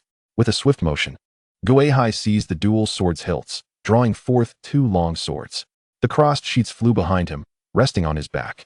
Dual sword sheath, sword dance, slash. The ruby-like eyes on the hilts of the swords glimmered with determination, and a radiant white light enveloped the blades. Seizing the moment while the Galade attempted to evade Gui Hai's own release, one sword from the dual sword sheath danced gracefully, while the other, under Gui Hai's command, cleaved into the Galade's chest. Feathers fluttered down, and blood splattered. Struck by Gui Hai's blade amidst its own fear, the Galade immediately succumbed, losing its ability to fight. Gui Hai hurled one of the swords towards Yuya, reaching out to catch the falling bag containing the Pokeballs and the Galade's Pokeball. A flash of red light emerged, efficiently capturing the Galade back within its Pokeball.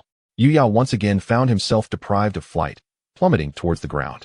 Fortunately, this time he was near enough to the ground that it posed no threat to a trainer of his agility. The distance from Gui Hai allowed Yuya to extricate himself from the shadows of his adversary, regaining his composure.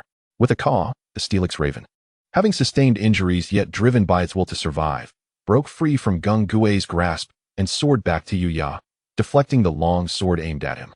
Lifting him once more into the air, Gung Gui, concerned for Gui Hai's safety, refrained from pursuing, while the elusive Spiritome positioned itself beside Gui Hai, ready to counter any further moves from Yuya. The long swords of the dual sword sheath returned, landing at Gui Hai's feet. The eyes of Yuya and Gui Hai met in a charged silence. Gui Hai's gaze was cold, viewing Yuya as if he were a mere specter. In contrast, Yuya's expression was a tumult of shock and rage. In a mere few minutes, he felt as if he had traversed the very gates of death. Not only had he narrowly escaped with his life, but he had also lost nearly half of his battle capability, with all his Pokeballs seized by the opponent. Unlike Bagu, whose Pokemon were cultivated with limitations and a penchant for snatching only those of high potential, Yuya's Pokemon were nurtured from his youth, each a testament to his dedication. Now, aside from the Steelix Raven, the Brave Eagle, and the Galade, the rest had been taken by Gui Hai. Fury ignited within Yuya as he glared at Gui Hai, who stood atop the long sword with a menacing Gung Gui hovering behind him. His voice icy, "Who are you?" Gui Hai tightened his grip on the sword hilts, disregarding Yuya, and prepared to deliver further lessons to this so-called Elite Four member when suddenly, a violent explosion erupted from another part of the battlefield. Accompanied by Xian's furious roar, Macamp, Gui Hai turned slightly, noticing the battle-scarred Shirdoran with fiery eyes. Before it loomed a towering molten storm, approximately 30 meters high. Within the tempest, anguished cries echoed, as if a life was on the verge of being consumed by flames. From Xian's words, it seemed as Macamp was trapped within this attack. Yuya, drawn by the commotion, brightened with realization. What an opportunity! Talonflame. Launch a fierce assault on Nidoking to prevent its rescue. Brave Eagle. Unleash Air Slash on Shirdoran, then lead it towards the city. The two flying-type Pokemon screeched in unison and commenced their maneuver. Gui Hai suddenly turned, casting one of his long swords towards Yuya, who was airborne. The Steelix Raven deftly evaded. Just then, the dual sword sheath transformed into a Mega Gung Gui, unleashing a sludge bomb imbued with a foul stench that struck the Steelix Raven, obscuring its vision. Seizing the opportunity, Mimikyu and Rotom charged up their attacks simultaneously. A Thunderbolt and another Shadow Ball struck the Steelix Raven, yet both attacks passed through simultaneously, revealing a mere decoy. The real Steelix Raven and Yuya had already vacated their original position, soaring to greater heights. However, Gui Hai no longer focused on Yuya's whereabouts. He pointed his sword at the enraged Shirdoran, now incited by Yuya's commands, drawing closer to the city. Deception, Shadow Ball, the Mega Gung Gui Mimikyu, and Rotom empowered themselves once more, preparing to unleash a combined Shadow Ball attack. Sensing the chilling yet frenzied energy wave behind him, Shirdoran urgently pivoted, its cross-shaped feet skidding across the ground, igniting sparks. In an instant, its energy erupted, employing its signature move, Lava Storm. The Crimson Tempest swept through the sky, evaporating all moisture in the air as it surged towards the combined Shadow Ball. Boom! A violent explosion erupted at the point of contact between the two moves, sending shockwaves outward. The heat wave engulfed the area, intertwining with the malevolent energy fluctuations, transforming the surroundings into a scorched wasteland, reminiscent of a hellish inferno. The ghostly ocean and the twin blade sheath spun through the air for several revolutions before bracing against the energy waves generated by the explosion, stabilizing their forms. Xian and Pan Xingyang, shielded by their Pokemon, managed to avoid the brunt of the blast, though they remained in a state of disarray. Only Yuya, soaring high above, felt the least impact. Seizing the opportunity, he swooped down with his remaining 3 Pokemon, aiming straight for the ghostly ocean, seemingly intent on reclaiming his Pokemon. Faced with this meddler, the ghostly ocean furrowed his brow. In a one-on-one confrontation against either Sidolin or Yuya, he felt confident of his chances. With the combined forces of Xian and Pan Xingyang, victory was assured. They could even outmaneuver Yuya as before, defeating him and capturing him. However, with both adversaries present, even formidable as they were, caution would merely result in injuries. If Sidolin continued his rampage, the city would suffer. After 2 encounters guided by Yuya, their battle had already encroached upon the city's outskirts. Another skirmish would force them to fight within the city itself. A strategy to resolve the current predicament was imperative. As the ghostly ocean gazed at the descending Yuya, a flicker of determination sparked in his eyes. Chapter 61, The Crimson Lotus Knight. He now faced two choices. The first was to disregard Sidolin entirely and unite the powers of Bai Xian and Pan Xingyang to eliminate Yuya. While this would break the stalemate, it would not alter the ultimate outcome. They would still find themselves battling Sidolin within the city. The second option was to repel Yuya, instilling enough fear for him to retreat. The first plan was swiftly dismissed by the ghostly ocean. Thus, the second had to be executed. Although this would allow Yuya to escape, it was a necessary concession. However, to drive Yuya away, the ghostly ocean realized that his current quartet of Pokemon would prove insufficient, and he needed to seek additional power. Ideally, he would require another Pokemon to assist in ambushing Yuya directly, inflicting damage and forcing a retreat. In a flash of inspiration, the ghostly ocean contemplated many possibilities. Just then, Yuya's attack was upon him. The ghostly ocean quickly commanded the twin blade sheath to evade, while simultaneously wielding his long sword to perform a blade dance for enhancement. A flurry of air blades sliced through the ground. The ghostly ocean awaited the support of Gui and the others. Soon, Yuya's three Pokemon found themselves ensnared by the ghostly ocean's team. Concurrently, Bai Xian and Pan Xingyang were once again holding off Sidolin. The ghostly ocean scanned the duo, initially hoping to seek their aid, but it soon became apparent that this was no longer feasible. Although they had been specifically selected trainers to counter Sidolin due to their type advantages, the disparity in strength had left them depleted of their trump cards, and it was unlikely they could summon any powerful Pokemon. At that moment, the ghostly ocean's gaze was drawn to a blue duck at the edge of the battlefield. As they had reached the city's periphery, the presence of trainers was not unexpected. Yet, he was taken aback to encounter a familiar face once more. Recalling Li's Golduck's prowess, he knew that although it was only at the elite level, it was still capable of injuring someone like Yuya. The ghostly ocean directed the twin blade sheath towards that direction. Thanks to the previous enhancements, the twin blade sheath almost instantly appeared before Li. The ghostly ocean floated above her, standing upon his longsword. "I need your assistance." His tone held little emotion. Yet Li gazed at the ghostly ocean's fearsome mask, her mouth agape, unable to utter a word, her eyes brimming with terror. Her complexion turned pale, as if enveloped by an overwhelming shadow of dread. The Golduck beside her mirrored her expression, appearing dazed and trembling. Noticing this, the ghostly ocean frowned. He had not anticipated that his shadow would exert such a profound effect on Li, robbing her of the courage to speak. However, this delay hindered his plans. Just as he contemplated whether to employ the Pokemon he had previously acquired from the Revival Club, he suddenly noticed several small heads emerging around him. Helmet-like heads adorned with flickering flames, resembling the red tassels of a helmet. They were all Charbon, and as he scanned the area, he counted approximately 20. No wonder Li was present here. She was leading a group of Charbon in their migration. One of them, seeing Li paralyzed by fear, rushed over and pulled her out of the ghostly ocean's shadow. This particular Charbon was the leader of the group, the one that had previously dared to confront the ghostly ocean under his shadow. Spotting it, the ghostly ocean's eyes brightened. Ignoring the trembling Li, he swiftly pulled the Charbon onto his longsword and turned to soar towards the cataclysmic battlefield. At that moment, Li gazed at the ghostly ocean's retreating figure, extending her hand as if to speak, but it was too late. The ghostly ocean, now accompanied by the Charbon, re-entered the fray against Yuya. While flying upon his sword, he addressed the Charbon directly. "I require your assistance. This pertains to the survival of your kind." Briefly outlining his plan, he pointed at Yuya, whose hooked nose was visible. In a moment, bring him crashing down from the sky. The Charbon assessed Yuya and his formidable Pokemon, its body glowing a deeper crimson, reminiscent of charcoal igniting. "Char, have faith. You can achieve this. As long as you trust me," the ghostly ocean encouraged. The fire within the Charbon's eyes blazed brighter. "Char." The ghostly ocean nodded, flipping his palm to reveal a pair of shimmering armors. One radiating golden light, while the other exuded an aura of decay in shades of black and purple. Name: Armor of Celebration.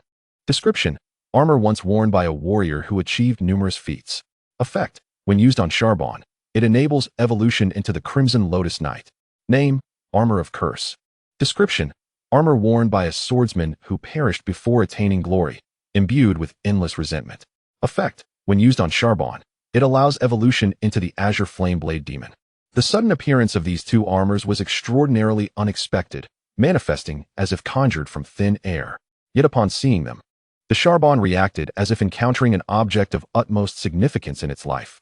Sparks ignited in its fiery eyes, and its body temperature rose considerably. Char. The ghostly ocean placed the armor of celebration and the armor of curse before the Charbon. Come, choose your future. The Charbon regarded the black-purple armor of curse, then the golden armor of celebration, contemplating briefly. After an indecipherable deliberation, it pressed its palm against the golden armor of celebration. Char. The ghostly ocean observed the Charbon. Tempering his gaze, the choice is yours. He stowed away the armor of curse and donned the armor of celebration onto the Charbon, instructing the twin blade sheath to carry the now radiant Charbon to a concealed location. This all transpired swiftly, within a matter of 1 or 2 minutes.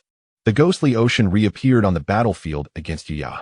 Simultaneously, he commanded the steel battlesuit Rotom to envelop him, personally entering the fray.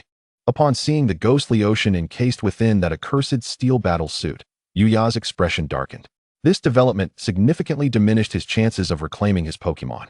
As Yuya hesitated, weighing the option of retreating to launch a surprise attack on the ghostly ocean to retrieve his Pokémon, the ghostly ocean made a move that caught Yuya completely off guard. He produced a Pokeball in his hand. After the switch was destroyed, it was unexpectedly hurled towards the fiercely battling Cytolane. In that fleeting moment, Yuya immediately recognized it as his Pokémon. Moreover, it housed his principal Pokémon, a Corviknight. Corviknight, let us advance, he commanded. With a resounding cry, Corviknight disregarded Gengar and Rotom, retracting its wings and launching itself like a missile towards Cytolane's battlefield. In a critical moment, Yuya grasped his Pokeball with determination. Upon discovering that the Pokémon within was unharmed, he turned back, glaring fiercely at Gengar. In the next instant, Gengar threw another Pokeball, its switch destroyed, towards Gengar itself. Meanwhile, Gengar had empowered itself several times, brandishing a Shadow Ball that measured several meters in diameter. Damn it, Corviknight! Corviknight evaded Cytolane's attack and surged towards Gengar. Gengar's smile widened as it launched the Shadow Ball. Yuya leapt from Corviknight, who accelerated rapidly, clutching the Pokeball with its talons and maneuvering to catch Yuya as he began to descend. Just as Yuya felt a wave of relief, a fiery projectile shot towards him, precisely where he would appear in the next heartbeat. Chapter 62. Yuya severely wounded. Yuya's eyes widened in terror. Midair, he exerted all his strength to adjust his body, attempting to evade the unique attack of the blazing armor knight, the armor cannon. Yet, even as a formidable champion-level trainer, he was merely a human, and in the face of a Pokémon's assault, he appeared clumsy. No matter how he shifted his body, he was struck by the armor cannon, leaving half of his shoulder a mangled mess. The remainder of Yuya's body was seared by the intense heat, his garments entirely incinerated. His exposed skin bore the marks of charred wounds. Corviknight, closest to him, could even detect the scent of roasted meat wafting from its trainer. Nevertheless, Yuya clung to life. His greatest distinction from Baku lay in his mastery of a singular path. Such dedication allowed him to resonate with a primal essence alongside his Pokémon, endowing him with a natural power that far surpassed that of other trainers. This power shielded him, preventing his demise at the hands of the blazing armor knight. Corviknight circled, its body entwining around the unconscious Yuya, blocking all subsequent attacks from the blazing armor knight. With a cry, it soared into the sky, carrying Yuya with it. The brave eagle and the valiant warrior attempted to pursue, yet were thwarted by Gengar's shadowy presence. Mismagius and Rotom launched simultaneous attacks. The two birds sustained heavy damage and plummeted from the air. Gui Hai exchanged 2 dark Pokeballs designed by Mutuo from the system, hurling them forcefully. The pitch-black Pokeballs swiftly caught up with the incapacitated Pokémon, ensnaring them without resistance. Following this, the Pokeballs arced gracefully, landing in Gui Hai's grasp. Now, it is your turn, he declared, his gaze piercing through the mask at Cytolane, who was engaged in battle with Bakshin and Panchinjiang. Sensing the malicious intent behind Gui Hai's eyes, Cytolane repelled the Iron Fist and the Mosquito Warrior before turning to confront the armored Gui Hai. Gengar, let chaos reign. The Super Gengar erupted in exuberant laughter. Let the strange wind rise and demonstrate the essence of terror. Gengar, Mismagius, and Rotom unleashed their powers simultaneously. The once scorching air, heated by Cytolane's persistent fire attacks, rapidly transformed into a chilling atmosphere. A gust of frigid wind, reminiscent of the depths of the underworld, began to ravage the battlefield. The sky was shrouded in shadow, dimming the light significantly. This ominous aura swiftly enveloped the arena and spread outward, even impacting the nearby city. The Pokémon that had previously battled Cytolane instinctively halted, turning to face the audacious Super Gengar above. An unexplainable sense of dread gripped them. Bakshin and Panchen Jiang exchanged glances, brows furrowed, cautiously retreating a couple of steps. They had not anticipated that Gui Hai, after such an extensive battle, could unleash such an overwhelming presence. Even a strange wind could induce such a transformation. Moreover, what was the nature of that Jengar? Why had it transformed in such a manner? A flurry of questions and astonishment raced through their minds. Gui Hai had begun to orchestrate the resolution of this significant dilemma.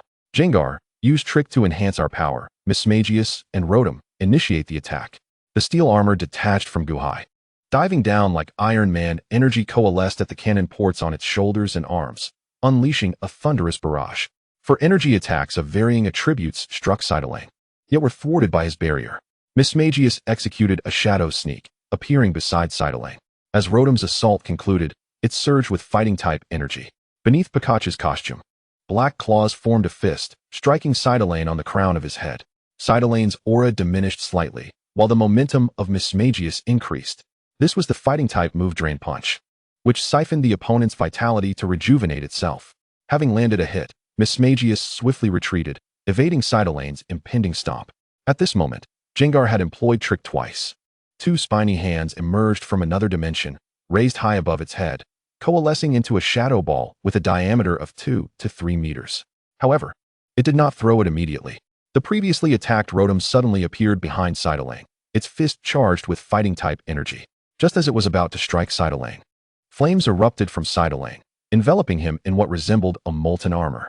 Rotom was swept away by a torrent of lava, its steel armor marred with countless charred scars. Mismagius appeared once more before Sidolane, but this time it refrained from attacking, merely charging a fighting-type move. Then, Mismagius transformed into the towering Super Jengar, raising the Shadow Ball high. With a sinister chuckle, Jengar pressed the Shadow Ball against Sidolane's head before vanishing once more, reverting to the diminutive Mismagius. This time, it was Jengar who swapped places. At this moment, Mismagius had fully charged its fighting-type move, reinforced from behind. As Sidolane struggled beneath Jengar's Shadow Ball, Mismagius's fist connected with Sidolane's chin, propelling him off the ground. Rotom executed a shadow sneak above Sidolane, its steel armor raised high, leaning back. A black-purple Shadow Ball, infused with Rotom's understanding of Ghost-type essence, solidified further. Dark Gaia Energy Cannon, Rotom. Rotom propelled itself forward like a bowstring, slamming the Shadow Ball directly into Sidolane. Boom. The Shadow Ball struck Sidolane to the ground, triggering a violent explosion. Yet, this was not the signal of an end, but rather the commencement of a brawl. As Rotom sent Sidolane crashing down, the floating Super Jengar was suffused with immense Ghost-type energy. Countless black specks of light coalesced around its form, ultimately transforming the arm of Jengar into a colossal claw. Without engaging in close combat, Jengar unleashed this technique, Shadow Claw, by releasing a Shadow Ball. The immense claw descended like a malevolent talon from the heavens, pinning the already rising Sidolane back down. Following this was Mimikyu, the smallest among all Pokémon within the Ghost Sea, yet paradoxically the most ferocious. As Jengar's Shadow Claw struck, Mimikyu dashed to Sidolane's side, seizing one of its legs and hurling it skyward before it could react. Mimikyu pursued closely behind, revealing a pair of pitch-black claws beneath its Pikachu disguise, leaving gruesome gashes across Sidolane's tough hide. After executing its assault, Mimikyu vanished using Substitute. However, Sidolane found itself encircled by a dozen Rotom clad in metallic battle suits. The armor on Rotom's hands morphed, forming a massive cannon before it, energy surging within. Before Sidolane could comprehend the situation, a shot was fired, sending it crashing heavily to the ground once more. Its body collided with the scorched earth, creating a deep crater in the already charred terrain, with cracks radiating outward like a spider's web. This technique was known as Dark Explosion. Rotom, Jengar, deliver the final blow, commanded Ghost Sea, witnessing the tides of battle shift in their favor. Chapter 63, the battle concludes. Cackling, the Super Jengar enhanced its cunning once more. Subsequently, an attack amalgamating Ghost-type Shadow Ball, Shadow Claw, Poison-type Sludge Bomb, and Toxic was unleashed. Sidolane, incensed by the relentless onslaught from Ghost Sea, rose from the crater with a furious roar. The air around it grew oppressive, engulfed by terrifying lava storms. Jengar's moves collided with Sidolane's, resulting in a violent explosion that illuminated the battlefield like a cataclysmic event. The blaze rendered all onlookers unable to see, leaving them oblivious to the unfolding chaos. The shockwaves from the explosion sent everyone reeling backward. Bai Xian and Pan Xingyang had refrained from intervening until now, but could only rely on their remaining Pokémon to shield themselves, disregarding everything else. At the battlefield's edge, Li, concerned for the still-present charcoal servant, was also caught in the tumult. Boulders were overturned by the shockwave, rolling forth like grinding stones. Li barely managed to instruct her Psyduck to protect the charcoal servants, exposing herself beneath the colossal rocks. In a critical moment, a fireball shot from beside the boulder, shattering a towering stone into fragments. A figure clad in golden armor shielded Li, blocking the debris with unwavering resolve. Amidst the chaos, no one could discern Seidenland's current state, save for Ghost-C, who, adorned with a mysterious mask, could perceive through its protective veil the residual energy from Jengar's attack striking Seidenland, diminishing its former might.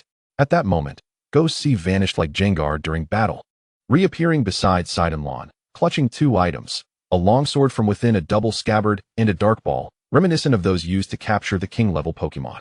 The energy coursing through the longsword was so potent that even the scabbard struggled to contain it. Since grasping the sword's hilt, Ghost-C had continuously executed sword dance, empowering both the scabbard and himself. At this juncture, he had performed the move over 30 times, augmenting both himself and the scabbard to a terrifying degree. With a decisive strike, the double scabbard cleaved downward, carving a vicious wound into Seidenland. Ghost-C could even glimpse the internal structure of Seidenland's body. Having endured immense exhaustion and countless injuries, Seidenland suddenly lost all fighting spirit, collapsing to the ground, its eyes still blood-red, gazing at Ghost-C as if confronting the greatest adversary in existence. Seeing this, Ghost-C hurled the black Pokeball with force. After enduring a prolonged battle against nearly 10 king-level Pokémon and losing the advantage of its volcanic domain, Seidenland was now powerless to resist. The dark ball struck it, opening to envelop Seidenland in radiant red light, drawing it within. The ball then arced back to Ghost-C, who grasped it firmly. The ball continued to shake violently, the indicator light flashing ominously red, as if Seidenland might escape at any moment. Ghost-C tightened his grip on the Pokeball, channeling the energy within his body to manipulate the shadows surrounding it, fully enveloping the Pokeball containing the legendary Seidenland. Moments later, it appeared that Ghost-C's shadows had indeed affected the legendary Pokémon, and perhaps Seidenland's grievous injuries had drained its capacity to resist. The black Pokeball stabilized, the indicator light extinguishing, signaling a successful capture. As the dust settled, all eyes turned toward the silhouette of the young man emerging from the haze. Clutching the black Pokeball, collectively swallowing hard, they could envision how Ghost-C and Jengar could avert this calamity. Yet none anticipated that it would be Ghost-C himself who ultimately subdued Seidenland, not Jengar or its companions. Although he wielded the long sword of the double scabbard, it was the prowess of Ghost-C that truly clinched victory, for even with over 30 sword dances, the scabbard alone could not fell Seidenland. Nevertheless, this crisis had been resolved. Bai Xian and Pan Xingyang exhaled in relief. The somewhat weaker Pan Xingyang sank to the ground, gasping for breath. He was not yet a king-level trainer, and one of his king-level Pokémon was temporarily unable to participate due to the battle against Ghost-C. This engagement had truly pushed him to his limits, having narrowly escaped death on several occasions. Fortunately, he had the support of his elder brother Bai Xian and the formidable Ghost-C, who had borne much of the burden. Otherwise, he might not have survived. With the battle concluded and utterly drained, he could no longer endure. Observing Pan Xingyang's condition, Bai Xian contemplated and settled down beside him. For his own exhaustion was even greater. Without Ghost-C, he had borne the brunt of the pressure against the 6 king-level Pokémon, including Seidenland. Initially, he had intended to discuss post-battle matters with Ghost-C, but upon seeing his old friend so spent, he too found himself devoid of strength. With both gym leaders incapacitated, Ghost-C was not in optimal condition either.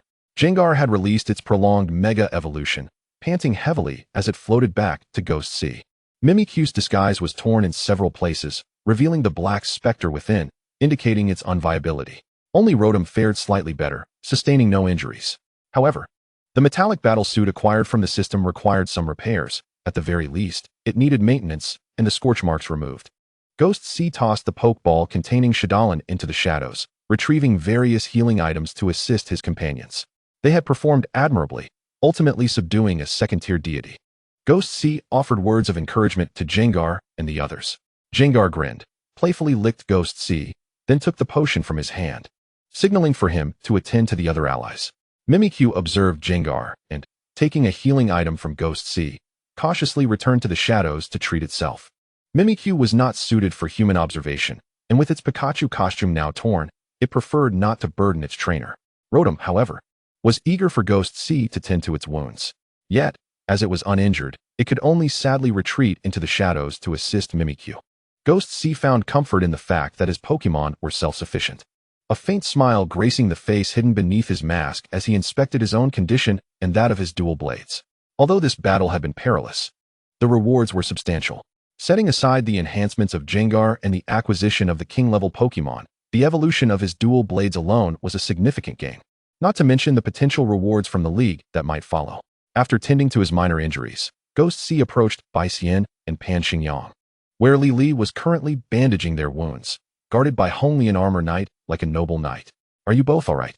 Li Li, startled, leaped back, creating distance with almost instantaneous speed, allowing space for conversation. Chapter 64, Harvest. Ignoring Li Li's startled reaction, Ghost C halted 2 meters in front of Bai Xian and Pan Xingyang. Bai Xian gestured for Pan Xingyang to remain seated, standing up instead to dust himself off. Fortunately, the injuries are not severe. Bai Xian glanced at Ghost C, intending to inquire about his condition. However, the young man before him stood tall, and apart from a bit of dirt on his clothing, there was no visible sign of injury, prompting him to remain silent. Ghost C gazed toward the city. Although Shadalin had been dealt with, the volcanic eruption posed significant issues. "Surely you must have a contingency plan for such events?" Bai Xian looked back at the volcano. Despite the reduced threat without Shadalin's interference, the volcano continued to erupt. If left unchecked, ash and lava could potentially spread to the city. "I will contact the mayor and initiate preventive measures immediately." "No need, Gym Leader Bai Xian. I have already arrived, and personnel have been mobilized. Trainers will soon be here to intercept the volcanic lava and ash." As soon as Bai Xian finished speaking, a voice rang out.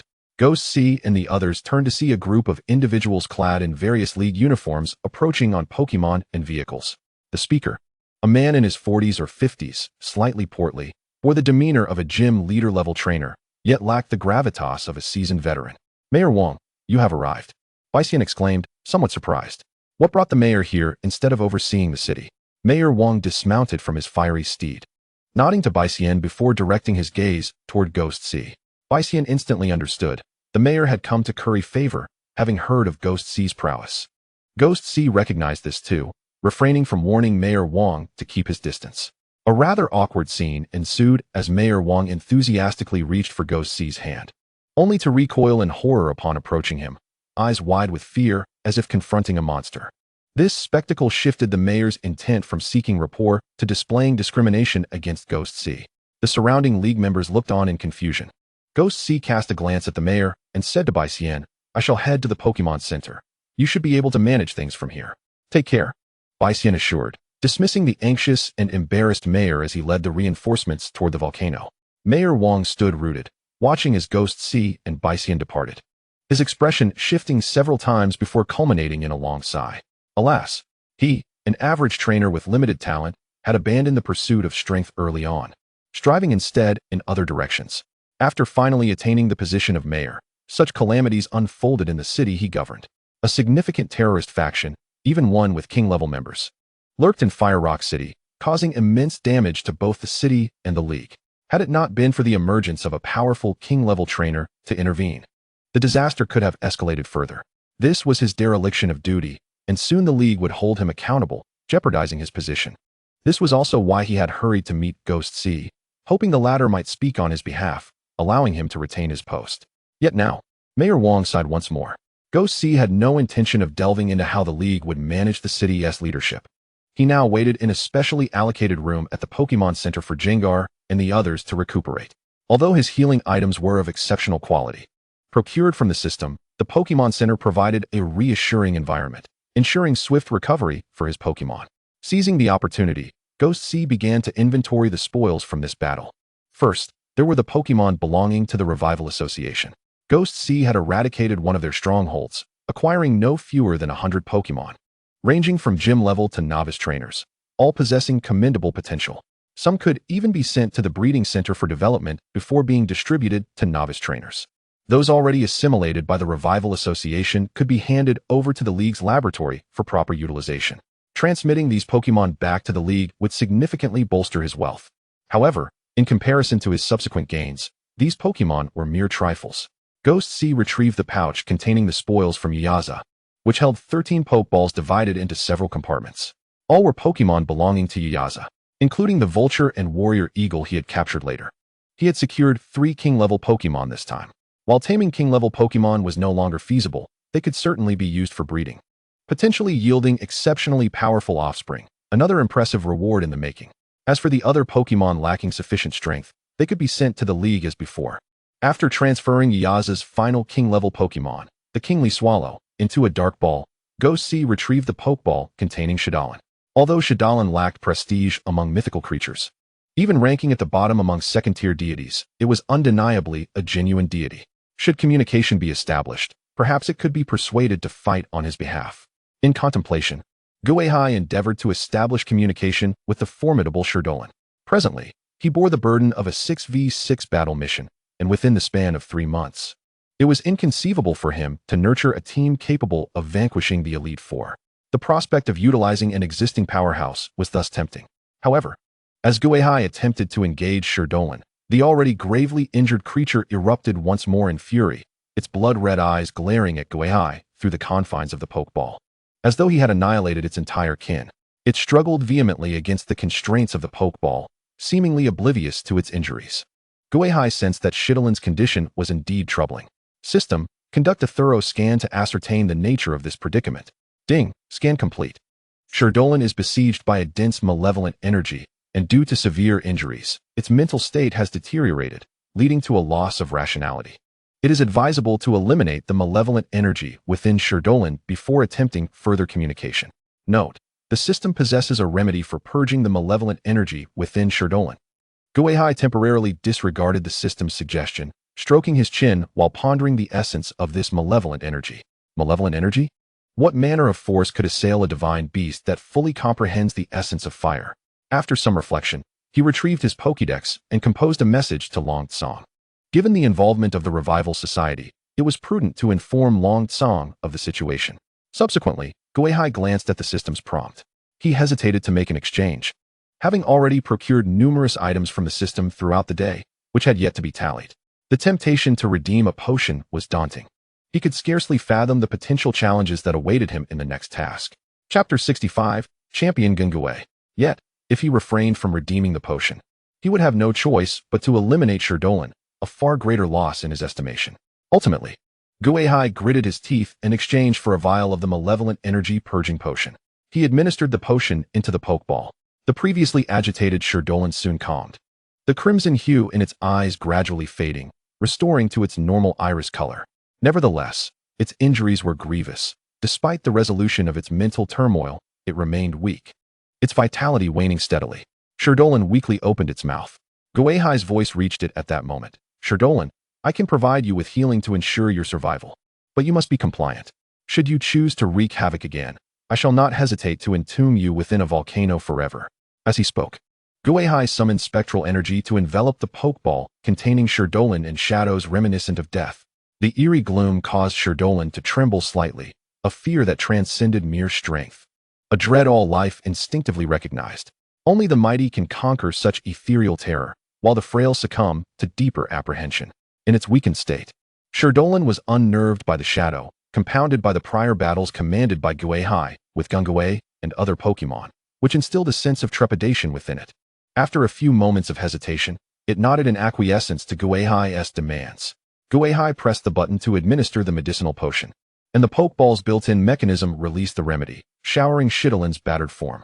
The potion gradually facilitated the healing of its many wounds, restoring a modicum of strength. Shadowland, eager to stretch its limbs, suddenly felt the oppressive shadow of death enveloping it once more. Remain still, Gui Hai instructed. Shadowland's red eyes flickered, and ultimately it chose to yield. Lying down obediently. Though I find it unnecessary, there are matters I must convey to you. Seeing Shadowland's compliance, Gui Hai elucidated the actions of the Revival Society, redirecting its wrath towards the true instigators of its plight. While the League remained unperturbed by Shadowland's fury, they would not unjustly bear the burden of the Revival Society's misdeeds. Additionally, he sought to uncover the means by which the Revival Society had tainted Shadowland's psyche, causing its mental disarray. Upon hearing Gui Hai's account, the flames within Shadowland's red eyes flickered erratically. It was unclear whether it was incensed by the Revival Society's actions or merely contemplating other matters. After a moment of silence, it spoke again. You mean to say you are unaware of what the Revival Society did to you, as you were in slumber? But now you sense that the energy which drove you to madness feels somewhat familiar, akin to that of a formidable entity? Sherdolin nodded, then uttered, Sherdolin. Gui Hai furrowed his brow. You wish to return to the volcano? That may not be feasible. If you were to reignite its fury, your best refuge lies with me. You suggest that I distance the Pokeball from you, as being near me causes discomfort? Gui Hai observed his shadow, furrowing his brow, and then placed Shidolin's Pokeball beyond the reach of his shadow. Once separated, Sherdolin exhaled a sigh of relief, rolling the Pokeball further away from Gui Hai. Gui Hai had not anticipated that even a divine beast would find discomfort in his shadow, igniting a deeper curiosity within him regarding his own constitution. Yet, this was not the time for self-exploration. Gui Hai inquired of the still Pokeball, can you ascertain the identity of the powerful presence associated with that energy? After a moment of silence, Sherdolin shook its head. Sherdolin, that sensation resides solely within your memory? You have never truly encountered that entity? Gui Hai contemplated this information, summarizing it before sending another message to Long Tsang. He then addressed Sherdolin with additional matters. Sherdolin, you can no longer reside in the volcano outside of Huoyan City. However, I can offer you two choices. First, you may accompany me on my journey to grow stronger through battle. Second, I can assist you in locating a volcano far removed from human habitation, allowing you to live under the League's surveillance. Choose wisely. Sherdolin fell into silence once more, this time for an unusually extended period. Just as Gui Hai began to suspect that it had succumbed to its injuries and lost consciousness, Sherdolin finally spoke. Sherdolin, you still wish to inhabit your former volcano? It was your home over a century ago. You swear you shall no longer instigate volcanic eruptions and will coexist peacefully with humanity? Gui Hai regarded the black Pokeball. How can I trust you? You have witnessed the disparity of strength between trainers and Pokemon. You would not dare to act foolishly and would seek a semblance of cooperation with humanity? Gui Hai had not anticipated this turn of events. However, it appeared to be a favorable outcome.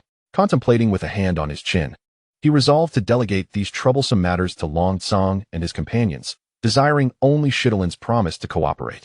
Sherdolin, I may not hold the final say in this matter. Yet I can negotiate with those who do. For now, I hope you can agree to one condition.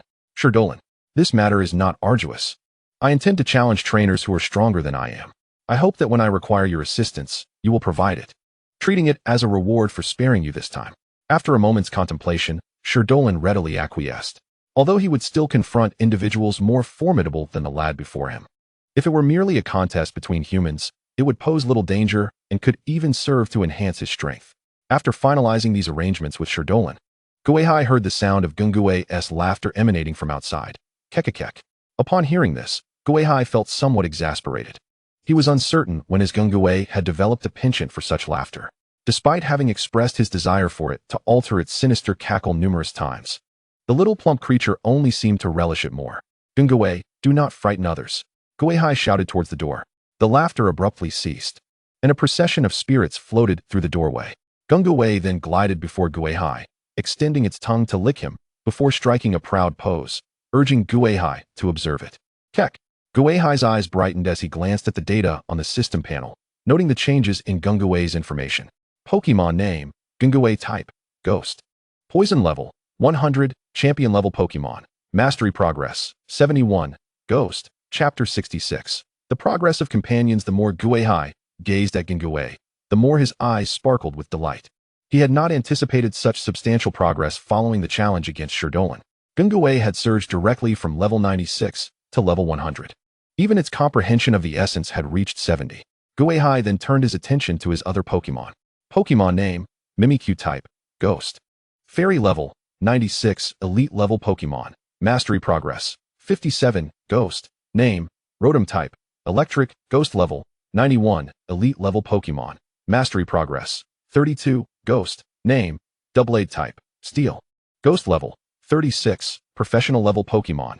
Mastery progress, none. Gui Hai was genuinely astonished by the advancements of his companions.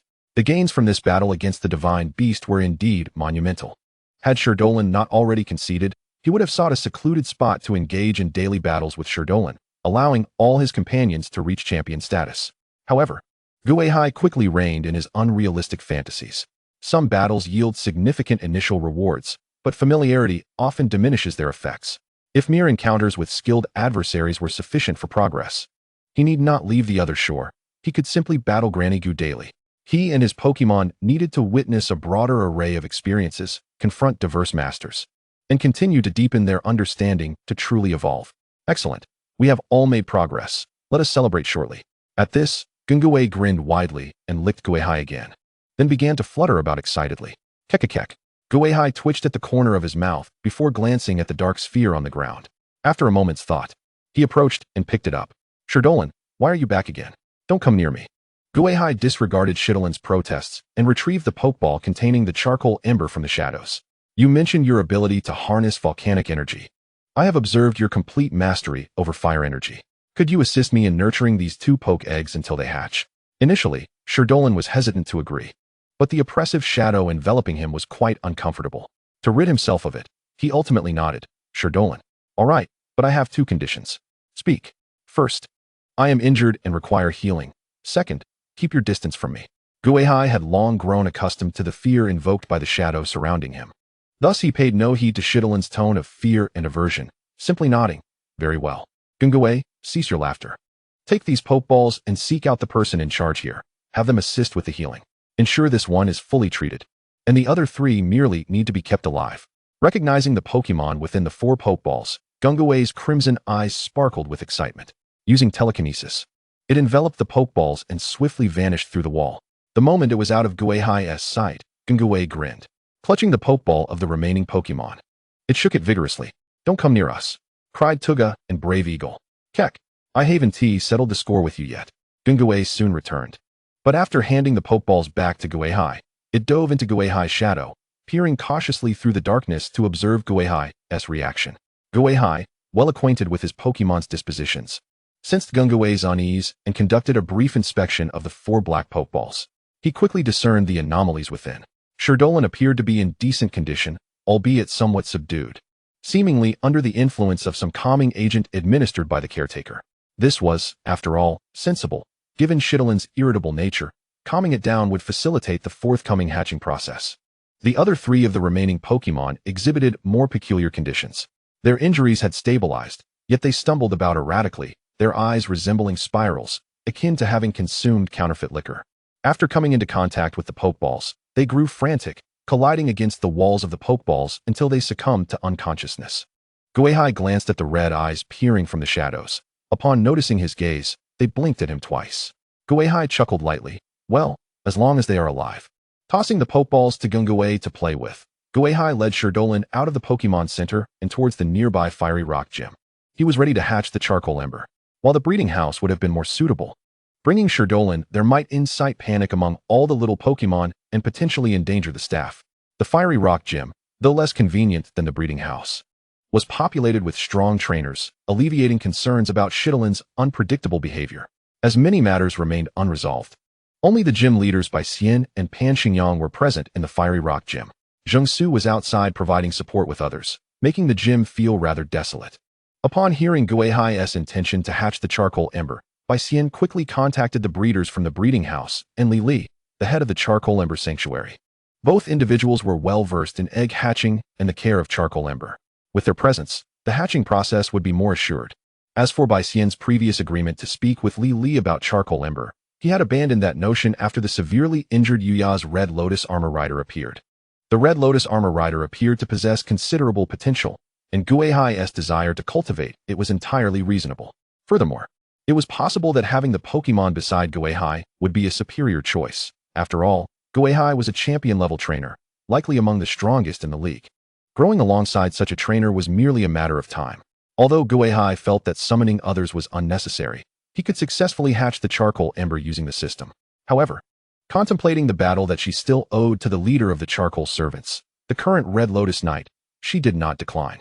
The strongest individual in Fire Rock City, Bai Xian, had spoken. Both the breeders from the breeding house and Li Li arrived swiftly. Even though Li Li was not particularly eager to confront the prosecutor Gui Hai, she had promised to assist the Red Lotus Knight in negotiating with him to retrieve his kin. Furthermore, she desired to inquire about the Red Lotus Knight from Gui Hai. Thus, she steeled herself and proceeded. Accompanying her was a red-haired prosecutor. Greetings, Prosecutor Gui Hai. I am Yang Cici. a member of the elite prosecutor team of Fire Rock City. In contrast to Li Li's timorous demeanor, this red-haired girl appeared somewhat bolder. May I challenge you? Or perhaps reckless? Gui Hai and Yang Cici exchanged glances before shifting their gaze. You are not strong enough. Yang Cici fixed her gaze on Gui Hai. But I will become stronger. Please, allow me to experience your power. I beg you. Gui Hai regarded the breeder, who stood aside, uncertain of how to begin. I apologize for the trouble. This is the Pokemon I wish to hatch, though the energy I use to nurture them may differ slightly. I hope you are not taken aback. The breeder observed the 2 Pokemon eggs held by Gung Gui, scratching his head and smiling. Master Bicien has already informed me that you intend to nurture them using the energy of Sidolin. I am prepared for this. To be honest, I am quite eager to witness a legendary Pokemon. Gui Hai nodded in satisfaction. Then let us commence. Chapter 67. Hatching the Charcoal Servant. Although Yang Cici was overlooked by Gui Hai, she did not feel disheartened. She nudged the silent Lily beside her. Lily, it's your expertise to hatch the Charcoal Servant. Go ahead. Lily gazed at Gui Hai in the arena, surrounded by Gung Gui, Mian-IQ, Rotom, and the Double Blade, forcing a bitter smile. Come on. He is a senior prosecutor of the Alliance, one of us. Why are you afraid of him? With that, Yang Cici pushed Li Li towards the breeder. Upon seeing Li Li, the breeder smiled warmly. Miss Li Li, it is an honor to meet you. Feeling the gaze of Gui Hai behind her, Li Li took a deep breath. I am flattered. After a moment's thought, since it was about hatching the Charcoal Servant, she decided that the Red Lotus Knight should witness this moment as well. Thus, she released the Red Lotus Knight. The Red Lotus Knight, clad in golden armor, immediately captured everyone's attention. Both Bicien and Pan Xingyang, upon seeing this familiar figure, were reminded of the moment it had appeared on the battlefield, swiftly defeating the opponent with a single strike. Their eyes flickered with yearning for such a novel Pokemon. However, upon sensing the attributes of the Red Lotus Knight, they felt a tinge of disappointment. They realized that specializing in a single path was arduous. Nurturing a fire and psychic-type Red Lotus Knight would likely be beyond their capabilities. Is this the evolution of the Charcoal Servant? It looks so imposing. What is the name of this Pokemon, Miss Li Li? The breeder, excited by the sight of the Red Lotus Knight, eagerly inquired. Li Li opened her mouth. But she too was unsure of the name of this Pokemon. Although she was responsible for the protection and research of the Charcoal Servant, she currently had no results to present. This one had evolved through whatever method Gui Hai had employed. Thus, she turned to Gui Hai, who ignored her gaze and nodded at the Red Lotus Knight. I refer to this Pokemon as the Red Lotus Knight, the evolution of the Charcoal Servant. Red Lotus Knight? That sounds splendid. Are you planning to nurture these 2 Charcoal Servants into Red Lotus Knights as well? The breeder, pointing at the 2 Pokemon eggs, asked. However, Gui Hai shook his head. I have always respected the will of Pokemon when capturing them. If they wish to follow me and evolve into Red Lotus Knights, I shall naturally guide them in that direction. The breeder nodded in acknowledgement. I see. Gui Hai had no intention of continuing the conversation. It was already quite late, and he still had to take the little ones out to celebrate later. It was crucial to finish the formalities promptly. With that, he released Sidolin. As the deity residing in the volcano appeared, everyone felt as if a colossal weight had descended upon their hearts. The temperature in the dojo rose several degrees upon Sidolin's arrival, leaving everyone feeling exceedingly overheated. Kek! Gung Gui uttered something to Sidolin, as its ghostly energy surged. The pressure emanating from the champion-level Pokemon was immense, even overwhelming the recently healed Sidolin. The others felt as if the light in the dojo had dimmed slightly, strange sounds and shadows emerging around them. Sidolin intended to release its own pressure in response, but Gui Hai promptly interrupted. That's enough. Gung Gui retracted its pressure abruptly at the sound of his voice, grinning widely at Sidolin. Sidolin tilted its head to one side, snorting. Except for Bicien. Everyone else wiped the cold sweat from their foreheads. Was this the power of a champion-level Pokemon and a deity? Truly terrifying. Merely the pressure nearly broke them. Their limited strength made it difficult to distinguish between champion and elite levels. Only Bicien and Pan Xingyang's expressions shifted slightly, their gazes toward Gui Hai filled with profound astonishment. The breeder who had come to assist from the breeding house swallowed hard, gazing at Sidolin's form with sparkling eyes. This was a legendary Pokemon. Others found it challenging to even catch a glimpse, yet it stood before them now. How they longed to embrace it. However, the breeder's rationality quickly prevailed, and they placed Gui Hai's charcoal servant eggs into the device. Then, they addressed Gui Hai. Next, we simply need Sidolin to inject energy here. They pointed to the energy inlet of the device. Lily nodded from the side. However, We must be cautious about the speed and intensity of energy injection. It must not exceed the threshold that the charcoal servant can endure, or it could harm the newly hatched charcoal servants. With that, she adjusted the machine's threshold alarm. Gui Hai glanced at the system's suggestions and nodded. Thank you, Cydalin. Cydalin emitted a few sparks from its mouth, channeling fire energy into the machine, which then uniformly transmitted the energy into the Pokemon eggs. Cydalin's fire energy was exceptionally pure, quickly invigorating the life force within the two eggs. Gui Hai observed the countdown for the hatching of the charcoal servant on the system interface. Time passed second by second, and none in attendance spoke. Suddenly, one of the eggs in the apparatus emitted a cracking sound. Soon after, the other egg displayed a distinct crack. Everyone held their breath, their eyes fixated on the two eggs within the apparatus, eagerly anticipating their emergence. Crack, crack. The cracks on the surface of the eggs multiplied rapidly, soon covering the entire surface. Cydalin timely intensified the energy input, and the machine emitted an alarm. Yet, the shells suddenly shattered, revealing two tiny lives within. The two charcoal servants appeared, their bodies a fiery red, reminiscent of glowing embers. A helmet adorned with crimson tassels blazed with a fierce flame atop its head, embodying the vibrant vitality of the two Pokemon. However, unlike the ordinary ones, these two charcoal squires exhibited a unique trait. The flames in their eyes were not red but a haunting azure, reminiscent of phosphorescence. This was a distinguishing mark of the shimmering members within the charcoal squire lineage. It is rare to find shiny Pokemon among a group, yet astonishingly, both of these creatures in the Ghost Sea were indeed shinies. The Red Lotus Armor Knight instinctively took a step forward upon witnessing its newly hatched kin. But a figure moved even more swiftly. Ghost Sea appeared before them as if by instantaneous teleportation, gazing at the two charcoal squires and inquiring, "Do you wish to become my Pokemon?" This scene caused Li to unconsciously clench her fists, not for any other reason, but because Ghost Sea was uncomfortably close to the two newly emerged children, a proximity that could cast a significant shadow over their innocent minds. Given that charcoal squires bore no ghostly attributes. However, Li soon realized her concerns were unwarranted. The two charcoal squires did not exhibit the fear that she and others had shown when approaching Ghost Sea. Rather, they regarded it with a blend of curiosity and a hint of affection. Char, what does it mean to become your Pokemon? Ghost Sea recognized its eagerness had been premature, understanding that they had just emerged into the world and grasped little of its complexities. Thus, it took the time to explain the concept of a trainer and the benefits they could bestow upon Pokemon. The two charcoal squires listened, bewildered yet intrigued, though comprehension eluded them. After some contemplation, Ghost Sea placed 2 bottles of Moo Moo milk into the hands of the charcoal squires, saying, "Allow me to demonstrate. But the final decision rests with you." With that, Ghost Sea turned its gaze toward the Red Lotus Armor Knight. "Show me your resolve and strength in protecting your kin."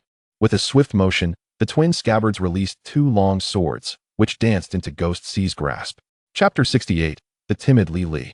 Caught off guard by Ghost Sea's sudden challenge, the Red Lotus Armor Knight glanced at the pure-eyed charcoal squires clutching their milk bottles, its resolve solidifying. "Armor, come forth. I shall protect my kin." It then turned its gaze to Li, imploring, "Armor, assist me, trainer." Li, witnessing Ghost Sea brandishing its swords as if preparing to engage in battle, was struck by a chilling memory of Ghost Sea's previous triumph over the majestic Cydalin.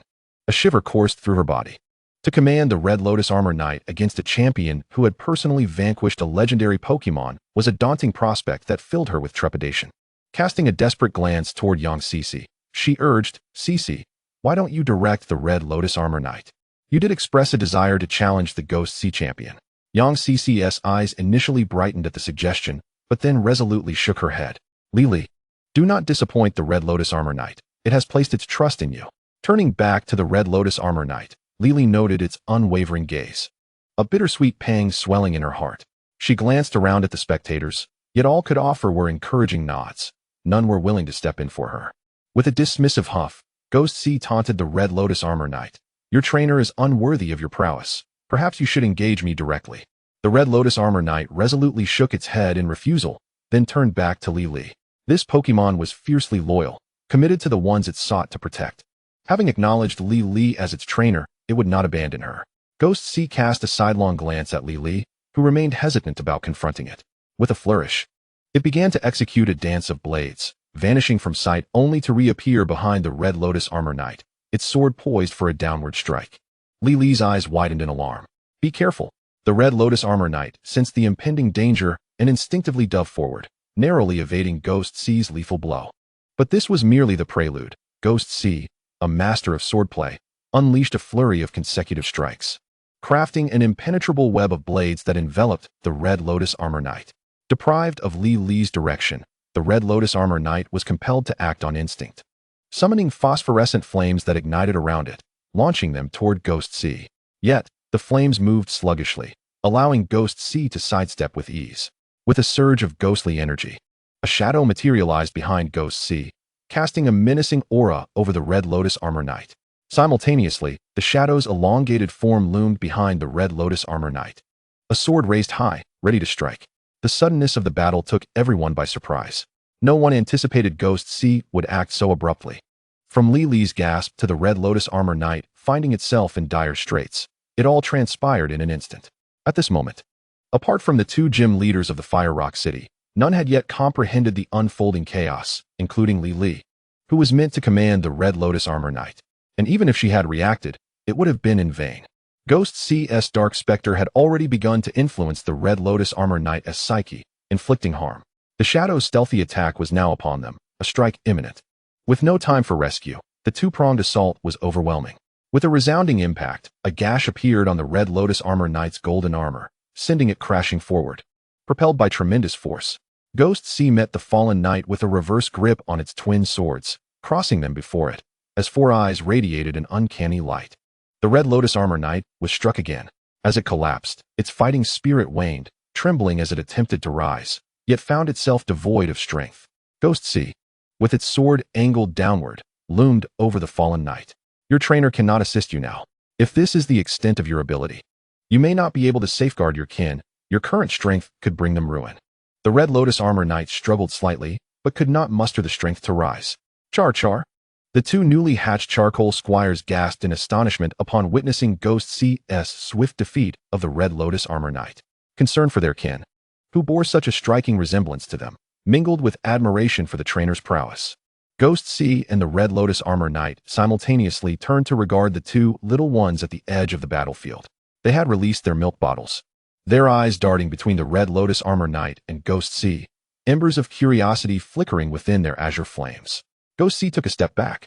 Jengar, a chubby figure, connected to Ghost C, floated closer. The little one rummaged through its dimensional belly and produced a healing spray, administering it to the wounded Red Lotus Armor Knight and mending its injuries. Then, it floated over to the two charcoal squires, entertaining them with energy cubes crafted by Ghost C.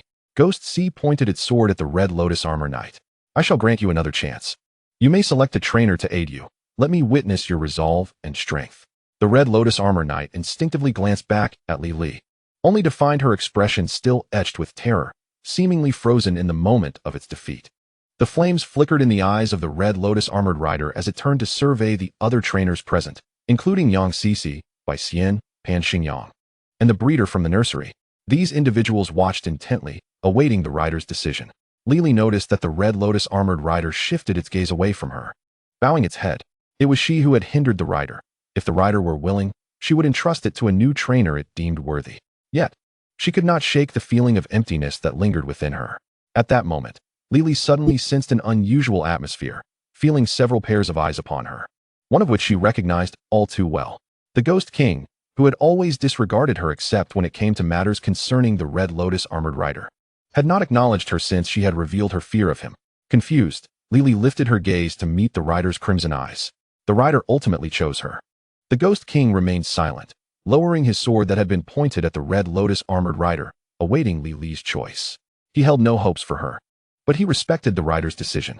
For one brave enough to approach his Pokémon, the Ghost King acknowledged and honored its choice, even if it meant selecting a trainer he did not approve of. Li Li and the Red Lotus Armored Rider locked eyes, a tumult of emotions swirling within her. She did not wish to disappoint the rider's expectations.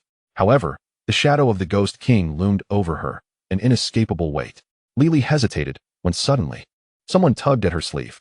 Expecting it to be Yang Cici, she turned only to find it was Gui, the Ghost King's Pokémon. Gui cradled two charcoal servants while using its psychic powers to feed them. Yet, before it floated a calming bell, a Pokémon item intended to soothe emotions. Humans, at times, could also utilize it to pacify their feelings. Lily had previously used this bell during her first meeting with the Ghost King, but had returned it afterward.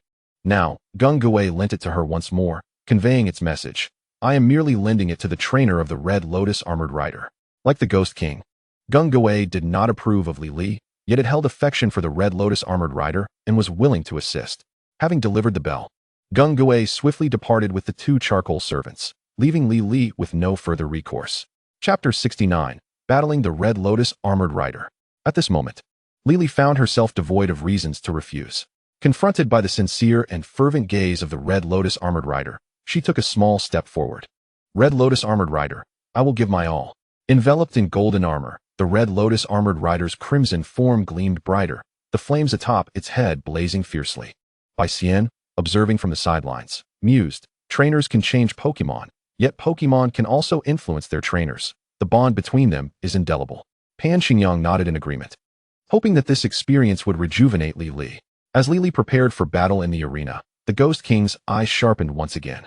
The sound of his dual swords clashing resonated with a metallic clang, sending shockwaves that enveloped the Red Lotus Armored Rider. Red Lotus Armored Rider, brace yourself, Lily commanded. Striving to maintain her composure amidst the cacophony, avoid direct confrontation, let us move. The armored figure heeded her words, swiftly evading the crosscut of the twin blades, and began to maneuver around the arena. Following the conclusion of one sword dance, the Ghost King launched a blade toward the Red Lotus Armored Rider, which then vanished as if teleporting. Lily had never encountered a trainer like the Ghost King, who personally engaged in battle alongside his Pokémon. Nor had she witnessed such a coordinated assault.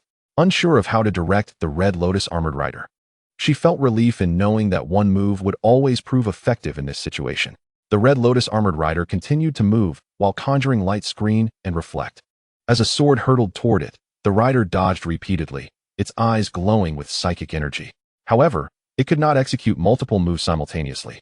So it first directed the light screen, followed by the reflect. Energy surged, forming multiple transparent barriers around its body to defend against attacks from all angles.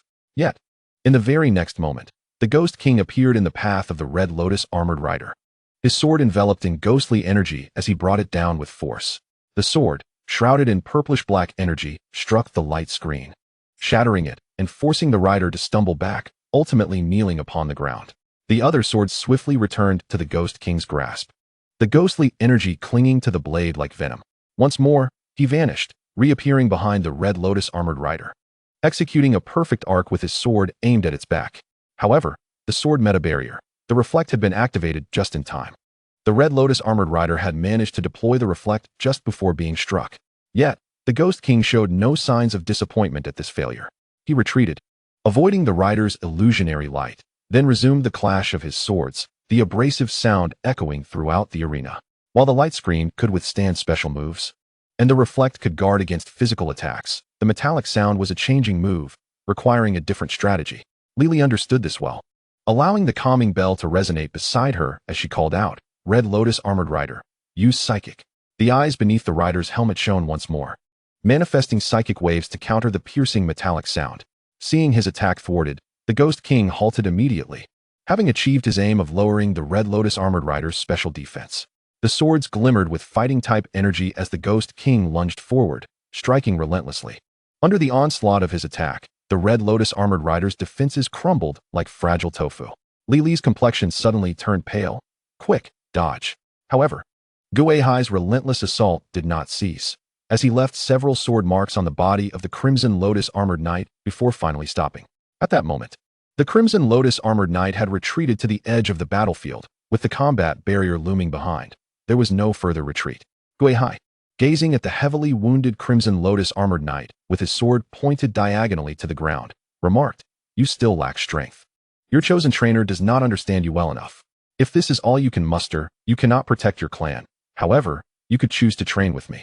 Gui Hai held a deep appreciation for this Crimson Lotus Armored Knight, the only Pokémon he had encountered that, despite lacking ghostly attributes and not having undergone his prenatal education, dared to approach him.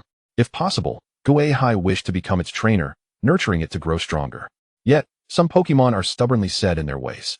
The Crimson Lotus Armored Knight clutched its chest, staring at Gui Hai, who wielded dual swords, with flames of determination blazing in its eyes as it took a bold step forward. Armor. Gui Hai, Feeling a twinge of disappointment, yet further recognizing the Crimson Lotus Armored Knight's resolve, replied, "Then let me witness your prowess." With swords crossed, he swung them fiercely, unleashing a cross-shaped blade of light that sliced through the air. Another crosscut followed. The Crimson Lotus Armored Knight shouted, extending its hands forward, as the golden armor on its shoulders morphed into a cannon. Boom! A torrent of searing flames erupted forth. The armor cannon clashed with the crosscut, successfully neutralizing it and advancing toward Gui Hai.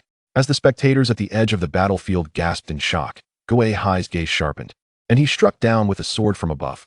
The armor cannon erupted before him, engulfing both Gui Hai and the dual sword scabbard in a blaze of fire. While everyone, including the Crimson Lotus Armored Knight, was fixated on the flames, Lily suddenly shouted, "Get away from there, above you." The Crimson Lotus Armored Knight looked up just in time to see Gui Hai, with his dual swords, descending like a lethal arrow from the heavens. Chapter 70, Refusal. The Crimson Lotus Armored Knight understood that a head-on confrontation was unwise and swiftly dodged forward. Bang! Gui Hai landed, causing the battlefield beneath him to shatter, fine cracks spreading across the surface. Among the audience, Yang Cece and the caregiver who had come to assist, both of whom had never witnessed Gui Hai in battle, swallowed hard. When had humans possessed such power? It was well known that the battlefield was constructed to be exceptionally sturdy to protect the gym, and even moderately weaker Pokemon could not leave their marks upon it. Yet here was a human who had accomplished this feat. Their astonishment was beyond measure. Bai Xian and Pan Xingyang exchanged incredulous glances, which soon faded into understanding. This was the benefit of a trainer comprehending the essence of battle. They could possess formidable strength themselves. However, even in their minds, they had greatly overestimated Gui Hai's combat abilities, never anticipating his power to be so overwhelming. While the audience outside was in awe, the Crimson Lotus Armored Knight and Li Li within the arena were even more astounded. Li Li's hand, which had been shaking the calming bell, slowed as she reflected on all the harrowing encounters she had experienced with Gui Hai during this time. Each incident had left an indelible shadow in her heart, but that had merely been as an observer. Now, standing face to face with that man, even a friendly battle filled her with dread. The Crimson Lotus Armored Knight sensed Li Li's trepidation and was somewhat affected, yet unlike Li Li, it dared to press forward. Armor. The Crimson Lotus Armored Knight reassembled its cannon, this time unleashing a flame as wide as a barrel. As the flame shot forth, Gui Hai released one of his swords and leaped into the air. The sword soared, landing beneath him, allowing Gui Hai to fly upon it. The Crimson Lotus Armored Knight turned its cannon to continue the assault, but could not match Gui Hai's speed. In midair, Gui Hai executed a dance of blades. Once the Crimson Lotus Armored Knight's flames dissipated, he accelerated toward it, striking it with his sword and sending it crashing against the combat barrier. Swish! The dual swords returned to their sheaths. Gui Hai approached the edge of the battlefield where Gung Gui stood, cradling two small charcoal servants in its arms. Behind him, the Crimson Lotus Armored Knight struggled to rise, eager to continue the fight, but soon collapsed once more. Kek! Gung Gui floated forward, holding the two small ones, and communicated something to Gui Hai. A spark of realization ignited in Gui Hai's eyes as he looked at the two charcoal servants. "Do you wish to battle like I just did with dual swords?" The little ones, clutching their bottles, nodded excitedly, their eyes, ablaze with azure flames, sparkling with enthusiasm. Gui Hai took the two small creatures from Gung Gui, placing them on his shoulders. "Then let us train and journey together. I shall guide you." Tan tan. The sound of a bell chimed behind Gui Hai. Lily approached, fists clenched and visibly anxious. Beside her stood the battered yet bandaged Crimson Lotus Armored Knight, able to stand. "Lord Ghost King, I sincerely apologize for the trouble I caused you earlier." Lily stammered her words, her gaze drawn to the Crimson Lotus Armored Knight, while Gui Hai's attention remained fixated upon it. "I hope you can grow stronger and challenge me again." The Crimson Lotus Armored Knight pressed its hand to its chest, determination gleaming in its eyes. "Armor." It then shifted its focus to the two charcoal servants on Gui Hai's shoulders. "Armor? May I hold them?" "Of course." Gui Hai nodded in consent. The Crimson Lotus Armored Knight stepped forward, entering the shadow beside Gui Hai. Although it was evident to all that the Crimson Lotus Armored Knight's movements had momentarily stiffened, it still approached Gui Hai, gently lifting the two small ones from his shoulders. The charcoal servants seemed to sense the Crimson Lotus Armored Knight's goodwill and did not resist. Gui Hai took a slight step back, allowing the Pokemon to bond with their kin. "Lord Ghost King," Lily timidly called out once more. Gui Hai finally turned his gaze toward her. Though it lacked the recognition he had shown the Crimson Lotus Armored Knight, akin to the way one might regard a stone by the roadside. What is it? Lily steeled herself to meet Gui Hai's piercing gaze. Lord Ghost King, I wish to inquire about the evolution method of the Crimson Lotus Armored Knight. Currently, you are the only one who has successfully facilitated the evolution of the charcoal servants into the Crimson Lotus Armored Knight. I wish to disseminate this method of evolution to empower the charcoal servant clan. Gui Hai regarded this individual, who appeared to fear him as though he had wronged her, with a slight frown. To be frank, many were intimidated by the shadows surrounding him, yet none exhibited such exaggerated fear as Li. Typically, individuals only experienced fear in that fleeting moment when engulfed by a shadow, recovering once they were distanced from him. But for Li, the mere thought of him sent shivers down her spine, her eyes reflecting the terror one might have at the sight of a monster. Gui Hai found her gaze deeply distasteful. Thus, when confronted with Li's request, he firmly declined. I refuse. Li stared into Gui Hai's eyes, momentarily taken aback. Why? Gui Hai stepped closer. In an instant, Li recoiled, but soon realized she might have erred. Gui Hai halted his advance. If you cannot even approach me, how can I trust you enough to divulge critical information? After uttering these words, Gui Hai turned and strode towards Bai Xian, saying, Speak to me only when you possess the courage to confront me head-on. After exchanging pleasantries with Bai Xian, Gui Hai departed the Fire Rock City gym, cradling two little charcoals in his arms. He had promised to celebrate with everyone. As twilight descended, it was the perfect time to prepare a sumptuous dinner and then enjoy a restful slumber before continuing their journey the following day. At Bai Xian's recommendation, Gui Hai reserved a restaurant and took it upon himself to cook alongside his Pokémon, swiftly presenting an array of delectable dishes on the dining table. Although not a master chef, Gui Hai had recognized that the skills he honed in crafting energy cubes could also be applied to cooking, leading him to consciously refine his culinary techniques each day. While his creations were not flawless, their flavors and nutritional value were undoubtedly assured. Watching as the two little charcoals nearly buried their heads in their bowls, Gui Hai chuckled and poured them 2 additional cups of moo milk. Although the newly hatched Pokémon were not as fragile as human infants, this stage was still not suitable for immediate training. Based on Gui Hai's experience and the systematic nurturing plan, he intended to refrain from training them until they naturally grew to level 10. During this period, their sole requirement was to grow healthily. Only after reaching level 10 would Gui Hai allow them to learn a few basic moves and engage in simple training and battles. When they reached level 20, he planned to let them evolve directly, either into the Flame Armor Rider or the Azure Flame Blade. Chapter 71, The Legendary Pokémon. Gui Hai documented his plans in the Pokédex. Observing the table laden with delicacies and his Pokémon, he smiled softly. They were all his friends and family. He had chosen them, and they had chosen him. He firmly believed that together, they would become the most formidable Ghost-Type Pokémon Master and showcase the true essence of Ghost types to the world. Ding! Item quest released. Suddenly, Gui Hai's system chimed, and a pale blue system panel materialized before him. He was not surprised by the quest release, considering he had exchanged numerous items from the system during today's battle. However, the quest was announced only after a considerable time had passed since the battle, piquing Gui Hai's curiosity regarding what the system desired of him. The host has exchanged 1 Celebration Armor, Rarity Level C, 1 Curse Armor, Rarity Level C, and 4 Dark Ultra Balls, Mutuo version, Rarity Level C. Overall, item Rarity Level B. However, the host has failed to completely eradicate the remnants of the Revival Society in Fire Rock City. A faction of escapees has fled and is now in hiding. Moreover, these escapees are conducting a crucial experiment for the Revival Society, involving a legendary Pokémon. Quest issued. Task 1.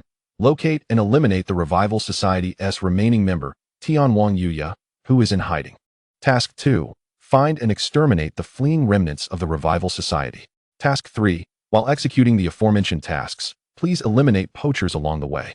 Upon scanning the 3 tasks, Gui Hai furrowed his brow, lost in contemplation. The third task appeared unrelated to the first 2 and seemed to be the system's attempt to pad the quest.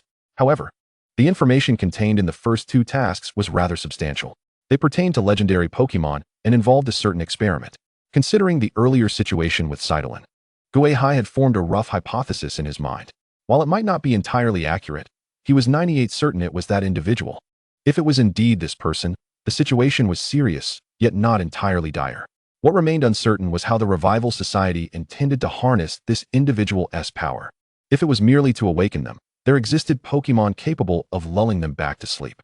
Yet, if the Revival Society possessed other forms of dark technology to control divine beasts, matters would become exceedingly complicated. Could this individual be located within the Eastern Alliance? He had never heard of such a thing before. Gui Hai pondered and opened his Alliance Inspector Pokédex, logging into the internal network to search for information. Soon, he discovered a term, petrification, within a somewhat fragmented ancient document. After skimming through the Alliance's translation efforts, Gui Hai was taken aback. Yveltal had indeed made an appearance within the Alliance, but what of Xerneas and Zygarde? Gui Hai continued to peruse the Alliance's data. However, his expression darkened as he found no records of the two Pokémon capable of countering Yveltal. Could it be that these two Pokémon were not part of the Eastern Alliance? That seemed improbable, as while these three were not one entity, their powers were interdependent.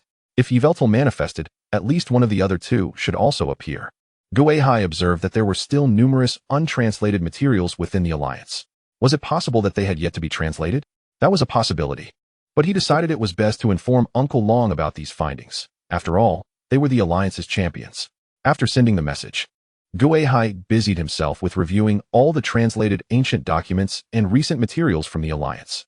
He needed to ascertain which legendary Pokémon had previously appeared within the Eastern Alliance and remain vigilant while traveling through those areas. Additionally, he required a detailed understanding of how many divine beasts had been discovered in this world.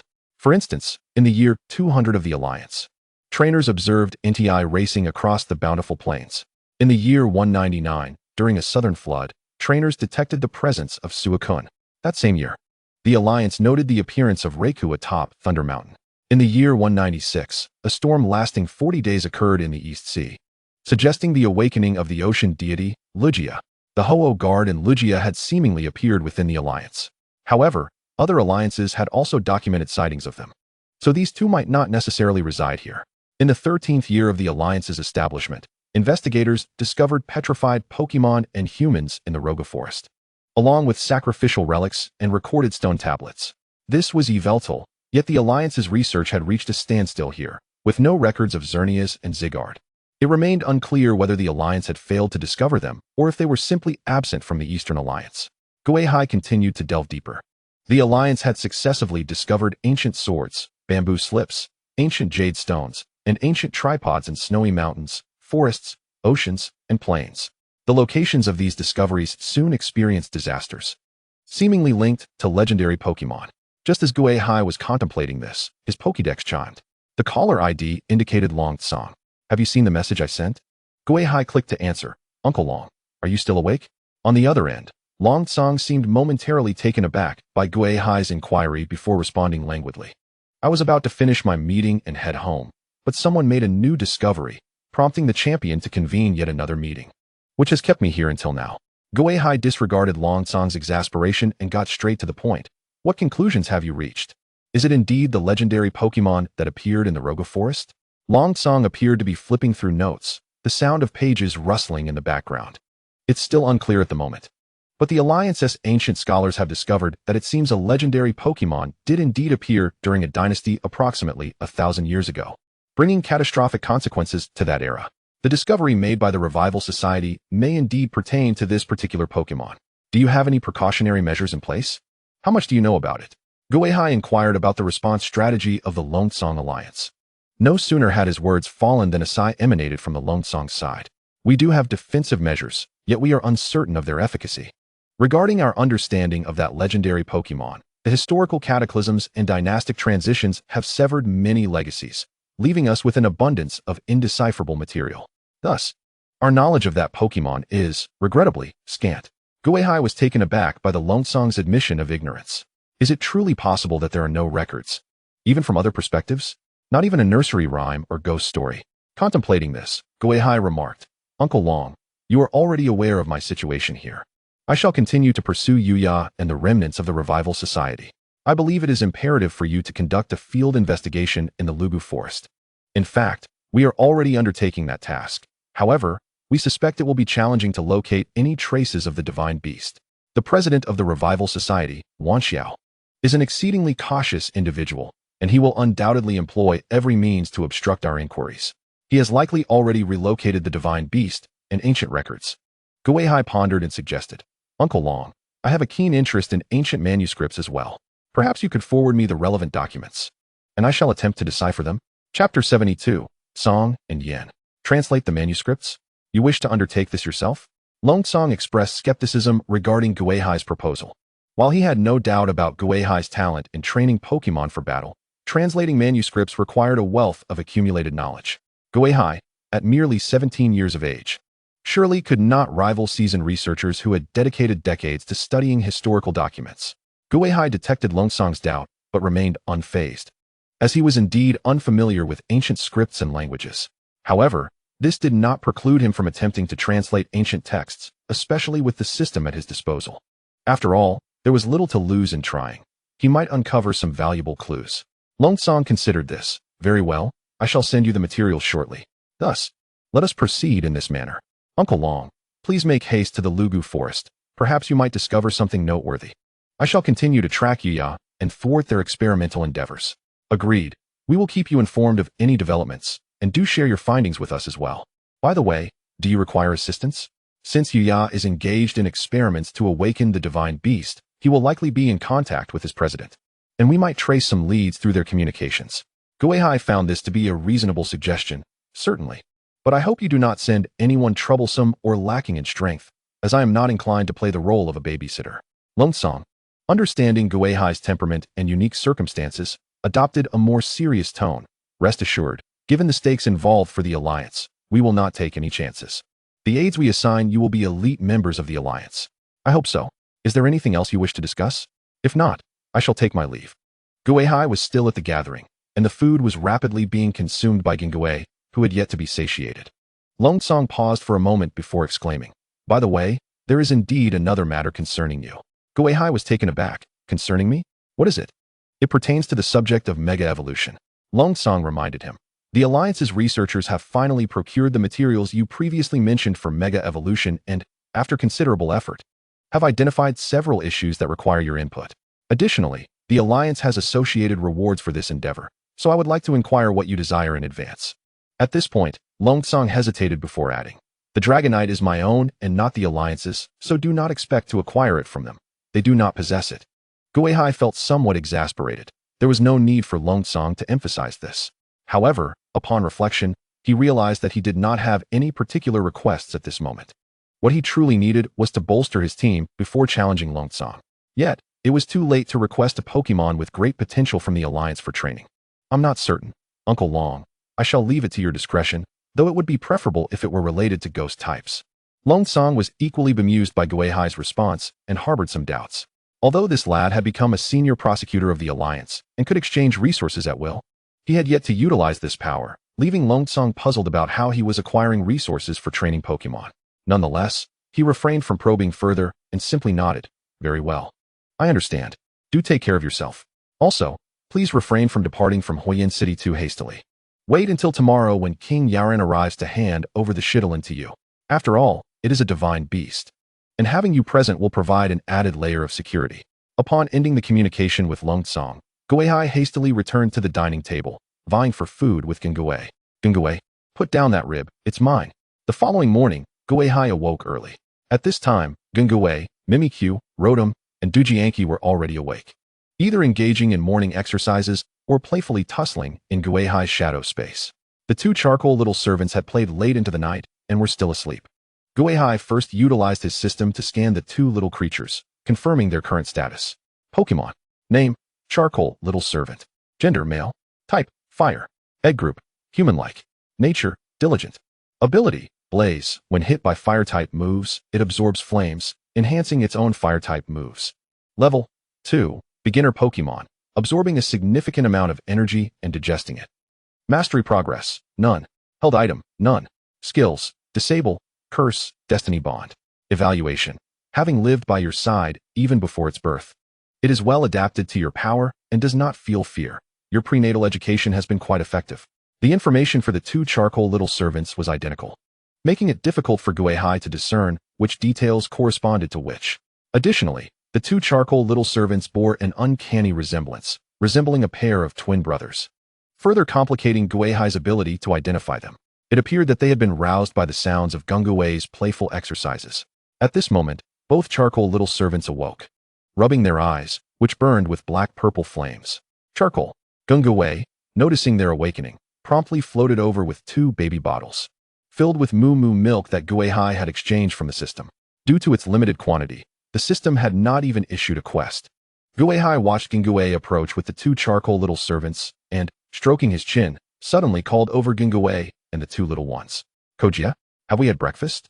I ate a bit too much last night and am now hungry. The little chubby one seemed to have taken a liking to the charcoal little servants. Clutching one in each short arm, peeking out from beneath Gui Hai's shadow, its scarlet eyes appeared somewhat puzzled. Gui Hai found himself at a loss for how to respond to Gingui. You ate so much, yet you're still hungry? How am I supposed to afford to feed you? Nevertheless, considering Gungui's four-dimensional stomach, Gui Hai exchanged a fulu fruit that enhances psychic-type resistance from the system for him. To tide you over, I will prepare a batch of new energy cubes shortly. Upon seeing the fulu fruit, Gungui's eyes lit up, and using telekinesis, he floated the fruit to his mouth, taking a bite and squinting his eyes in bliss. In a fleeting moment, Gui Hai took the opportunity to embrace the two little charcoal attendants who were suckling at their bottles. You two little ones bear an uncanny resemblance to each other. I intend to bestow upon you names for ease of reference. Do you acquiesce? The charcoal attendant cradling the bottle looked at Gui Hai, their innocent eyes blinking in agreement. After a moment of contemplation, Gui Hai addressed the charcoal attendant in his left arm, saying, You shall be named Song. He then turned to the one in his right arm, declaring, And you shall be known as Yin. Together, these names form the title of your ghostly evolutionary forms. What do you think? Although the two little creatures might not necessarily choose to evolve into the Tsangyin Blade Ghost in the future at that moment, they were quite taken with their new appellations. Their crimson-hued areas shimmered with a radiant glow, and sparks of fire danced in their eyes. Charcoal, charcoal. Gui Hai placed the two little ones upon his shoulders. As long as you are pleased, that is what matters. Chapter 73, King Yao ran.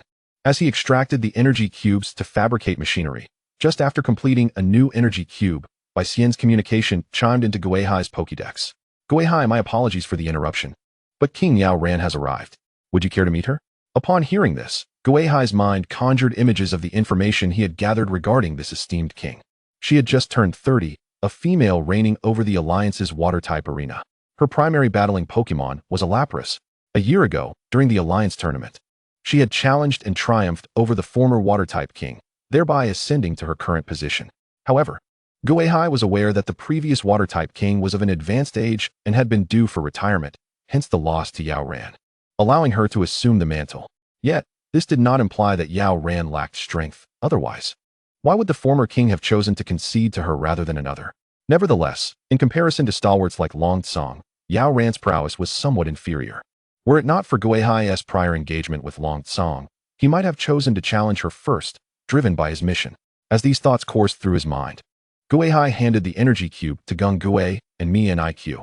Very well, I shall come at once. Are you at the gym? No. We are at the Alliance Center. This time, King Yao Ran is also evaluating other aspects of Huiyin City and is currently inspecting the Alliance Center. Understood. Please await my arrival for a few minutes. After checking out of the hotel, Gui Hai instructed Rotom to envelop him in its metallic armor before soaring into the sky. Greetings. King Yao, I am Gui Hai, a trainer from the Beyond Tower.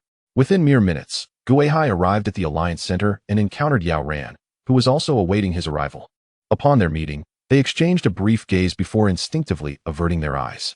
Yet, both were internally taken aback by the presence of the other. Yao Ran was astonished by Gui Hai's youth and the aura he emanated.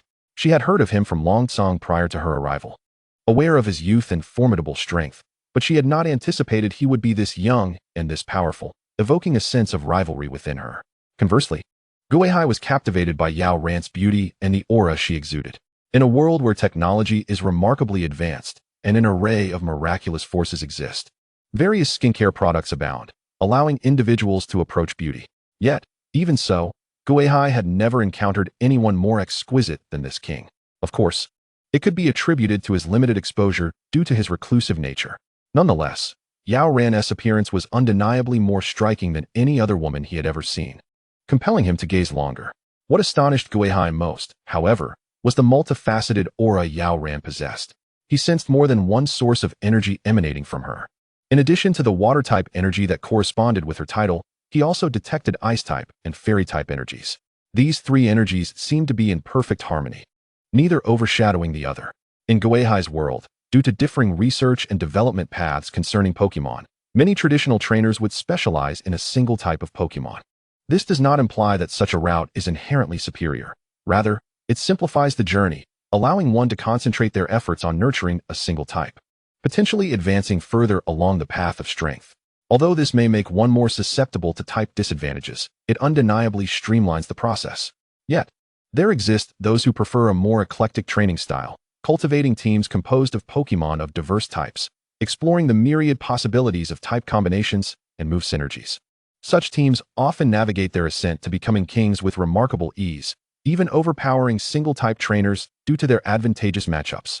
However, once these trainers' Pokémon reach level 80 and ascend to the king level, seeking to comprehend their origins, the challenges become starkly apparent.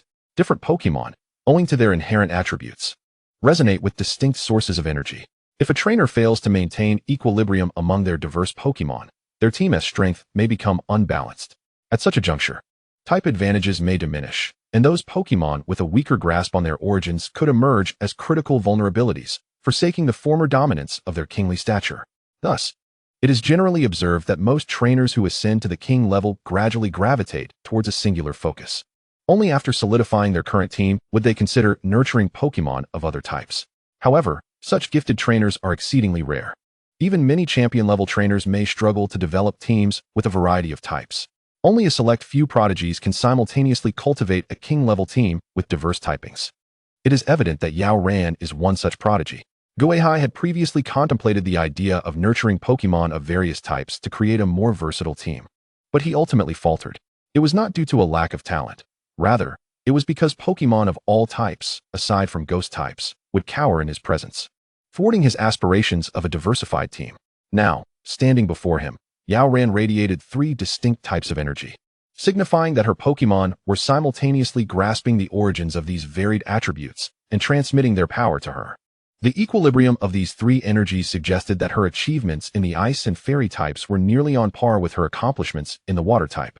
As the water type king, she was not merely unrivaled in the training and cultivation of water type Pokémon. She was among the elite tier at the pinnacle of the pyramid. The presence of other types of energy indicated that this water-type king could easily transition to becoming an ice-type or fairy-type king. If she were to face a king-level trainer whom she could counter effectively, it would undoubtedly spell disaster for that trainer.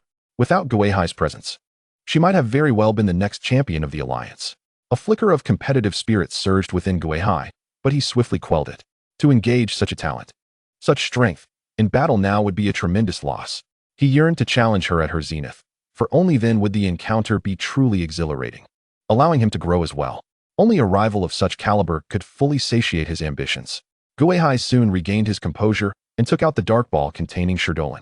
Yao Tianwang, this is the Pokeball of Sidolin. It has pledged to coexist harmoniously with humanity and is willing to utilize volcanic energy to assist the alliance. The subsequent matters can be further negotiated with it. Yao Ran, uncertain of her own thoughts, experienced a flicker of emotions in her gaze before swiftly regaining her composure. She extended her hand, intending to retrieve the black Pokeball from Gui Hai. However, as she took a step forward, a subtle change crossed her expression, and her form became rooted in place. Gui Hai slightly lifted his eyelids, observing her intently, awaiting her reaction.